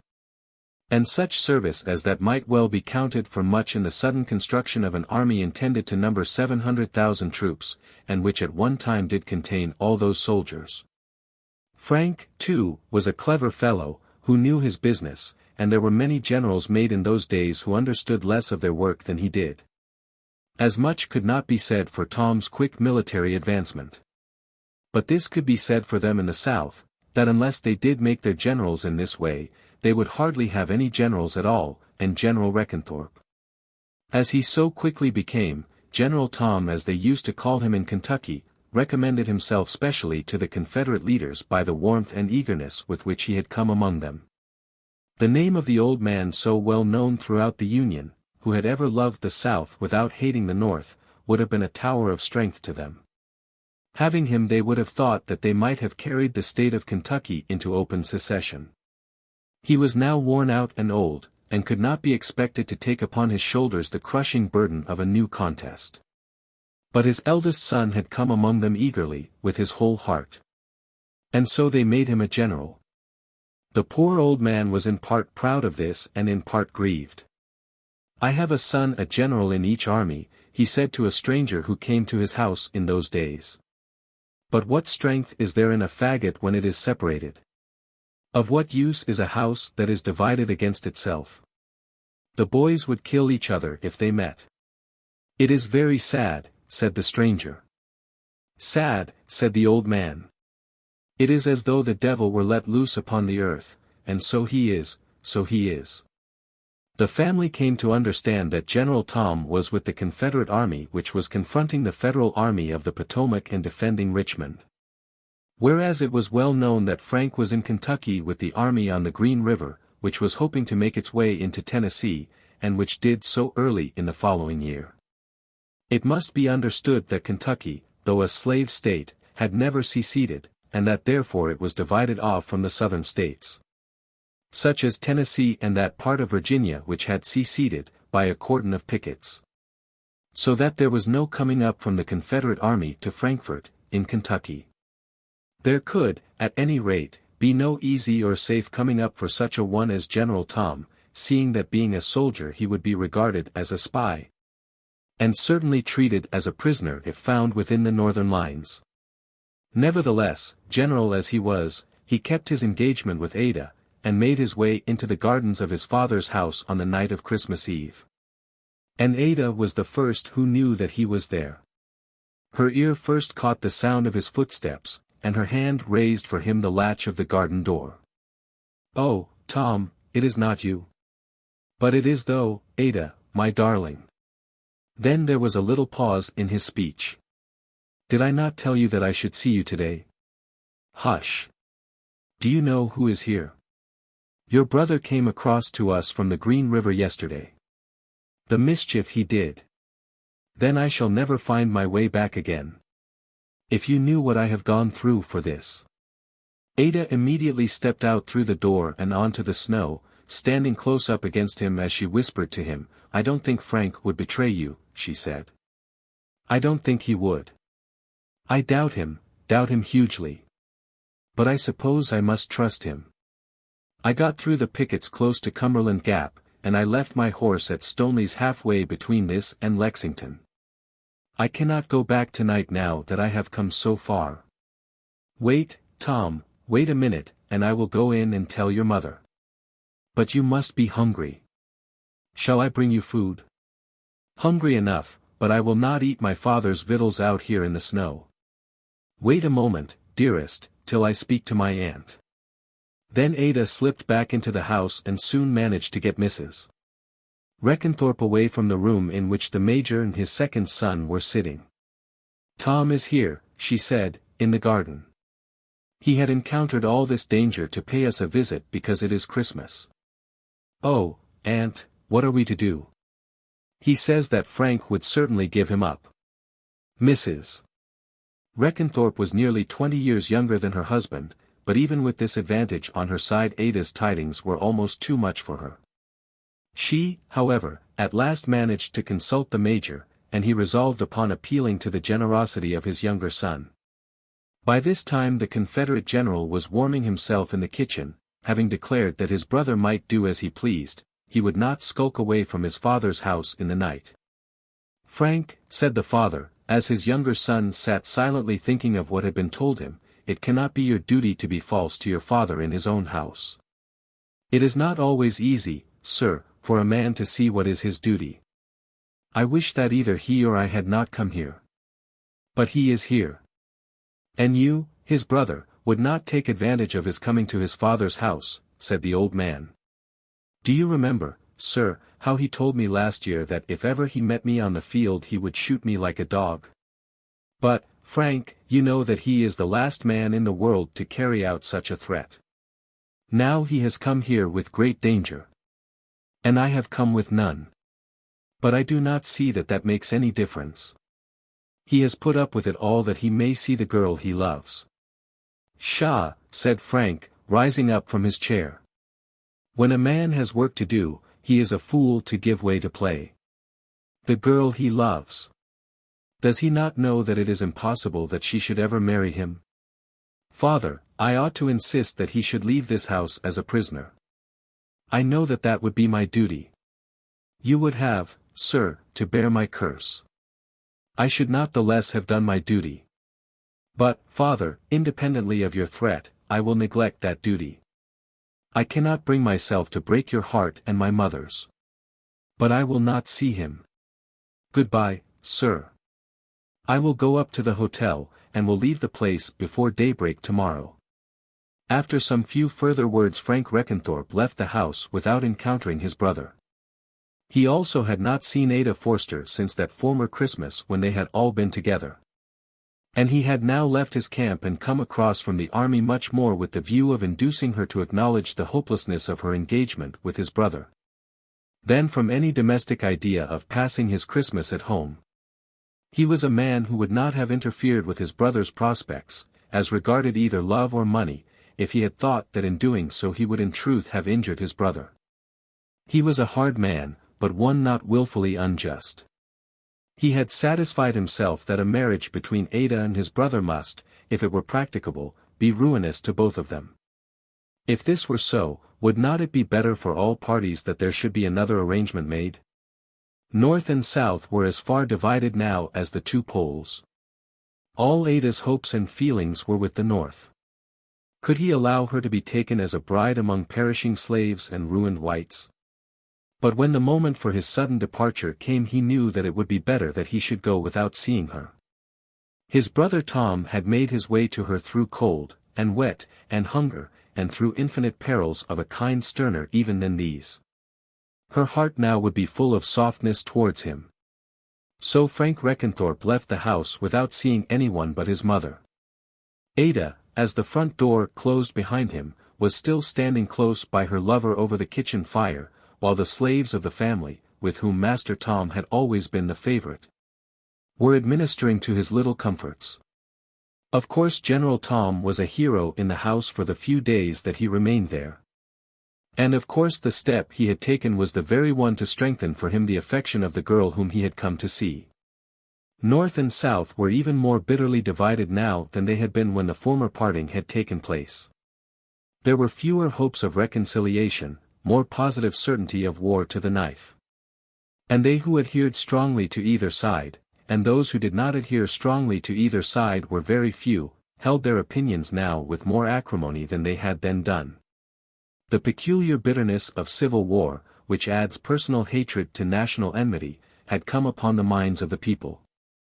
And here, in Kentucky, on the borders of the contest, members of the same household were, in many cases, at war with each other. Ada Forster and her aunt were passionately Northern, while the feelings of the old man had gradually turned themselves to that division in the nation to which he naturally belonged. For months past the matter on which they were all thinking, the subject which filled their minds morning, noon, and night, was banished from their lips because it could not be discussed without the bitterness of hostility. But, nevertheless, there was no word of bitterness between Tom Reckenthorpe and Ada Forster. While these few short days lasted, it was all love. Where is the woman whom one touch of romance will not soften, though she be ever so impervious to argument? Tom could sit upstairs with his mother and his betrothed, and tell them stories of the gallantry of the South, of the sacrifices women were making, and of the deeds men were doing, and they would listen and smile and caress his hand, and all for a while would be pleasant. While the old major did not dare to speak before them of his Southern hopes. But down in the parlor, during the 2 or 3 long nights which General Tom passed in Frankfort, open secession was discussed between the two men. The old man now had given away altogether. The Yankees, he said, were too bitter for him.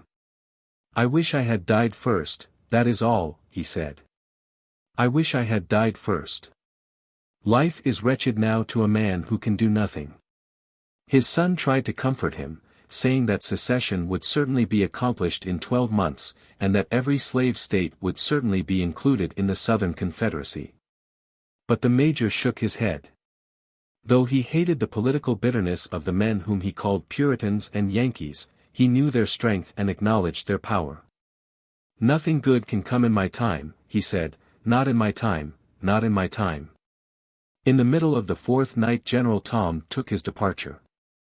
An old slave arrived with his horse a little before midnight, and he started on his journey. Whatever turns up, Ada, he said, you will be true to me. I will. Though you are a rebel all the same for that. So was Washington.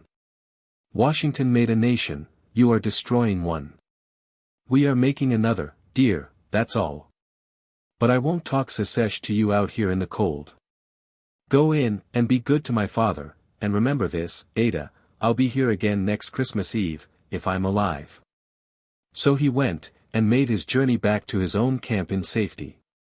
He slept at a friend's house during the following day, and on the next night again made his way through the northern lines back into Virginia. Even at that time there was considerable danger in doing this, although the frontier to be guarded was so extensive. This arose chiefly from the paucity of roads, and the impossibility of getting across the country where no roads existed. But General Tom got safely back to Richmond, and no doubt found that the tedium of his military life had been greatly relieved by his excursion. Then, after that, came a year of fighting, and there has since come another year of fighting. Of such fighting that we, hearing the accounts from day to day, have hitherto failed to recognize its extent and import. Every now and then we have even spoke of the inaction of this side or of that, as though the drawn battles which have lasted for days, in which men have perished by tens of thousands, could be renewed as might the old German battles, in which an Austrian general would be ever retreating with infinite skill and military efficacy. For constancy, for blood, for hard determination to win at any cost of life or material, history has known no such battles as these. That the South have fought the best as regards skill no man can doubt. As regards pluck and resolution there has not been a pin's choice between them.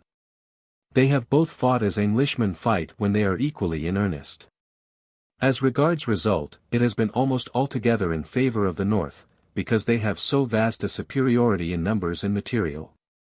General Tom Reckenthorpe remained during the year in Virginia, and was attached to that corps of General Lee's army which was commanded by Stonewall Jackson.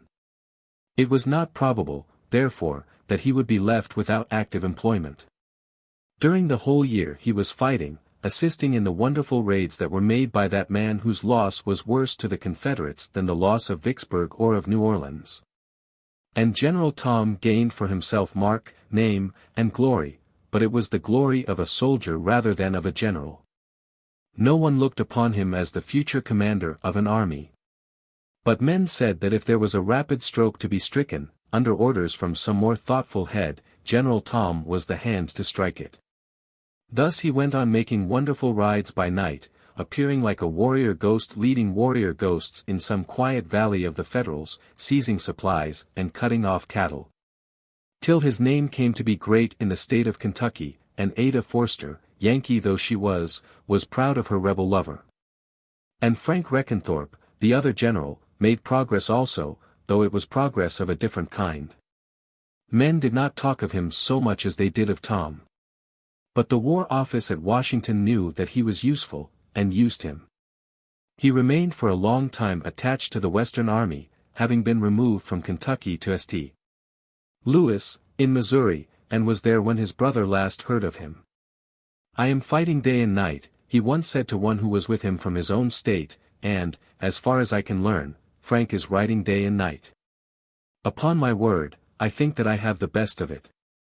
It was but a couple of days after this, the time then being about the latter end of September, that Tom Reckenthorpe found himself on horseback at the head of 3 regiments of cavalry. Near the foot of one of those valleys which lead up into the Blue Mountain Ridge of Virginia. He was about 6 miles in advance of Jackson's army, and had pushed forward with the view of intercepting certain Federal supplies which he and others had hoped might be within his reach. He had expected that there would be fighting, but he had hardly expected so much fighting as came that day in his way. He got no supplies. Indeed, he got nothing but blows, and though on that day the Confederates would not admit that they had been worsted, neither could they claim to have done more than hold their own. But General Tom's fighting was on that day brought to an end. It must be understood that there was no great battle fought on this occasion. General Reckenthorpe, with about 1,500 troopers, had found himself suddenly compelled to attack about double that number of Federal infantry. He did so once, and then a second time, but on each occasion without breaking the lines to which he was opposed. And towards the close of the day he found himself unhorsed, but still unwounded, with no weapon in his hand but his pistol, immediately surrounded by about a dozen of his own men. But so far in advance of the body of his troops as to make it almost impossible that he should find his way back to them. As the smoke cleared away and he could look about him, he saw that he was close to an uneven, irregular line of Federal soldiers. But there was still a chance, and he had turned for a rush, with his pistol ready for use in his hand, when he found himself confronted by a Federal officer. The pistol was already raised, and his finger was on the trigger, when he saw that the man before him was his brother. "Your time is come," said Frank, standing his ground very calmly. He was quite unarmed, and had been separated from his men and ridden over, but hitherto had not been hurt. "Frank," said Tom, dropping his pistol arm, "is that you?" "And you are not going to do it, then?" said Frank. "Do what?" said Tom, whose calmness was altogether gone. But he had forgotten that threat as soon as it had been uttered, and did not even know to what his brother was alluding. But Tom Reckenthorpe, in his confusion at meeting his brother, had lost whatever chance there remained to him of escaping. He stood for a moment or two, looking at Frank, and wondering at the coincidence which had brought them together, before he turned to run. Then it was too late. In the hurry and scurry of the affair all but 2 of his own men had left him, and he saw that a rush of Federal soldiers was coming up around him. Nevertheless he resolved to start for a run. "Give me a chance, Frank," he said, and prepared to run. But as he went, or rather before he had left the ground on which he was standing before his brother, a shot struck him, and he was disabled. In a minute he was as though he were stunned, then he smiled faintly, and slowly sunk upon the ground. "It's all up, Frank," he said, "and you are in at the death." Frank Reckenthorpe was soon kneeling beside his brother, amidst a crowd of his own men. "Spurl," he said to a young officer who was close to him, "it is my own brother." "What, General Tom?" said Spurl. Not dangerously, I hope. By this time the wounded man had been able, as it were, to feel himself and to ascertain the amount of the damage done him. "It's my right leg," he said, "just on the knee. If you'll believe me, Frank, I thought it was my heart at first. I don't think much of the wound, but I suppose you won't let me go." Of course they wouldn't let him go, and indeed if they had been minded so to do, he could not have gone. The wound was not fatal, as he had at first thought. But neither was it a matter of little consequence, as he afterwards asserted.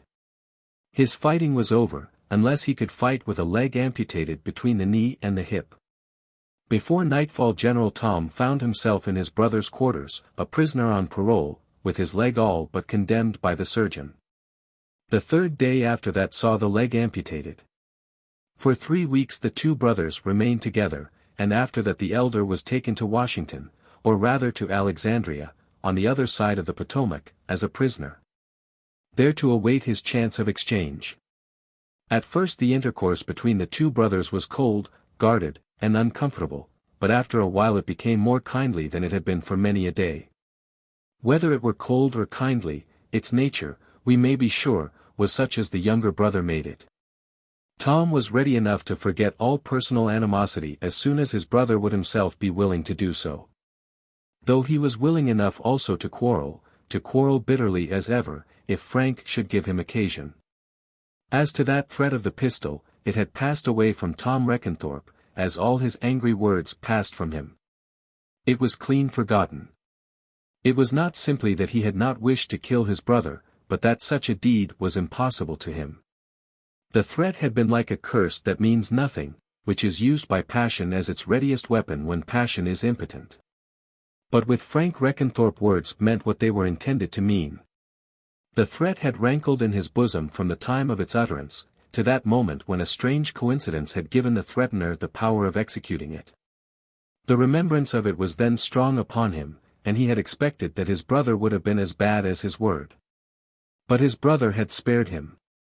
And now, slowly, by degrees, he began to remember that also. "What are your plans, Tom?" he said, as he sat one day by his brother's bed before the removal of the prisoner to Alexandria. "Plans?" said Tom. "How should a poor fellow like me have plans? To eat bread and water in prison at Alexandria, I suppose. They'll let you up to Washington on your parole, I should think. Of course, I can say a word for you." "Well, then, do say it. I'd have done as much for you, though I don't like your Yankee politics." "Never mind my politics now, Tom. I never did mind them. But at any rate, you see I can't run away."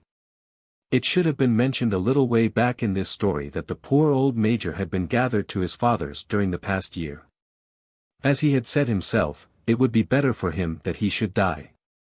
He had lived to see the glory of his country, and had gloried in it.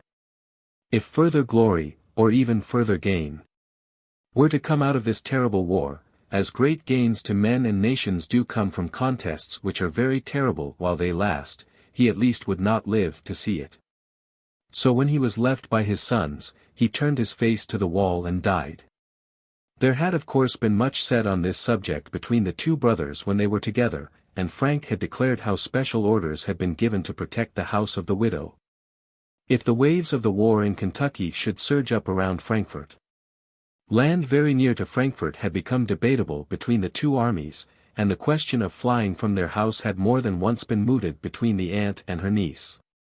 But, so far, that evil day had been staved off, and as yet Frankfort, the little capital of the state, was northern territory. "I suppose you will get home," said Frank, after musing a while, "and look after my mother and Ada?" "If I can I shall, of course. What else can I do with one leg? Nothing in this war, Tom, of course." Then there was another pause between them. "What will Ada do?" said Frank. "What will Ada do?" "Stay at home with my mother." Yes. But she will not remain always as Ada Forster." "Do you mean to ask whether I shall marry her, because of my one leg?" "If she will have me, I certainly shall." "And will she?" "Ought you to ask her?" If I found her seamed all over with smallpox, with her limbs broken, blind, disfigured by any misfortune which could have visited her, I would take her as my wife all the same. If she were penniless it would make no difference. She shall judge for herself, but I shall expect her to act by me as I would have acted by her." Then there was another pause. "Look here, Frank," continued General Tom, "if you mean that I am to give her up as a reward to you for being sent home, I will have nothing to do with the bargain." "I had intended no such bargain," said Frank, gloomily. "Very well, then you can do as you please. If Ada will take me, I shall marry her as soon as she will let me.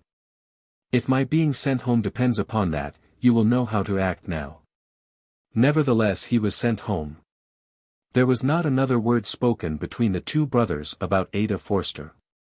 Whether Frank thought that he might still have a chance through want of firmness on the part of the girl, or whether he considered that in keeping his brother away from home he could at least do himself no good, or whether, again, he resolved that he would act by his brother as a brother should act, without reference to Ada Forster, I will not attempt to say. For a day or two after the above conversation he was somewhat sullen, and did not talk freely with his brother. After that he brightened up once more, and before long the two parted on friendly terms. General Frank remained with his command, and General Tom was sent to the hospital at Alexandria, or to such hospitalities as he might be able to enjoy at Washington in his mutilated state, till that affair of his exchange had been arranged. In spite of his brother's influence at headquarters this could not be done in a day, nor could permission be obtained for him to go home to Kentucky till such exchange had been effected. In this way he was kept in terrible suspense for something over 2 months, and midwinter was upon him before the joyful news arrived that he was free to go where he liked. The officials in Washington would have sent him back to Richmond had he so pleased, seeing that a federal general officer, supposed to be of equal weight with himself, had been sent back from some southern prison in his place. But he declined any such favor, declaring his intention of going home to Kentucky. He was simply warned that no pass south could after this be granted to him, and then he went his way. Disturbed as was the state of the country, nevertheless railways ran from Washington to Baltimore, from Baltimore to Pittsburgh, from Pittsburgh to Cincinnati, and from Cincinnati to Frankfort. So that General Tom's journey home, though with but one leg, was made much faster, and with less difficulty, than that last journey by which he reached the old family house. And again he presented himself on Christmas Eve.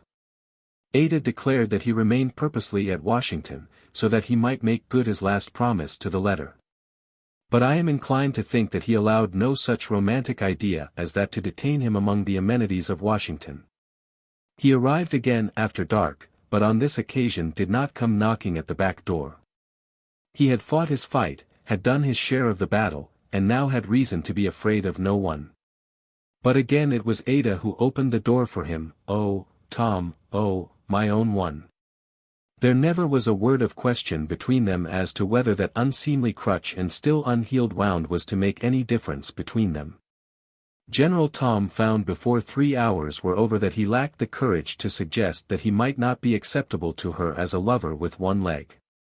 There are times in which girls throw off all their coyness, and are as bold in their loves as men. Such a time was this with Ada Forster. In the course of another month the elder general simply sent word to the younger that they intended to be married in May, if the war did not prevent them. And the younger general simply sent back word that his duties at headquarters would prevent his being present at the ceremony.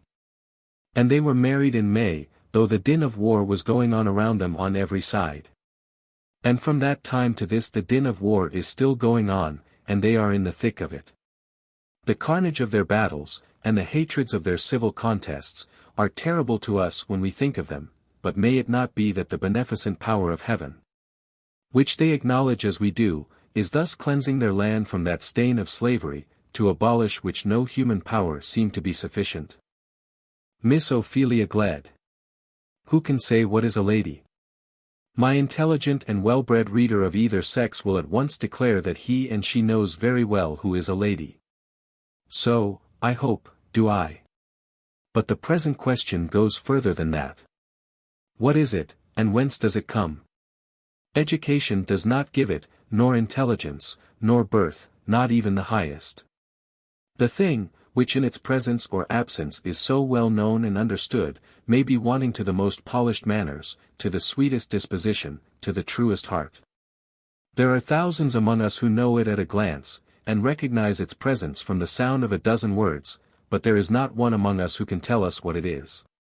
Miss Ophelia Gledd was a young lady of Boston, Massachusetts, and I should be glad to know whether in the estimation of my countrymen and countrywomen she is to be esteemed a lady.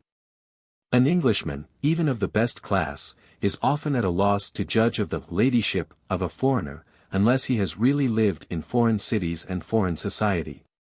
But I do not know that he is ever so much puzzled in this matter by any nationality as he is by the American. American women speak his own language, read his own literature, and in many respects think his own thoughts. But there have crept into American society so many little social ways at variance with our social ways, there have been wasted thither so many social atoms which there fit into their places. But which with us would clog the wheels, that the words, and habits, and social carriage, of an American woman of the best class, too often offend the taste of an Englishman. As do, quite as strongly, those of the Englishwoman offend the American. There are those who declare that there are no American ladies. But these are people who would probably declare the same of the French and the Italians, if the languages of France and Italy were as familiar to their ears as is the language of the States. They mean that American women do not grow up to be English ladies, not bethinking themselves that such a growth was hardly to be expected. Now I will tell my story, and ask my readers to answer this question: was Miss Ophelia Gledd a lady? When I knew her she was at any rate great in the society of Boston, Massachusetts, in which city she had been as well known for the last 4 or 5 years as the yellow dome of the State House. She was as pure and perfect a specimen of a Yankee girl as ever it was my fortune to know. Standing about 5 feet 8, she seemed to be very tall, because she always carried herself at her full height. She was thin too, and rather narrower at the shoulders than the strictest rules of symmetry would have made her. Her waist was very slight. So much so, that to the eye it would seem that some unjust and injurious force had created its slender compass, but I have fair ground for stating my belief that no such force had been employed. But yet, though she was slight and thin, and even narrow, there was a vivacity and quickness about all her movements, and an easiness in her mode of moving which made it impossible to deny to her the merit of a pleasing figure. No man would, I think, at first sight, declare her to be pretty, and certainly no woman would do so. And yet I have seldom known a face in the close presence of which it was more gratifying to sit, and talk, and listen. Her brown hair was always brushed close off from her forehead. Her brow was high, and her face narrow and thin. But that face was ever bright with motion, and her clear, deep, grey eyes, full of life and light, were always ready for some combat or some enterprise. Her nose and mouth were the best features in her face, and her teeth were perfect, miracles of perfection, but her lips were too thin for feminine beauty. And indeed such personal charms as she had were not the charms which men love most: sweet changing color, soft full flowing lines of grace, and womanly gentleness in every movement. Ophelia Gledd had none of these. She was hard and sharp in shape, of a good brown steady color, hard and sharp also in her gait, with no full flowing lines, with no softness. But she was bright as burnished steel. And yet she was the belle of Boston. I do not know that any man of Boston, or any stranger knowing Boston, would have ever declared that she was the prettiest girl in the city. But this was certain almost to all, that she received more of that admiration which is generally given to beauty than did any other lady there. And that the upper social world of Boston had become so used to her appearance, such as it was, that no one ever seemed to question the fact of her being a beauty. She had been passed as a beauty by examiners whose certificate in that matter was held to be good, and had received high rank as a beauty in the drawing-rooms at Boston. The fact was never questioned now, unless by some passing stranger who would be told in flat terms that he was wrong. Yes, sir, you'll find you're wrong. You'll find you are, if you'll bide here a while. I did bide there a while, and did find that I was wrong. Before I left I was prepared to allow that Miss Ophelia Gledd was a beauty. And moreover, which was more singular, all the women allowed it. Ophelia Gledd, though the belle of Boston, was not hated by the other belles. The female feeling with regard to her was, I think, this, that the time had arrived in which she should choose her husband and settle down, so as to leave room for others less attractive than herself. When I knew her she was very fond of men's society, but I doubt if anyone could fairly say that Miss Gledd ever flirted. In the proper sense of the word she certainly never flirted. Interesting conversations with interesting young men at which none but themselves were present she had by the dozen. It was as common for her to walk up and down Beacon Street, the parade of Boston, with young Jones, or Smith, or more probably with young Mr. Optimus M. Opie, or young Mr. Hannibal H. Hoskins, as it is for our young Joneses, and young Smiths, and young Hoskinses, to saunter out together. That is the way of the country, and no one took wider advantage of the ways of her own country than did Miss Ophelia Gledd. She told young men also when to call upon her, if she liked them. And in seeking or in avoiding their society, did very much as she pleased. But these practices are right or wrong, not in accordance with a fixed rule of morality prevailing over all the earth, such a rule, for instance, as that which orders men not to steal. But they are right or wrong according to the usages of the country in which they are practiced. In Boston it is right that Miss Ophelia Gledd should walk up Beacon Street with Hannibal Hoskins the morning after she has met him at a ball. And that she should invite him to call upon her at 12 o'clock on the following day. She had certainly a nasal twang in speaking. Before my intercourse with her was over, her voice had become pleasant in my ears, and it may be that that nasal twang which had at first been so detestable to me, had recommended itself to my sense of hearing. At different periods of my life I have learned to love an Irish brogue and a northern burr. Be that as it may, I must acknowledge that Miss Ophelia Gledd spoke with a certain nasal twang.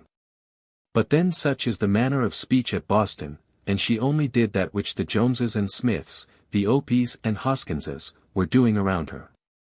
Ophelia Gledd's mother was, for a living being, the nearest thing to a nonentity that I ever met.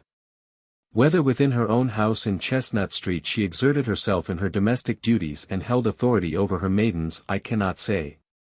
But neither in her dining parlour nor in her drawing-room did she hold any authority. Indeed, throughout the house, Ophelia was paramount, and it seemed as though her mother could not venture on a hint in opposition to her daughter's behests. Mrs.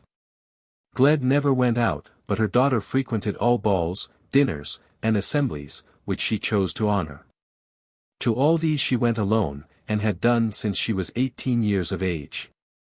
She went also to lectures, to meetings of wise men, for which the Western Athens is much noted, to political debates, and wherever her enterprising heart and inquiring head chose to carry her.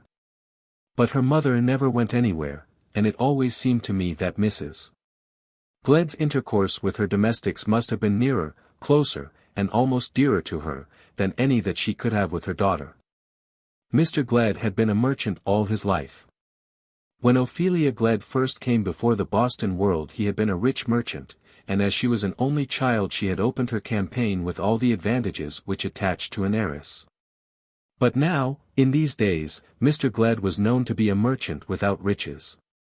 He still kept the same house, and lived apparently as he had always lived. But the world knew that he had been a broken merchant and was now again struggling. That Miss Gledd felt the disadvantage of this no one can, I suppose, doubt. But she never showed that she felt it. She spoke openly of her father's poverty as of a thing that was known, and of her own.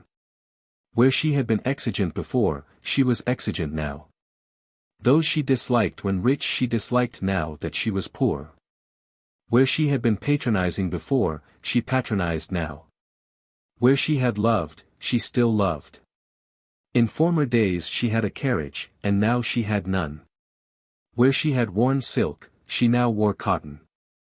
In her gloves, her laces, her little belongings, there was all the difference which money makes for the want of money, but in her manner there was none. Nor was there any difference in the manner of others to her. The loss of wealth seemed to entail on Miss Gledd no other discomfort than the actual want of those things which hard money buys. To go in a coach might have been a luxury to her, and that she had lost, but she had lost none of her ascendancy, none of her position, none of her sovereignty. I remember well where, when, and how, I first met Miss Gledd. At that time her father's fortune was probably already gone, but if so, she did not then know that it was gone. It was in winter, towards the end of winter, when the passion for sleighing became ecstatic. I expect all my readers to know that sleighing is the grand winter amusement of Boston. And indeed it is not bad fun. There is the fashionable course for sleighing, the Brighton Road, and along that you drive, seated among firs, with a young lady beside you if you can get one to trust you. Your horse or horses carry little bells, which add to the charms. The motion is rapid and pleasant, and, which is the great thing, you see and are seen by everybody. Of course it is expedient that the frost should be sound and perfect, so that the sleigh should run over a dry, smooth surface.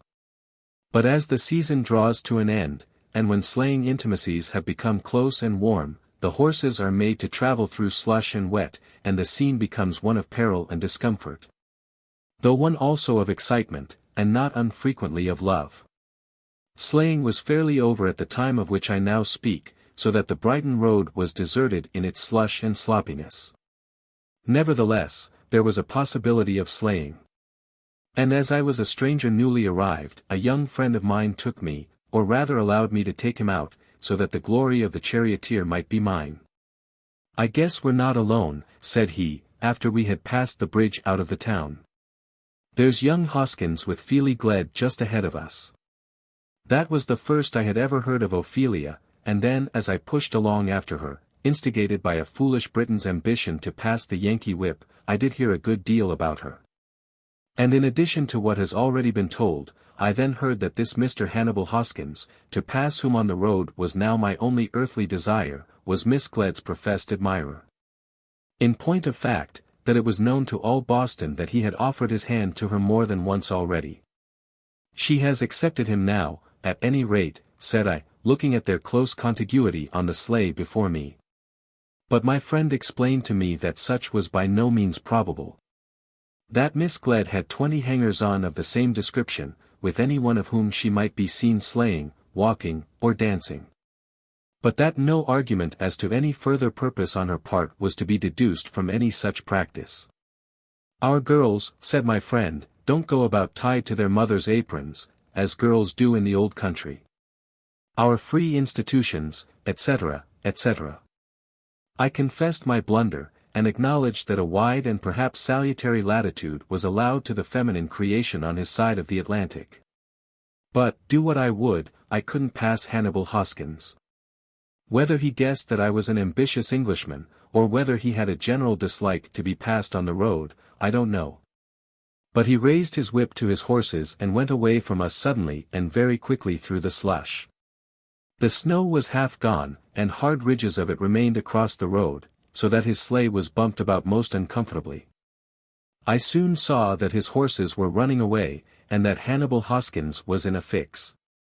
He was standing up, pulling at them with all his strength and weight, and the carriage was yawing about and across the road in a manner that made us fear it would go to pieces. Miss Ophelia Gledd, however, kept her seat, and there was no shrieking. In about 5 minutes they were well planted into a ditch, and we were alongside of them. "You fixed that pretty straight, Hoskins," said my friend. "Darn them for horses," said Hoskins, as he wiped the perspiration from his brow and looked down upon the fiercest of the quadrupeds, sprawling up to his withers in the snow. Then he turned to Miss Gledd, who was endeavoring to unroll herself from her furs. "Oh, Miss Gledd, I am so sorry. What am I to say?" "You'd better say that the horses ran away, I think," said Miss Gledd. Then she stepped carefully out, onto a buffalo robe, and moved across from that, quite dry-footed, onto our sleigh. As my friend and Hoskins were very intimate, and could, as I thought, get on very well by themselves with the debris in the ditch, I offered to drive Miss Gledd back to town. She looked at me with eyes which gave me, as I thought, no peculiar thanks, and then remarked that she had come out with Mr. Hoskins, and that she would go back with him. "Oh, don't mind me," said Hoskins, who was at that time up to his middle in snow. "Ah, but I do mind you," said Ophelia. "Don't you think we could go back and send some people to help these gentlemen?" It was the coolest proposition that I had ever heard, but in 2 minutes Miss Gledd was putting it into execution. Hannibal Hoskins was driving her back in the sleigh which I had hired, and I was left with my friend to extricate those other 2 brutes from the ditch. "That's so like Feely Gledd," said my friend. "She always has her own way." Then it was that I questioned Miss Gledd's beauty, and was told that before long I should find myself to be wrong. I had almost acknowledged myself to be wrong before that night was over. I was at a tea party that same evening at which Miss Gledd was present. It was called a tea party, though I saw no tea. I did, however, see a large hot supper, and a very large assortment of long-necked bottles. I was standing rather listlessly near the door, being short of acquaintance, when a young Yankee dandy, with a very stiff neck, informed me that Miss Gledd wanted to speak to me. Having given me this intimation he took himself off, with an air of disgust, among the long-necked bottles. "Mr. Green," she said, I had just been introduced to her as she was being whisked away by Hoskins in my sleigh. "Mr. Green, I believe I owe you an apology. When I took your sleigh from you I didn't know you were a Britisher, I didn't, indeed." I was a little nettled, and endeavored to explain to her that an Englishman would be just as ready to give up his carriage to a lady as any American. "Oh, dear, yes, of course," she said. "I didn't mean that, and now I've put my foot into it worse than ever. I thought you were at home here, and knew our ways, and if so you wouldn't mind being left with a broken sleigh." I told her that I didn't mind it. That what I had minded was the being robbed of the privilege of driving her home, which I had thought to be justly mine. "Yes," said she, "and I was to leave my friend in the ditch. That's what I never do." "You didn't suffer any disgrace by remaining there till the men came." "I didn't remain there till any men came. I got it out and drove it home." "What a wonderful man! But then you're English. However, you can understand that if I had left my driver he would have been disgraced. If ever I go out anywhere with you, Mr. Green, I'll come home with you. At any rate it shan't be my fault if I don't." After that I couldn't be angry with her, and so we became great friends.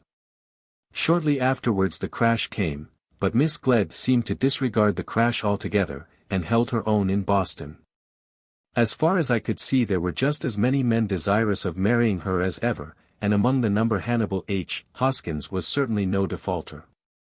My acquaintance with Boston had become intimate, but, after a while, I went away for 12 months, and when I returned, Miss Gledd was still Miss Gledd.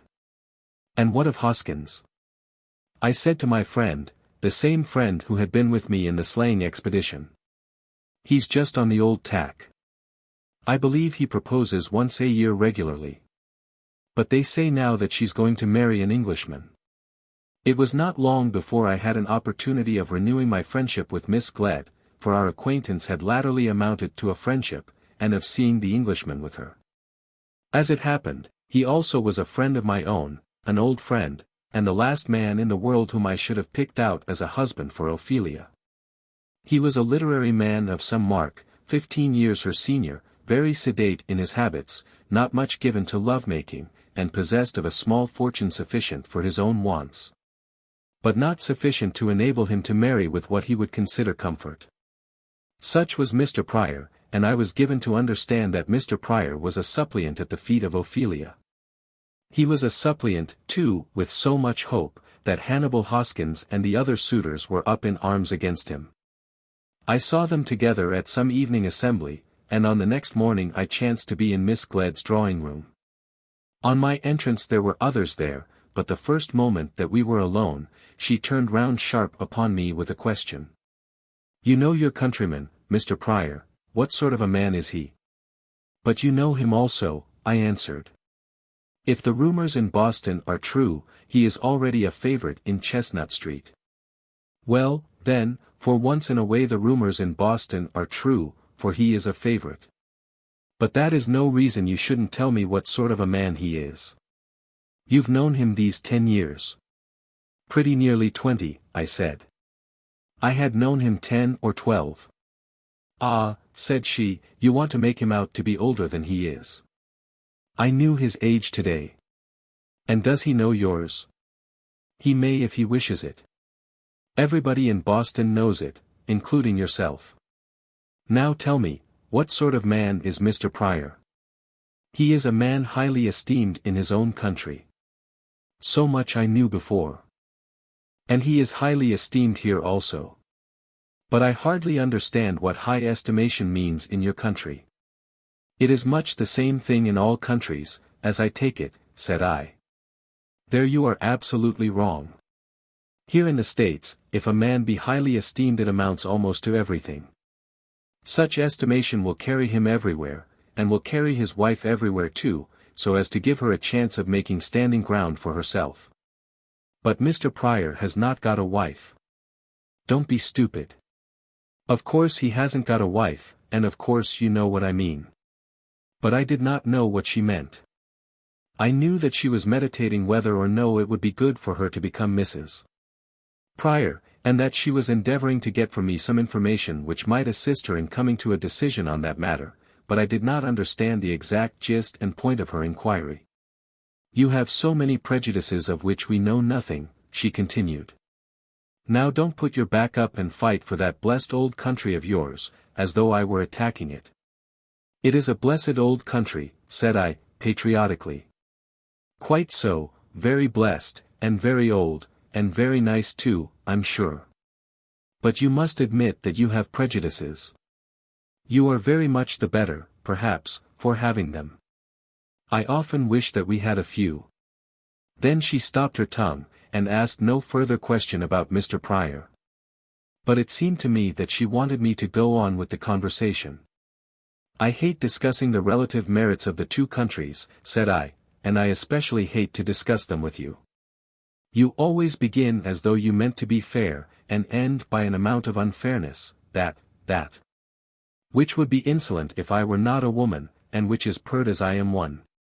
That is what you mean. Something like it. And yet I love your country so dearly, that I would sooner live there than in any other land in the world, if only I thought that I could be accepted. You English people, she continued, are certainly wanting in intelligence, or you would read in the anxiety of all we say about England how much we all think of you.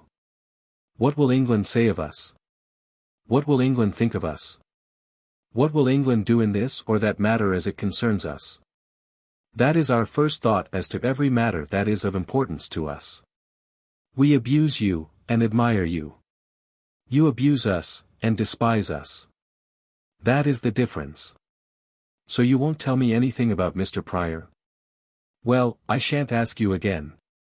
I never again ask a favor that has been refused.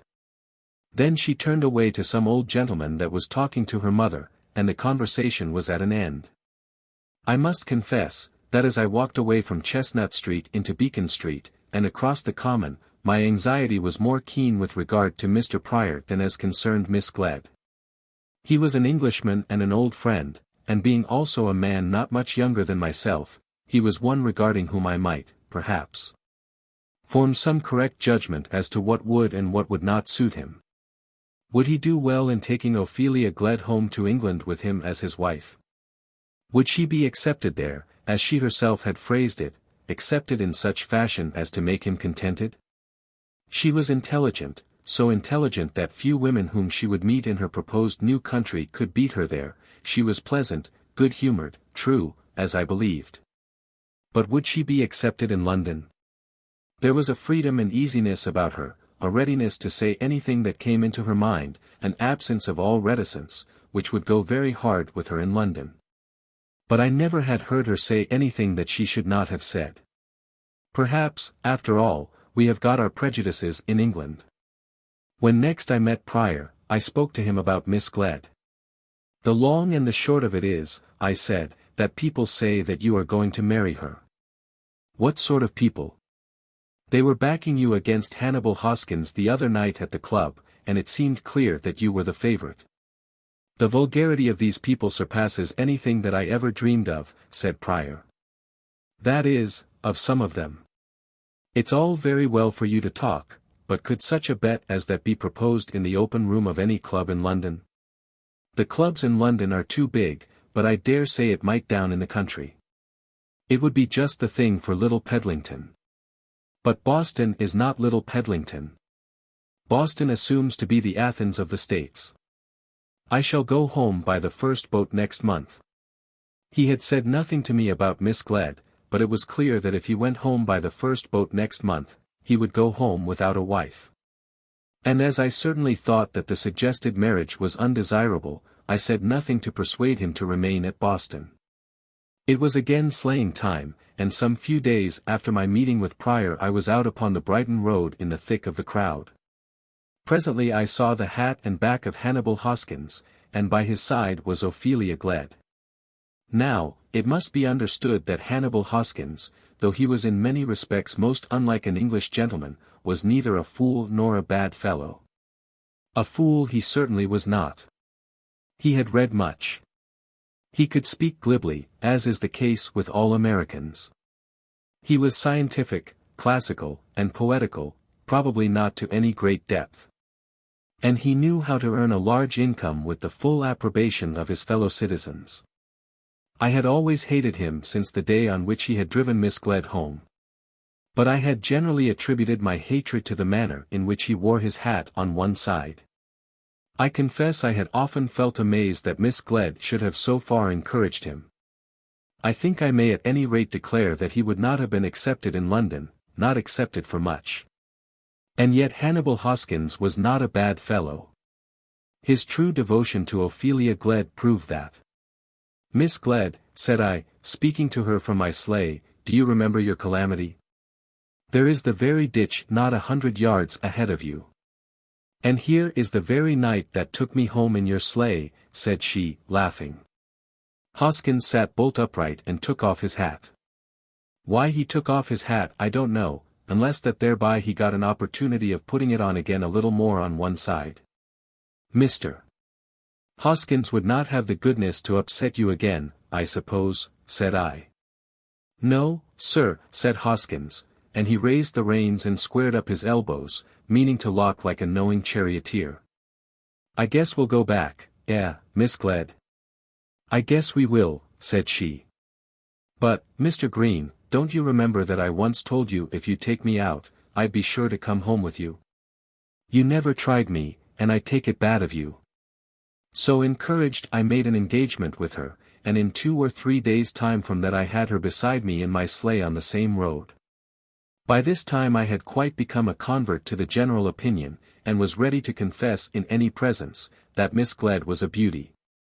As I started with her out of the city warmly enveloped in buffalo furs, I could not but think how nice it would be to drive on and on, so that nobody should ever catch us.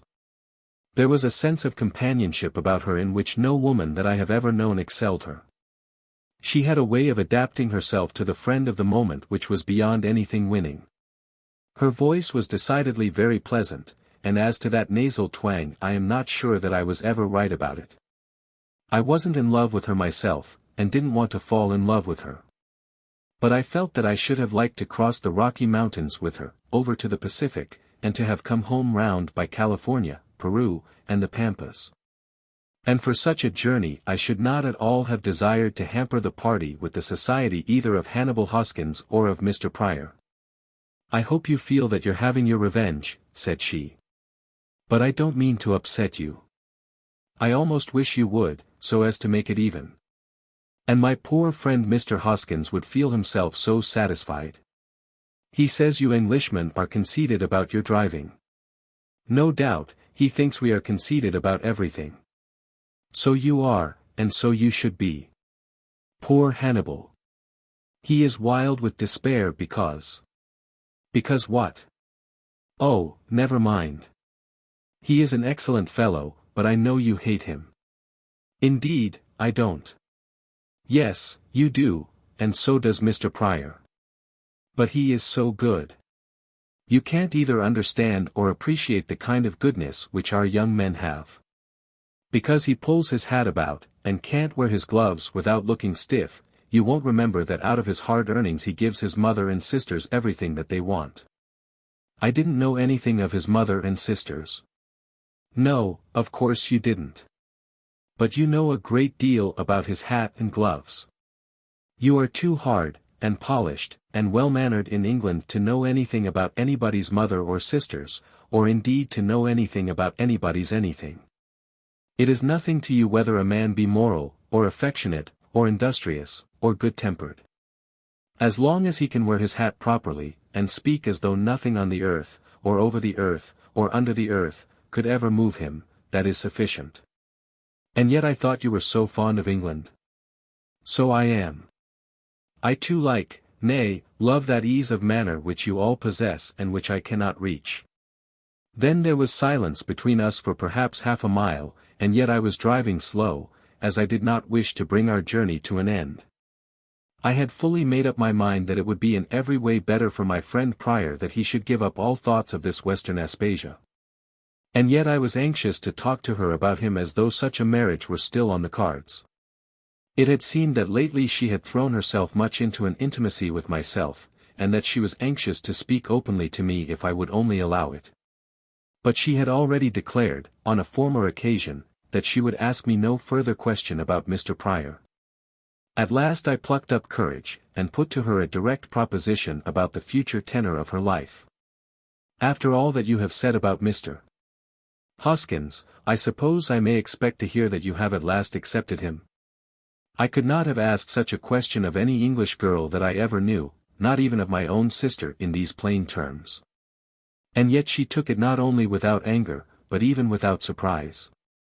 And she answered it, as though I had asked her the most ordinary question in the world. I wish I had, she said.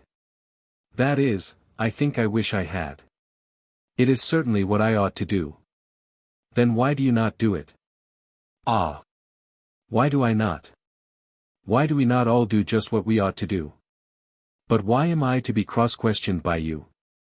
You would not answer me a question when I asked you the other day. You tell me that you wish you had accepted Mr. Hoskins. Why do you not do so, said I, continuing my cross-examination.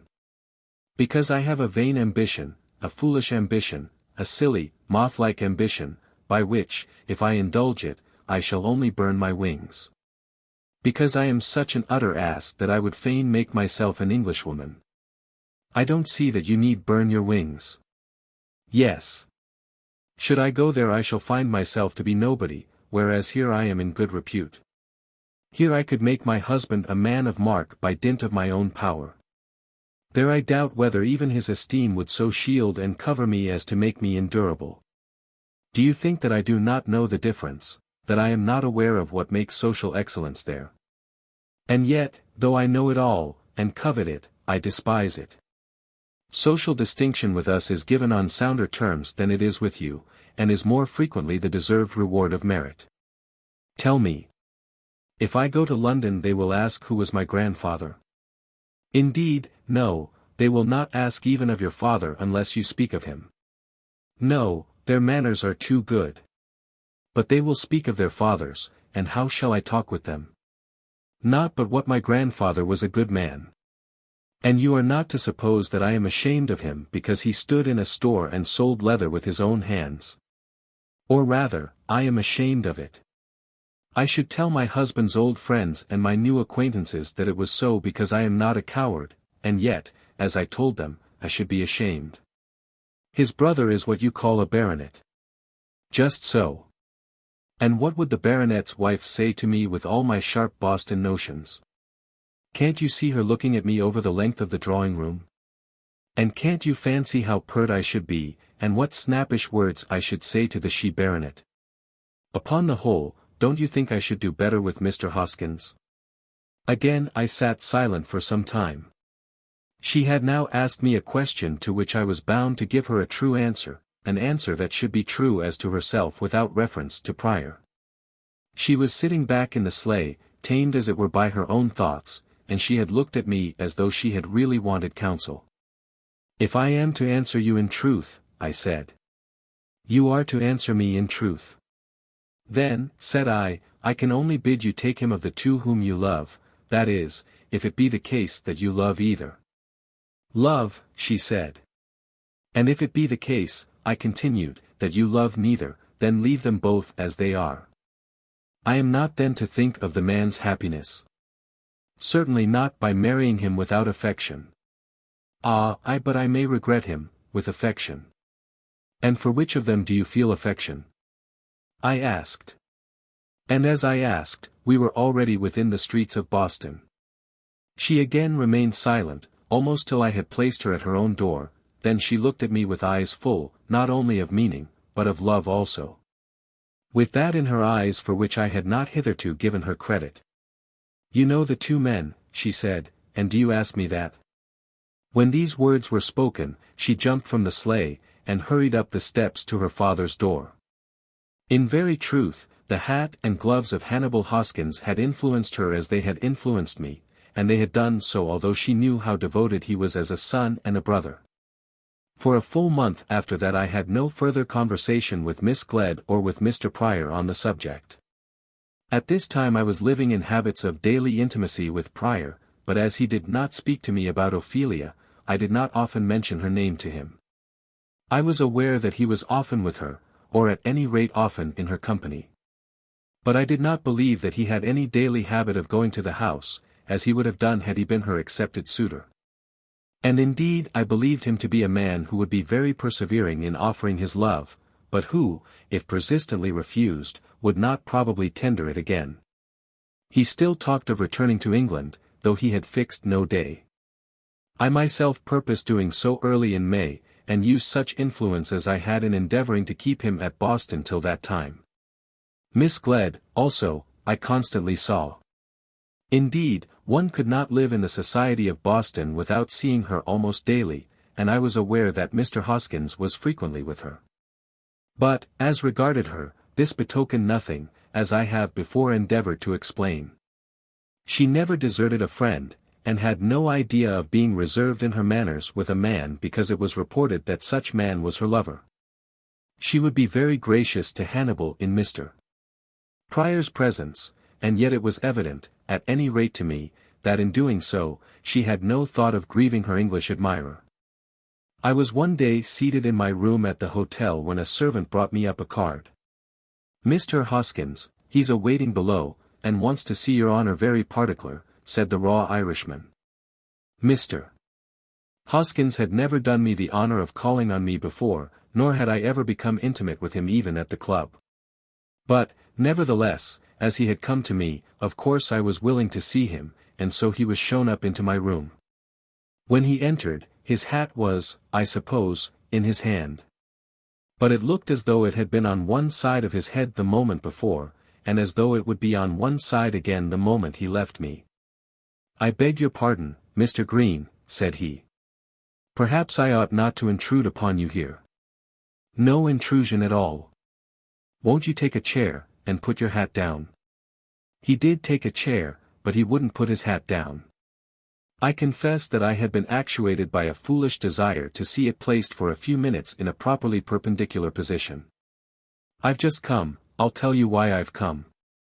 There are some things, Mr. Green, in which a man doesn't like to be interfered with. I could not but agree with this, but in doing so I expressed a hope that Mr. Hoskins had not been interfered with to any very disagreeable extent. Well, I scorn to say that the Boston dandy said "Wow," but if this story were written by any Englishman less conscientious than myself, that latter form of letters is the one which he would adopt in his endeavour to convey the sound as uttered by Mr. Hoskins. Well, I don't quite know about that. Now, Mr. Green, I'm not a quarrelsome man.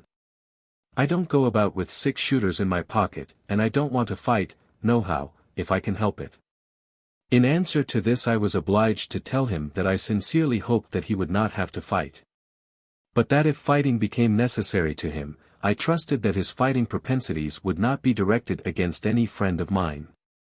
We don't do much in that way on our side of the water, said I.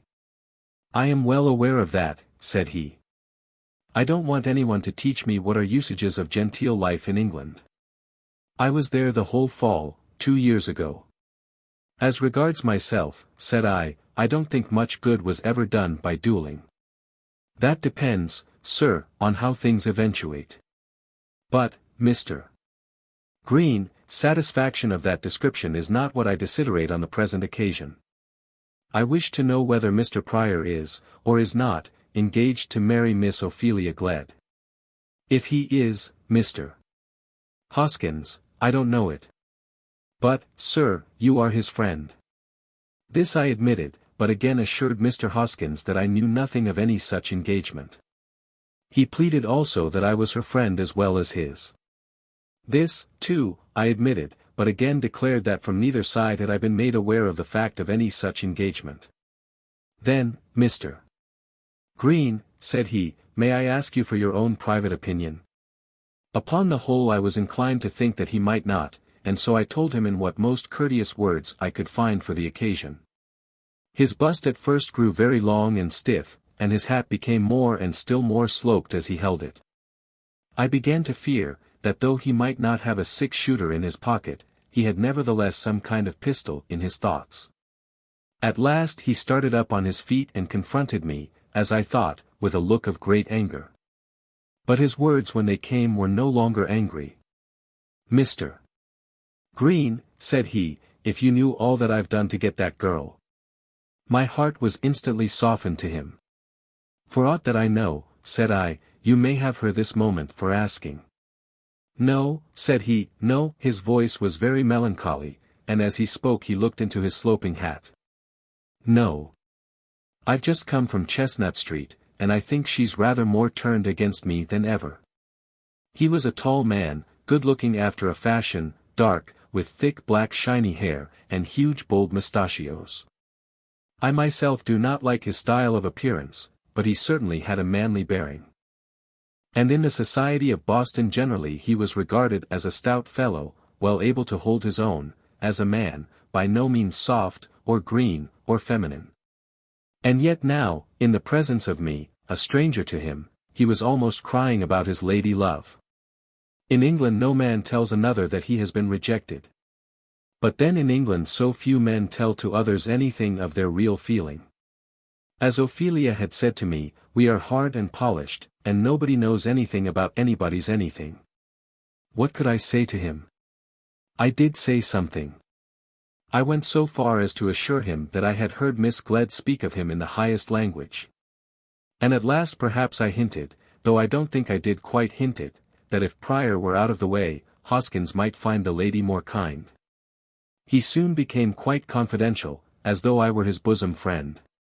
He perceived, I think, that I was not anxious that Prior should carry off the prize, and he wished me to teach Prior that the prize was not such a prize as would suit him. She's the very girl for Boston, he said, in his energy, but, I put it to you, Mr. Green, she hasn't the gait of going that would suit London. Whether her gait of going would or would not suit our metropolis, I did not undertake to say in the presence of Mr. Hoskins, but I did at last say that I would speak to Prior, so that the field might be left open for others if he had no intention of running for the cup himself. I could not but be taken, and indeed charmed, by the honest strength of affection which Hannibal Hoskins felt for the object of his adoration. He had come into my room determined to display himself as a man of will, of courage, and of fashion. But he had broken down in all that, under his extreme desire to obtain assistance in getting the one thing which he wanted. When he parted with me he shook hands almost boisterously, while he offered me most exuberant thanks. And yet I had not suggested that I could do anything for him. I did think that Ophelia Gledd would accept his offer as soon as Prior was gone, but I had not told him that I thought so. About 2 days afterwards I had a very long and a very serious conversation with Prior, and at that time I do not think that he had made up his mind as to what he intended to do. He was the very opposite to Hoskins in all his ways and all his moods. There was not only no swagger with him, but a propriety and quiescence of demeanor the very opposite to swagger. In conversation his most violent opposition was conveyed by a smile. He displayed no other energy than what might be shown in the slight curl of his upper lip. If he reproved you he did it by silence. There could be no greater contrast than that between him and Hoskins, and there could be no doubt which man would recommend himself most to our English world by his gait and demeanour. But I think there may be a doubt as to which was the best man, and a doubt also as to which would make the best husband. That my friend was not then engaged to Miss Gledd I did learn, but I learned nothing further, except this, that he would take his departure with me the first week in May. Unless anything special occurred to keep him in Boston. It was some time early in April that I got a note from Miss Gledd, asking me to call on her. "Come at once," she said, "as I want your advice above all things." And she signed herself, "Yours in all truth, O.G." I had had many notes from her, but none written in this strain. And therefore, feeling that there was some circumstance to justify such instant notice, I got up and went to her then, at 10 o'clock in the morning. She jumped up to meet me, giving me both her hands. "Oh, Mr. Green," she said to me, "I'm so glad you have come to me.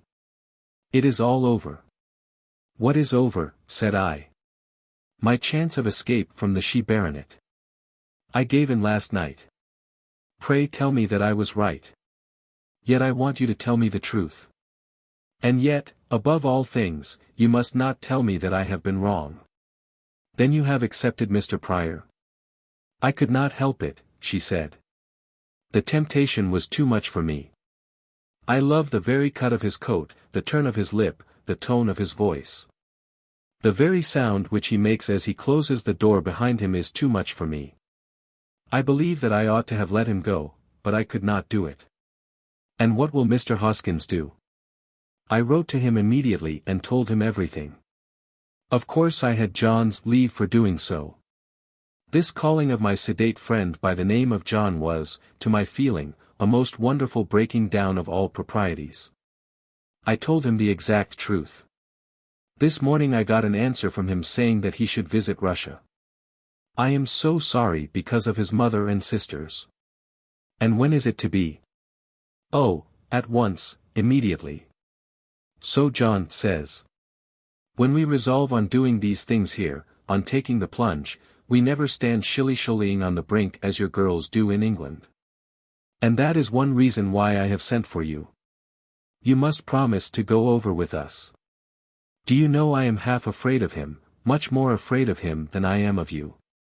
They were to be married very early in May, and of course I promised to put off my return for a week or two to suit them. "And then for the she-baronet," she said, "and for all the terrible grandeur of London." When I endeavoured to explain to her that she would encounter no great grandeur, she very quickly corrected me. "It is not grandeur of that sort, but the grandeur of coldness that I mean. I fear that I shall not do for them. But, Mr. Green, I must tell you one thing. I have not cut off from myself all means of retreat." "Why, what do you mean?" "You have resolved to marry him." "Yes, I have promised to do so. But I did not promise till he had said that if I could not be made to suit his people in Old England, he would return here with me and teach himself to suit my people in New England. The task will be very much easier." They were married in Boston, not without some considerable splendor of ceremony, as far as the splendor of Boston went.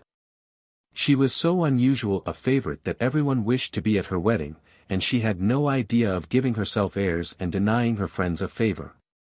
She was married with much éclat, and, as far as I could judge, seemed to enjoy the marriage herself. Now comes the question.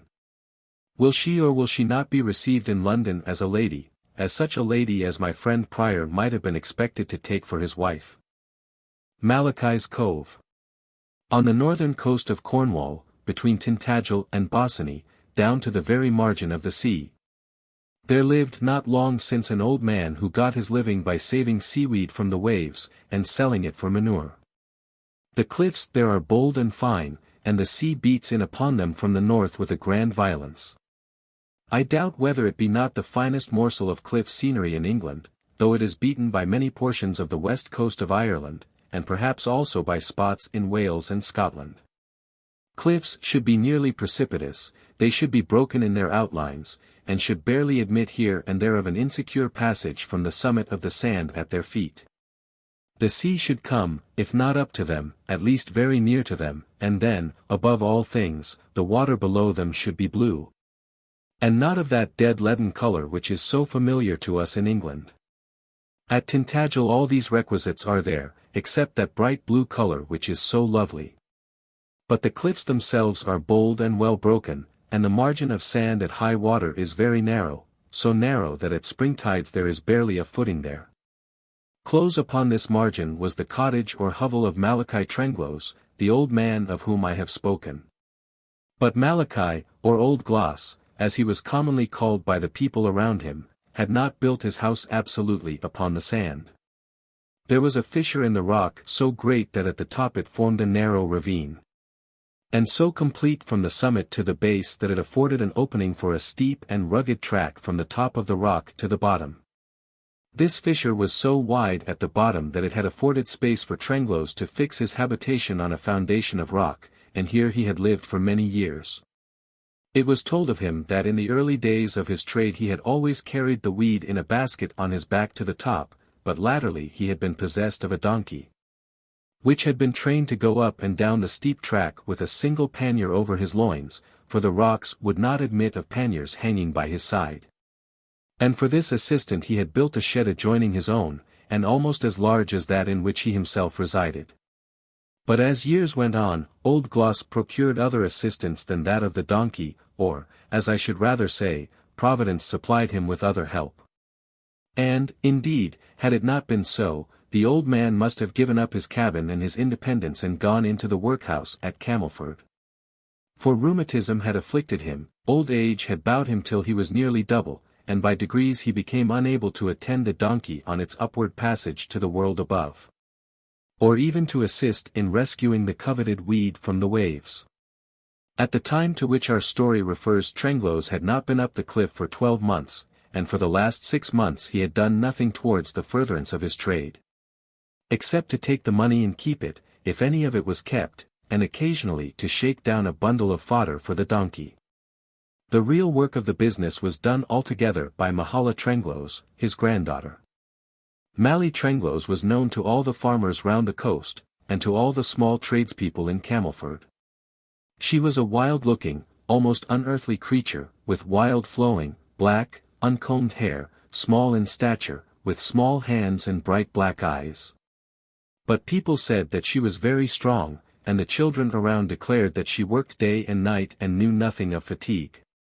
As to her age there were many doubts. Some said she was 10, and others 25, but the reader may be allowed to know that at this time she had in truth passed her 20th birthday. The old people spoke well of Mally, because she was so good to her grandfather. And it was said of her that though she carried to him a little gin and tobacco almost daily, she bought nothing for herself. And as to the gin, no one who looked at her would accuse her of meddling with that. But she had no friends and but few acquaintances among people of her own age. They said that she was fierce and ill-natured, that she had not a good word for anyone, and that she was, complete at all points, a thorough little vixen. The young men did not care for her. For, as regarded dress, all days were alike with her. She never made herself smart on Sundays. She was generally without stockings, and seemed to care not at all to exercise any of those feminine attractions which might have been hers had she studied to attain them. All days were the same to her in regard to dress, and, indeed, till lately, all days had, I fear, been the same to her in other respects. Old Malachi had never been seen inside a place of worship since he had taken to live under the cliff. But within the last 2 years Mally had submitted herself to the teaching of the clergyman at Tintagel, and had appeared at church on Sundays, if not absolutely with punctuality. At any rate so often that no one who knew the peculiarity of her residence was disposed to quarrel with her on that subject. But she made no difference in her dress on these occasions. She took her place on a low stone seat just inside the church door, clothed as usual in her thick red serge petticoat and loose brown serge jacket. Such being the apparel which she had found to be best adapted for her hard and perilous work among the waters. She had pleaded to the clergyman when he attacked her on the subject of church attendance with vigor that she had got no church-going clothes. He had explained to her that she would be received there without distinction to her clothing. Mally had taken him at his word, and had gone, with a courage which certainly deserved admiration, though I doubt whether there was not mingled with it an obstinacy which was less admirable. For people said that old Gloss was rich, and that Mally might have proper clothes if she chose to buy them. Mr. Polwarth, the clergyman, who, as the old man could not come to him, went down the rocks to the old man, did make some hint on the matter in Mally's absence. But old Gloss, who had been patient with him on other matters, turned upon him so angrily when he made an allusion to money, that Mr. Polwarth found himself obliged to give that matter up, and Mally continued to sit upon the stone bench in her short serge petticoat, with her long hair streaming down her face. She did so far sacrifice to decency as on such occasions to tie up her back hair with an old shoestring. So tied it would remain through the mundane Tuesday, but by Wednesday afternoon Mally's hair had generally managed to escape. As to Mally's indefatigable industry there could be no manner of doubt, for the quantity of seaweed which she and the donkey amassed between them was very surprising. Old Gloss, it was declared, had never collected half what Mally gathered together, but then the article was becoming cheaper, and it was necessary that the exertion should be greater. So Mally and the donkey toiled, and the seaweed came up in heaps which surprised those who looked at her little hands and light form. Was there not someone who helped her at nights, some fairy, or demon, or the like? Mally was so snappish in her answers to people that she had no right to be surprised if ill-natured things were said of her. No one ever heard Mally Trenglows complain of her work, but about this time she was heard to make great and loud complaints of the treatment she received from some of her neighbours.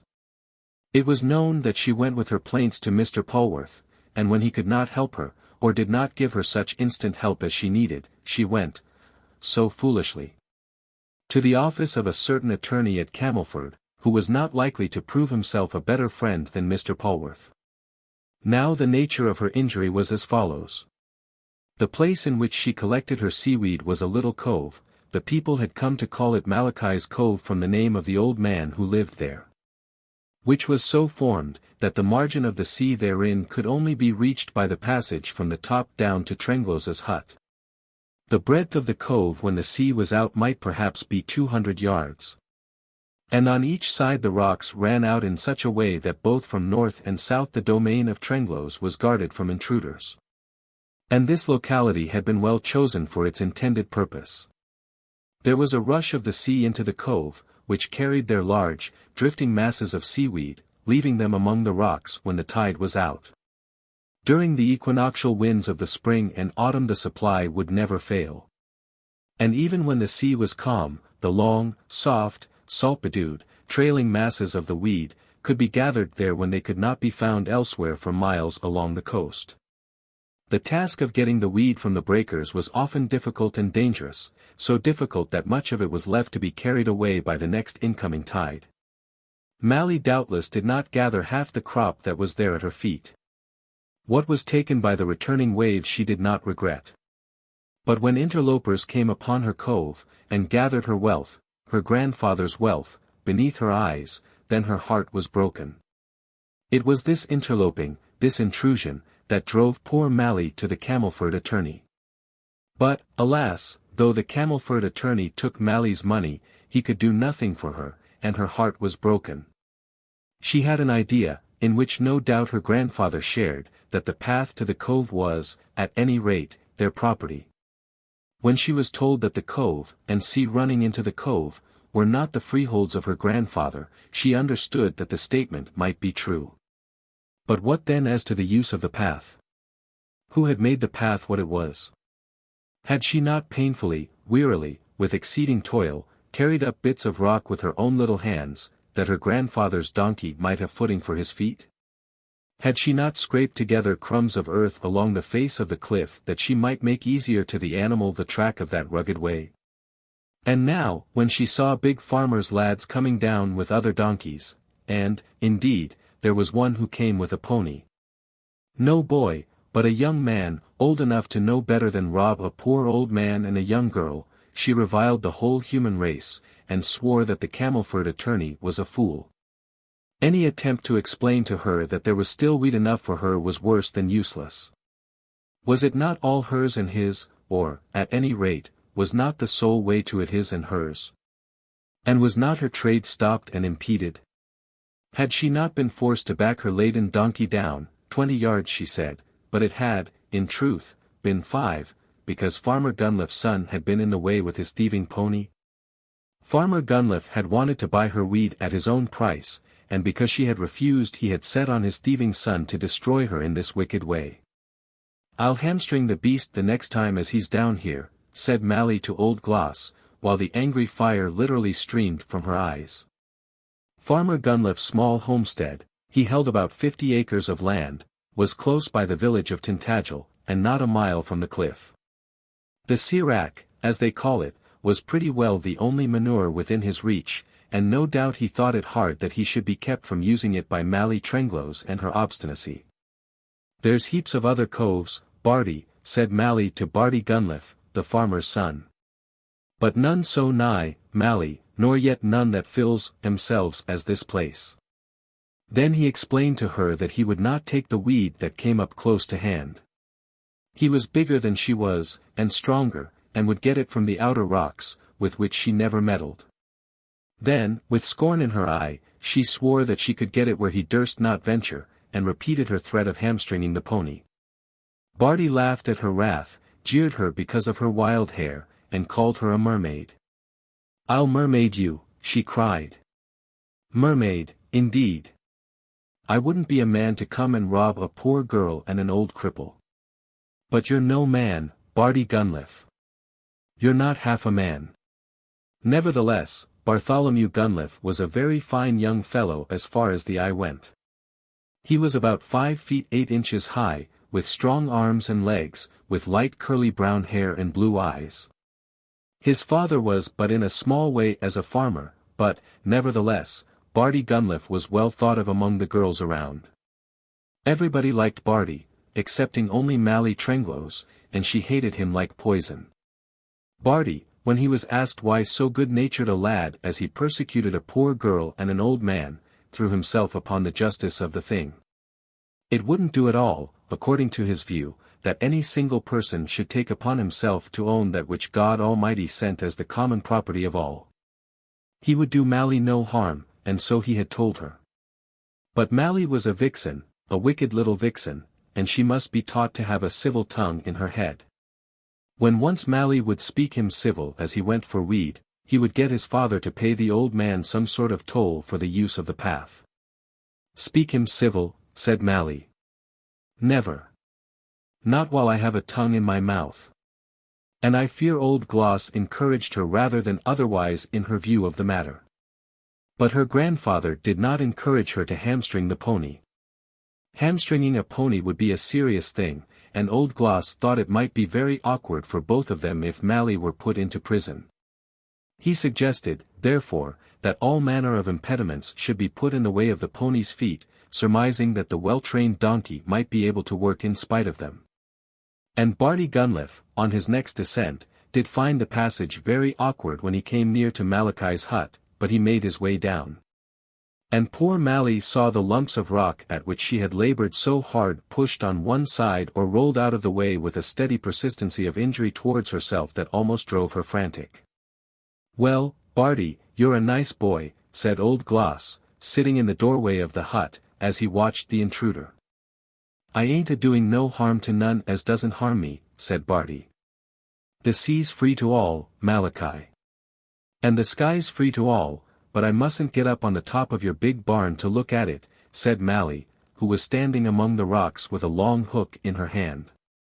The long hook was the tool with which she worked in dragging the weed from the waves. "But you ain't got no justice, nor yet no sperrit, or you wouldn't come here to vex an old man like he." "I didn't want to vex him, nor yet to vex you, Mally. You let me be for a while, and we'll be friends yet." "Friends," exclaimed Mally. "Who'd have the likes of you for a friend? What are you moving them stones for?" "Them stones belongs to grandfather." And in her wrath she made a movement as though she were going to fly at him. "Let him be, Mally," said the old man. "Let him be. He'll get his punishment. He'll come to be drowned some day if he comes down here when the wind is inshore. That he may be drowned then, said Mally, in her anger. If he was in that big hole there among the rocks, and the sea running in at half tide, I wouldn't lift a hand to help him out. Yes you would, Mally. You'd fish me up with your hook like a big stick of seaweed. She turned from him with scorn as he said this, and went into the hut. It was time for her to get ready for her work, and one of the great injuries done her lay in this, that such a one as Barty Gunliff should come and look at her during her toil among the breakers. It was an afternoon in April, and the hour was something after 4 o'clock. There had been a heavy wind from the northwest all the morning, with gusts of rain, and the seagulls had been in and out of the cove all the day. Which was a sure sign to Mally that the incoming tide would cover the rocks with weed. The quick waves were now returning with wonderful celerity over the low reefs, and the time had come at which the treasure must be seized, if it was to be garnered on that day. By 7 o'clock it would be growing dark, at 9 it would be high water, and before daylight the crop would be carried out again if not collected. All this Mally understood very well, and some of this Barty was beginning to understand also. As Mally came down with her bare feet, bearing her long hook in her hand, she saw Barty's pony standing patiently on the sand, and in her heart she longed to attack the brute. Barty at this moment, with a common three-pronged fork in his hand, was standing down on a large rock, gazing forth towards the waters. He had declared that he would gather the wheat only at places which were inaccessible to Mally, and he was looking out that he might settle where he would begin. Let un be, shouted the old man to Mally, as he saw her take a step towards the beast, which she hated almost as much as she hated the man. Hearing her grandfather's voice through the wind, she desisted from her purpose, if any purpose she had had, and went forth to her work. As she passed down the cove, and scrambled in among the rocks, she saw Barty still standing on his perch. Out beyond, the white curling waves were cresting and breaking themselves with violence, and the wind was howling among the caverns and abutments of the cliff. Every now and then there came a squall of rain, and though there was sufficient light, the heavens were black with clouds. A scene more beautiful might hardly be found by those who love the glories of the coast. The light for such objects was perfect. Nothing could exceed the grandeur of the colors, the blue of the open sea, the white of the breaking waves, the yellow sands, or the streaks of red and brown which gave such richness to the cliff. But neither Mally nor Barty were thinking of such things as these. Indeed they were hardly thinking of their trade after its ordinary forms. Barty was meditating how he could best accomplish his purpose of working beyond the reach of Mally's feminine powers, and Mally was resolving that wherever Barty went she would go farther. And, in many respects, Mally had the advantage. She knew every rock in the spot, and was sure of those which gave a good foothold, and sure also of those which did not. And then her activity had been made perfect by practice for the purpose to which it was to be devoted. Barty, no doubt, was stronger than she, and quite as active. But Barty could not jump among the waves from one stone to another as she could do, nor was he as yet able to get aid in his work from the very force of the water as she could get it. She had been hunting seaweed in that cove since she had been an urchin of 6 years old, and she knew every hole and corner and every spot of vantage. The waves were her friends, and she could use them. She could measure their strength, and knew when and where it would cease. Mally was great down in the salt pools of her own cove, great, and very fearless. As she watched Barty make his way forward from rock to rock, she told herself, gleefully, that he was going astray. The curl of the wind as it blew into the cove would not carry the wheat up to the northern buttresses of the cove. And then there was the great hole just there, the great hole of which she had spoken when she wished him evil. And now she went to work, hooking up the dishevelled hairs of the ocean, and landing many a cargo on the extreme margin of the sand. From whence she would be able in the evening to drag it back before the invading waters would return to reclaim the spoil. And on his side also Barty made his heap up against the northern buttresses of which I have spoken. Barty's heap became big and still bigger, so that he knew, let the pony work as he might, he could not take it all up that evening. But still it was not as large as Mally's heap. Mally's hook was better than his fork, and Mally's skill was better than his strength. And when he failed in some hole, Mally would jeer him with a wild, weird laughter, and shriek to him through the wind that he was not half a man. At first he answered her with laughing words, but before long, as she boasted of her success and pointed to his failure, he became angry, and then he answered her no more. He became angry with himself, in that he missed so much of the plunder before him.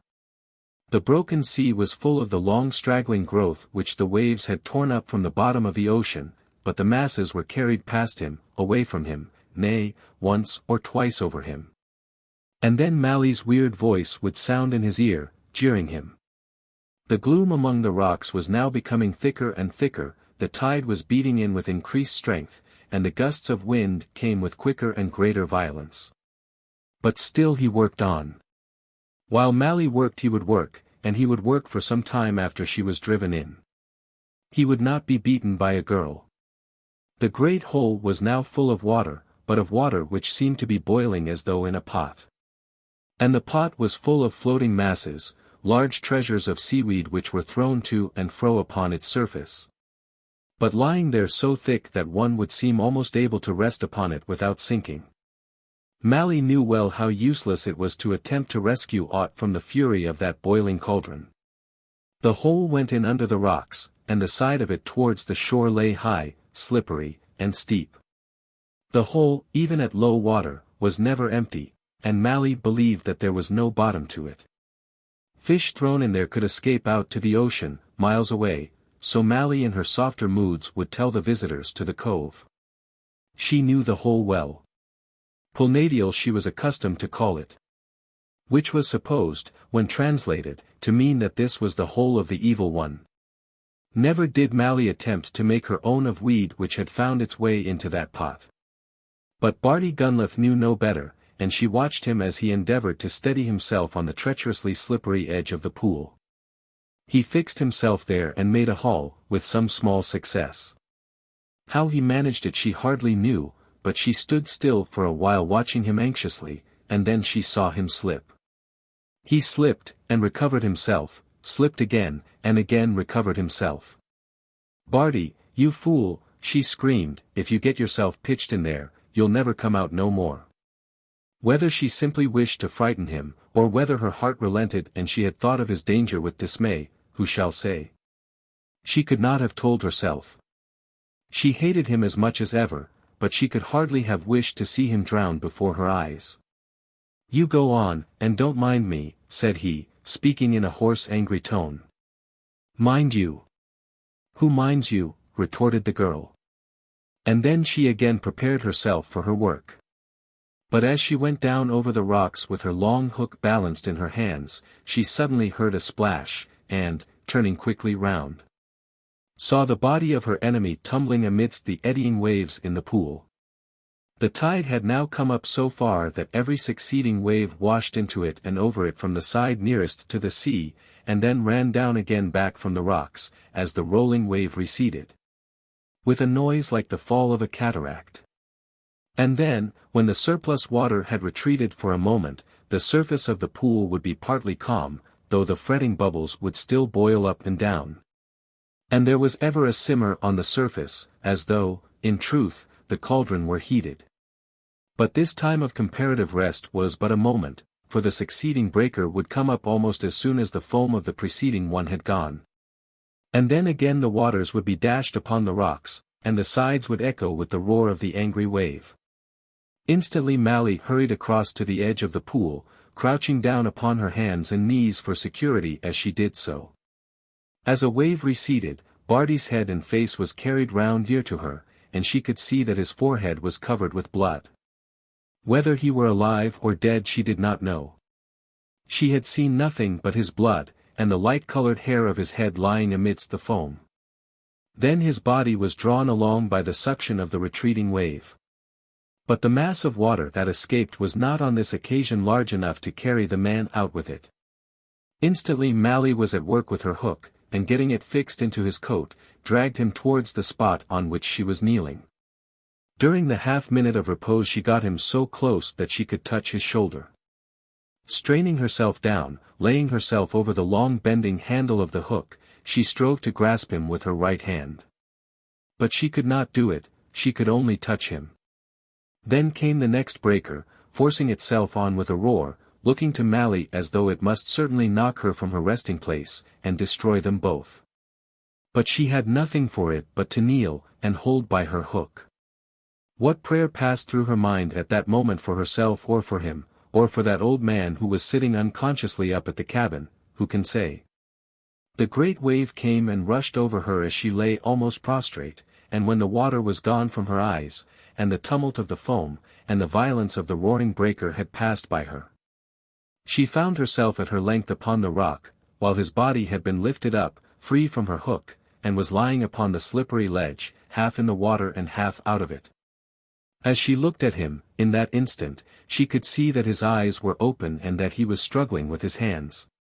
"Hold by the hook, Barty," she cried, pushing the stick of it before him, while she seized the collar of his coat in her hands. Had he been her brother, her lover, her father, she could not have clung to him with more of the energy of despair. He did contrive to hold by the stick which she had given him, and when the succeeding wave had passed by, he was still on the ledge. In the next moment she was seated a yard or two above the hole, in comparative safety, while Barty lay upon the rocks with his still bleeding head resting upon her lap. What could she do now? She could not carry him, and in 15 minutes the sea would be up where she was sitting. He was quite insensible, and very pale, and the blood was coming slowly, very slowly, from the wound on his forehead. Ever so gently she put her hand upon his hair to move it back from his face. And then she bent over his mouth to see if he breathed, and as she looked at him she knew that he was beautiful. What would she not give that he might live? Nothing now was so precious to her as his life, as this life which she had so far rescued from the waters. But what could she do? Her grandfather could scarcely get himself down over the rocks, if indeed he could succeed in doing so much as that. Could she drag the wounded man backwards, if it were only a few feet, so that he might lie above the reach of the waves till further assistance could be procured? She set herself to work and she moved him, almost lifting him. As she did so she wondered at her own strength, but she was very strong at that moment. Slowly, tenderly, falling on the rocks herself so that he might fall on her, she got him back to the margin of the sand, to a spot which the waters would not reach for the next 2 hours. Here her grandfather met them, having seen at last what had happened from the door. "Dada," she said, "he fell into the pool yonder, and was battered against the rocks. See there at his forehead." "Mally, I'm thinking that he's dead already," said old Gloss, peering down over the body. "No, Dada, he is not dead, but mayhap he's dying. But I'll go at once up to the farm."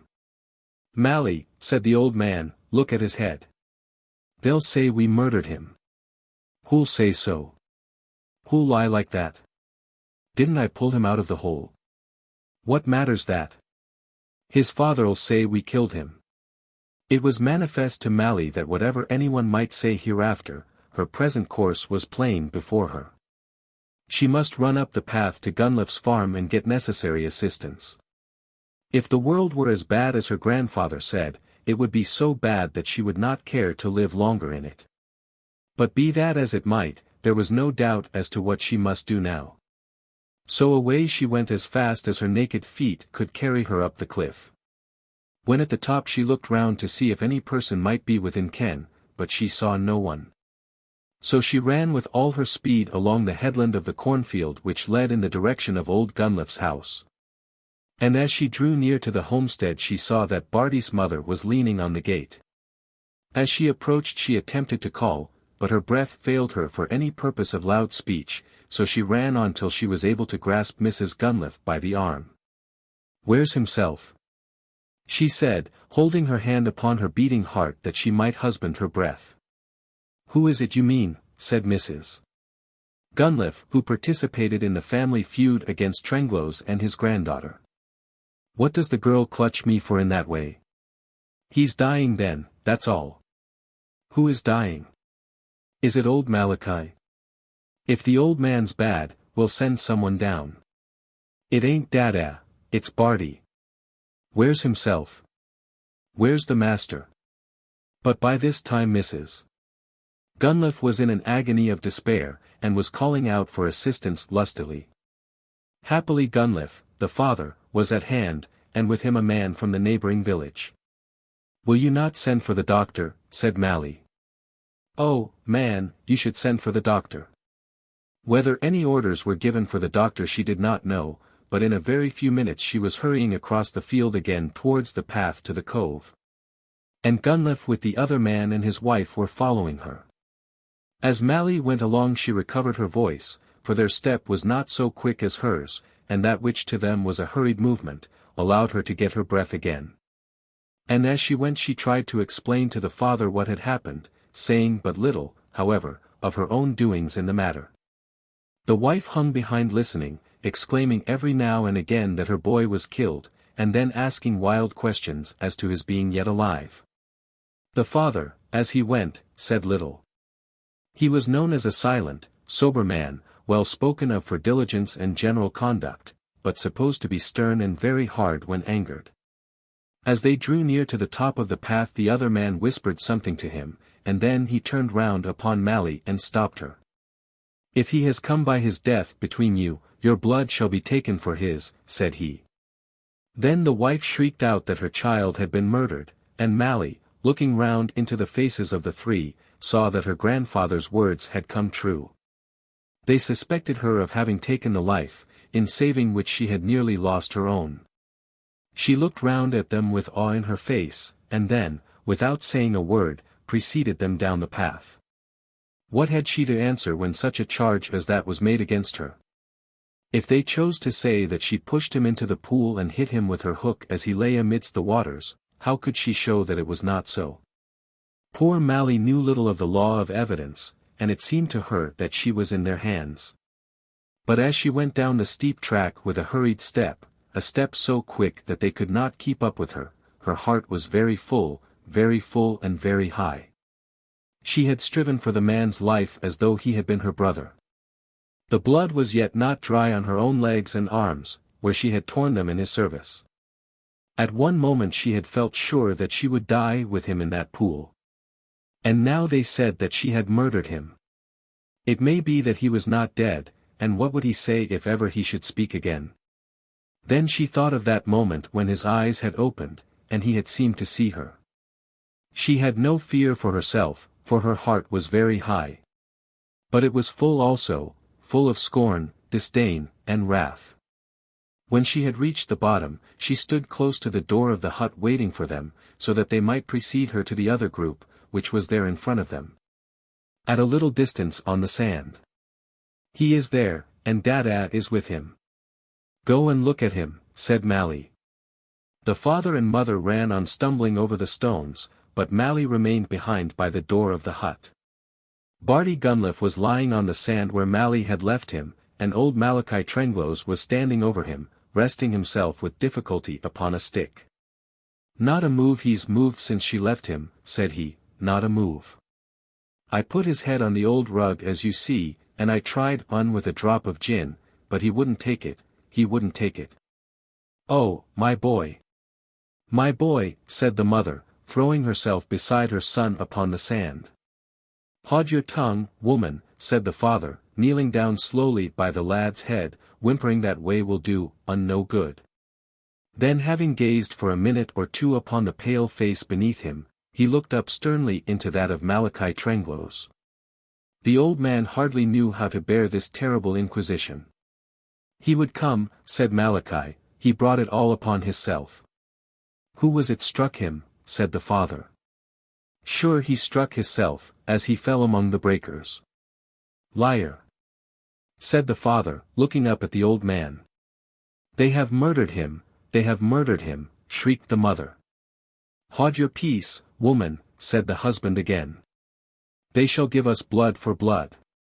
Mally, leaning against the corner of the hovel, heard it all, but did not stir. They might say what they liked. They might make it out to be murder. They might drag her and her grandfather to Camelford jail, and then to Bodmin, and the gallows, but they could not take from her the conscious feeling that was her own, She had done her best to save him, her very best. And she had saved him. She remembered her threat to him before they had gone down on the rocks together, and her evil wish. Those words had been very wicked, but since that she had risked her life to save his. They might say what they pleased of her, and do what they pleased. She knew what she knew. Then the father raised his son's head and shoulders in his arms, and called on the others to assist him in carrying Barty towards the path. They raised him between them carefully and tenderly, and lifted their burden on towards the spot at which Mally was standing. She never moved, but watched them at their work. And the old man followed them, hobbling after them with his crutch. When they had reached the end of the hut she looked upon Barty's face, and saw that it was very pale. There was no longer blood upon the forehead, but the great gash was to be seen there plainly, with its jagged cut, and the skin livid and blue round the orifice. His light brown hair was hanging back, as she had made it to hang when she had gathered it with her hand after the big wave had passed over them. Ah, how beautiful he was in Mally's eyes with that pale face, and the sad scar upon his brow. She turned her face away, that they might not see her tears, but she did not move, nor did she speak. But now, when they had passed the end of the hut, shuffling along with their burden, she heard a sound which stirred her. She roused herself quickly from her leaning posture, and stretched forth her head as though to listen, then she moved to follow them. Yes, they had stopped at the bottom of the path, and had again laid the body on the rocks. She heard that sound again, as of a long, long sigh, and then, regardless of any of them, she ran to the wounded man's head. "He is not dead," she said. "There, he is not dead." As she spoke Barty's eyes opened, and he looked about him. "Barty, my boy, speak to me," said the mother. Barty turned his face upon his mother, smiled, and then stared about him wildly. "How is it with thee, lad?" said his father. Then Barty turned his face again to the latter voice, and as he did so his eyes fell upon Mally. "Mally," he said, "Mally." It could have wanted nothing further to any of those present to teach them that, according to Barty's own view of the case, Mally had not been his enemy. And, in truth, Mally herself wanted no further triumph.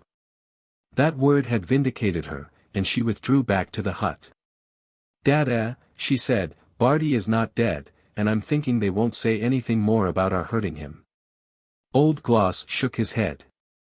He was glad the lad hadn't met his death there. He didn't want the young man's blood, but he knew what folk would say. The poorer he was the more sure the world would be to trample on him. Mally said what she could to comfort him, being full of comfort herself. She would have crept up to the farm if she dared, to ask how Barty was. But her courage failed her when she thought of that, so she went to work again, dragging back the weed she had saved to the spot at which on the morrow she would load the donkey. As she did this she saw Barty's pony still standing patiently under the rock, so she got a lock of fodder and threw it down before the beast. It had become dark down in the cove, but she was still dragging back the seaweed, when she saw the glimmer of a lantern coming down the pathway. It was a most unusual sight, for lanterns were not common down in Malachi's Cove. Down came the lantern rather slowly, much more slowly than she was in the habit of descending, and then through the gloom she saw the figure of a man standing at the bottom of the path. She went up to him, and saw that it was Mr. Gunliff, the father. "Is that Mally?" said Gunliff.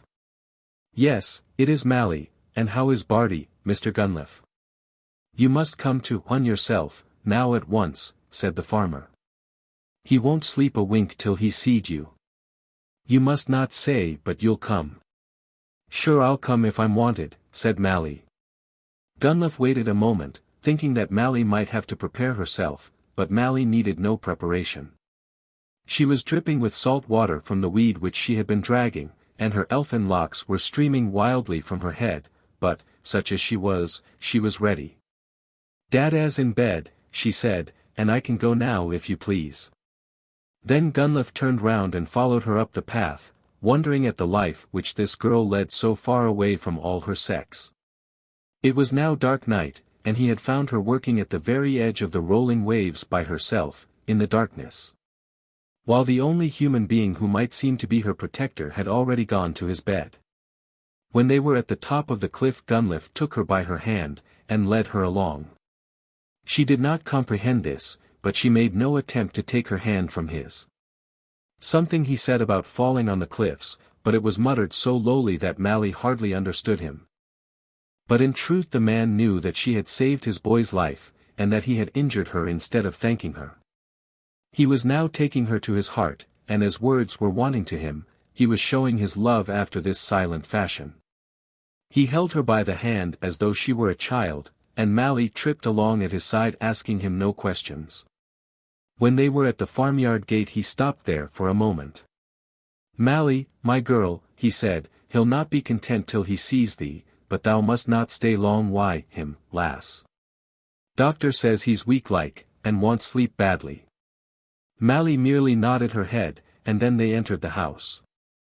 Mally had never been within it before, and looked about with wondering eyes at the furniture of the big kitchen. Did any idea of her future destiny flash upon her then, I wonder? But she did not pause here a moment, but was led up to the bedroom above stairs, where Barty was lying on his mother's bed. "Is it Mally herself?" said the voice of the weak youth. "It's Mally herself," said the mother, "so now you can say what you please." "Mally," said he, "Mally, it's along of you that I'm alive this moment." "I'll not forget it on her," said the father, with his eyes turned away from her. "I'll never forget it on her." "We hadn't a one but only him," said the mother, with her apron up to her face. "Mally, you'll be friends with me now," said Barty. To have been made lady of the manor of the Cove forever, Mally couldn't have spoken a word now. It was not only that the words and presence of the people there cowed her and made her speechless, but the big bed, and the looking-glass, and the unheard-of wonders of the chamber made her feel her own insignificance. But she crept up to Barty's side, and put her hand upon his. "I'll come and get the weed, Mally, but it shall all be for you," said Barty. "Indeed, you won't then, Barty dear," said the mother. "You'll never go near the awesome place again. What would we do if you were took from us?" "He mustn't go near the hole if he does," said Mally, speaking at last in a solemn voice, and imparting the knowledge which she had kept to herself while Barty was her enemy. "Specially not if the wind's anyway from the nor'ard." "She'd better go down now," said the father. Barty kissed the hand which he held, and Mally, looking at him as he did so, thought that he was like an angel. "You'll come and see us tomorrow, Mally," said he. To this she made no answer, but followed Mrs. Gunliff out of the room. When they were down in the kitchen the mother had tea for her, and thick milk, and a hot cake, all the delicacies which the farm could afford. I don't know that Mally cared much for the eating and drinking that night, but she began to think that the Gunliffs were good people, very good people. It was better thus, at any rate, than being accused of murder and carried off to Camelford prison. "I'll never forget it on her, never," the father had said. Those words stuck to her from that moment, and seemed to sound in her ears all the night. How glad she was that Barty had come down to the Cove, oh, yes, how glad.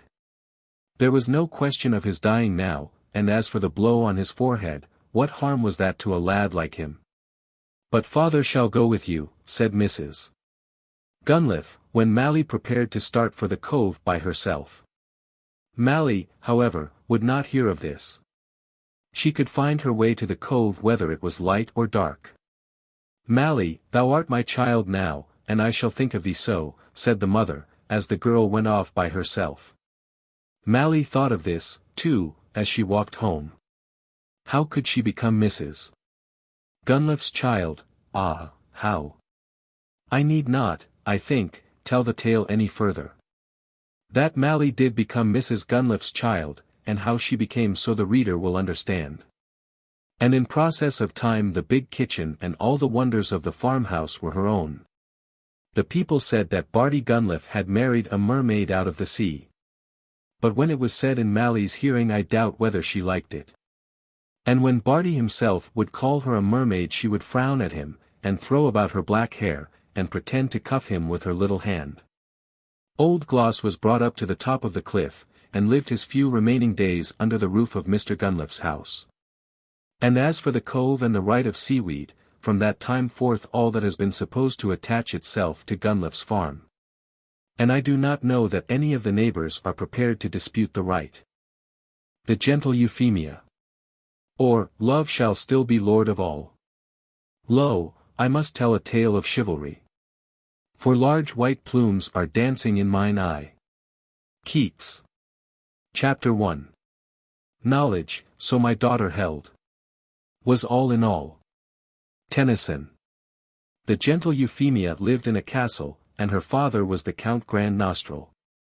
The wise Alasco, who had dwelt for 50 years in the mullioned chamber of the North Tower, was her tutor, and he taught her poetry, arithmetic and philosophy, to love virtue, and the use of the globes. And there came the Lord of Mountfidget to her father's halls to drink the blood-red wine, and make exchange of the beeves and swine of Mountfidget against the olives and dried fruits which grow upon the slopes of Grand Nostril. For the pastures of Mountfidget are very rich, and its beeves and swine are fat. And peradventure I shall see the fair Euphemia, said the young lord to Lieutenant Hosbach, of the Marines, who sojourned oft at Grange of Mountfidget, and delighted more in the racket-court, the billiard table, and the game of cards, than in guiding the manoeuvres of his trusty men-at-arms. Peradventure, said the young lord, I shall see the fair Euphemia, for the poets of Grand Nostril sing of her peerless beauty, and declare her to be the pearl of pearls. Nay, my lord, said the lieutenant, but an you behold the girl once in that spirit, thou art but a lost man, a kestrel with a broken wing, a spavined steed, a noseless hound, a fish out of water. For credit me, the fair Euphemia wants but a husband, and therefore do the poets sing so loudly. For Lieutenant Hosbach knew that were there a lady at the Grange the spigot would not turn so freely. By my halidome, said the young lord, I will know whether the poets sing sooth or not. So the Lord of Mountfidget departed for the castle of Grand Nostril, and his beeves and his swine were driven before him. Alasco the wise sat in the mullioned chamber, with the globes before him and Aristotle's volume under his arm, and the gentle Euphemia sat lowly on a stool at his feet. And she asked him as to the lore of the ancient schools. Teach me, she said, as Plato taught, and the learned Aesculapius and Aristides the just. For I would fain walk in the paths of knowledge, and be guided by the rules of virtue. But he answered her not at all, nor did he open the books of wisdom. Nay, my father, she said. But the winged hours pass by, and my soul is athirst.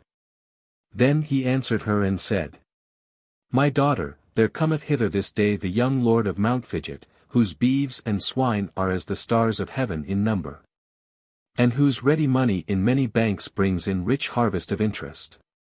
He cometh hither to drink the blood-red wine with your father, and to exchange his beeves and swine for the olives and the dried fruits which grow upon the slopes of Grand Nostril. And peradventure he will ask to see thy father's daughter. Then wilt thou no longer desire to hear what Plato teaches, or how the just man did according to justice.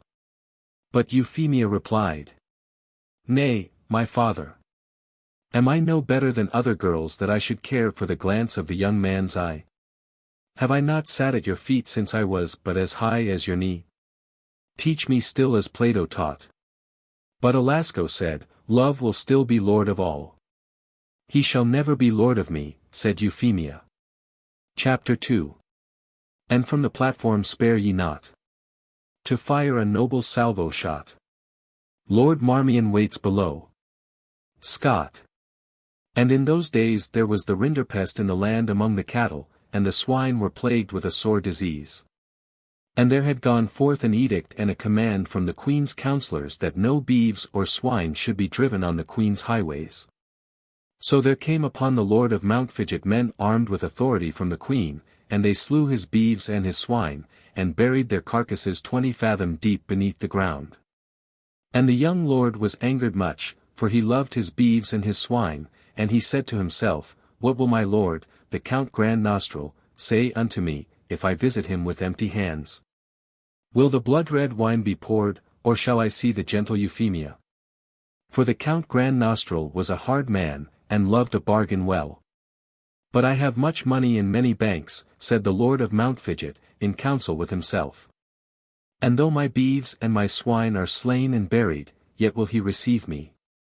For the rich are ever welcome, though their hands be empty.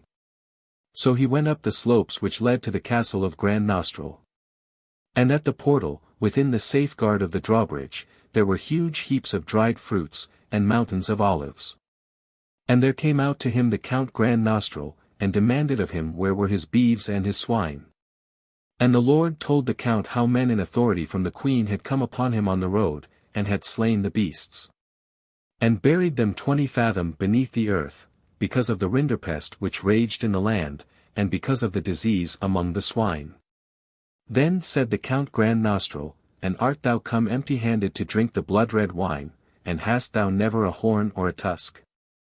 If my butler draw but a sorry pint for thee, I'll butler him with a bastinado. No, not a cork. Get thee gone to thy grange. So he drew up the drawbridge, and the sweet scent of the olives and of the dried fruits were borne aloft by the zephyrs, and struck upon the envious senses of the young lord. And shall I not see thy daughter, the gentle Euphemia? Said he. Then the Count Grand Nostril called to his archers and bade them twang their bows. And the archers twanged their bows, and 7 arrows struck the Lord Mountfidget full upon his breast. But their points availed not against his steel cuirass, so he smiled and turned away. Nay, my lord, Count Grand Nostril, said he, thou shalt rue the day when thou treated thus one who has ready money in many banks. I will set the lawyers at thee, and ruin thee with many costs. Then, as he walked away, the archers twanged again, and struck him on the back. The good steel turned the points, and the arrows of Grand Nostril fell blunted to the ground. But I fear there was one arrow which entered just above the joint of the knight's harness, and galled the neck of the young lord. But as he went down the slopes there waved a kerchief from the oriel window over the eastern parapet. Chapter 3. Oh cuz, my pretty little cuz. Dost know how many fathom deep I am in love? Shakespeare. 'Twas midnight, and there came a soft knock at the door of Alasco the wise. But Alasco heard it not, for he was drinking in the wisdom of the ancients with all his senses, and his ears were deaf to all earthly sounds. Sleepest thou, my father? Said the gentle Euphemia, as she opened the door, or is thy soul buried amidst thy books? Daughter, said Alasco the wise, my soul is buried among my books. The hour is short, and the night cometh, and he who mocketh not his hay while the sun of life shineth, shall hardly garner his crop beneath the cold, damp hand of death. But for thee, my child, and thy needs, all other things shall give way. Then he wiped his pen, and put a mark in his book, and closed his lexicon. My father, said the girl, didst thou hear my father's archers, how their bows twanged this morn? I heard a rattling as of dried peas against a windowpane, said the sage. It was the noise, father, of the arrows as they fell upon the breast of the Lord Mountfidget. And they fell upon his back, also, and alack! One has struck him on the nape of his neck. And then he rode away. Oh, father! And is it thus with thee, my child? Said Alasco. Thus, father, said Euphemia. And she hid her face upon the serge of his mantle. Did I not say that love should still be lord of all? Said the sage. Spare me, father, said the damsel. Spare the child that has stood at thy footstool since she was as high as thy knee. Spare me, and aid me to save my lord. Then they sallied forth from the small wicket which opens into the forest from beneath the west barbican. Chapter 4. Come back. Come back. He cried in grief. My daughter, oh, my daughter. Campbell. When he found she'd Levant, the Count of Alsace. At first turned remarkably red in the face. Barham. And in the morning the Count of Grand Nostril called for his daughter. And his eyes were red with drinking, and his breath was thick, and he sat with his head between his hands. For he had drunk the blood-red wine sitting all alone through the mght, laughing, as he quaffed down goblet after goblet, at the discomfiture of the Lord of Mountfidget. Rinderpest, indeed. He had said. He that cometh hither empty-handed is likely to return dry. Ho! There, butler. Another stoup of Malvoisie, and let it be that with the yellow seal. But in the morning he had called for a cool tankard, and now he demanded his daughter's presence, that she might pour for him the cup which cheers but not inebriates. Where is the Lady Euphemia? Why tarries the Lady Euphemia? But the attendants answered him never a word. Then he called again. Why cometh not my child to pour for her father the beverage which he loves? Now, by cock and pie, and that old greybeard detain her, he shall hence from the mullion chamber, and that with a flea in each ear. But still they answered him not a word. Then he up with the tankard from which he had taken his morning's brost, and flung it at the menial's head. Thou churl, thou sot, thou knave, thou clod! Why answerest thou not thy liege and lord? But the menial put his hands to his bruised head, and still answered he never a word. Then there entered Dame Ulrica, a poor and aged cousin of the house, who went abroad to dances and to tea-parties with the gentle Euphemia. And please you, my lord Count, said Dame Ulrica, Euphemia has fled this morning by the small wicket which leads from beneath the West Barbican into the forest. And Alasco the wise has gone with her. Then the Count Grand Nostril stood up in his wrath, and sat down in his wrath, and stood up in his wrath once again. That tankard full of gold pieces, said he, to him who shall bring me the greybeard's head. Then the archers twanged their bows, and the men-at-arms sharpened their sabres, and the volunteers looked to their rifles, and the drummers drummed, and the fifers fifed. And they let down the drawbridge, and they went forth in pursuit of the wise Alasco and the gentle Euphemia. By cock and pie, said the Count Grand Nostril, and it be as I expect, and that sorry knave from Mountfidget is at the bottom of this. In that case it will be meetest, my lord. That she should be his wife, said the Dame Ulrica, who was riding on a palfrey at his right hand. And when she spoke the ancient virtue of the old race was to be seen in her eye, and might be heard in her voice. Thou sayest well, dame, answered the Count. And the Lord of Mountfidget has beeves and swine numerous as the stars, and ready money in many banks, said Dame Ulrica. For Dame Ulrica was not virtuous only, but prudent also. By cock and pie thou sayest sooth, said the Count Grand Nostril. And as they had now reached the fiery nostril, a hostel that standeth on the hill overlooking the olive gardens of the castle, the Count called loudly for the landlord's ale. By cock and pie this is dry work, said the Count Grand Nostril. But we will squeeze Mountfidget drier before we have done with him. Then the menials laughed, and the pot-bellied landlord swayed his huge paunch hither and thither, as he shook his sides with merriment. Fakes, and it is my lord the Count is ever ready with his joke, said the landlord. So they paid for the beer and rode on. Chapter 5. A breathing but devoted warrior lay. 'Twas Lara bleeding fast from life away. Byron. In the upper chamber of a small cottage, covered with ivy and vines, lay the Lord of Mountfidget, hurt unto death. For one of the arrows had touched him on the nape of the neck, and the point had been dipped in the oil of strychnine. And there leaned over his couch a widow, watching him from moment to moment, touching his lips ever and anon with orange juice mixed with brandy, and wiping the clammy dew from his cold brow. Lord of Mountfidget, she said, when my dear husband was torn from my widowed arms, thy father gave unto the poor widow this cottage. Would I could repay the debt with my heart's blood. Aha! Alas! Alack! And well-a-day, said the young lord. Naught can repay me now, either interest or principal. All my money at all the banks cannot prolong my life 1 hour. No, nor my beeves and swine, though they outnumber the stars of heaven, and are fatter than a buttertub. It is all up with poor Mountfidget. Nay, say not so, my lord. If only I could reach the wise man that liveth in the mullion chamber of the north tower, he hath a medicine that might yet be of avail. Then Mountfidget demanded who was the wise man, and where was the mullion chamber of the north tower. And when he learned that aid could be had only from the castle of Grand Nostril, he sighed amain, and sighed again, and then thus he addressed the widow, help from Grand Nostril, yes. But not such aid as that. I want no greybeard senior to rack my dying brains with wise saws. But, if it might be given me to let my eyes rest but once on the form of the gentle Euphemia, methinks I could die contented. Then the door of the chamber was opened, and there entered a young page, whose slashed doublet and silken hose were foul with the mud of many lanes. And the dirt of the forest clung to his short cloak, and his hair was wet with the dropping of the leaves, and his cap was crushed and his jacket was torn. He is here. He is here, said the page.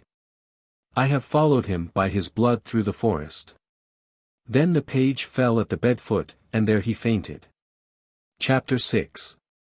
Meanwhile war arose. Milton. But as the page sank upon the floor, a small bottle fell from his breast coat pocket, and the widow saw that it was labelled Antidote for the Oil of Strychnine. Then the widow's heart leaped for joy, and as she poured the precious drops into the gaping wound, she said a prayer that the page might recover also. But what noise is this of horses and of men around the humble vineyard of that poor widow? Tiraloo, tiraloo, tiraloo, ha! Said the Mountfidget, raising himself on his elbow, 'tis the war cry of the Grand Nostril. Rout-a-dow, rout-a-dow, rout-a-dow-dow, then greeted his ears. Ha! Ha! He cried. Rout-a-dow, a rout-a-dow, rout-a-dow-dow, 'tis the war cry of the Mountfidget. And he grasped the sword which lay beneath his pillow. Mountfidget to the rescue. Shall a man lie still and perish beneath the bedclothes? Ho, a hossbach! Ho, a Walker! For Walker was the captain of the men-at-arms at Mountfidget, and the Lord knew the voice of his trusty clansmen. Then the widow looked through the lattice window, and told him how the fight went. But no one thought of the page upon whose brow the clammy hand of death was falling as he lay at the bed foot. Chapter 7. Close against her heaving breast. Something in her hand is pressed. Longfellow. Alasco the wise had been left in the forest, and was unable to stir another step. 'Tis the blood of the Mountfidget, he had said, when he saw the gouts upon the path. I know it by its purple hue, and by its violet-scented perfume. Follow it on, but take that bottle with thee. And stay, lest thy sex betray thee to ill usage from the boors, take this page's raiment which I carry in my wallet, and put the bottle in thy breast coat pocket. If thou find, as is too likely, a gaping wound in the nape of the neck, naught can restore him but this. Pour it in freely, and he shall live. But if he shall first have heard the war cry of thy father to disturb him, then he shall surely die. So the gentle Euphemia had gone through the forest, and had reached the chamber of the widow in which lay the Lord of Mountfidget. And as she lay at the foot of the bed, slowly there came back upon her mind a knowledge that she was there. She put her hand to her bosom in haste, and found that the bottle was gone. Then a terrible sound greeted her ears, and she heard the war cry of her father. Tiraloo, tiraloo, tiraloo. He is dead, she cried, springing to her feet. He is dead, and I will die also. Then the widow knew that it was the gentle Euphemia. No, thou gentlest one, she said, he shall not die. He shall live to count the fat beeves and the many swine of Mountfidget, and shall be the possessor of much money in many banks, and thou gentlest one, shall share his blessings. For love shall still be lord of all. I do confess, said the gentle Euphemia in a sylvan whisper that was heard by him beneath the bedclothes, I do confess that love is lord of me. Then she sank upon the floor. Chapter 8. I charge you be his faithful and true wife. Keep warm his hearth and clean his board, and when he speaks, be quick in your obedience. Elise. B. Browning. And then they all returned to the castle of Grand Nostril, and on their way they took up the wise Alasco, who had remained in the forest. Nay, father, said the damsel smiling, but thou hast been right in all things, and hast taught me better than Plato ever taught. And was not I young once myself, said the sage. So when the blood-red wine had warmed his old veins, and made supple the joints of his aged legs, he tripped a measure in the castle hall, and was very jocund. So the Lord of Mountfidget was married to the gentle Euphemia. But when 3 months were past and gone, Lieutenant Hosbach had returned to his regimental duties. And love shall still be lord of all. Father Giles of Ballymoy. It is nearly 30 years since I, Archibald Green, first entered the little town of Ballymoy, in the west of Ireland, and became acquainted with one of the honestest fellows and best Christians whom it has ever been my good fortune to know. For 20 years he and I were fast friends, though he was much my elder. As he has now been 10 years beneath the sod, I may tell the story of our first meeting. Ballymoy is a so-called town, or was in the days of which I am speaking, lying close to the shores of Lough Corrib, in the county of Galway. It is on the road to no place, and, as the end of a road, has in itself nothing to attract a traveller. The scenery of Lough Corrib is grand. But the lake is very large, and the fine scenery is on the side opposite to Ballymoy, and hardly to be reached, or even seen, from that place. There is fishing, but it is lake fishing. The salmon fishing of Lough Corrib is far away from Ballymoy, where the little river runs away from the lake down to the town of Galway. There was then in Ballymoy one single street, of which the characteristic at first sight most striking to a stranger was its general appearance of being thoroughly wet through. It was not simply that the rain water was generally running down its unuttered streets in muddy, random rivulets, hurrying towards the lake with true Irish impetuosity, but that each separate house looked as though the walls were reeking with wet. And the alternated roofs of thatch and slate, the slated houses being just double the height of those that were thatched, assisted the eye and mind of the spectator in forming this opinion. The lines were broken everywhere, and at every break it seemed as though there was a free entrance for the waters of heaven. The population of Ballymoy was its second wonder. There had been no famine then, no rot among the potatoes, and land around Ballymoy had been let for 9, 10, and even £11 an acre. At all hours of the day, and at nearly all hours of the night, able-bodied men were to be seen standing in the streets, with knee-breeches unbuttoned, with stockings rolled down over their brogues, and with swallow-tailed frieze coats. Nor, though thus idle, did they seem to suffer any of the distress of poverty. There were plenty of beggars, no doubt, in Ballymoy, but it never struck me that there was much distress in those days. The earth gave forth its potatoes freely, and neither man nor pig wanted more. It was to be my destiny to stay a week at Ballymoy, on business, as to the nature of which I need not trouble the present reader. I was not, at that time, so well acquainted with the manners of the people of Connaught as I became afterwards. And I had certain misgivings as I was driven into the village on a jaunting car from Tuam.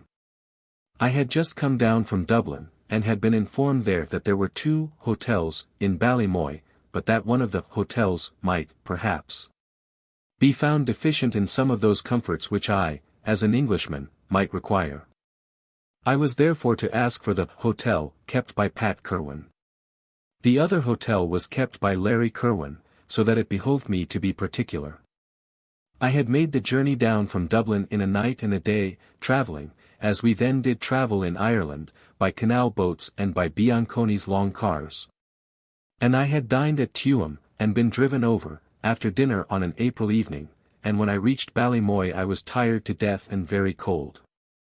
Pat Kerwin's hotel, I said to the driver, almost angrily. Mind you don't go to the other. Sure, your honour, and why not to Larry's? You'd be getting better entertainment at Larry's, because of Father Giles. I understood nothing about Father Giles, and wished to understand nothing. But I did understand that I was to go to Pat Kerwin's hotel, and thither I insisted on being taken. It was dusk at this time, and the wind was blowing down the street of Ballymoy, carrying before it wild gusts of rain. In the west of Ireland March weather comes in April, and it comes with a violence of its own, though not with the cruelty of the English east wind. At this moment my neck was rickeyed by my futile endeavours to keep my head straight on the side car, and the water had got under me upon the seat. And the horse had come to a standstill half a dozen times in the last 2 minutes, and my apron had been trailed in the mud, and I was very unhappy. For the last 10 minutes I had been thinking evil of everything Irish, and especially of Connaught. I was driven up to a queerly shaped, three-cornered house, that stood at the bottom of the street, and which seemed to possess none of the outside appurtenances of an inn. "Is this Pat Kirwan's hotel?" said I. "Faix, and it is then, your honour," said the driver. "And barring only that Father Giles." But I had rung the bell, and as the door was now opened by a barefooted girl, I entered the little passage without hearing anything further about Father Giles. Could I have a bedroom immediately, with a fire in it? Not answering me directly, the girl led me into a sitting room, in which my nose was at once greeted by that peculiar perfume which is given out by the relics of hot whiskey punch mixed with a great deal of sugar, and there she left me. "Where is Pat Kirwan himself?" said I, coming to the door, and blustering somewhat. For, let it be remembered, I was very tired. And it may be a fair question whether in the far west of Ireland a little bluster may not sometimes be of service. "If you have not a room ready, I will go to Larry Kirwan's," said I, showing that I understood the bearings of the place. "It's right away at the further end then, your honour," said the driver, putting in his word, "and we comed by it ever so long since. But sure your honour wouldn't think of leaving this house for that?" This he said because Pat Kirwan's wife was close behind him. Then Mrs. Kirwan assured me that I could and should be accommodated. The house, to be sure, was crowded, but she had already made arrangements, and had a bed ready. As for a fire in my bedroom, she could not recommend that, because the wind blew so mortial strong down the chimney since the pot had blown off, bad cess to it. And that loon, Mick Hackett, wouldn't lend a hand to put it up again, because there were jobs going on at the big house, bad luck to every joint of his body, thin, said Mrs. Kirwan, with great energy. Nevertheless, she and Mick Hackett the mason were excellent friends. I professed myself ready to go at once to the bedroom without the fire, and was led away upstairs. I asked her I was to eat my breakfast and dine on the next day, and was assured that I should have the room so strongly perfumed with whiskey all to myself. I had been rather cross before, but on hearing this, I became decidedly sulky. It was not that I could not eat my breakfast in the chamber in question, but that I saw before me 7 days of absolute misery. If I could have no other place of refuge for myself than a room in which, as was too plain, all Ballymoy came to drink and smoke. But there was no alternative, at any rate for that night and the following morning, and I therefore gulped down my anger without further spoken complaint, and followed the barefooted maiden upstairs. Seeing my portmanteau carried up before me. Ireland is not very well known now to all Englishmen, but it is much better known than it was in those days. On this my first visit into Connaught, I own that I was somewhat scared lest I should be made a victim to the wild lawlessness and general savagery of the people. And I fancied, as in the wet, windy gloom of the night, I could see the crowd of natives standing round the doors of the inn, and just discern their naked legs and old battered hats. That Ballymoy was probably one of those places so far removed from civilization and law, as to be an unsafe residence for an English Protestant. I had undertaken the service on which I was employed, with my eyes more or less open, and was determined to go through with it, but I confess that I was by this time alive to its dangers. It was an early resolution with me that I would not allow my portmanteau to be out of my sight. To that I would cling, with that ever close to me would I live, on that, if needful, would I die. I therefore required that it should be carried up the narrow stairs before me, and I saw it deposited safely in the bedroom. The stairs were very narrow and very steep. Ascending them was like climbing into a loft.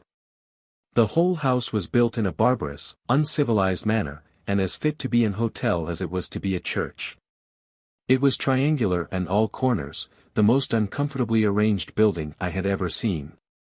From the top of the stairs I was called upon to turn abruptly into the room destined for me. But there was a side step which I had not noticed under the glimmer of the small tallow candle, and I stumbled headlong into the chamber, uttering imprecations against Pat Kirwan, Ballymoy, and all Connaught. I hope the reader will remember that I had travelled for 30 consecutive hours, had passed 16 in a small comfortless canal boat without the power of stretching my legs. And that the wind had been at work upon me sideways for the last 3 hours. I was terribly tired, and I spoke very uncivilly to the young woman. "Sure, your honour, it's as clane, and as dhry, and has been slept in every night since the big storm," said the girl, good-humouredly. Then she went on to tell me something more about Father Giles, of which, however, I could catch nothing, as she was bending over the bed, folding down the bedclothes. "Feel of them," said she, "they's dhry as dhry. I did feel them, and the sheets were dry and clean, and the bed, though very small, looked as if it would be comfortable. So I somewhat softened my tone to her, and bade her call me the next morning at 8. "Sure, your honour, and Father Giles will call you hisself," said the girl. I begged that Father Giles might be instructed to do no such thing. The girl, however, insisted that he would, and then left me. Could it be that in this savage place, it was considered to be the duty of the parish priest to go round, with matins perhaps, or some other abominable papist ceremony, to the beds of all the strangers? My mother, who was a strict woman, had warned me vehemently against the machinations of the Irish priests, and I, in truth, had been disposed to ridicule her.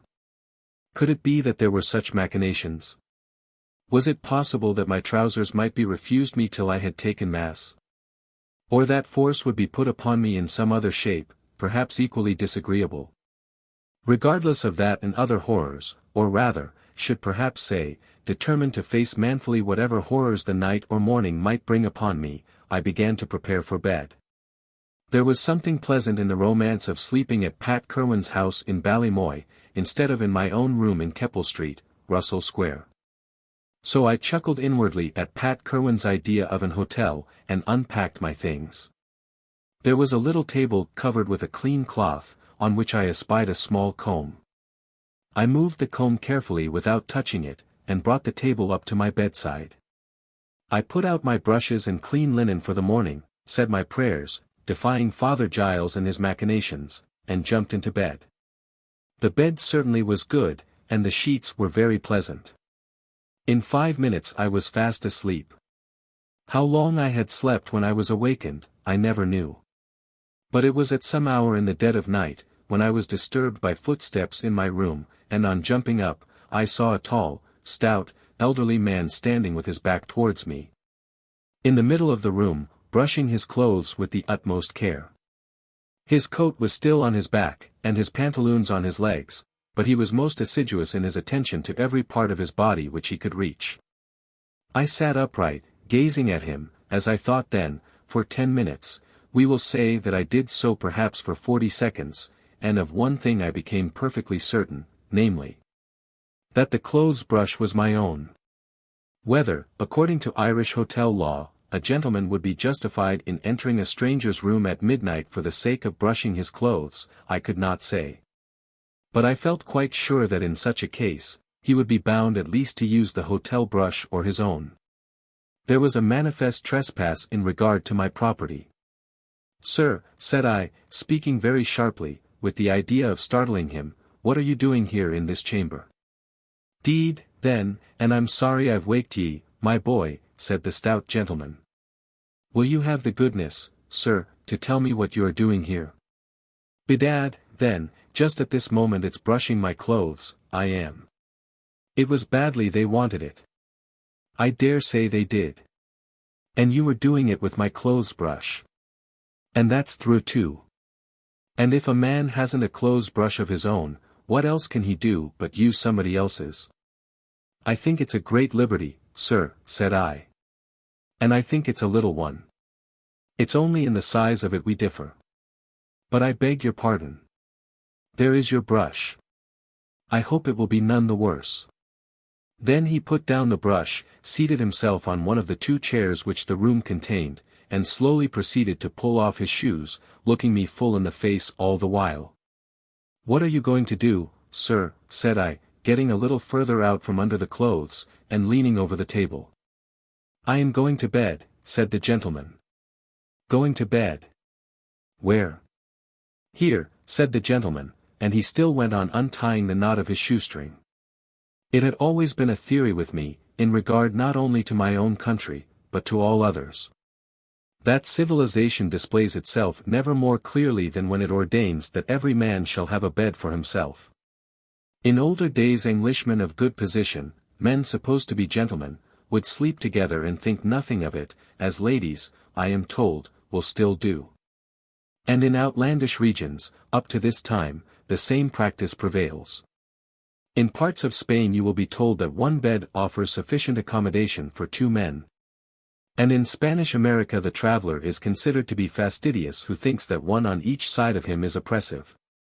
Among the poorer classes with ourselves this grand touchstone of civilization has not yet made itself felt. For aught I know there might be no such touchstone in Connaught at all. There clearly seemed to be none such at Ballymoy. You can't go to bed here, said I, sitting bolt upright on the couch. You'll find you are wrong there, my friend, said the elderly gentleman. But make yourself easy, I won't do you the least harm in life, and I sleep as quiet as a mouse. It was quite clear to me that time had come for action. I certainly would not let this gentleman get into my bed. I had been the first comer, and was for the night, at least, the proprietor of this room. Whatever might be the custom of this country in these wild regions, there could be no special law in the land justifying the landlord in such treatment of me as this. You won't sleep here, sir, said I, jumping out of the bed, over the table, onto the floor, and confronting the stranger just as he had succeeded in divesting himself of his second shoe. You won't sleep here tonight, and so you may as well go away. With that I picked up his 2 shoes, took them to the door, and chucked them out. I heard them go rattling down the stairs, and I was glad that they made so much noise. He would see that I was quite in earnest. You must follow your shoes, said I, and the sooner the better. I had not even yet seen the man very plainly, and even now, at this time, I hardly did so, though I went close up to him and put my hand upon his shoulder. The light was very imperfect, coming from one small farthing candle, which was nearly burnt out in the socket. And I, myself, was confused, ill at ease, and for the moment unobservant. I knew that the man was older than myself, but I had not recognized him as being old enough to demand or enjoy personal protection by reason of his age. He was tall, and big, and burly, as he appeared to me then. Hitherto, till his shoes had been chucked away, he had maintained imperturbable good humor. When he heard the shoes clattering downstairs, it seemed that he did not like it, and he began to talk fast and in an angry voice. I would not argue with him, and I did not understand him, but still keeping my hand on the collar of his coat, I insisted that he should not sleep there. Go away out of that chamber he should.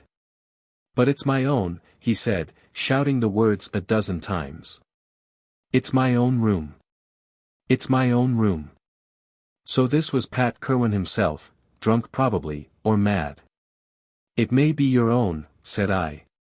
But you've let it to me for tonight, and you shan't sleep here, so saying I backed him towards the door, and in so doing I trod upon his unguarded toe.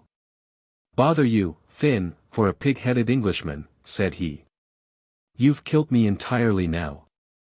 So take your hands off my neck, will ye, before you have me throttled outright. I was sorry to have trod on his toe, but I stuck to him all the same. I had him near the door now, and I was determined to put him out into the passage. His face was very round and very red, and I thought that he must be drunk, and since I had found out that it was Pat Kerwin the landlord, I was more angry with the man than ever.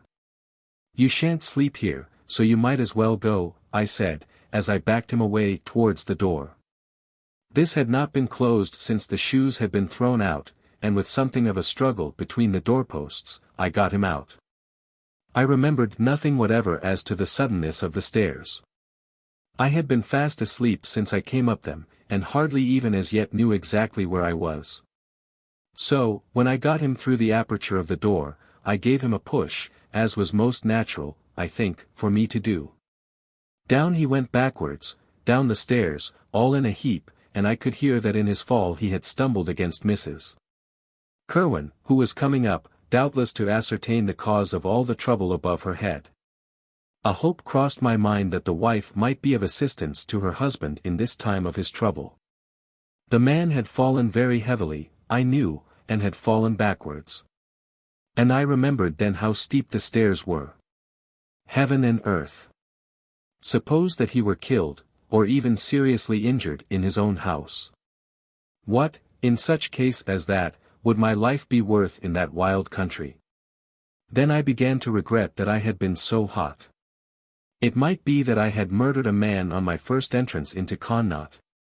For a moment or two I could not make up my mind what I would first do. I was aware that both the landlady and the servant were occupied with the body of the ejected occupier of my chamber, and I was aware also that I had nothing on but my nightshirt. I returned, therefore, within the door, but could not bring myself to shut myself in and return to bed without making some inquiry as to the man's fate. I put my head out, therefore, and did make inquiry. I hope he is not much hurt by his fall, I said. A cone. Murder. Spake, Father Giles, dear, for the love of God. Such and many such exclamations I heard from the women at the bottom of the stairs. I hope he is not much hurt, I said again, putting my head out from the doorway. But he shouldn't have forced himself into my room. His room, the Omidhon. The born idiot, said the landlady. Fakes, ma'am, and Father Giles is a dead man, said the girl, who was kneeling over the prostrate body in the passage below. I heard her say Father Giles as plain as possible, and then I became aware that the man whom I had thrust out was not the landlord, but the priest of the parish. My heart became sick within me as I thought of the troubles around me. And I was sick also with fear lest the man who had fallen should be seriously hurt. But why had he forced his way into my room? How was it to be expected that I should have remembered that the stairs of the accursed house came flush up to the door of the chamber? He shall be hanged if there's law in Ireland, said a voice down below, and as far as I could see it might be that I should be hung. When I heard that last voice I began to think that I had in truth killed a man, and a cold sweat broke out all over me, and I stood for a while shivering where I was. Then I remembered that it behoved me as a man to go down among my enemies below, and to see what had really happened, to learn whom I had hurt, let the consequences to myself be what they might. So I quickly put on some of my clothes, a pair of trousers, a loose coat, and a pair of slippers, and I descended the stairs. By this time they had taken the priest into the whiskey-perfumed chamber below, and although the hour was late, there were already 6 or 7 persons with him. Among them was the real Pat Kirwan himself, who had not been so particular about his costume as I had. Father Giles, for indeed it was Father Giles, the priest of the parish, had been placed in an old armchair, and his head was resting against Mrs. Kirwan's body. I could tell from the moans which he emitted that there was still, at any rate, hope of life. Pat Kirwan, who did not quite understand what had happened, and who was still half asleep, and as I afterwards learned, half tipsy, was standing over him wagging his head. The girl was also standing by, with an old woman and 2 men who had made their way in through the kitchen. "Have you sent for a doctor?" said I. "Oh, you born blackguard," said the woman. "You thief of the world. That the like of you should ever have darkened my door. You can't repent it more than I do, Mrs. Kirwan, but hadn't you better send for the doctor? Fakes, and for the police too, you may be sure of that, young man. To go and chuck him out of the room like that, his own room too, and he a priest and an old man, he that had given up the half of it, though I axed him not to do so. For a stranger as nobody knowed nothing about." The truth was coming out by degrees. Not only was the man I had put out Father Giles, but he was also the proper occupier of the room. At any rate somebody ought to have told me all this before they put me to sleep in the same bed with the priest. I made my way round to the injured man, and put my hand upon his shoulder, thinking that perhaps I might be able to ascertain the extent of the injury. But the angry woman, together with the girl, drove me away, heaping on me terms of reproach, and threatening me with the gallows at Galway. I was very anxious that a doctor should be brought as soon as possible, and as it seemed that nothing was being done, I offered to go and search for one. But I was given to understand that I should not be allowed to leave the house until the police had come. I had therefore to remain there for half an hour, or nearly so, till a sergeant, with 2 other policemen, really did come. During this time I was in a most wretched frame of mind. I knew no one at Ballymoy or in the neighbourhood. From the manner in which I was addressed, and also threatened by Mrs. Kerwin and by those who came in and out of the room, I was aware that I should encounter the most intense hostility. I had heard of Irish murders, and heard also of the love of the people for their priests, and I really began to doubt whether my life might not be in danger.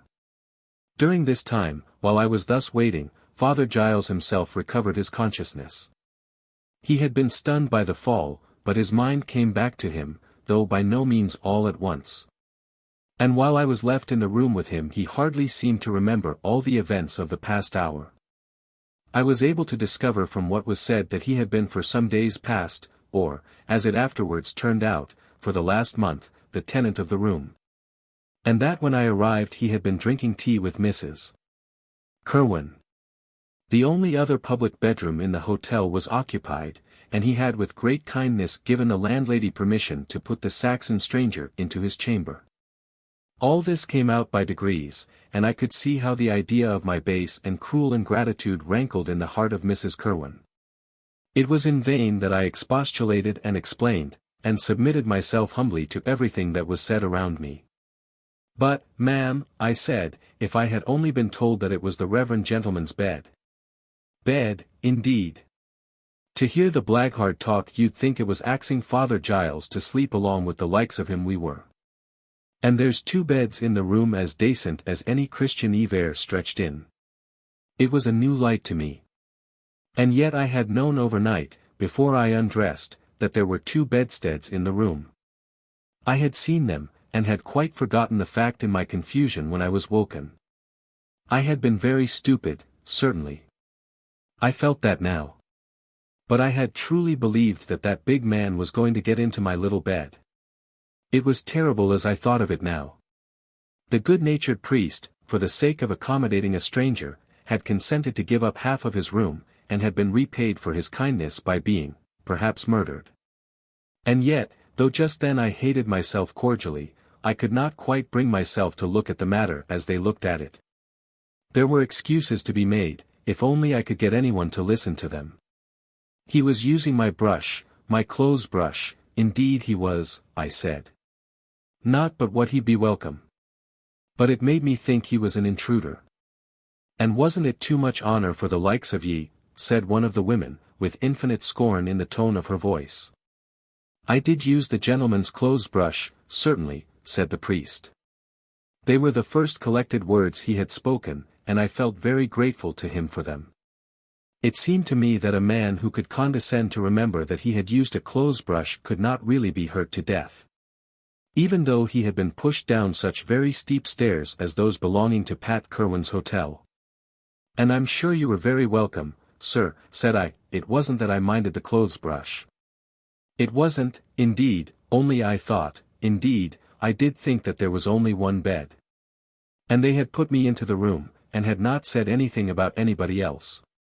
And what was I to think when I woke up in the middle of the night? Fakes, and you'll have enough to think of in Galway jail, for that's where you're going to, said one of the bystanders. I can hardly explain the bitterness that was displayed against me. No violence was absolutely shown to me, but I could not move without eliciting a manifest determination that I was not to be allowed to stir out of the room. Red angry eyes were glowering at me, and every word I spoke called down some expression of scorn and ill will.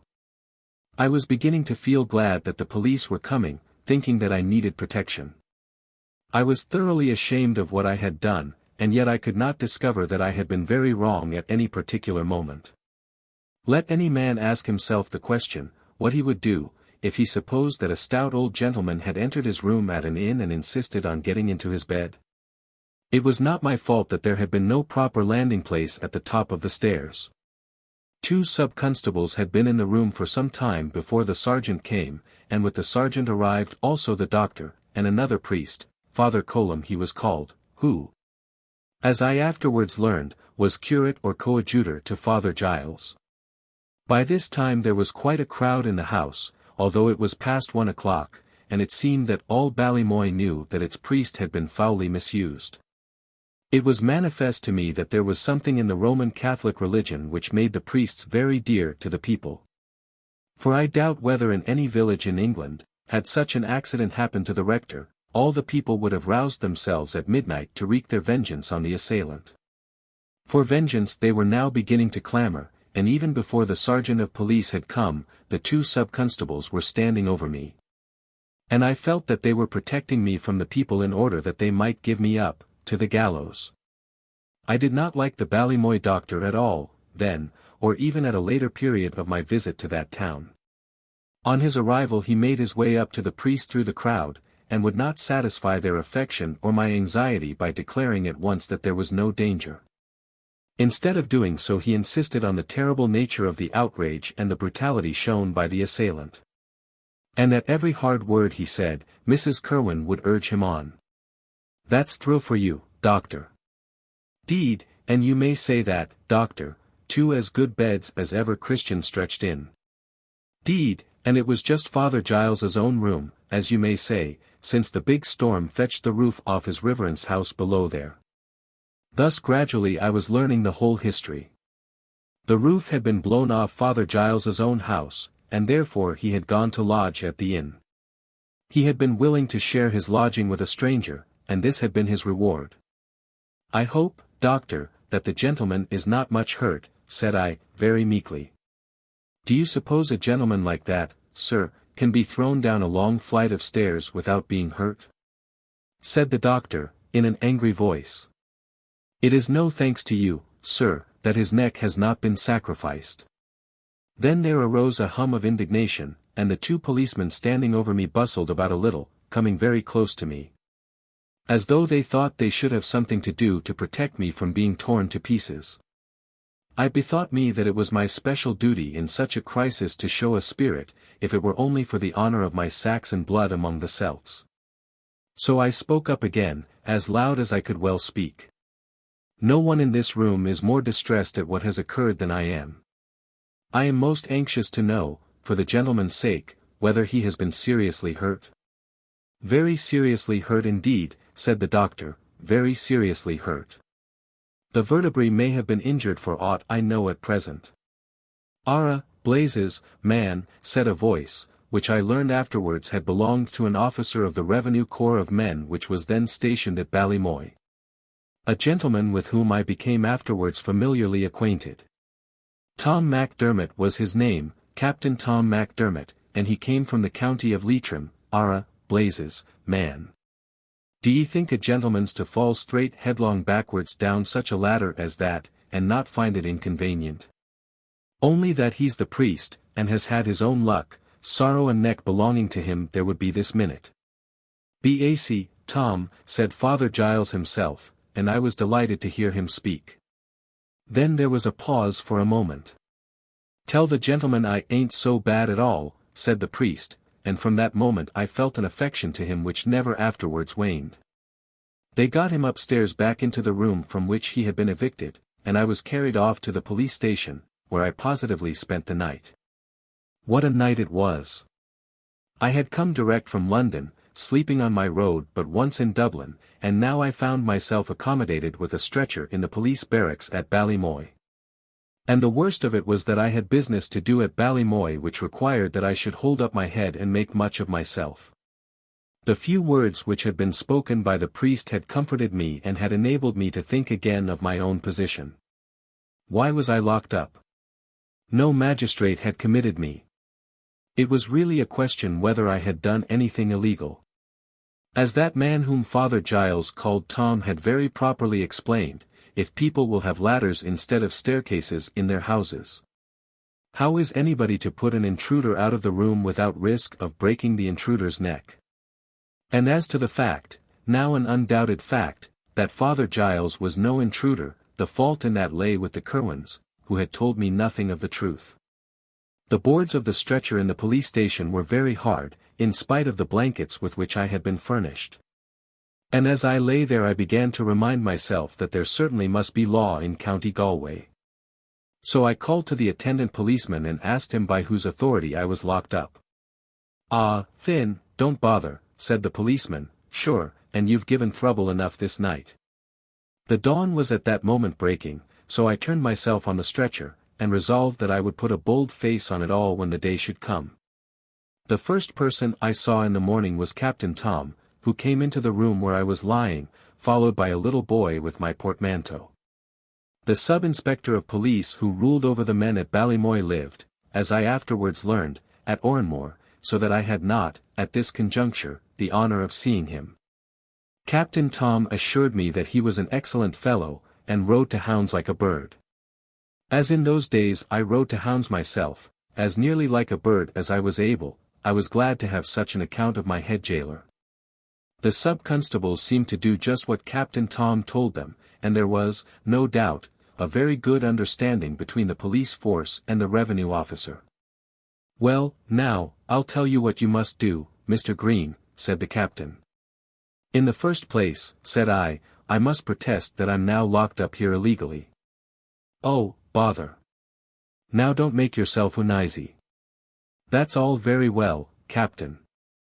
I beg your pardon, sir, but I didn't catch any name plainly except the Christian name." "My name is MacDermott, Tom MacDermott. They call me Captain, but that's neither here nor there. I suppose, Captain MacDermott, the police here cannot lock up anybody they please, without a warrant?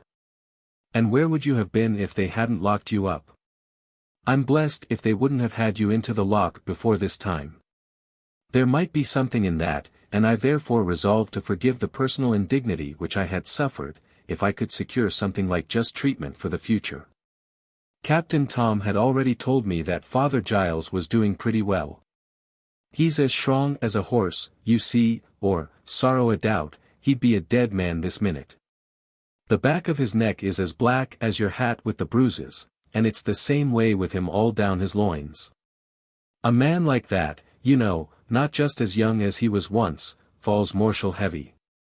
But he's as jolly as a 4-year-old, said Captain Tom, and you're to go and eat your breakfast with him, in his bedroom, so that you may see with your own eyes that there are 2 beds there." "I remembered it afterwards quite well," said I. "'Deed, and Father Giles got such a kick of laughter this morning, when he came to understand that you thought he was going to get into bed alongside of you, that he strained himself all over again, and I thought he'd have frightened the house, yelling with the pain. But anyway you've to go over and see him. So now you'd better get yourself dressed."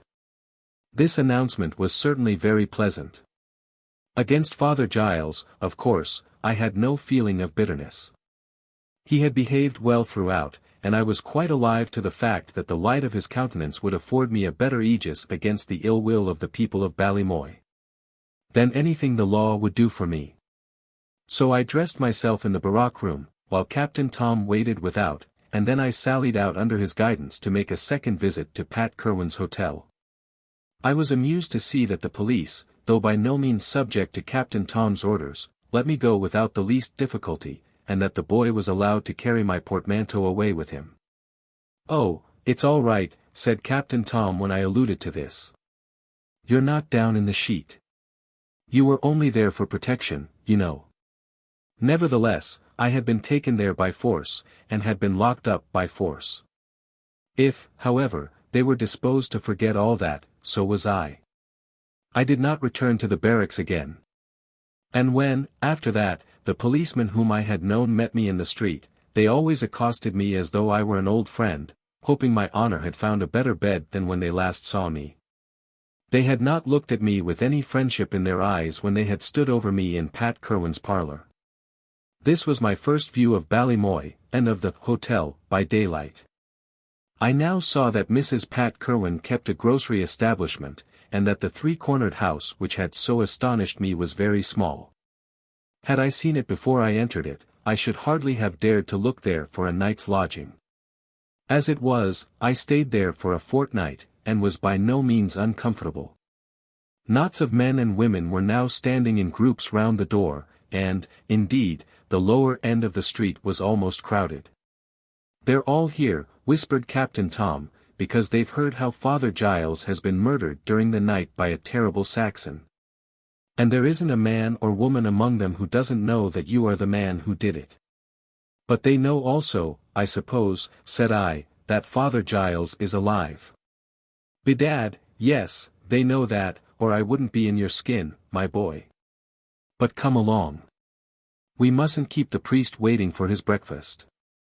I could see that they all looked at me, and there were some of them, especially among the women, whose looks I did not even yet like. They spoke among each other in Gaelic, and I could perceive that they were talking of me.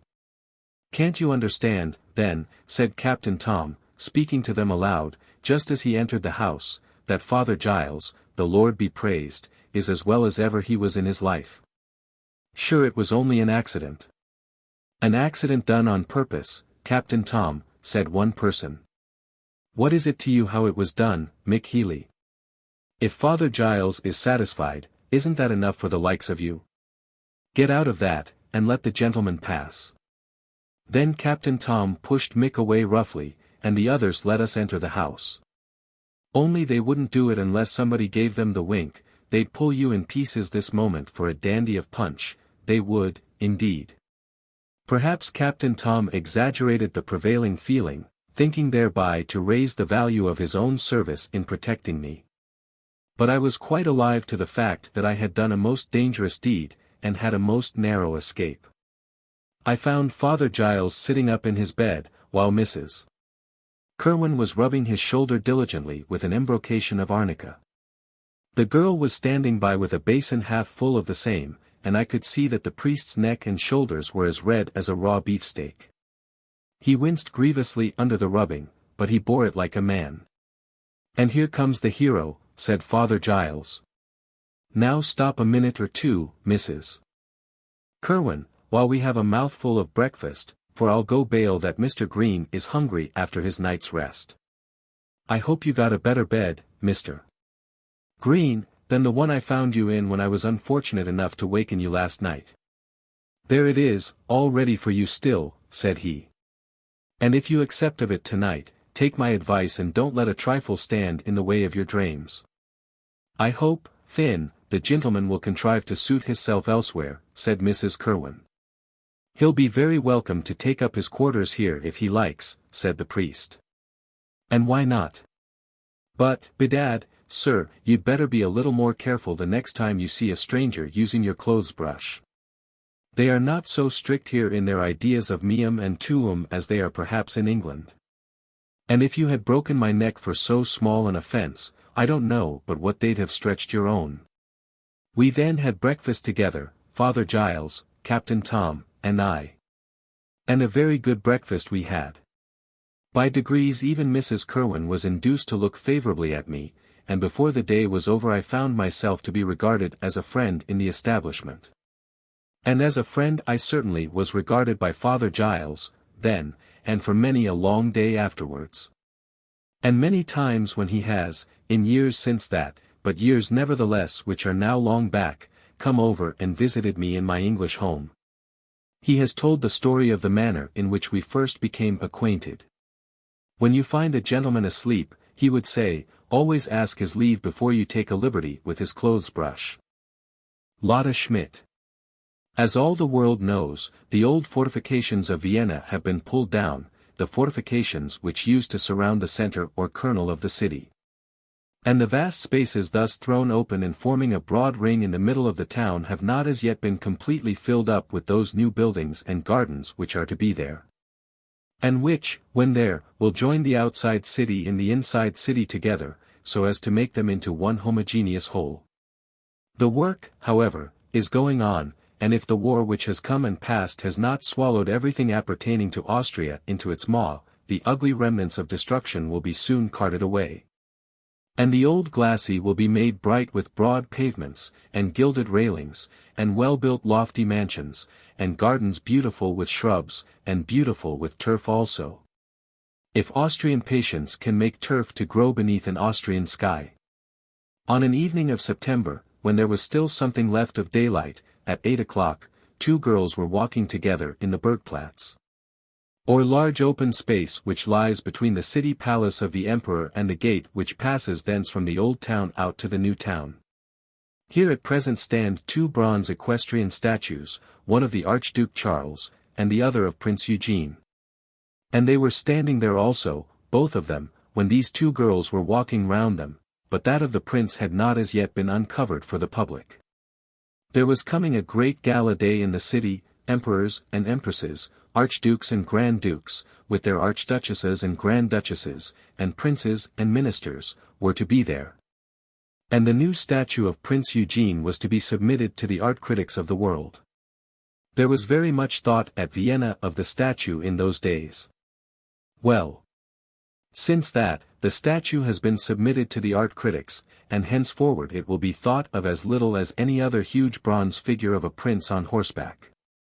A very ponderous prince is poised in an impossible position, on an enormous dray horse. But yet the thing is grand, and Vienna is so far a finer city in that it possesses the new equestrian statue of Prince Eugene. There will be such a crowd, Lotta, said the elder of the 2 girls, that I will not attempt it. Besides, we shall have plenty of time for seeing it afterwards. Oh, yes, said the younger girl, whose name was Lotta Schmidt, of course we shall all have enough of the old prince for the rest of our lives. But I should like to see the grand people sitting up there on the benches, and there will be something nice in seeing the canopy drawn up. I think I will come. Her cripple has said that he would bring me, and get me a place. I thought, Lotta, you had determined to have nothing more to say to her cripple. I don't know what you mean by that. I like her cripple very much, and he plays beautifully. Surely a girl may know a man old enough to be her father without having him thrown in her teeth as her lover. Not when the man old enough to be her father has asked her to be his wife 20 times, as her cripple has asked you. Her cripple would not give up his holiday afternoon to you if he thought it was to be for nothing. There I think you are wrong, Marie.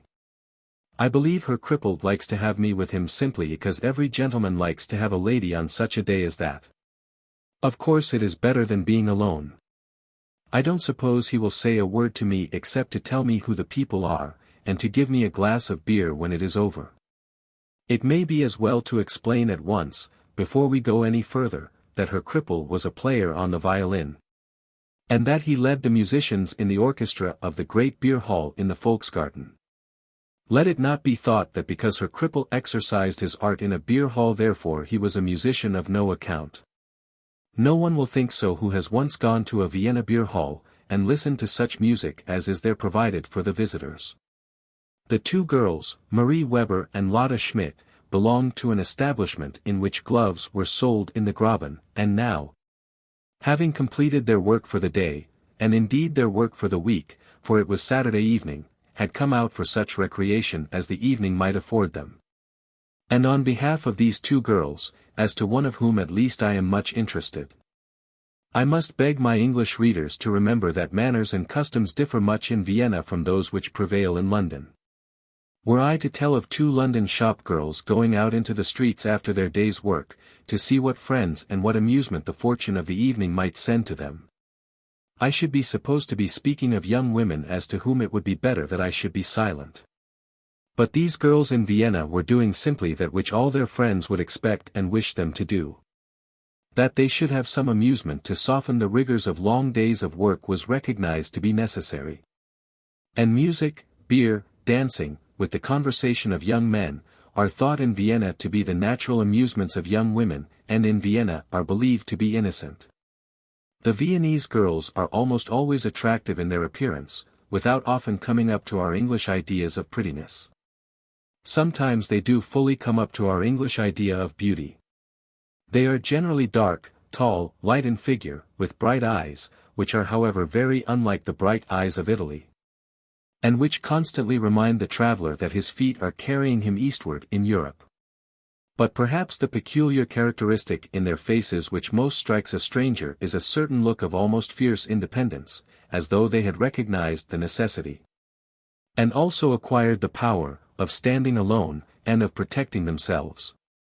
I know no young women by whom the assistance of a man's arm seems to be so seldom required as the young women of Vienna. They almost invariably dress well, generally preferring black, or colors that are very dark.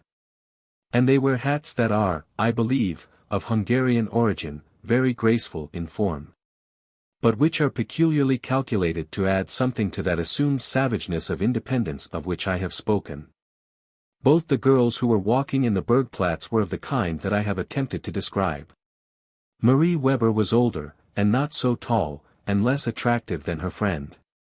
But as her position in life was fixed, and as she was engaged to marry a cutter of diamonds, I will not endeavor to interest the reader specially in her personal appearance. Lotta Schmidt was essentially a Viennese pretty girl of the special Viennese type. She was tall and slender, but still had none of that appearance of feminine weakness which is so common among us with girls who are tall and slim. She walked as though she had plenty both of strength and courage for all purposes of life without the assistance of any extraneous aid. Her hair was jet black, and very plentiful, and was worn in long curls which were brought round from the back of her head over her shoulders. Her eyes were blue, dark blue, and were clear and deep rather than bright. Her nose was well formed, but somewhat prominent, and made you think at the first glance of the tribes of Israel. But yet no observer of the physiognomy of races would believe for half a moment that Lotta Schmidt was a Jewess. Indeed, the type of form which I am endeavoring to describe is in truth as far removed from the Jewish type as it is from the Italian. And it has no connection whatever with that which we ordinarily conceive to be the German type. But, overriding everything in her personal appearance, in her form, countenance, and gait, was that singular fierceness of independence. As though she were constantly asserting that she would never submit herself to the inconvenience of feminine softness. And yet Lotta Schmidt was a simple girl, with a girl's heart, looking forward to find all that she was to have of human happiness in the love of some man. And expecting and hoping to do her duty as a married woman and the mother of a family. Nor would she have been at all coy in saying as much had the subject of her life's prospects become matter of conversation in any company. No more than one lad would be coy in saying that he hoped to be a doctor, or another in declaring a wish for the army. When the two girls had walked twice round the hoarding within which stood all those tons of bronze which were intended to represent Prince Eugene, they crossed over the center of the Bergplatz, passed under the other equestrian statue, and came to the gate leading into the Volksgarten. There, just at the entrance, they were overtaken by a man with a fiddle case under his arm, who raised his hat to them, and then shook hands with both of them. "Ladies," he said, "are you coming in to hear a little music? We will do our best." "Her cripple always does well," said Marie Weber. "There is never any doubt when one comes to hear him." "Marie, why do you flatter him?" said Lotta. "I do not say half to his face that you said just now behind his back," said Marie. "And what did she say of me behind my back?" said her cripple. He smiled as he asked the question, or attempted to smile, but it was easy to see that he was too much in earnest. He blushed up to his eyes, and there was a slight trembling motion in his hands as he stood with one of them pressed upon the other. As Marie did not answer at the moment, Lotta replied for her. "I will tell you what I said behind your back. I said that her cripple had the firmest hand upon a bough, and the surest fingers among the strings, in all Vienna, when his mind was not wool-gathering." "Marie, is not that true?" "I do not remember anything about the wool-gathering," said Marie. "I hope I shall not be wool-gathering tonight, but I shall doubtless. I shall doubtless, for I shall be thinking of your judgment. Shall I get you seats at once? There, you are just before me. You see I am not coward enough to fly from my critics," and he placed them to sit at a little marble table, not far from the front of the low orchestra in the foremost place in which he would have to take his stand. "Many thanks, her cripple," said Lotta. "I will make sure of a third chair, as a friend is coming." "Oh, a friend," said he, and he looked sad, and all his sprightliness was gone. "Marie's friend," said Lotta, laughing. "Do not you know Karl Stobel?" Then the musician became bright and happy again. "I would have got 2 more chairs if you would have let me. One for the Fräulein's sake, and one for his own. And I will come down presently, and you shall present me, if you will be so very kind." Marie Weber smiled and thanked him, and declared that she should be very proud, and the leader of the band went up into his place. I wish he had not placed us here, said Lotta. And why not? Because Fritz is coming. No. But he is. And why did you not tell me? Because I did not wish to be speaking of him. Of course you understand why I did not tell you. I would rather it should seem that he came of his own account, with Karl. Ha, ha. Karl Stobel was the diamond cutter to whom Marie Weber was betrothed. I should not have told you now, only that I am disarranged by what her cripple has done. Had we not better go, or at least move our seats? We can make any excuse afterwards. No, said Lotta. I will not seem to run away from him. I have nothing to be ashamed of. If I choose to keep company with Fritz Planken, that should be nothing to her cripple. But you might have told him. No. I could not tell him. And I am not sure Fritz is coming either. He said he would come with Karl if he had time. Never mind, let us be happy now. If a bad time comes by and by, we must make the best of it. Then the music began, and, suddenly, as the first note of a fiddle was heard, every voice in the great beer hall of the Volksgarten became silent. Men sat smoking, with their long beer glasses before them, and women sat knitting, with their long beer glasses also before them, but not a word was spoken. The waiters went about with silent feet, but even orders for beer were not given, and money was not received. Her cripple did his best, working with his wand as carefully, and I may say as accurately, as a leader in a fashionable opera house in London or Paris. But every now and then, in the course of the piece, he would place his fiddle to his shoulder and join in the performance. There was hardly one there in the hall, man or woman, boy or girl, who did not know, from personal knowledge and judgment, that her cripple was doing his work very well. Excellent, was it not? Said Marie. Yes, he is a musician. Is it not a pity he should be so bald, said Lotta. He is not so very bald, said Marie. I should not mind his being bald so much, if he did not try to cover his old head with the side hairs. If he would cut off those loose straggling locks, and declare himself to be bald at once, he would be ever so much better. He would look to be 50 then. He looks 60 now. What matters his age? He is 45, just, for I know. And he is a good man. What has his goodness to do with it? A great deal. His old mother wants for nothing, and he makes 200 florins a month. He has 2 shares in the summer theatre. I know it. Bah! What is all that when he will plaster his hair over his old bald head? Lotta, I am ashamed of you. But at this moment the further expression of Marie's anger was stopped by the entrance of the diamond cutter, and as he was alone, both the girls received him very pleasantly.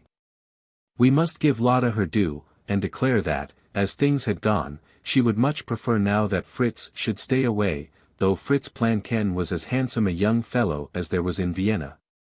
And one who dressed with the best taste, and danced so that no one could surpass him, and could speak French, and was confidential clerk at one of the largest hotels in Vienna. And was a young man acknowledged to be of much general importance, and had, moreover, in plain language, declared his love for Lotta Schmidt. But Lotta would not willingly give unnecessary pain to her cripple, and she was generously glad when Karl Stobel, the diamond cutter, came by himself. Then there was a second and third piece played, and after that her cripple came down, according to promise, and was presented to Marie's lover.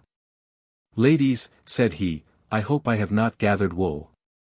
You have surpassed yourself, said Lotta. At wool gathering, said her cripple. At sending us out of this world into another, said Lotta. Ah! Go into no other world but this, said her cripple, lest I should not be able to follow you. And then he went away again to his post. Before another piece had been commenced, Lotta saw Fritz Planken enter the door. He stood for a moment gazing round the hall, with his cane in his hand and his hat on his head, looking for the party which he intended to join. Lotta did not say a word, nor would she turn her eyes towards him. She would not recognize him if it were possible to avoid it. But he soon saw her, and came up to the table at which they were sitting. When Lotta was getting the third chair for Marie's lover, her cripple, in his gallantry, had brought a fourth, and now Fritz occupied the chair which the musician had placed there. Lotta, as she perceived this, was sorry that it should be so. She could not even dare to look up to see what effect this new arrival would have upon the leader of the band. The newcomer was certainly a handsome young man, such a one as inflicts unutterable agonies on the hearts of her cripples of the world. His boots shone like mirrors, and fitted his feet like gloves. There was something in the make and set of his trousers which her cripple, looking at them, as he could not help looking at them, was quite unable to understand. Even 20 years ago, her cripple's trousers, as her cripple very well knew, had never looked like that. And Fritz Planken wore a blue frock coat with silk lining to the breast, which seemed to have come from some tailor among the gods. And he had on primrose gloves, and round his neck a bright pink satin handkerchief joined by a ring, which gave a richness of coloring to the whole thing which nearly killed her cripple. Because he could not but acknowledge that the coloring was good. And then the hat. And when the hat was taken off for a moment, then the hair, perfectly black, and silky as a raven's wing, just waving with one curl. And when Fritz put up his hand, and ran his fingers through his locks, their richness and plenty and beauty were conspicuous to all beholders. Her cripple, as he saw it, involuntarily dashed his hand up to his own pate, and scratched his straggling, lanky hairs from off his head.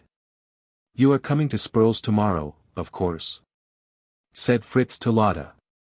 Now Spurl's is a great establishment for dancing in the Leopoldstadt, which is always open of a Sunday evening, and which Lotta Schmidt was in the habit of attending with much regularity.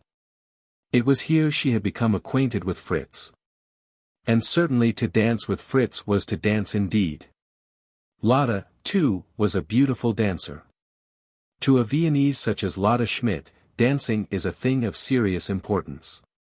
It was a misfortune to her to have to dance with a bad dancer, as it is to a great whist player among us to sit down with a bad partner. Oh, what she had suffered more than once when her cripple had induced her to stand up with him. "Yes, I shall go." "Marie, you will go." "I do not know," said Marie. "You will make her go, Karl." "Will you not?" said Lotta. "She promised me yesterday, as I understood," said Karl. "Of course we will all be there," said Fritz, somewhat grandly, "and I will give a supper for 4. Then the music began again, and the eyes of all of them became fixed upon her cripple. It was unfortunate that they should have been placed so fully before him, as it was impossible that he should avoid seeing them. As he stood up with his violin to his shoulder, his eyes were fixed on Fritz Planken and Fritz Planken's boots, and coat, and hat, and hair. And as he drew his bow over the strings he was thinking of his own boots and of his own hair.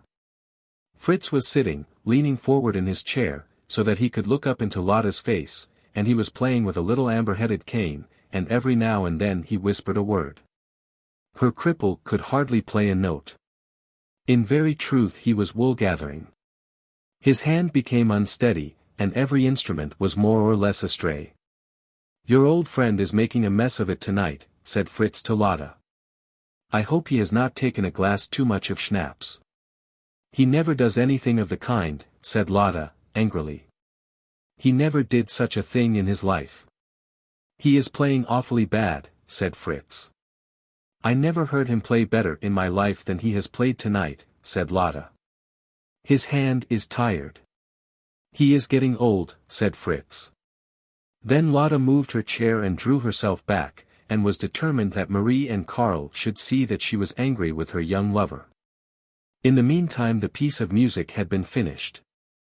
And the audience had shown their sense of the performer's inferiority by withdrawing those plaudits which they were so ready to give when they were pleased. After this some other musician led for a while, and then her cripple had to come forward to play a solo. And on this occasion the violin was not to be his instrument. He was a great favorite among the lovers of music in Vienna, not only because he was good at the fiddle and because with his bow in his hand he could keep a band of musicians together, but also as a player on the zither. It was not often nowadays that he would take his zither to the music hall in the Volksgarten, for he would say that he had given up that instrument, that he now played it only in private. That it was not fit for a large hall, as a single voice, the scraping of a foot, would destroy its music. And her cripple was a man who had his fancies and his fantasies, and would not always yield to entreaty. But occasionally he would send his zither down to the public hall. And in the program for this evening there had been put forth that her cripple's zither would be there and that her cripple would perform. And now the zither was brought forward, and a chair was put for the zitherist, and her cripple stood for a moment behind his chair and bowed. Lotta glanced up at him, and could see that he was very pale. She could even see that the perspiration stood upon his brow. She knew that he was trembling, and that he would have given almost his zither itself to be quit of his promised performance for that night. But she knew also that he would make the attempt. "What? The zither," said Fritz. "He will break down as sure as he is a living man." "Let us hope not," said Karl Stobel. "I love to hear him play the zither better than anything," said Lotta. "It used to be very good," said Fritz, "but everybody says he has lost his touch. When a man has the slightest feeling of nervousness he is done for the zither. Sh. Let him have his chance at any rate," said Marie. "Reader, did you ever hear the zither? When played, as it is sometimes played in Vienna, it combines all the softest notes of the human voice. It sings to you of love and then wails to you of disappointed love, till it fills you with a melancholy from which there is no escaping, from which you never wish to escape. It speaks to you as no other instrument ever speaks, and reveals to you with wonderful eloquence the sadness in which it delights. It produces a luxury of anguish, a fullness of the satisfaction of imaginary woe, a realization of the mysterious delights of romance, which no words can ever thoroughly supply. While the notes are living, while the music is still in the air, the ear comes to covet greedily every atom of tone which the instrument will produce. So that the slightest extraneous sound becomes an offense. The notes sink and sink so low and low, with their soft sad wail of delicious woe, that the listener dreads that something will be lost in the struggle of listening. There seems to come some lethargy on his sense of hearing, which he fears will shut out from his brain the last, lowest, sweetest strain, the very pearl of the music, for which he has been watching with all the intensity of prolonged desire. And then the zither is silent, and there remains a fond memory together with a deep regret. Her cripple seated himself on his stool and looked once or twice round about upon the room almost with dismay. Then he struck his zither, uncertainly, weakly, and commenced the prelude of his piece. But Lotta thought that she had never heard so sweet a sound. When he paused after a few strokes there was a noise of applause in the room, of applause intended to encourage by commemorating past triumphs. The musician looked again away from his music to his audience, and his eyes caught the eyes of the girl he loved. And his gaze fell also upon the face of the handsome, well-dressed, young Adonis who was by her side. He, her cripple the musician, could never make himself look like that. He could make no slightest approach to that outward triumph. But then, he could play the zither, and Fritz Planken could only play with his cane. He would do what he could. He would play his best. He had once almost resolved to get up and declare that he was too tired that evening to do justice to his instrument. But there was an insolence of success about his rival's hat and trousers which spirited him on to the fight. He struck his zither again, and they who understood him and his zither knew that he was in earnest. The old men who had listened to him for the last 20 years declared that he had never played as he played on that night. At first he was somewhat bolder, somewhat louder than was his wont. As though he were resolved to go out of his accustomed track, but, after a while, he gave that up. That was simply the effect of nervousness, and was continued only while the timidity remained present with him. But he soon forgot everything but his zither and his desire to do it justice. The attention of all present soon became so close that you might have heard a pin fall. Even Fritz sat perfectly still, with his mouth open, and forgot to play with his cane. Lotta's eyes were quickly full of tears, and before long they were rolling down her cheeks. Her cripple, though he did not know that he looked at her, was aware that it was so. Then came upon them all there an ecstasy of delicious sadness. As I have said before, every ear was struggling that no softest sound might escape unheard. And then at last the zither was silent, and no one could have marked the moment when it had ceased to sing. For a few moments there was perfect silence in the room, and the musician still kept his seat with his face turned upon his instrument. He knew well that he had succeeded, that his triumph had been complete, and every moment that the applause was suspended was an added jewel to his crown. But it soon came, the loud shouts of praise, the ringing bravos, the striking of glasses, his own name repeated from all parts of the hall, the clapping of hands, the sweet sound of women's voices. And the waving of white handkerchiefs. Her cripple stood up, bowed thrice, wiped his face with a handkerchief, and then sat down on a stool in the corner of the orchestra. "I don't know much about his being too old," said Karl Stobel. "Nor I either," said Lotta. "That is what I call music," said Marie Weber.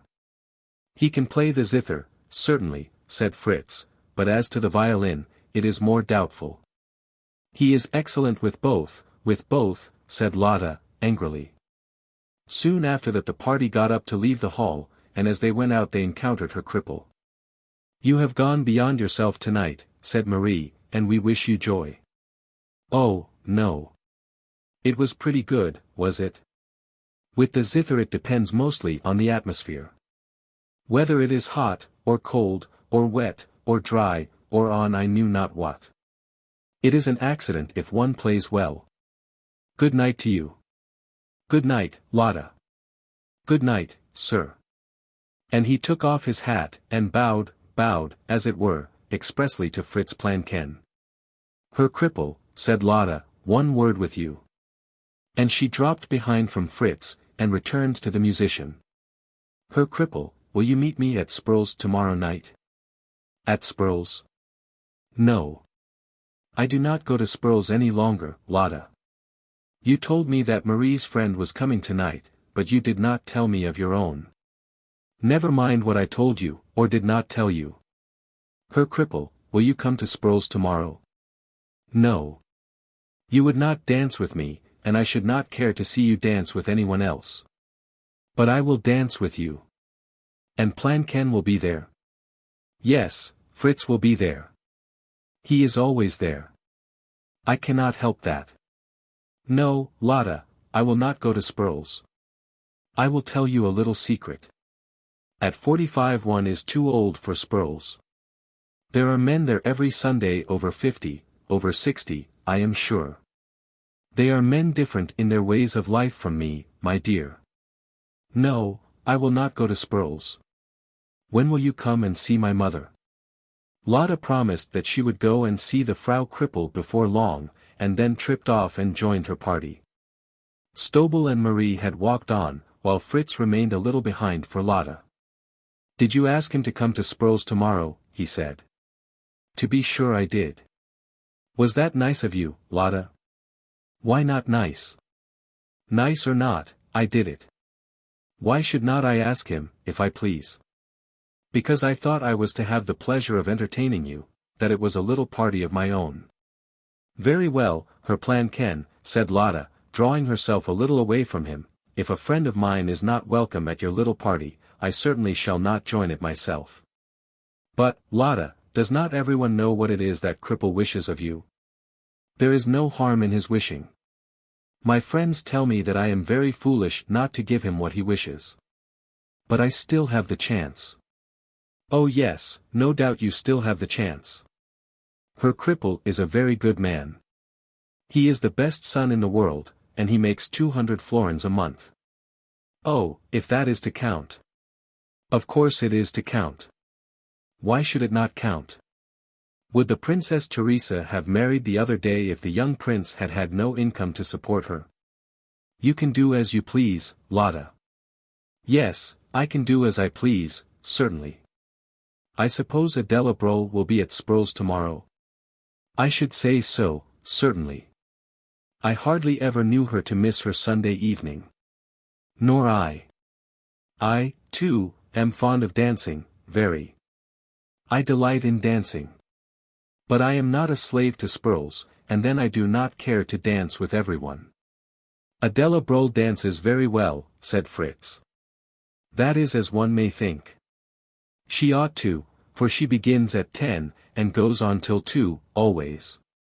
If there is no one nice for dancing she puts up with someone that is not nice. But all that is nothing to me. Nothing, I should say, Lotta. Nothing in the world. But this is something. Last Sunday you danced 3 times with Adela. Did I? I did not count. I counted. It is my business to watch those things, if you are to be ever anything to me, Fritz. I will not pretend that I am indifferent. I am not indifferent. I care very much about it. Fritz, if you dance tomorrow with Adela you will not dance with me again, either then or ever. And having uttered this threat she ran on and found Marie, who had just reached the door of the house in which they both lived. Fritz, as he walked home by himself, was in doubt as to the course which it would be his duty as a man to pursue in reference to the lady whom he loved. He had distinctly heard that lady ask an old admirer of hers to go to Spurl's and dance with her. And yet, within 10 minutes afterwards, she had peremptorily commanded him not to dance with another girl. Now, Fritz Planken had a very good opinion of himself, as he was well entitled to have, and was quite aware that other pretty girls besides Lotta Schmidt were within his reach. He did not receive 200 florins a month, as did her cripple, but then he was 25 instead of 40, and, in the matter of money, too, he was doing pretty well. He did love Lotta Schmidt. It would not be easy for him to part with her. But she, too, loved him, as he told himself, and she would hardly push matters to extremities. At any rate, he would not submit to a threat. He would dance with Adela Brol, at Spurl's. He thought, at least, that when the time should come he would find it well to dance with her. Spurl's dancing saloon, in the Taberstrasse, is a great institution at Vienna. It is open always of a Sunday evening, and dancing there commences at 10, and is continued till 2 or 3 o'clock in the morning. There are 2 large rooms, in one of which the dancers dance, and in the other the dancers and visitors who do not dance, eat and drink and smoke continually. But the most wonderful part of Spurl's establishment is this, that there is nothing there to offend anyone. Girls dance and men smoke, and there is eating and drinking, and everybody is as well behaved as though there was a protecting phalanx of dowagers sitting round the walls of the saloon. There are no dowagers, though there may probably be a policeman somewhere about the place. To a stranger it is very remarkable that there is so little of what we call flirting, almost none of it. It would seem that to the girls dancing is so much a matter of business, that here at Spurl's they can think of nothing else. To mind their steps, and at the same time their dresses, lest they should be trod upon, to keep full pace with the music, to make all the proper turns at every proper time. And to have the foot fall on the floor at the exact instant. All this is enough, without further excitement. You will see a girl dancing with a man as though the man were a chair, or a stick, or some necessary piece of furniture. She condescends to use his services, but as soon as the dance is over she sends him away. She hardly speaks a word to him, if a word. She has come there to dance, and not to talk. Unless, indeed, like Marie Weber and Lotta Schmidt, she has a recognized lover there of her very own. At about 10:30 Marie and Lotta entered the saloon, and paid their kreuzers and sat themselves down on seats in the further saloon, from which through open archways they could see the dancers. Neither Karl nor Fritz had come as yet, and the girls were quite content to wait. It was to be presumed that they would be there before the men, and they both understood that the real dancing was not commenced early in the evening. It might be all very well for such as Adela Brol to dance with anyone who came at 10 o'clock, but Lotta Schmidt would not care to amuse herself after that fashion. As to Marie, she was to be married after another week, and of course she would dance with no one but Karl Stobel. "Look at her," said Lotta, pointing with her foot to a fair girl, very pretty, but with hair somewhat untidy, who at this moment was waltzing in the other room. "That lad is a waiter from the Minden Hotel. I know him. She would dance with anyone. I suppose she likes dancing, and there is no harm in the boy, said Marie.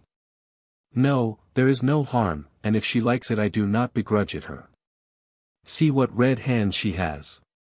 She is of that complexion, said Marie. Yes, she is of that complexion all over. Look at her face. At any rate she might have better shoes on. Did you ever see anybody so untidy? She is very pretty, said Marie. Yes, she is pretty. There is no doubt she is pretty.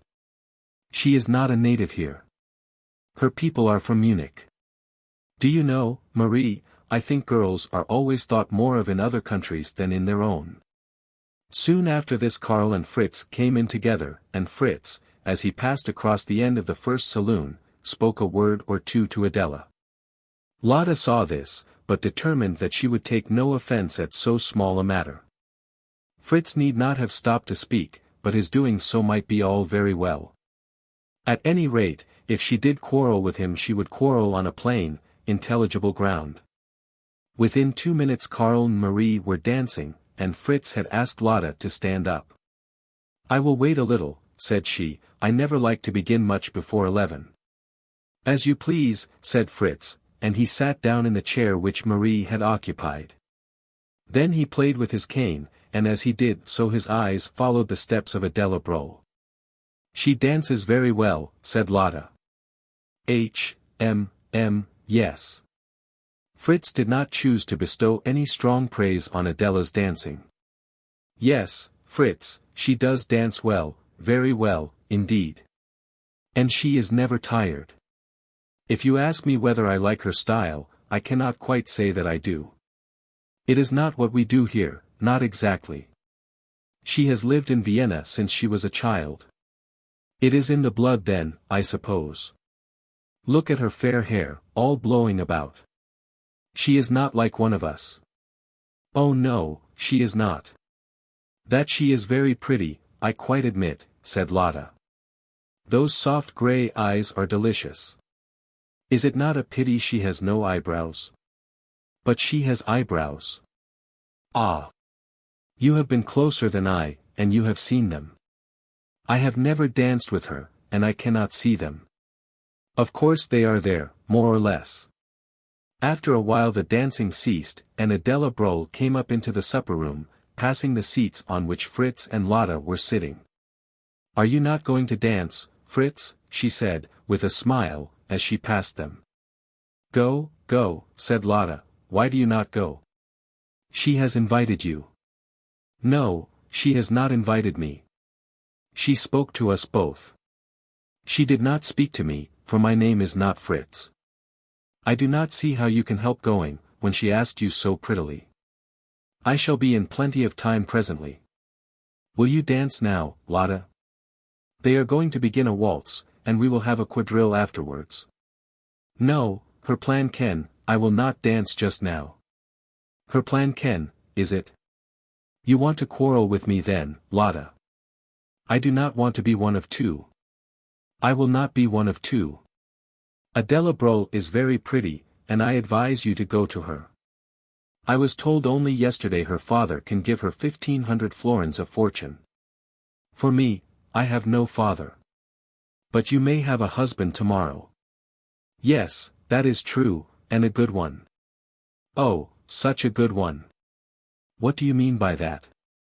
You go and dance with Adela Brole, and you shall see what I mean. Fritz had some idea in his own mind, more or less clearly developed, that his fate, as regarded Lotta Schmidt, now lay in his own hands. He undoubtedly desired to have Lotta for his own. He would have married her there and then, at that moment, had it been possible. He had quite made up his mind that he preferred her much to Adela Brole, though Adela Brole had 1,500 florins. But he did not like to endure tyranny, even from Lotta, and he did not know how to escape the tyranny otherwise than by dancing with Adela. He paused a moment, swinging his cane, endeavoring to think how he might best assert his manhood and yet not offend the girl he loved. But he found that to assert his manhood was now his first duty. Well, Lotta, he said, since you are so cross with me, I will ask Adela to dance. And in 2 minutes he was spinning round the room with Adela Brol in his arms. Certainly she dances very well, said Lotta, smiling, to Marie, who had now come back to her seat. Very well, said Marie, who was out of breath.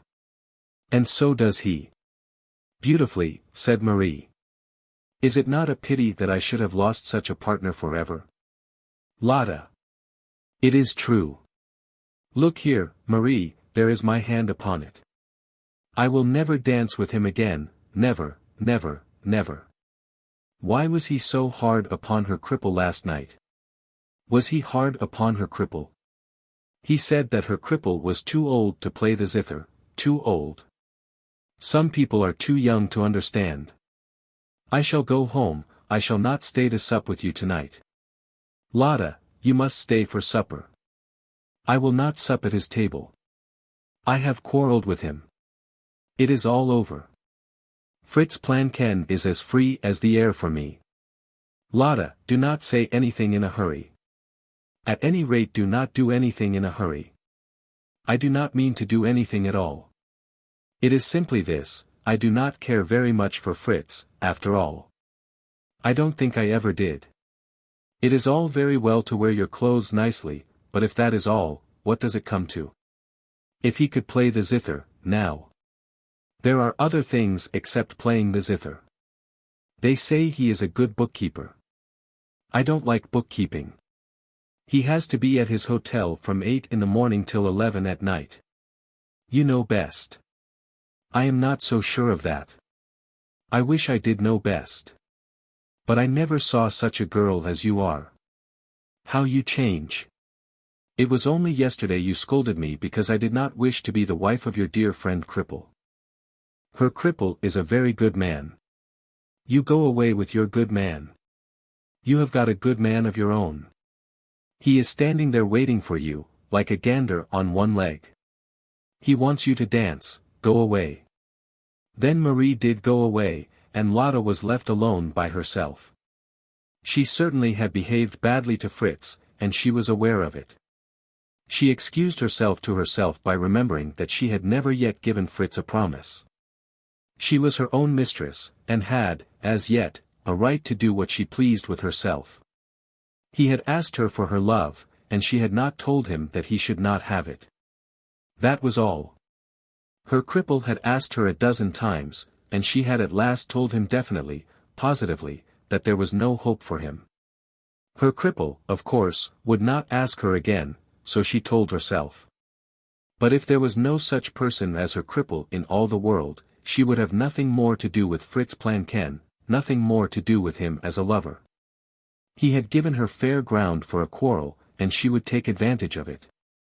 Then as she sat still while they were dancing, she closed her eyes and thought of the zither and of the zitherist. She remained alone for a long time.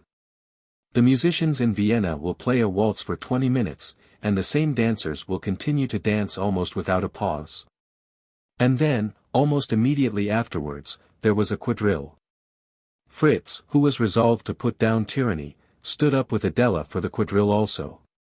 I am so glad, said Lotta to herself. I will wait till this is over, and then I will say good night to Marie, and will go home. 3 or 4 men had asked her to dance, but she had refused. She would not dance tonight at all.